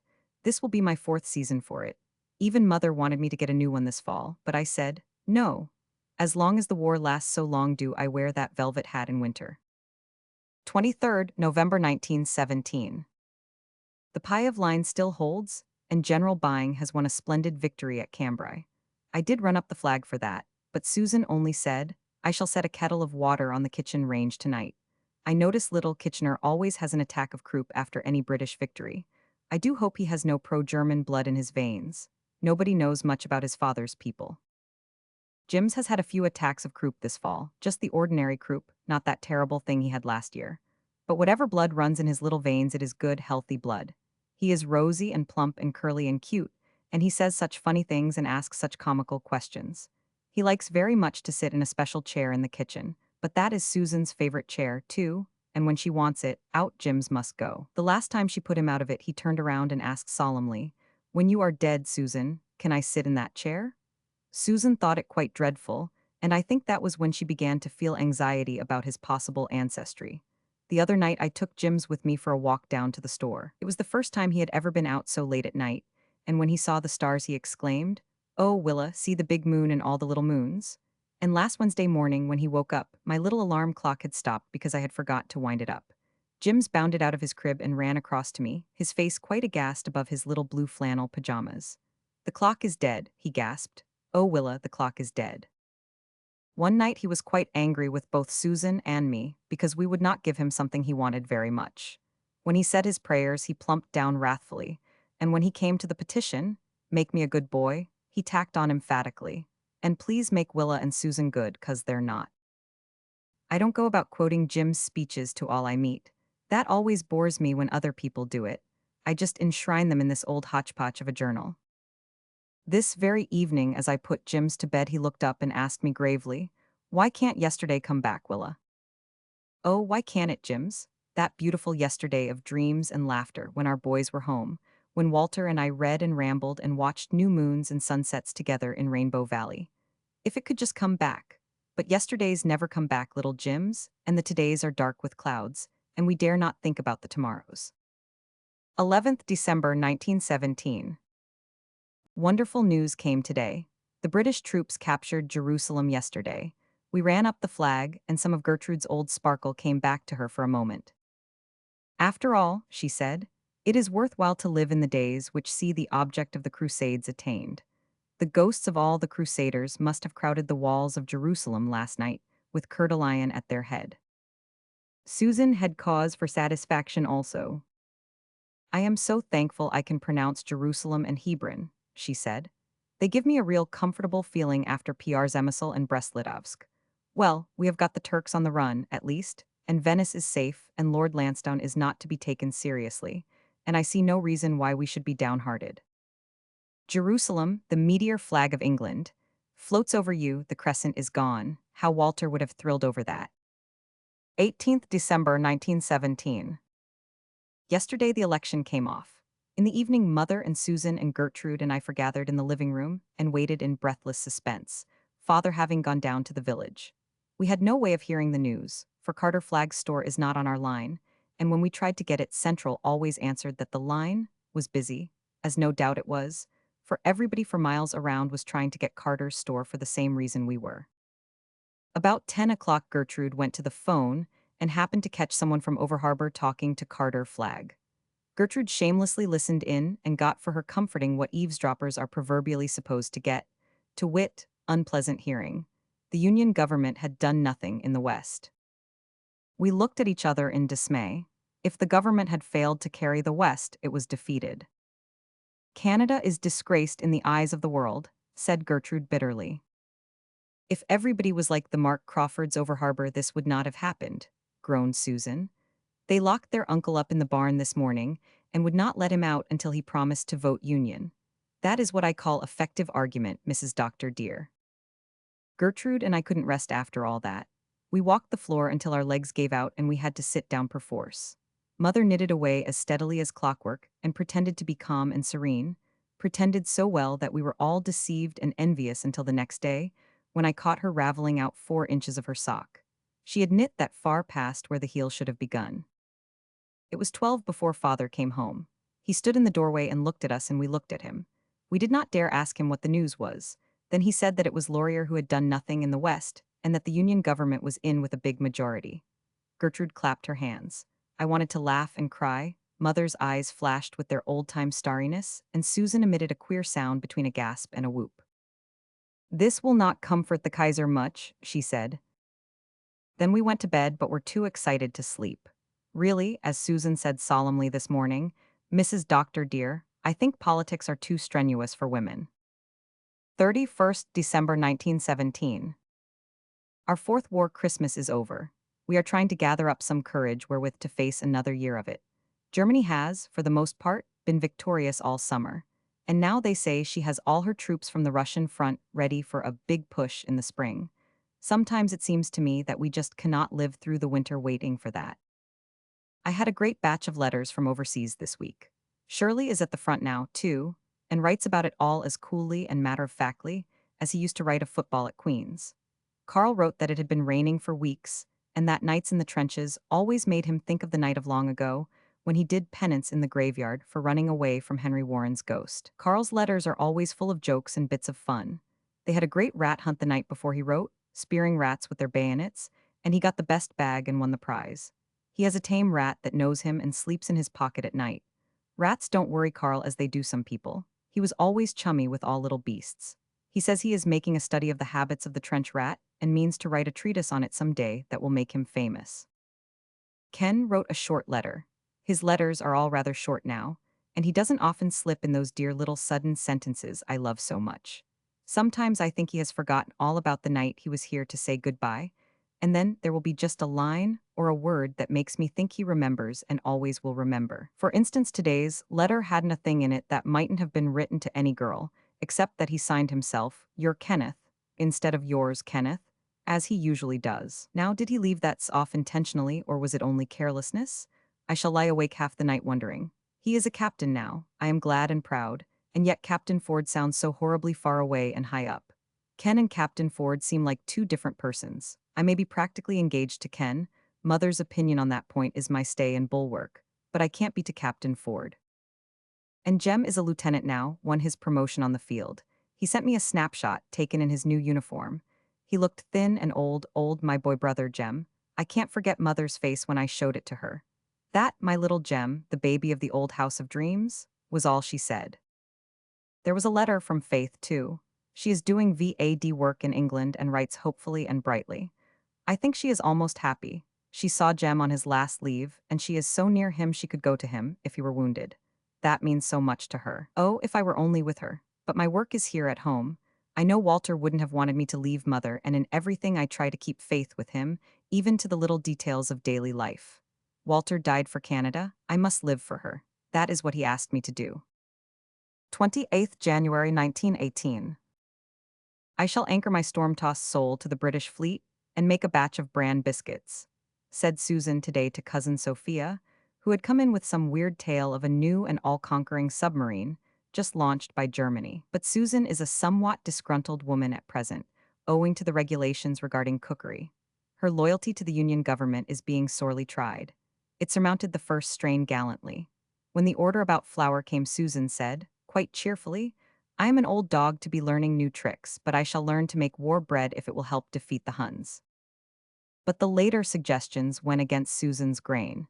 Had it not been for father's decree, I think she would have snapped her fingers at Sir Robert Borden. Talk about trying to make bricks without straw, Mrs. Doctor dear. How am I to make a cake without butter or sugar? It cannot be done. Not cake, that is cake. Of course one can make a slab, Mrs. Doctor dear, and we cannot even camouflage it with a little icing. To think that I should have lived to see the day when a government at Ottawa should step into my kitchen and put me on rations. Susan would give the last drop of her blood for her king and country, but to surrender her beloved recipes is a very different and much more serious matter. I had letters from Nan and Di too, or rather notes. They are too busy to write letters, for exams are looming up. They will graduate in arts this spring. I am evidently to be the dunce of the family, but somehow I never had any hankering for a college course, and even now it doesn't appeal to me. I'm afraid I'm rather devoid of ambition. There is only one thing I really want to be, and I don't know if I'll be it or not. If not, I don't want to be anything, but I shan't write it down. It is all right to think it, but, as cousin Sophia would say, it might be brazen to write it down. I will write it down. I won't be cowed by the conventions and cousin Sophia. I want to be Kenneth Ford's wife, there now. I've just looked in the glass, and I hadn't the sign of a blush on my face. I suppose I'm not a properly constructed damsel at all. I was down to see little dog Monday today. He has grown quite stiff and rheumatic, but there he sat, waiting for the train. He thumped his tail and looked pleadingly into my eyes. When will Jem come? He seemed to say. Oh, Dog Monday, there is no answer to that question, and there is, as yet, no answer to the other which we are all constantly asking. What will happen when Germany strikes again on the Western Front, her one great, last blow for victory? 1st March 1918. What will spring bring? Gertrude said today. I dread it as I never dreaded spring before. Do you suppose there will ever again come a time when life will be free from fear? For almost 4 years we have lain down with fear and risen up with it. It has been the unbidden guest at every meal, the unwelcome companion at every gathering. Hindenburg says he will be in Paris on 1st April, sighed cousin Sophia. Hindenburg, there is no power in pen and ink to express the contempt which Susan infused into that name. Has he forgotten what day the 1st of April is? Hindenburg has kept his word hitherto, said Gertrude, as gloomily as cousin Sophia herself could have said it. Yes, fighting against the Russians and Romanians, retorted Susan. Wait you till he comes up against the British and French, not to speak of the Yankees, who are getting there as fast as they can and will no doubt give a good account of themselves. You said just the same thing before Mons, Susan, I reminded her. Hindenburg says he will spend 1,000,000 lives to break the Allied front, said Gertrude. At such a price, he must purchase some successes, and how can we live through them, even if he is baffled in the end? These past 2 months when we have been crouching and waiting for the blow to fall have seemed as long as all the preceding months of the war put together. I work all day feverishly, and waken at 3 o'clock at night to wonder if the Iron Legions have struck at last. It is then I see Hindenburg in Paris and Germany triumphant. I never see her so at any other time than that accursed hour."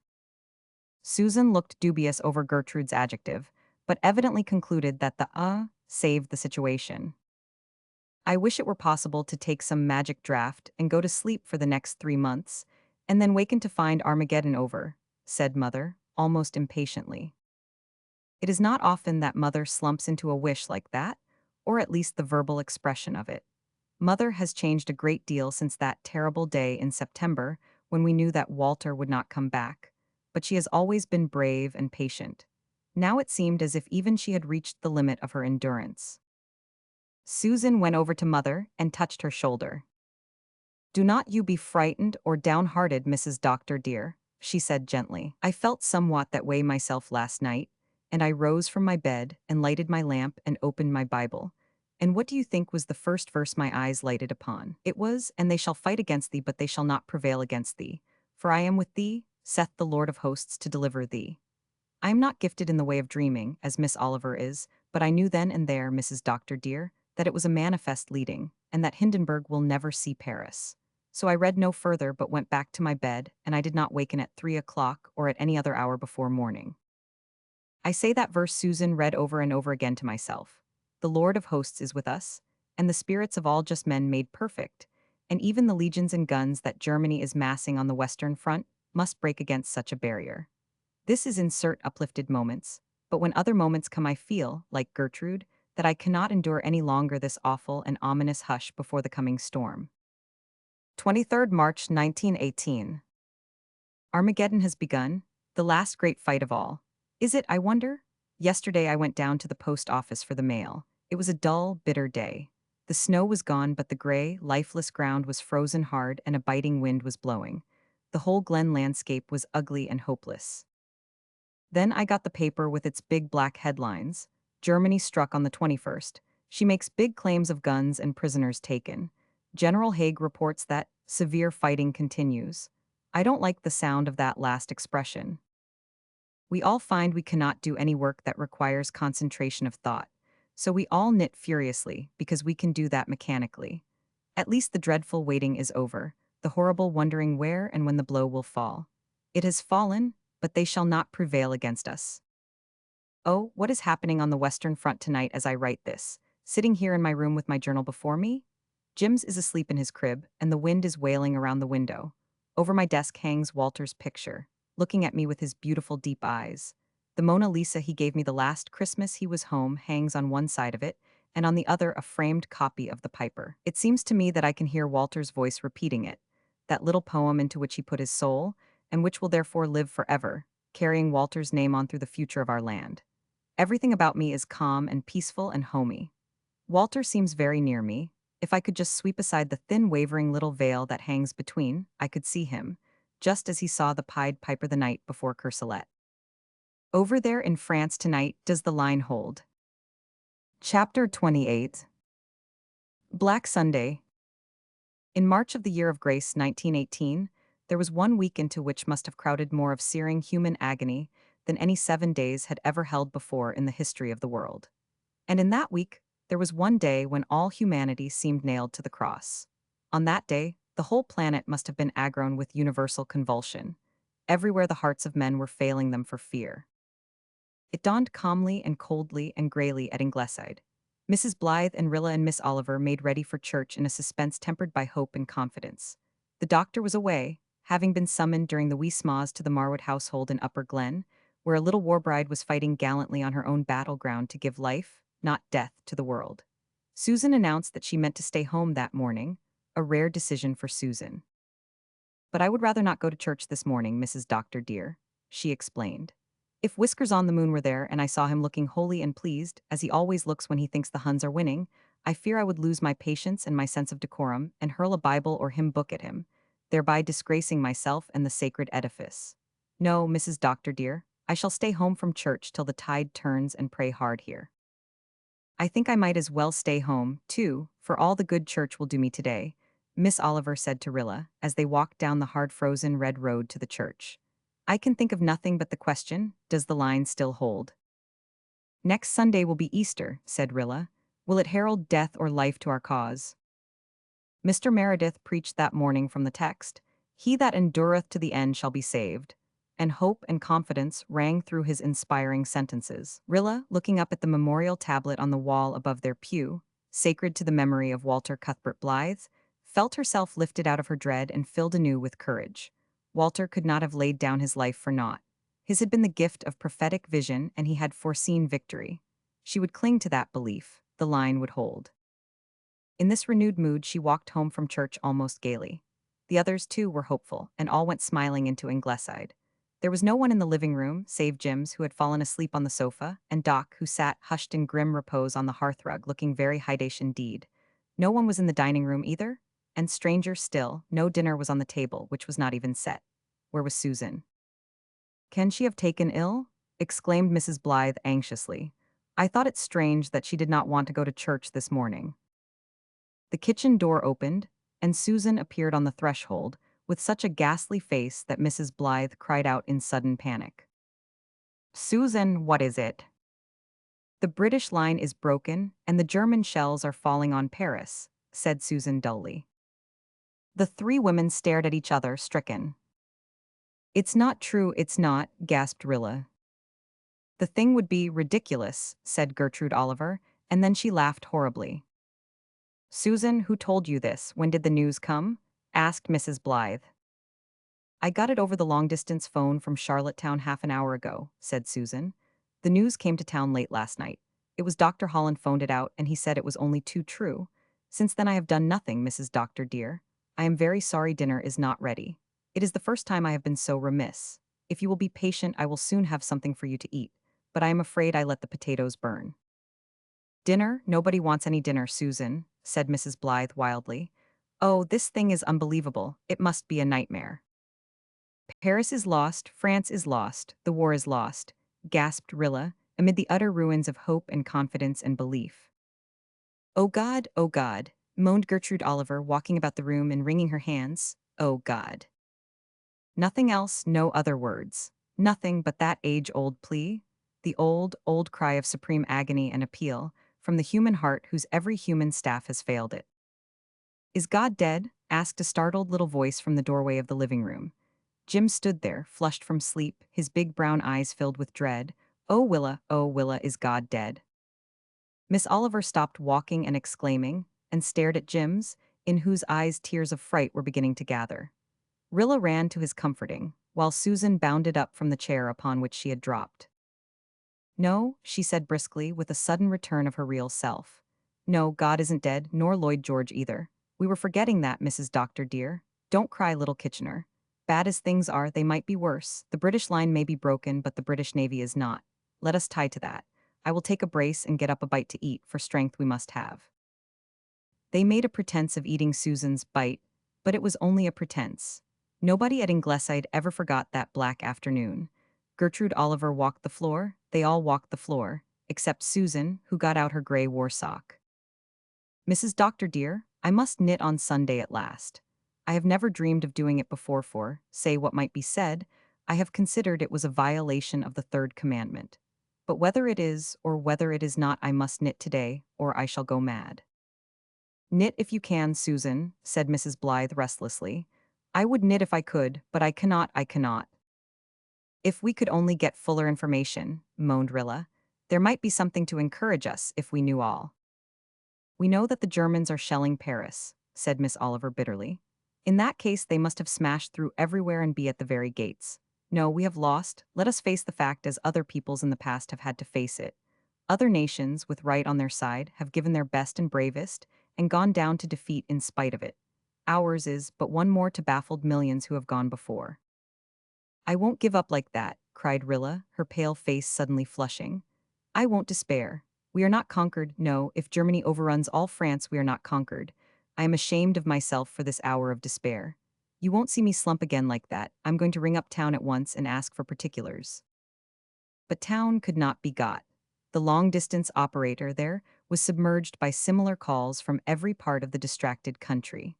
Rilla finally gave up and slipped away to Rainbow Valley. There she knelt down on the withered gray grasses in the little nook where she and Walter had had their last talk together, with her head bowed against the mossy trunk of a fallen tree. The sun had broken through the black clouds and drenched the valley with a pale golden splendor. The bells on the tree lovers twinkled elfinly and fitfully in the gusty March wind. "Oh God, give me strength," Rilla whispered. "Just strength and courage."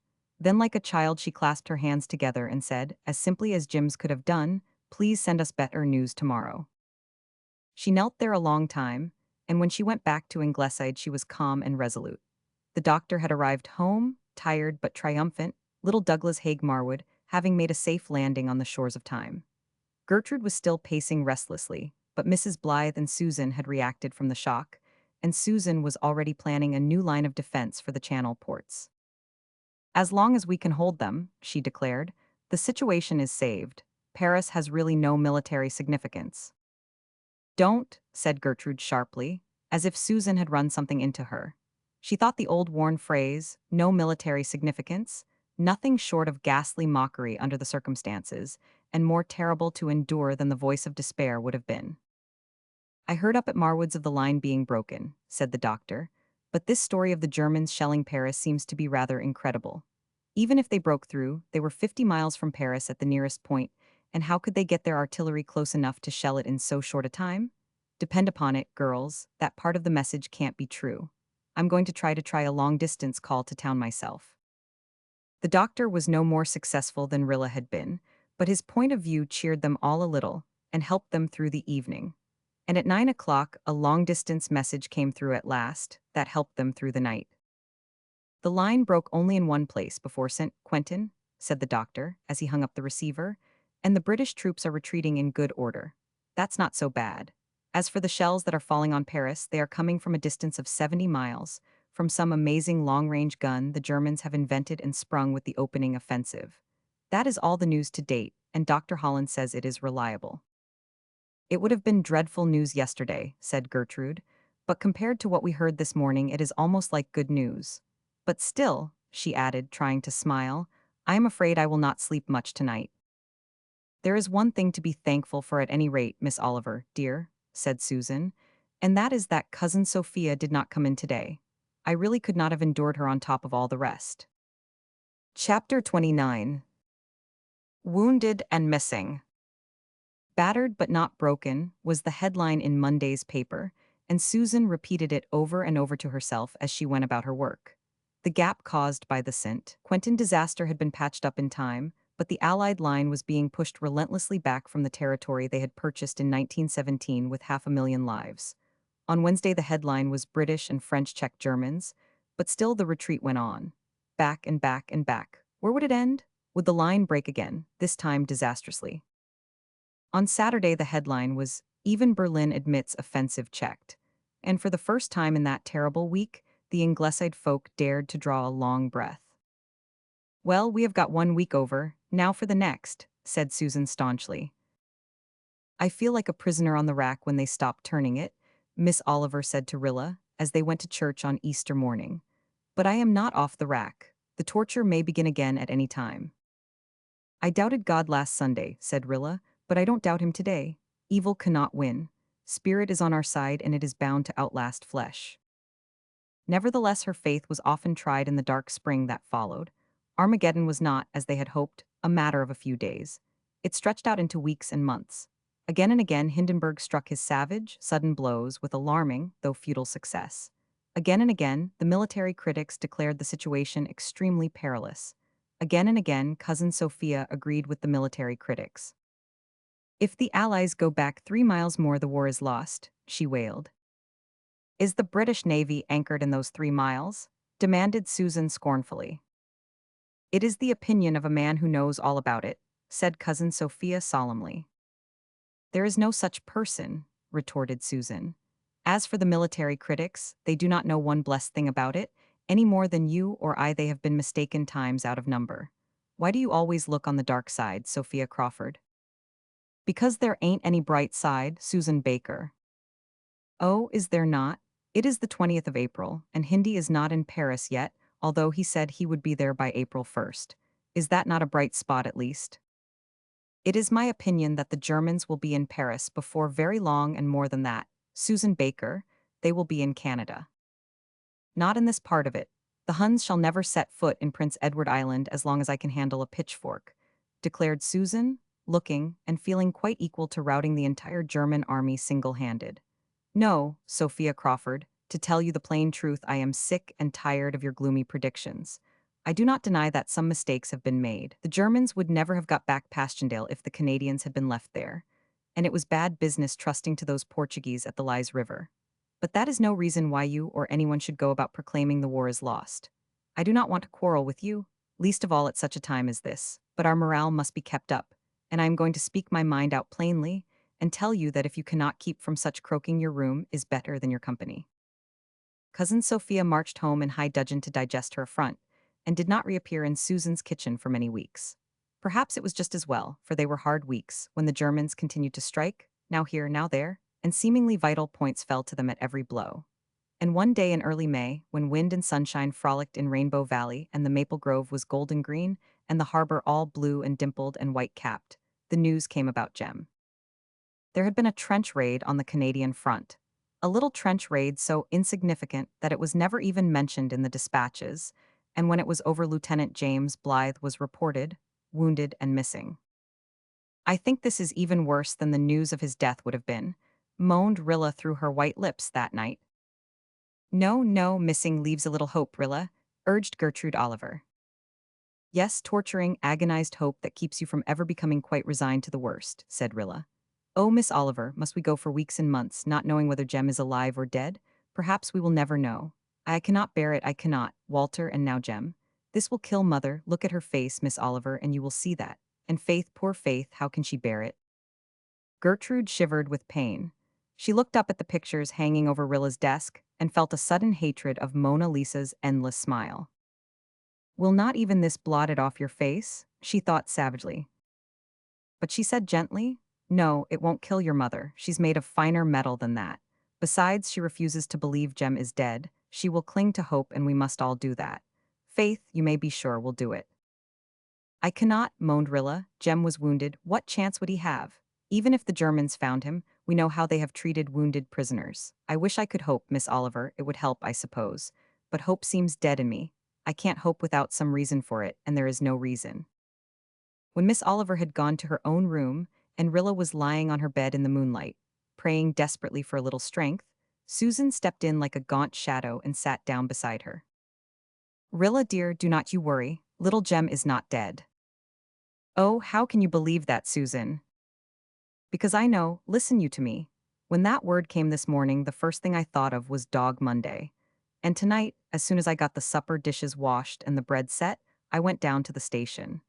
There was Dog Monday, waiting for the train, just as patient as usual. Now, Rilla, dear, that trench raid was 4 days ago, last Monday, and I said to the station agent, 'Can you tell me if that dog howled or made any kind of a fuss last Monday night?' He thought it over a bit and then he said, 'No, he did not.' 'Are you sure?' I said. 'There's more depends on it than you think.' 'Dead sure,' he said. 'I was up all night last Monday night because my mare was sick, and there was never a sound out of him.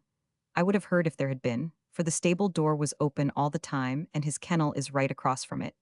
Now, Rilla dear, those were the man's very words. And you know how that poor little dog howled all night after the Battle of Courcelette. Yet he did not love Walter as much as he loved Jem. If he mourned for Walter like that, do you suppose he would sleep sound in his kennel the night after Jem had been killed? No, Rilla dear, little Jem is not dead, and that you may tie to. If he were, Dog Monday would have known, just as he knew before, and he would not be still waiting for the trains." It was absurd and irrational and impossible, but Rilla believed it for all that, and Mrs. Blythe believed it, and the doctor, though he smiled faintly in pretended derision, felt an odd confidence replace his first despair.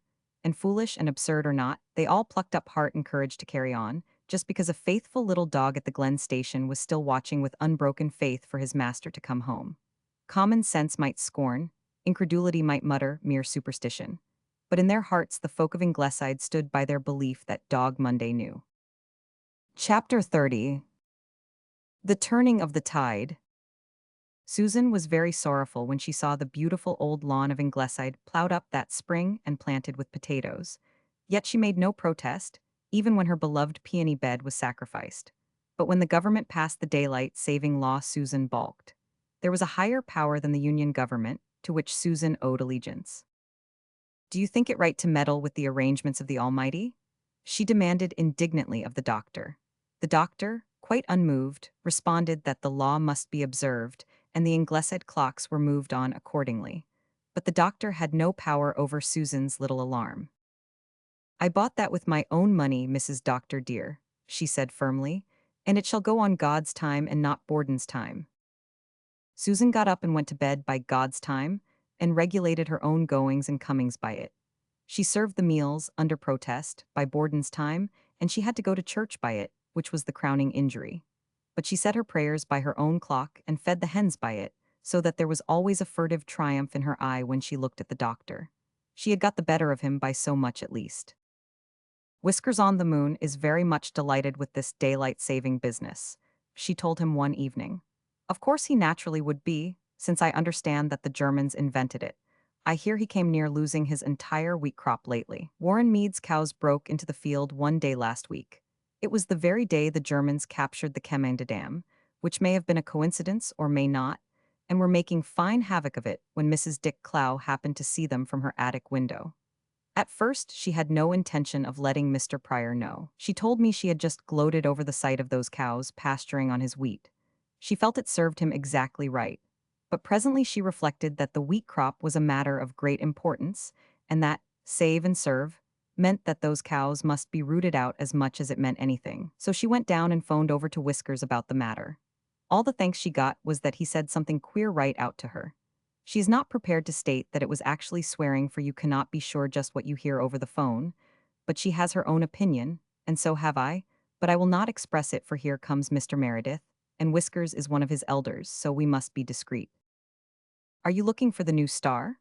Asked Mr. Meredith, joining Miss Oliver and Rilla, who were standing among the blossoming potatoes gazing skyward. Yes, we have found it, see. It is just above the tip of the tallest old pine. It's wonderful to be looking at something that happened 3,000 years ago, isn't it? Said Rilla. That is when astronomers think the collision took place which produced this new star. It makes me feel horribly insignificant, she added under her breath. Even this event cannot dwarf into what may be the proper perspective in star systems, the fact that the Germans are again only one leap from Paris, said Gertrude restlessly. I think I would like to have been an astronomer, said Mr. Meredith dreamily, gazing at the star. There must be a strange pleasure in it, agreed Miss Oliver, an unearthly pleasure in more senses than one. I would like to have a few astronomers for my friends. Fancy talking the gossip of the hosts of heaven, laughed Rilla. I wonder if astronomers feel a very deep interest in earthly affairs, said the doctor. Perhaps students of the canals of Mars would not be so keenly sensitive to the significance of a few yards of trenches lost or won on the Western Front. I have read somewhere, said Mr. Meredith, that Ernest Renan wrote one of his books during the siege of Paris in 1870 and enjoyed the writing of it very much. I suppose one would call him a philosopher. I have read also, said Miss Oliver, that shortly before his death he said that his only regret in dying was that he must die before he had seen what that extremely interesting young man, the German emperor, would do in his life. If Ernest Renan walked today and saw what that interesting young man had done to his beloved France, not to speak of the world, I wonder if his mental detachment would be as complete as it was in 1870. I wonder where Jem is tonight, thought Rilla, in a sudden bitter inrush of remembrance. It was over a month since the news had come about Jem. Nothing had been discovered concerning him, in spite of all efforts. 2 or 3 letters had come from him, written before the trench raid, and since then there had been only unbroken silence. Now the Germans were again at the Marne, pressing nearer and nearer Paris. Now rumors were coming of another Austrian offensive against the Piave line. Rilla turned away from the new star, sick at heart. It was one of the moments when hope and courage failed her utterly, when it seemed impossible to go on even one more day. If only they knew what had happened to Jem. You can face anything you know. But a beleaguerment of fear and doubt and suspense is a hard thing for the morale. Surely, if Jem were alive, some word would have come through. He must be dead. Only they would never know, they could never be quite sure, and Dog Monday would wait for the train until he died of old age. Monday was only a poor, faithful, rheumatic little dog, who knew nothing more of his master's fate than they did. Rilla had a white night and did not fall asleep until late. When she wakened, Gertrude Oliver was sitting at her window, leaning out to meet the silver mystery of the dawn. Her clever, striking profile, with the masses of black hair behind it, came out clearly against the pallid gold of the eastern sky. Rilla remembered Jem's admiration of the curve of Miss Oliver's brow and chin, and she shuddered. Everything that reminded her of Jem was beginning to give intolerable pain. Walter's death had inflicted on her heart a terrible wound. But it had been a clean wound and had healed slowly, as such wounds do, though the scar must remain forever. But the torture of Jem's disappearance was another thing. There was a poison in it that kept it from healing. The alternations of hope and despair, the endless watching each day for the letter that never came, that might never come, the newspaper tales of ill usage of prisoners, the bitter wonder as to Jem's wound, all were increasingly hard to bear. Gertrude Oliver turned her head. There was an odd brilliancy in her eyes. "Rilla, I've had another dream." "Oh no, no," cried Rilla, shrinking. Miss Oliver's dreams had always foretold coming disaster. "Rilla, it was a good dream. Listen, I dreamed just as I did 4 years ago, that I stood on the veranda steps and looked down the glen, and it was still covered by waves that lapped about my feet. But as I looked, the waves began to ebb, and they ebbed as swiftly as 4 years ago they rolled in, ebbed out and out to the gulf, and the glen lay before me, beautiful and green, with a rainbow spanning Rainbow Valley, a rainbow of such splendid color that it dazzled me, and I woke. Rilla, Rilla Blythe, the tide has turned." "I wish I could believe it," sighed Rilla. "Sooth was my prophecy of fear. Believe it when it augurs cheer," quoted Gertrude almost gaily. "I tell you I have no doubt." Yet, in spite of the great Italian victory at the Piave that came a few days later, she had doubt many a time in the hard month that followed. And when in mid-July the Germans crossed the Marne again, despair came sickeningly. It was idle, they all felt, to hope that the miracle of the Marne would be repeated. But it was. Again, as in 1914, the tide turned at the Marne. The French and the American troops struck their sudden smashing blow on the exposed flank of the enemy, and with the almost inconceivable rapidity of a dream, the whole aspect of the war changed. "The Allies have won 2 tremendous victories," said the doctor on 20th July. "It is the beginning of the end. I feel it," said Mrs. Blythe. "Thank God," said Susan, folding her trembling old hands, then she added under her breath, "but it won't bring our boys back." Nevertheless, she went out and ran up the flag, for the first time since the fall of Jerusalem. As it caught the breeze and swelled gallantly out above her, Susan lifted her hand and saluted it, as she had seen Shirley do. "We've all given something to keep you flying," she said. 400,000 of our boys gone overseas, 50,000 of them killed, but you are worth it." The wind whipped her gray hair about her face, and the gingham apron that shrouded her from head to foot was cut on lines of economy, not of grace. Yet somehow just then Susan made an imposing figure. She was one of the women, courageous, unquailing, patient, heroic, who had made victory possible. In her, they all saluted the symbol for which their dearest had fought. Something of this was in the doctor's mind as he watched her from the door. "Susan," he said, when she turned to come in, "from first to last of this business you have been a brick." Chapter 31. Mrs. Matilda Pittman. Rilla and Jims were standing on the rear platform of their car when the train stopped at the little Millward siding. The August evening was so hot and close that the crowded cars were stifling. Nobody ever knew just why trains stopped at Millward siding. Nobody was ever known to get off there or get on. There was only one house nearer to it than 4 miles, and it was surrounded by acres of blueberry barrens and scrub spruce trees. Rilla was on her way into Charlottetown to spend the night with a friend and the next day in Red Cross shopping. She had taken Jims with her, partly because she did not want Susan or her mother to be bothered with his care, partly because of a hungry desire in her heart to have as much of him as she could before she might have to give him up forever. James Anderson had written to her not long before this. He was wounded and in the hospital. He would not be able to go back to the front, and as soon as he was able, he would be coming home for Jims. Rilla was heavy-hearted over this and worried also. She loved Jims dearly and would feel deeply giving him up in any case. But if Jim Anderson were a different sort of a man, with a proper home for the child, it would not be so bad. But to give Jims up to a roving, shiftless, irresponsible father, however kind and good-hearted he might be, and she knew Jim Anderson was kind and good-hearted enough, was a bitter prospect to Rilla. It was not even likely Anderson would stay in the Glen. He had no ties there now. He might even go back to England. She might never see her dear, sunshiny, carefully brought-up little Jims again. With such a father, what might his fate be? Rilla meant to beg Jim Anderson to leave him with her. but from his letter she had not much hope that he would. If he would only stay in the glen, where I could keep an eye on Jims and have him often with me, I wouldn't feel so worried over it, she reflected. But I feel sure he won't, and Jims will never have any chance. And he is such a bright little chap. He has ambition, wherever he got it, and he isn't lazy.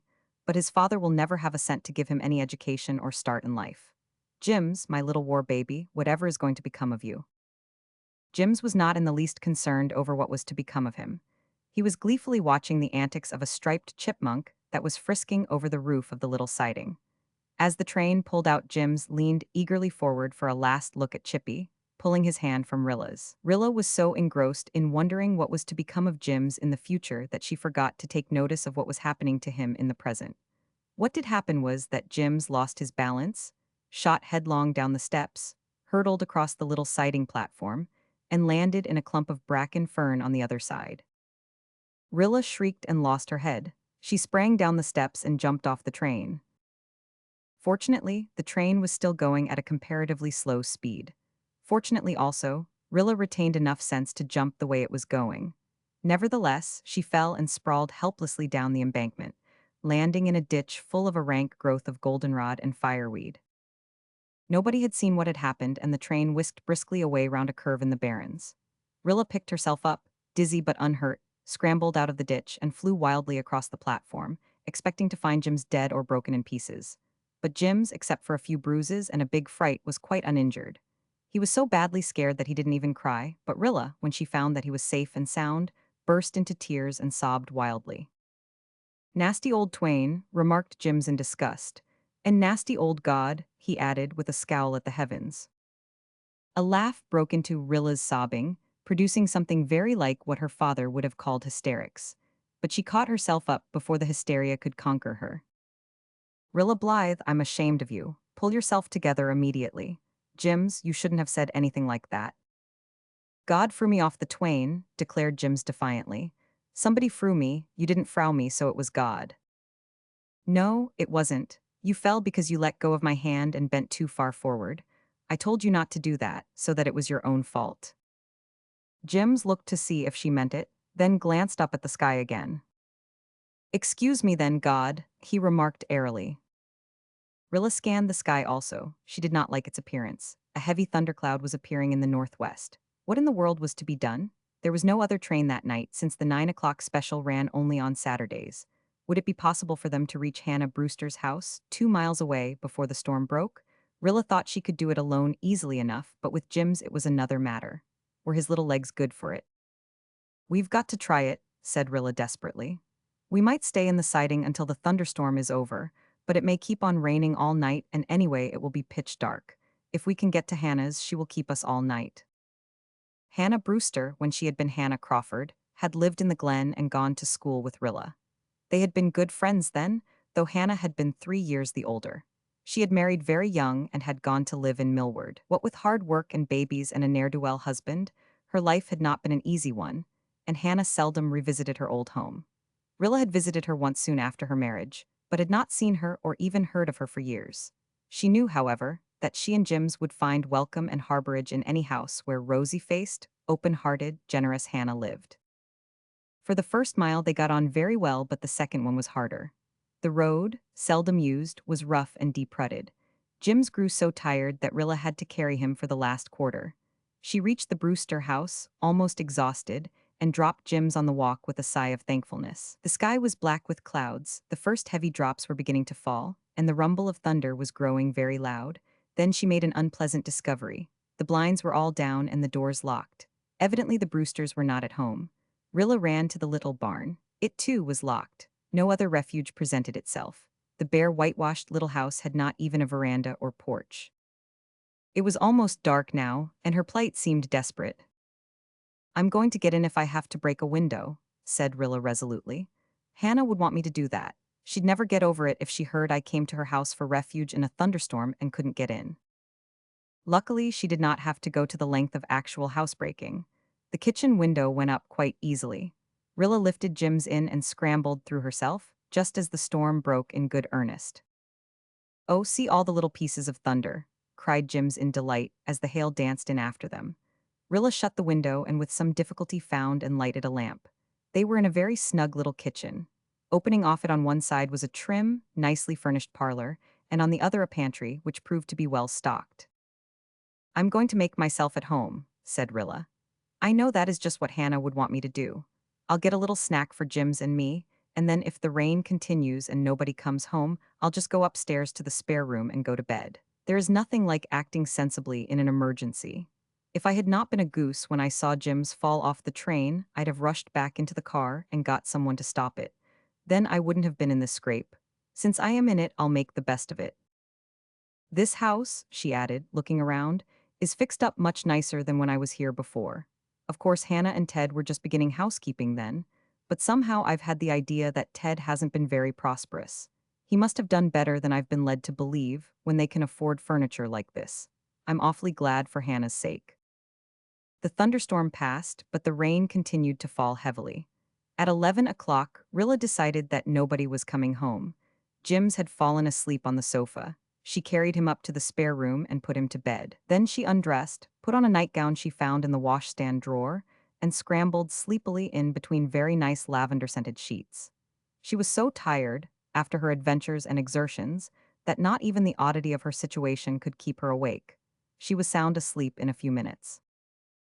Rilla slept until 8 o'clock the next morning and then wakened with startling suddenness. Somebody was saying in a harsh, gruff voice, "Here, you two, wake up. I want to know what this means."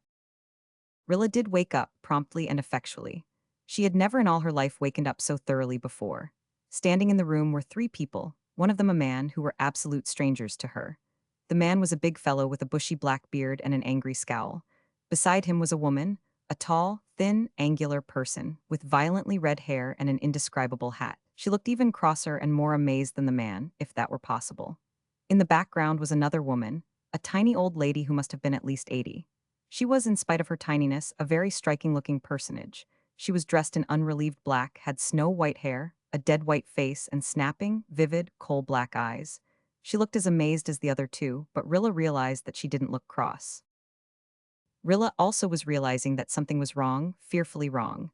Then the man said, more gruffly than ever, "Come now. Who are you and what business have you here?" Rilla raised herself on one elbow, looking and feeling hopelessly bewildered and foolish. She heard the old black-and-white lady in the background chuckle to herself. "She must be real," Rilla thought. "I can't be dreaming her." Aloud she gasped, "Isn't this Theodore Brewster's place?" "No," said the big woman, speaking for the first time. "This place belongs to us. We bought it from the Brewsters last fall. They moved to Greenville. Our name is Chapley." Poor Rilla fell back on her pillow, quite overcome. "I beg your pardon," she said. I thought the Brewsters lived here. Mrs. Brewster is a friend of mine. I am Rilla Blythe, Dr. Blythe's daughter from Glen St. Mary. I was going to town with this little boy, and he fell off the train, and I jumped off after him, and nobody knew of it. I knew we couldn't get home last night and a storm was coming up, so we came here, and when we found nobody at home, we just got in through the window and made ourselves at home." "So it seems," said the woman sarcastically. "A likely story," said the man. "We weren't born yesterday," added the woman. Madame Black and White didn't say anything, but when the other two made their pretty speeches, she doubled up in a silent convulsion of mirth, shaking her head from side to side and beating the air with her hands. Rilla, stung by the disagreeable attitude of the Chapleys, regained her self-possession and lost her temper. She sat up in bed and said in her haughtiest voice, "I do not know when you were born or where, but it must have been somewhere where very peculiar manners were taught. If you will have the decency to leave my room, this room, until I can get up and dress, I shall not transgress upon your hospitality." Rilla was killingly sarcastic, any longer. "And I shall pay you amply for the food we have eaten and the night's lodging I have taken." The black and white apparition went through the motion of clapping her hands, but not a sound did she make. Perhaps Mr. Chapley was cowed by Rilla's tone, or perhaps he was appeased at the prospect of payment. At all events, he spoke more civilly. "Well, that's fair. If you pay up, it's all right." "She shall do no such thing as pay you," said Madame Black and White in a surprisingly clear, resolute, authoritative tone of voice. "If you haven't got any shame for yourself, Robert Chapley, you've got a mother-in-law who can be ashamed for you. No strangers shall be charged for room and lodging in any house where Mrs. Matilda Pittman lives. Remember that, though I may have come down in the world, I haven't quite forgot all decency for all that. I knew you was a skinflint when Amelia married you, and you've made her as bad as yourself. But Mrs. Matilda Pittman has been boss for a long time, and Mrs. Matilda Pittman will remain boss. Here you, Robert Chapley, take yourself out of here and let that girl get dressed. And you, Amelia, go downstairs and cook a breakfast for her. Never, in all her life, had Rilla seen anything like the abject meekness with which those two big people obeyed that might. They went without word or look of protest. As the door closed behind them, Mrs. Matilda Pittman laughed silently and rocked from side to side in her merriment. "Ain't it funny?" she said. "I mostly lets them run the length of their tether, but sometimes I has to pull them up, and then I does it with a jerk. They don't dast aggravate me because I've got considerable hard cash, and they're afraid I won't leave it all to them. Neither I will. I'll leave 'em some, but some I won't, just to vex 'em. I haven't made up my mind where I will leave it, but I'll have to, soon, for at 80 a body is living on borrowed time. Now, you can take your time about dressing, my dear, and I'll go down and keep them mean scalawags in order. That's a handsome child you have there. Is he your brother?" "No, he's a little war baby I've been taking care of, because his mother died and his father was overseas," answered Rilla in a subdued tone. "War baby, humph, well, I'd better skin out before he wakes up or he'll likely start crying. Children don't like me, never did. I can't recollect any youngster ever coming near me of its own accord. Never had any of my own. Amelia was my stepdaughter. Well, it saved me a world of bother. If kids don't like me, I don't like them, so that's an even score. But that certainly is a handsome child." Jims chose this moment for waking up. He opened his big brown eyes and looked at Mrs. Matilda Pittman unblinkingly. Then he sat up, dimpled deliciously, pointed to her, and said solemnly to Rilla, "Peewitty lady, Willa, peewitty lady." Mrs. Matilda Pittman smiled. Even 80-odd is sometimes vulnerable in vanity. "I've heard that children and fools tell the truth," she said. "I was used to compliments when I was young, but they're scarcer when you get as far along as I am. I haven't had one for years. It tastes good. I s'pose now, you monkey, you wouldn't give me a kiss." Then Jims did a quite surprising thing. He was not a demonstrative youngster and was chary with kisses even to the Ingleside people. But without a word he stood up in bed, his plump little body encased only in his undershirt, ran to the footboard, flung his arms about Mrs. Matilda Pittman's neck, and gave her a bear hug, accompanied by 3 or 4 hearty, ungrudging smacks. "Jims," protested Rilla, aghast at this liberty. "You leave him be," ordered Mrs. Matilda Pittman, setting her bonnet straight. "Laws, I like to see someone that isn't skeered of me. Everybody is, you are, though you're trying to hide it. And why? Of course Robert and Amelia are because I make 'em skeered on purpose. But folks always are, no matter how civil I be to them. Are you going to keep this child?" "I'm afraid not. His father is coming home before long." "Is he any good, the father, I mean?" "Well, he's kind and nice, but he's poor, and I'm afraid he always will be," faltered Rilla. "I see shiftless, can't make or keep. Well, I'll see. I have an idea. It's a good idea, and besides it will make Robert and Amelia squirm. That's its main merit in my eyes, though I like that child, mind you, because he ain't skeered of me. He's worth some bother. Now you get dressed, as I said before, and come down when you're good and ready." Rilla was stiff and sore after her tumble and walk of the night before, but she was not long in dressing herself and Jims. When she went down to the kitchen, she found a smoking hot breakfast on the table. Mr. Chapley was nowhere in sight, and Mrs. Chapley was cutting bread with a sulky air. Mrs. Matilda Pittman was sitting in an armchair, knitting a gray army sock. She still wore her bonnet and her triumphant expression. "Set right in, dears, and make a good breakfast," she said. "I am not hungry," said Rilla almost pleadingly. "I don't think I can eat anything, and it is time I was starting for the station. The morning train will soon be along. Please excuse me and let us go. I'll take a piece of bread and butter for Jims." Mrs. Matilda Pittman shook a knitting needle playfully at Rilla. "Sit down and take your breakfast," she said. "Mrs. Matilda Pittman commands you. Everybody obeys Mrs. Matilda Pittman, even Robert and Amelia. You must obey her too." Rilla did obey her. She sat down, and such was the influence of Mrs. Matilda Pittman's mesmeric eye, she ate a tolerable breakfast. The obedient Amelia never spoke. Mrs. Matilda Pittman did not speak either, but she knitted furiously and chuckled. When Rilla had finished, Mrs. Matilda Pittman rolled up her sock. "Now you can go if you want to," she said, "but you don't have to go. You can stay here as long as you want to, and I'll make Amelia cook your meals for you." The independent Miss Blythe, whom a certain clique of junior Red Cross girls accused of being domineering and bossy, was thoroughly cowed. "Thank you," she said meekly, "but we must really go." "Well then," said Mrs. Matilda Pittman, throwing open the door, "your conveyance is ready for you. I told Robert he must hitch up and drive you to the station. I enjoy making Robert do things. It's almost the only sport I have left. I'm over 80 and most things have lost their flavor except bossing Robert." Robert sat before the door on the front seat of a trim, double-seated, rubber-tired buggy. He must have heard every word his mother-in-law said, but he gave no sign.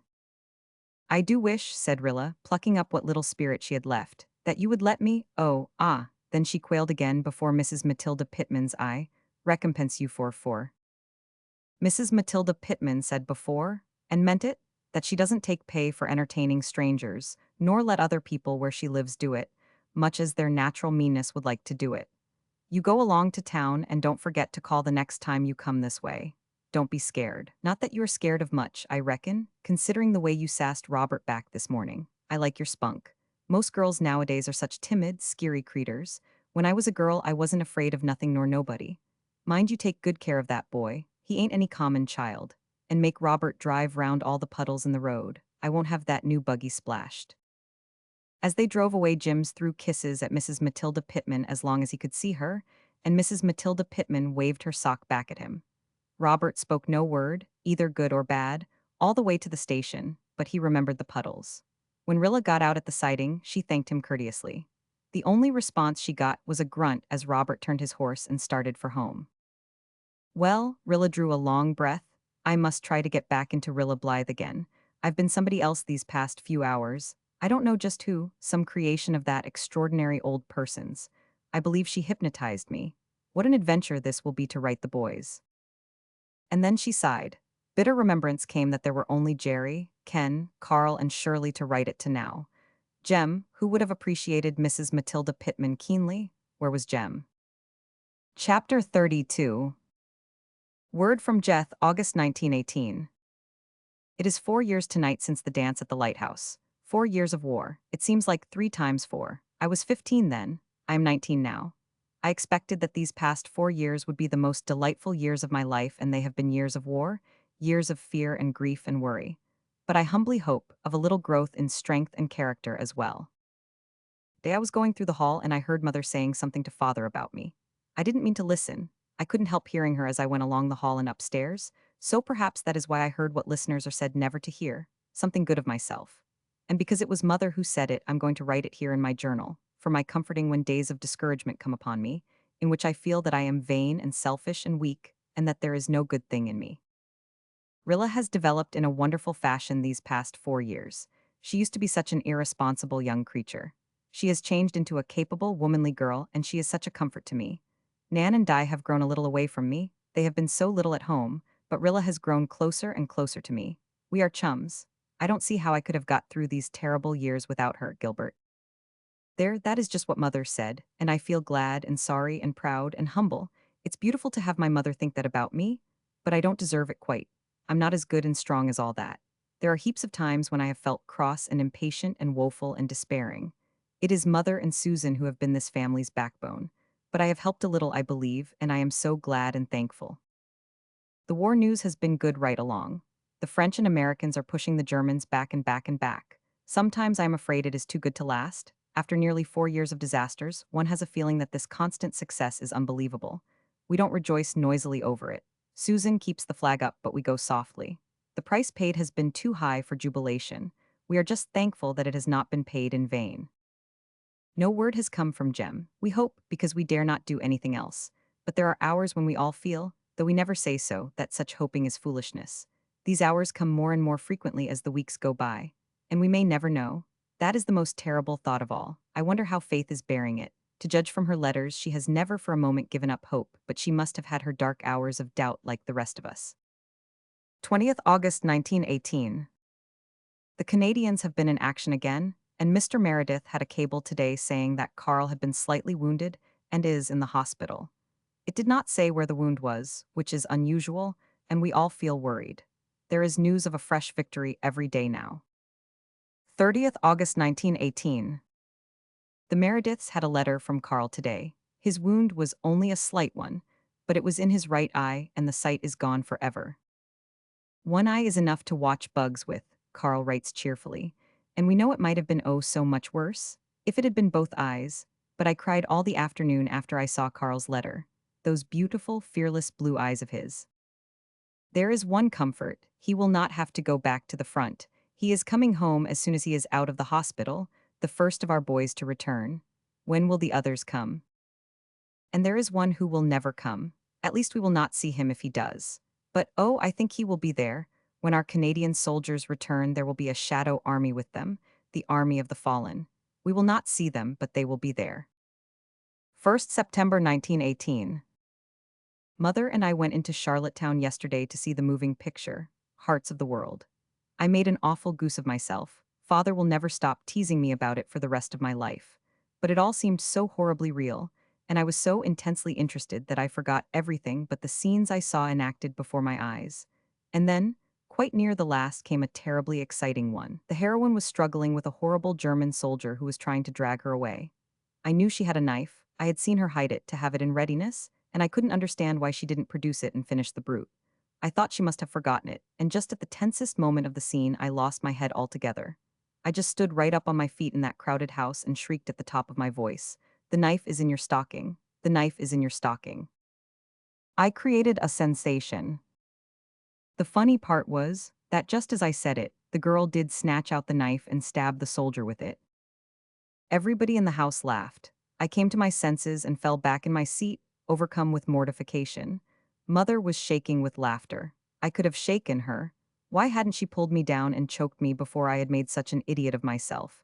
She protests that there wasn't time. Fortunately, the house was dark, and I don't believe there was anybody there who knew me. And I thought I was becoming sensible and self-controlled and womanly.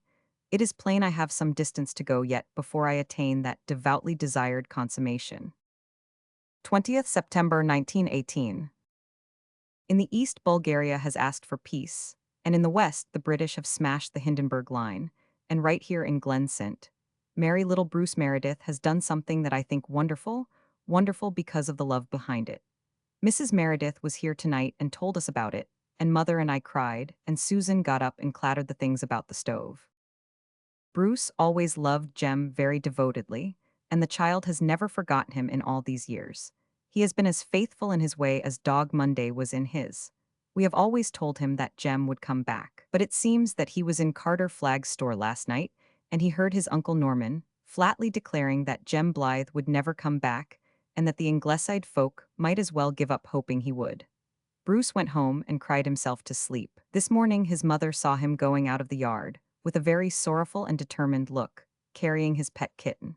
She didn't think much more about it until later on he came in, with the most tragic little face, and told her, his little body shaking with sobs, that he had drowned Stripey. "Why did you do that?" Mrs. Meredith exclaimed. "To bring Jem back," sobbed Bruce. "I thought if I sacrificed Stripey God would send Jem back, so I drowned him, and oh mother, it was awful hard. But surely God will send Jem back now, 'cause Stripey was the dearest thing I had. I just told God I would give him Stripey if he would send Jem back. And he will, won't he, Mother?" Mrs. Meredith didn't know what to say to the poor child. She just could not tell him that perhaps his sacrifice wouldn't bring Jem back, that God didn't work that way. She told him that he mustn't expect it right away, that perhaps it would be quite a long time yet before Jem came back. But Bruce said, "It oughtn't to take longer'n a week, Mother. Oh, Mother, Stripey was such a nice little cat. He purred so pretty. Don't you think God ought to like him enough to let us have Jem?" Mr. Meredith is worried about the effect on Bruce's faith in God, and Mrs. Meredith is worried about the effect on Bruce himself if his hope isn't fulfilled. And I feel as if I must cry every time I think of it. It was so splendid, and sad, and beautiful. The dear devoted little fellow, he worshipped that kitten. And if it all goes for nothing, as so many sacrifices seem to go for nothing, he will be broken-hearted, for he isn't old enough to understand that God doesn't answer our prayers just as we hope, and doesn't make bargains with us when we yield something we love up to him. 24th September 1918.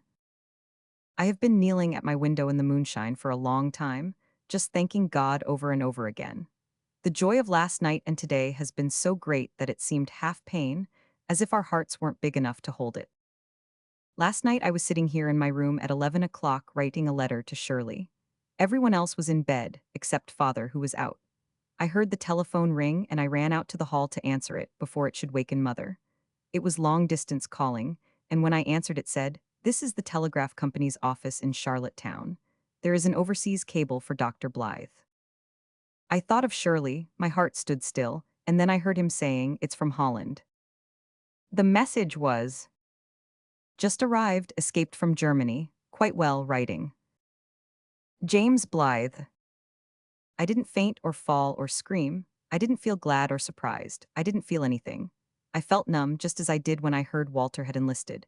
I hung up the receiver and turned round. Mother was standing in her doorway. She wore her old rose kimono and her hair was hanging down her back in a long, thick braid and her eyes were shining. She looked just like a young girl. "There is word from Jem," she said. How did she know? I hadn't said a word at the phone except, "Yes, yes, yes." She says she doesn't know how she knew, but she did know. She was awake and she heard the ring and she knew that there was word from Jem. "He's alive, he's well, he's in Holland," I said. Mother came out into the hall and said, "I must get your father on the phone and tell him. He is in the upper glen." She was very calm and quiet, not a bit like I would have expected her to be, but then I wasn't either. I went and woke up Gertrude and Susan and told them. Susan said, "Thank God," firstly, and secondly she said, "Did I not tell you Dog Monday knew?" And thirdly, "I'll go down and make a cup of tea," and she stalked down in her nightdress to make it. She did make it and made Mother and Gertrude drink it, but I went back to my room and shut my door and locked it, and I knelt by my window and cried, just as Gertrude did when her great news came. I think I know at last exactly what I shall feel like on the resurrection morning. 4th October 1918. Today Jem's letter came. It has been in the house only 6 hours and it is almost read to pieces. The postmistress told everybody in the glen it had come, and everybody came up to hear the news. Jem was badly wounded in the thigh, and he was picked up and taken to prison, so delirious with fever that he didn't know what was happening to him or where he was. It was weeks before he came to his senses and was able to write. Then he did write, but it never came. He wasn't treated at all badly at his camp, only the food was poor. He had nothing to eat but a little black bread and boiled turnips, and now and then a little soup with black peas in it. And we sat down every one of those days to 3 good square luxurious meals. He wrote us as often as he could, but he was afraid we were not getting his letters because no reply came. As soon as he was strong enough, he tried to escape, but was caught and brought back. A month later, he and a comrade made another attempt and succeeded in reaching Holland. Jem can't come home right away. He isn't quite so well as his cable said, for his wound has not healed properly, and he has to go into a hospital in England for further treatment. But he says he will be all right eventually, and we know he is safe and will be back home sometime, and oh, the difference it makes in everything. I had a letter from Jim Anderson today, too. He has married an English girl, got his discharge, and is coming right home to Canada with his bride. I don't know whether to be glad or sorry. It will depend on what kind of a woman she is. I had a second letter also of a somewhat mysterious tenor. It is from a Charlottetown lawyer, asking me to go in to see him at my earliest convenience in regard to a certain matter connected with the estate of the late Mrs. Matilda Pittman. I read a notice of Mrs. Pittman's death from heart failure in the Enterprise a few weeks ago. I wonder if this summons has anything to do with Jim's. 5th October 1918. I went into town this morning and had an interview with Mrs. Pittman's lawyer, a little thin, wispy man who spoke of his late client with such a profound respect that it is evident that he as was much under her thumb as Robert and Amelia were. He drew up a new will for her a short time before her death. She was worth $30,000, the bulk of which was left to Amelia Chapley, but she left $5,000 to me in trust for Jim's. The interest is to be used as I see fit for his education, and the principal is to be paid over to him on his 20th birthday. Certainly Jim's was born lucky. I saved him from slow extinction at the hands of Mrs. Conover. Mary Vance saved him from death by diphtheritic croup. His star saved him when he fell off the train. And he tumbled not only into a clump of bracken, but right into this nice little legacy. Evidently, as Mrs. Matilda Pittman said, and as I have always believed, he is no common child and he has no common destiny in store for him. At all events he is provided for, and in such a fashion that Jim Anderson can't squander his inheritance if he wanted to. Now, if the new English stepmother is only a good sort, I shall feel quite easy about the future of my war baby. I wonder what Robert and Amelia think of it. I fancy they will nail down their windows when they leave home after this. Chapter 33. Victory. A day of chilling winds and gloomy skies, Rilla quoted one Sunday afternoon, the 6th of October to be exact. It was so cold that they had lighted a fire in the living room, and the merry little flames were doing their best to counteract the outside dourness. It's more like November than October. November is such an ugly month. Cousin Sophia was there, having again forgiven Susan, and Mrs. Martin Clow, who was not visiting on Sunday but had dropped in to borrow Susan's cure for rheumatism, that being cheaper than getting one from the doctor. "I'm afeared we're going to have an early winter," foreboded Cousin Sophia. "The muskrats are building awful big houses round the pond, and that's a sign that never fails. Dear me, how that child has grown." Cousin Sophia sighed again, as if it were an unhappy circumstance that a child should grow. "When do you expect his father?" "Next week," said Rilla. "Well, I hope the stepmother won't abuse the poor child," sighed Cousin Sophia. "But I have my doubts, I have my doubts. Anyhow, he'll be sure to feel the difference between his usage here and what he'll get anywhere else. You've spoiled him so, Rilla, waiting on him hand and foot the way you've always done." Rilla smiled and pressed her cheek to Jim's curls. She knew sweet-tempered, sunny little Jims was not spoiled. Nevertheless, her heart was anxious behind her smile. She, too, thought much about the new Mrs. Anderson and wondered uneasily what she would be like. "I can't give Jims up to a woman who won't love him," she thought rebelliously. "I believe it's going to rain," said Cousin Sophia. "We have had an awful lot of rain this fall already. It's going to make it awful hard for people to get their roots in. It wasn't so in my young days. We generally had beautiful Octobers then, but the seasons is altogether different now from what they used to be." Clear across Cousin Sophia's doleful voice cut the telephone bell.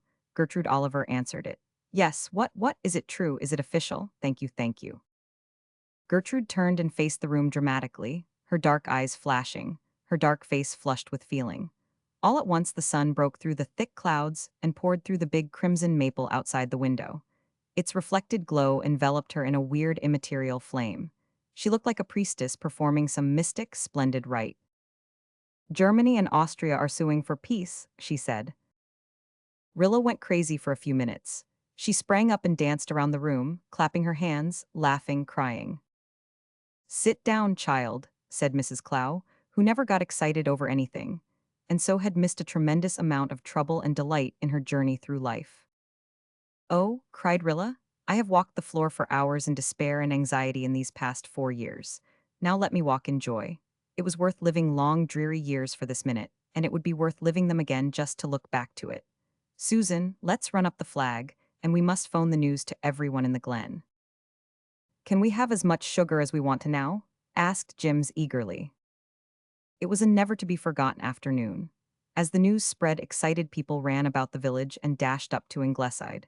The Merediths came over and stayed to supper, and everybody talked and nobody listened. Cousin Sophia tried to protest that Germany and Austria were not to be trusted, and it was all part of a plot, but nobody paid the least attention to her. "This Sunday makes up for that one in March," said Susan. "I wonder," said Gertrude dreamily, apart to Rilla, "if things won't seem rather flat and insipid when peace really comes.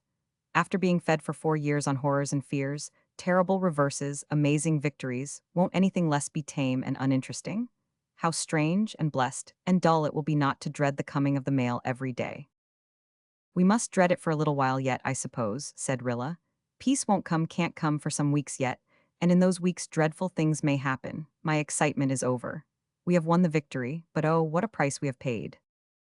"Not too high a price for freedom," said Gertrude softly. "Do you think it was, Rilla?" "No," said Rilla, under her breath. She was seeing a little white cross on a battlefield of France.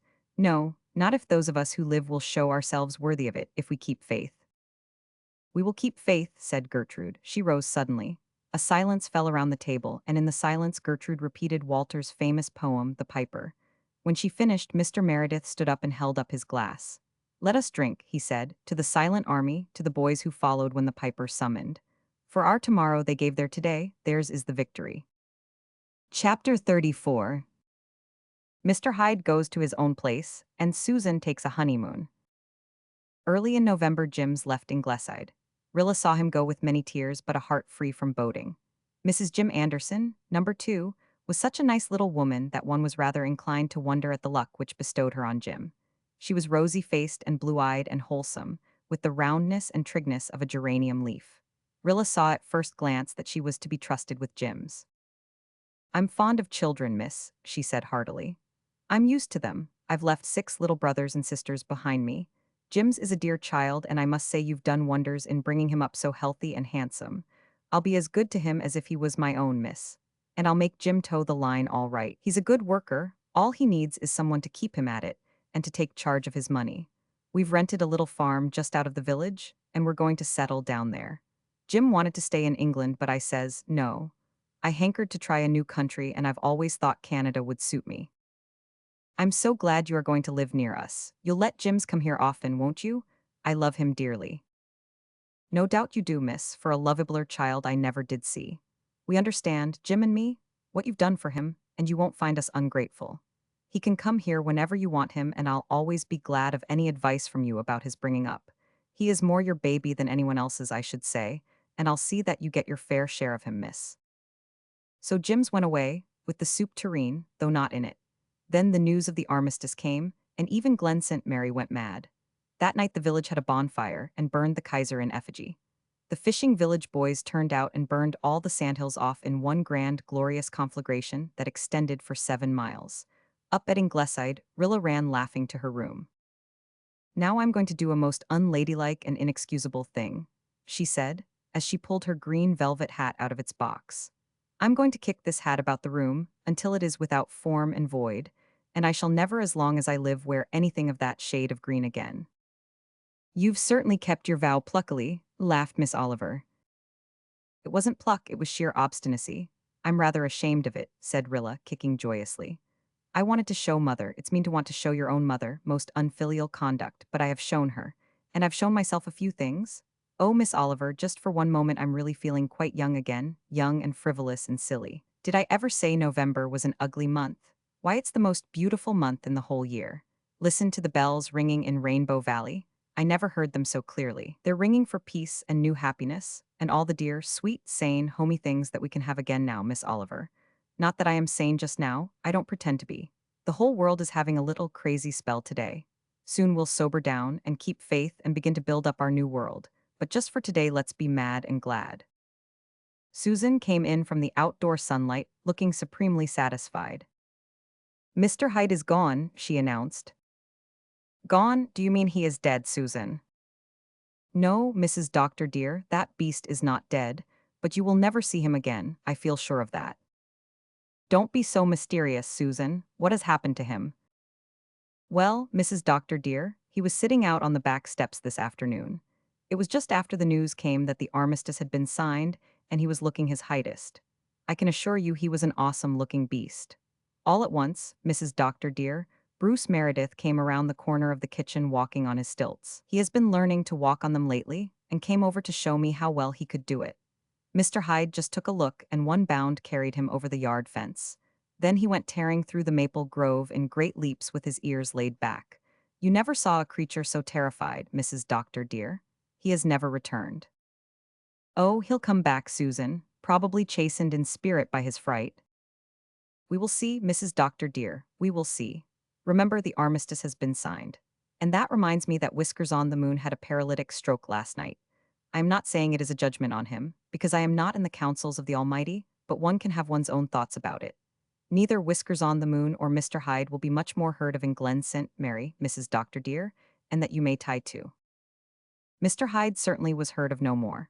As it could hardly have been his fright that kept him away, the Ingleside folk decided that some dark fate of shot or poison had descended on him, except Susan, who believed and continued to affirm that he had merely gone to his own place. Rilla lamented him, for she had been very fond of her stately golden pussy, and had liked him quite as well in his weird Hyde moods as in his tame Jekyll ones. "And now, Mrs. Doctor dear," said Susan, "since the fall house cleaning is over and the garden truck is all safe in cellar, I am going to take a honeymoon to celebrate the peace." "A honeymoon, Susan?" "Yes, Mrs. Doctor dear, a honeymoon," repeated Susan firmly. "I shall never be able to get a husband, but I am not going to be cheated out of everything, and a honeymoon I intend to have. I am going to Charlottetown to visit my married brother and his family. His wife has been ailing all the fall, but nobody knows whether she is going to die not. She never did tell anyone what she was going to do until she did it. That is the main reason why she was never liked in our family. But to be on the safe side, I feel that I should visit her. I have not been in town for over a day for 20 years, and I have a feeling that I might as well see one of those moving pictures there is so much talk of, so as not to be wholly out of the swim. But have no fear that I shall be carried away with them, Mrs. Doctor dear. I shall be away a fortnight if you can spare me so long. You certainly deserve a good holiday, Susan. Better take a month, that is the proper length for a honeymoon. No, Mrs. Doctor dear, a fortnight is all I require. Besides, I must be home for at least 3 weeks before Christmas to make the proper preparations. We will have a Christmas that is a Christmas this year, Mrs. Doctor dear. Do you think there is any chance of our boys being home for it? No, I think not, Susan. Both Jem and Shirley write that they don't expect to be home before spring. It may be even midsummer before Shirley comes. But Carl Meredith will be home, and Nan and Di, and we will have a grand celebration once more. We'll set chairs for all, Susan, as you did our first war Christmas? Yes, for all, for my dear lad whose chair must always be vacant, as well as for the others, Susan. It is not likely I would forget to set his place, Mrs. Doctor dear, said Susan, wiping her eyes as she departed to pack up for her honeymoon. Chapter 35. Rilla my Rilla. Carl Meredith and Miller Douglas came home just before Christmas, and Glenn St. Mary met them at the station with a brass band borrowed from Lowbridge and speeches of home manufacture. Miller was brisk and beaming in spite of his wooden leg. He had developed into a broad-shouldered, imposing-looking fellow, and the D.C. medal he wore reconciled Miss Cornelia to the shortcomings of his pedigree to such a degree that she tacitly recognized his engagement to Mary. The latter put on a few airs, especially when Carter Flagg took Miller into his store as head clerk, but nobody grudged them to her. Of course farming's out of the question for us now, she told Rilla, but Miller thinks he'll like storekeeping fine once he gets used to a quiet life again, and Carter Flagg will be a more agreeable boss than old Kitty. We're going to be married in the fall and live in the old mead house with the bay windows and the mansard roof. I've always thought that the handsomest house in the Glen, but never did I dream I'd ever live there. We're only renting it, of course, but if things go as we expect and Carter Flagg takes Miller into partnership, we'll own it someday. Say, I've got on some in society, haven't I, considering what I come from? I never aspired to being a storekeeper's wife. But Miller's real ambitious, and he'll have a wife that'll back him up. He says he never saw a French girl worth looking at twice, and that his heart beat true to me every moment he was away. Jerry Meredith and Joe Milgrave came back in January, and all winter the boys from the Glen and its environs came home by twos and threes. None of them came back just as they went away, not even those who had been so fortunate as to escape injury. One spring day, when the daffodils were blowing on the Ingleside lawn, and the banks of the brook in Rainbow Valley were sweet with white and purple violets, the little, lazy afternoon accommodation train pulled into the Glen station. It was very seldom that passengers for the Glen came by that train, so nobody was there to meet it except the new station agent and a small black and yellow dog, who for 4.5 years had met every train that had steamed into Glen St. Mary. Thousands of trains had Dog Monday met, and never had the boy he waited and watched for returned. Yet still Dog Monday watched on with eyes that never quite lost hope. Perhaps his dog heart failed him at times. He was growing old and rheumatic. When he walked back to his kennel after each train had gone, his gait was very sober now. He never trotted but went slowly with a drooping head and a depressed tail that had quite lost its old saucy uplift. One passenger stepped off the train, a tall fellow in a faded lieutenant's uniform, who walked with a barely perceptible limp. He had a bronzed face, and there were some gray hairs in the ruddy curls that clustered around his forehead. The new station agent looked at him anxiously. He was used to seeing the khaki-clad figures come off the train, some met by a tumultuous crowd, others, who had sent no word of their coming, stepping off quietly like this one. But there was a certain distinction of bearing and features in this soldier that caught his attention and made him wonder a little more interestedly who he was. A black and yellow streak shot past the station agent. Dog Monday stiff, Dog Monday rheumatic, Dog Monday old, never believe it. Dog Monday was a young pup, gone clean mad with rejuvenating joy. He flung himself against the tall soldier, with a bark that choked in his throat from sheer rapture. He flung himself on the ground and writhed in a frenzy of welcome. He tried to climb the soldier's khaki legs, and slipped down and groveled in an ecstasy that seemed as if it must tear his little body in pieces. He licked his boots, and when the lieutenant had, with laughter on his lips and tears in his eyes, succeeded in gathering the little creature up in his arms, Dog Monday laid his head on the khaki shoulder and licked the sunburned neck, making queer sounds between barks and sobs. The station agent had heard the story of Dog Monday. He knew now who the returned soldier was. Dog Monday's long vigil was ended. Jem Blythe had come home. "We are all very happy and sad and thankful," wrote Rilla in her diary a week later, "though Susan has not yet recovered. Never will recover, I believe, from the shock of having Jem come home the very night she had, owing to a strenuous day, prepared a pick-up supper. I shall never forget the sight of her, tearing madly about from pantry to cellar, hunting out stored-away goodies. Just as if anybody cared what was on the table, none of us could eat anyway. It was meat and drink just to look at Jem. Mother seemed afraid to take her eyes off him lest he vanish out of her sight. It is wonderful to have Jem back, and little Dog Monday. Monday refuses to be separated from Jem for a moment. He sleeps on the foot of his bed and squats beside him at meal times. And on Sunday he went to church with him and insisted on going right into our pew, where he went to sleep on Jem's feet. In the middle of the sermon, he woke up and seemed to think he must welcome Jem all over again, for he bounded up with a series of barks and wouldn't quiet down until Jem took him up in his arms. But nobody seemed to mind, and Mr. Meredith came and patted his head after the service and said, "Faith and affection and loyalty are precious things wherever they are found. That little dog's love is a treasure, Jem." One night when Jem and I were talking things over in Rainbow Valley, I asked him if he had ever felt afraid at the front. Jem laughed. "Afraid? I was afraid scores of times, sick with fear. I who used to laugh at Walter when he was frightened. Do you know, Walter was never frightened after he got to the front. Realities never scared him. Only his imagination could do that. His colonel told me that Walter was the bravest man in the regiment. Rilla, I never realized that Walter was dead till I came back home. You don't know how I miss him now. You folks here have got used to it in a sense, but it's all fresh to me. Walter and I grew up together. We were chums as well as brothers. And now here, in this old valley we loved when we were children, it has come home to me that I'm not to see him again. Jem is going back to college in the fall, and so are Jerry and Carl. I suppose Shirley will, too. He expects to be home in July. Nan and Di will go on teaching. Faith doesn't expect to be home before September. I suppose she will teach then, too, for she and Jem can't be married until he gets through his course in medicine. Una Meredith has decided, I think, to take a course in household science at Kingsport, and Gertrude is to be married to her major and is frankly happy about it. Shamelessly happy, she says, but I think her attitude is very beautiful. They are all talking of their plans and hopes, more soberly than they used to do long ago, but still with interest and a determination to carry on and make good in spite of lost years. "We're in a new world," Jem says, "and we've got to make it a better one than the old. That isn't done yet, though some folks seem to think it ought to be. The job isn't finished, it isn't really begun. The old world is destroyed and we must build up the new one. It will be the task of years. I've seen enough of war to realize that we've got to make a world where wars can't happen.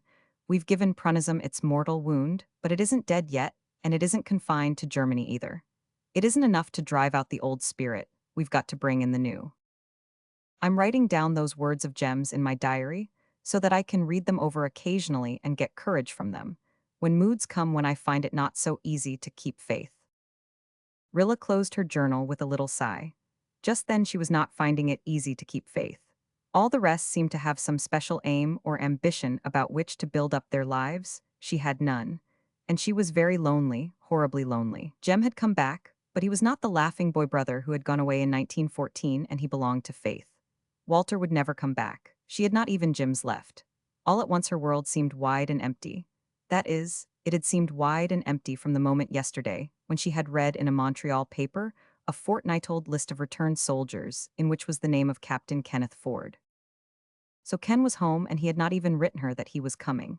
He had been in Canada 2 weeks, and she had not had a line from him. Of course he had forgotten, if there was ever anything to forget, a handclasp, a kiss, a look, a promise asked under the influence of a passing emotion. It was all absurd. She had been a silly, romantic, inexperienced goose. Well, she would be wiser in the future, very wise and very discreet, and very contemptuous of men and their ways.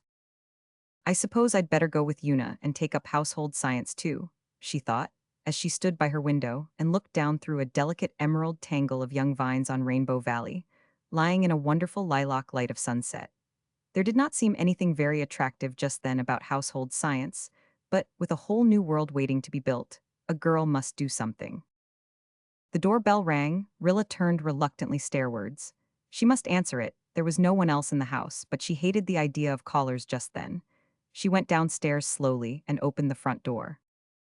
A man in khaki was standing on the steps, a tall fellow with dark eyes and hair, and a narrow white scar running across his brown cheek. Rilla stared at him foolishly for a moment. Who was it? She ought to know him. There was certainly something very familiar about him. Rilla, my Rilla, he said. Ken, gasped Rilla. Of course it was Ken, but he looked so much older. He was so much changed, that scar, the lines about his eyes and lips. Her thoughts went whirling helplessly. Ken took the uncertain hand she held out and looked at her. The slim Rilla of 4 years ago had rounded out into symmetry. He had left a schoolgirl, and he found a woman with wonderful eyes and a dented lip, and rose-bloomed cheek, a woman altogether beautiful and desirable, the woman of his dreams. Is it Rilla, my Rilla? He asked meaningly. Emotion shook Rilla from head to foot. Joy, happiness, sorrow, fear, every passion that had wrung her heart in those 4 long years seemed to surge up in her soul for a moment as the deeps of being were stirred. She had tried to speak. At first voice would not come. Then, "Yeth," said Rilla.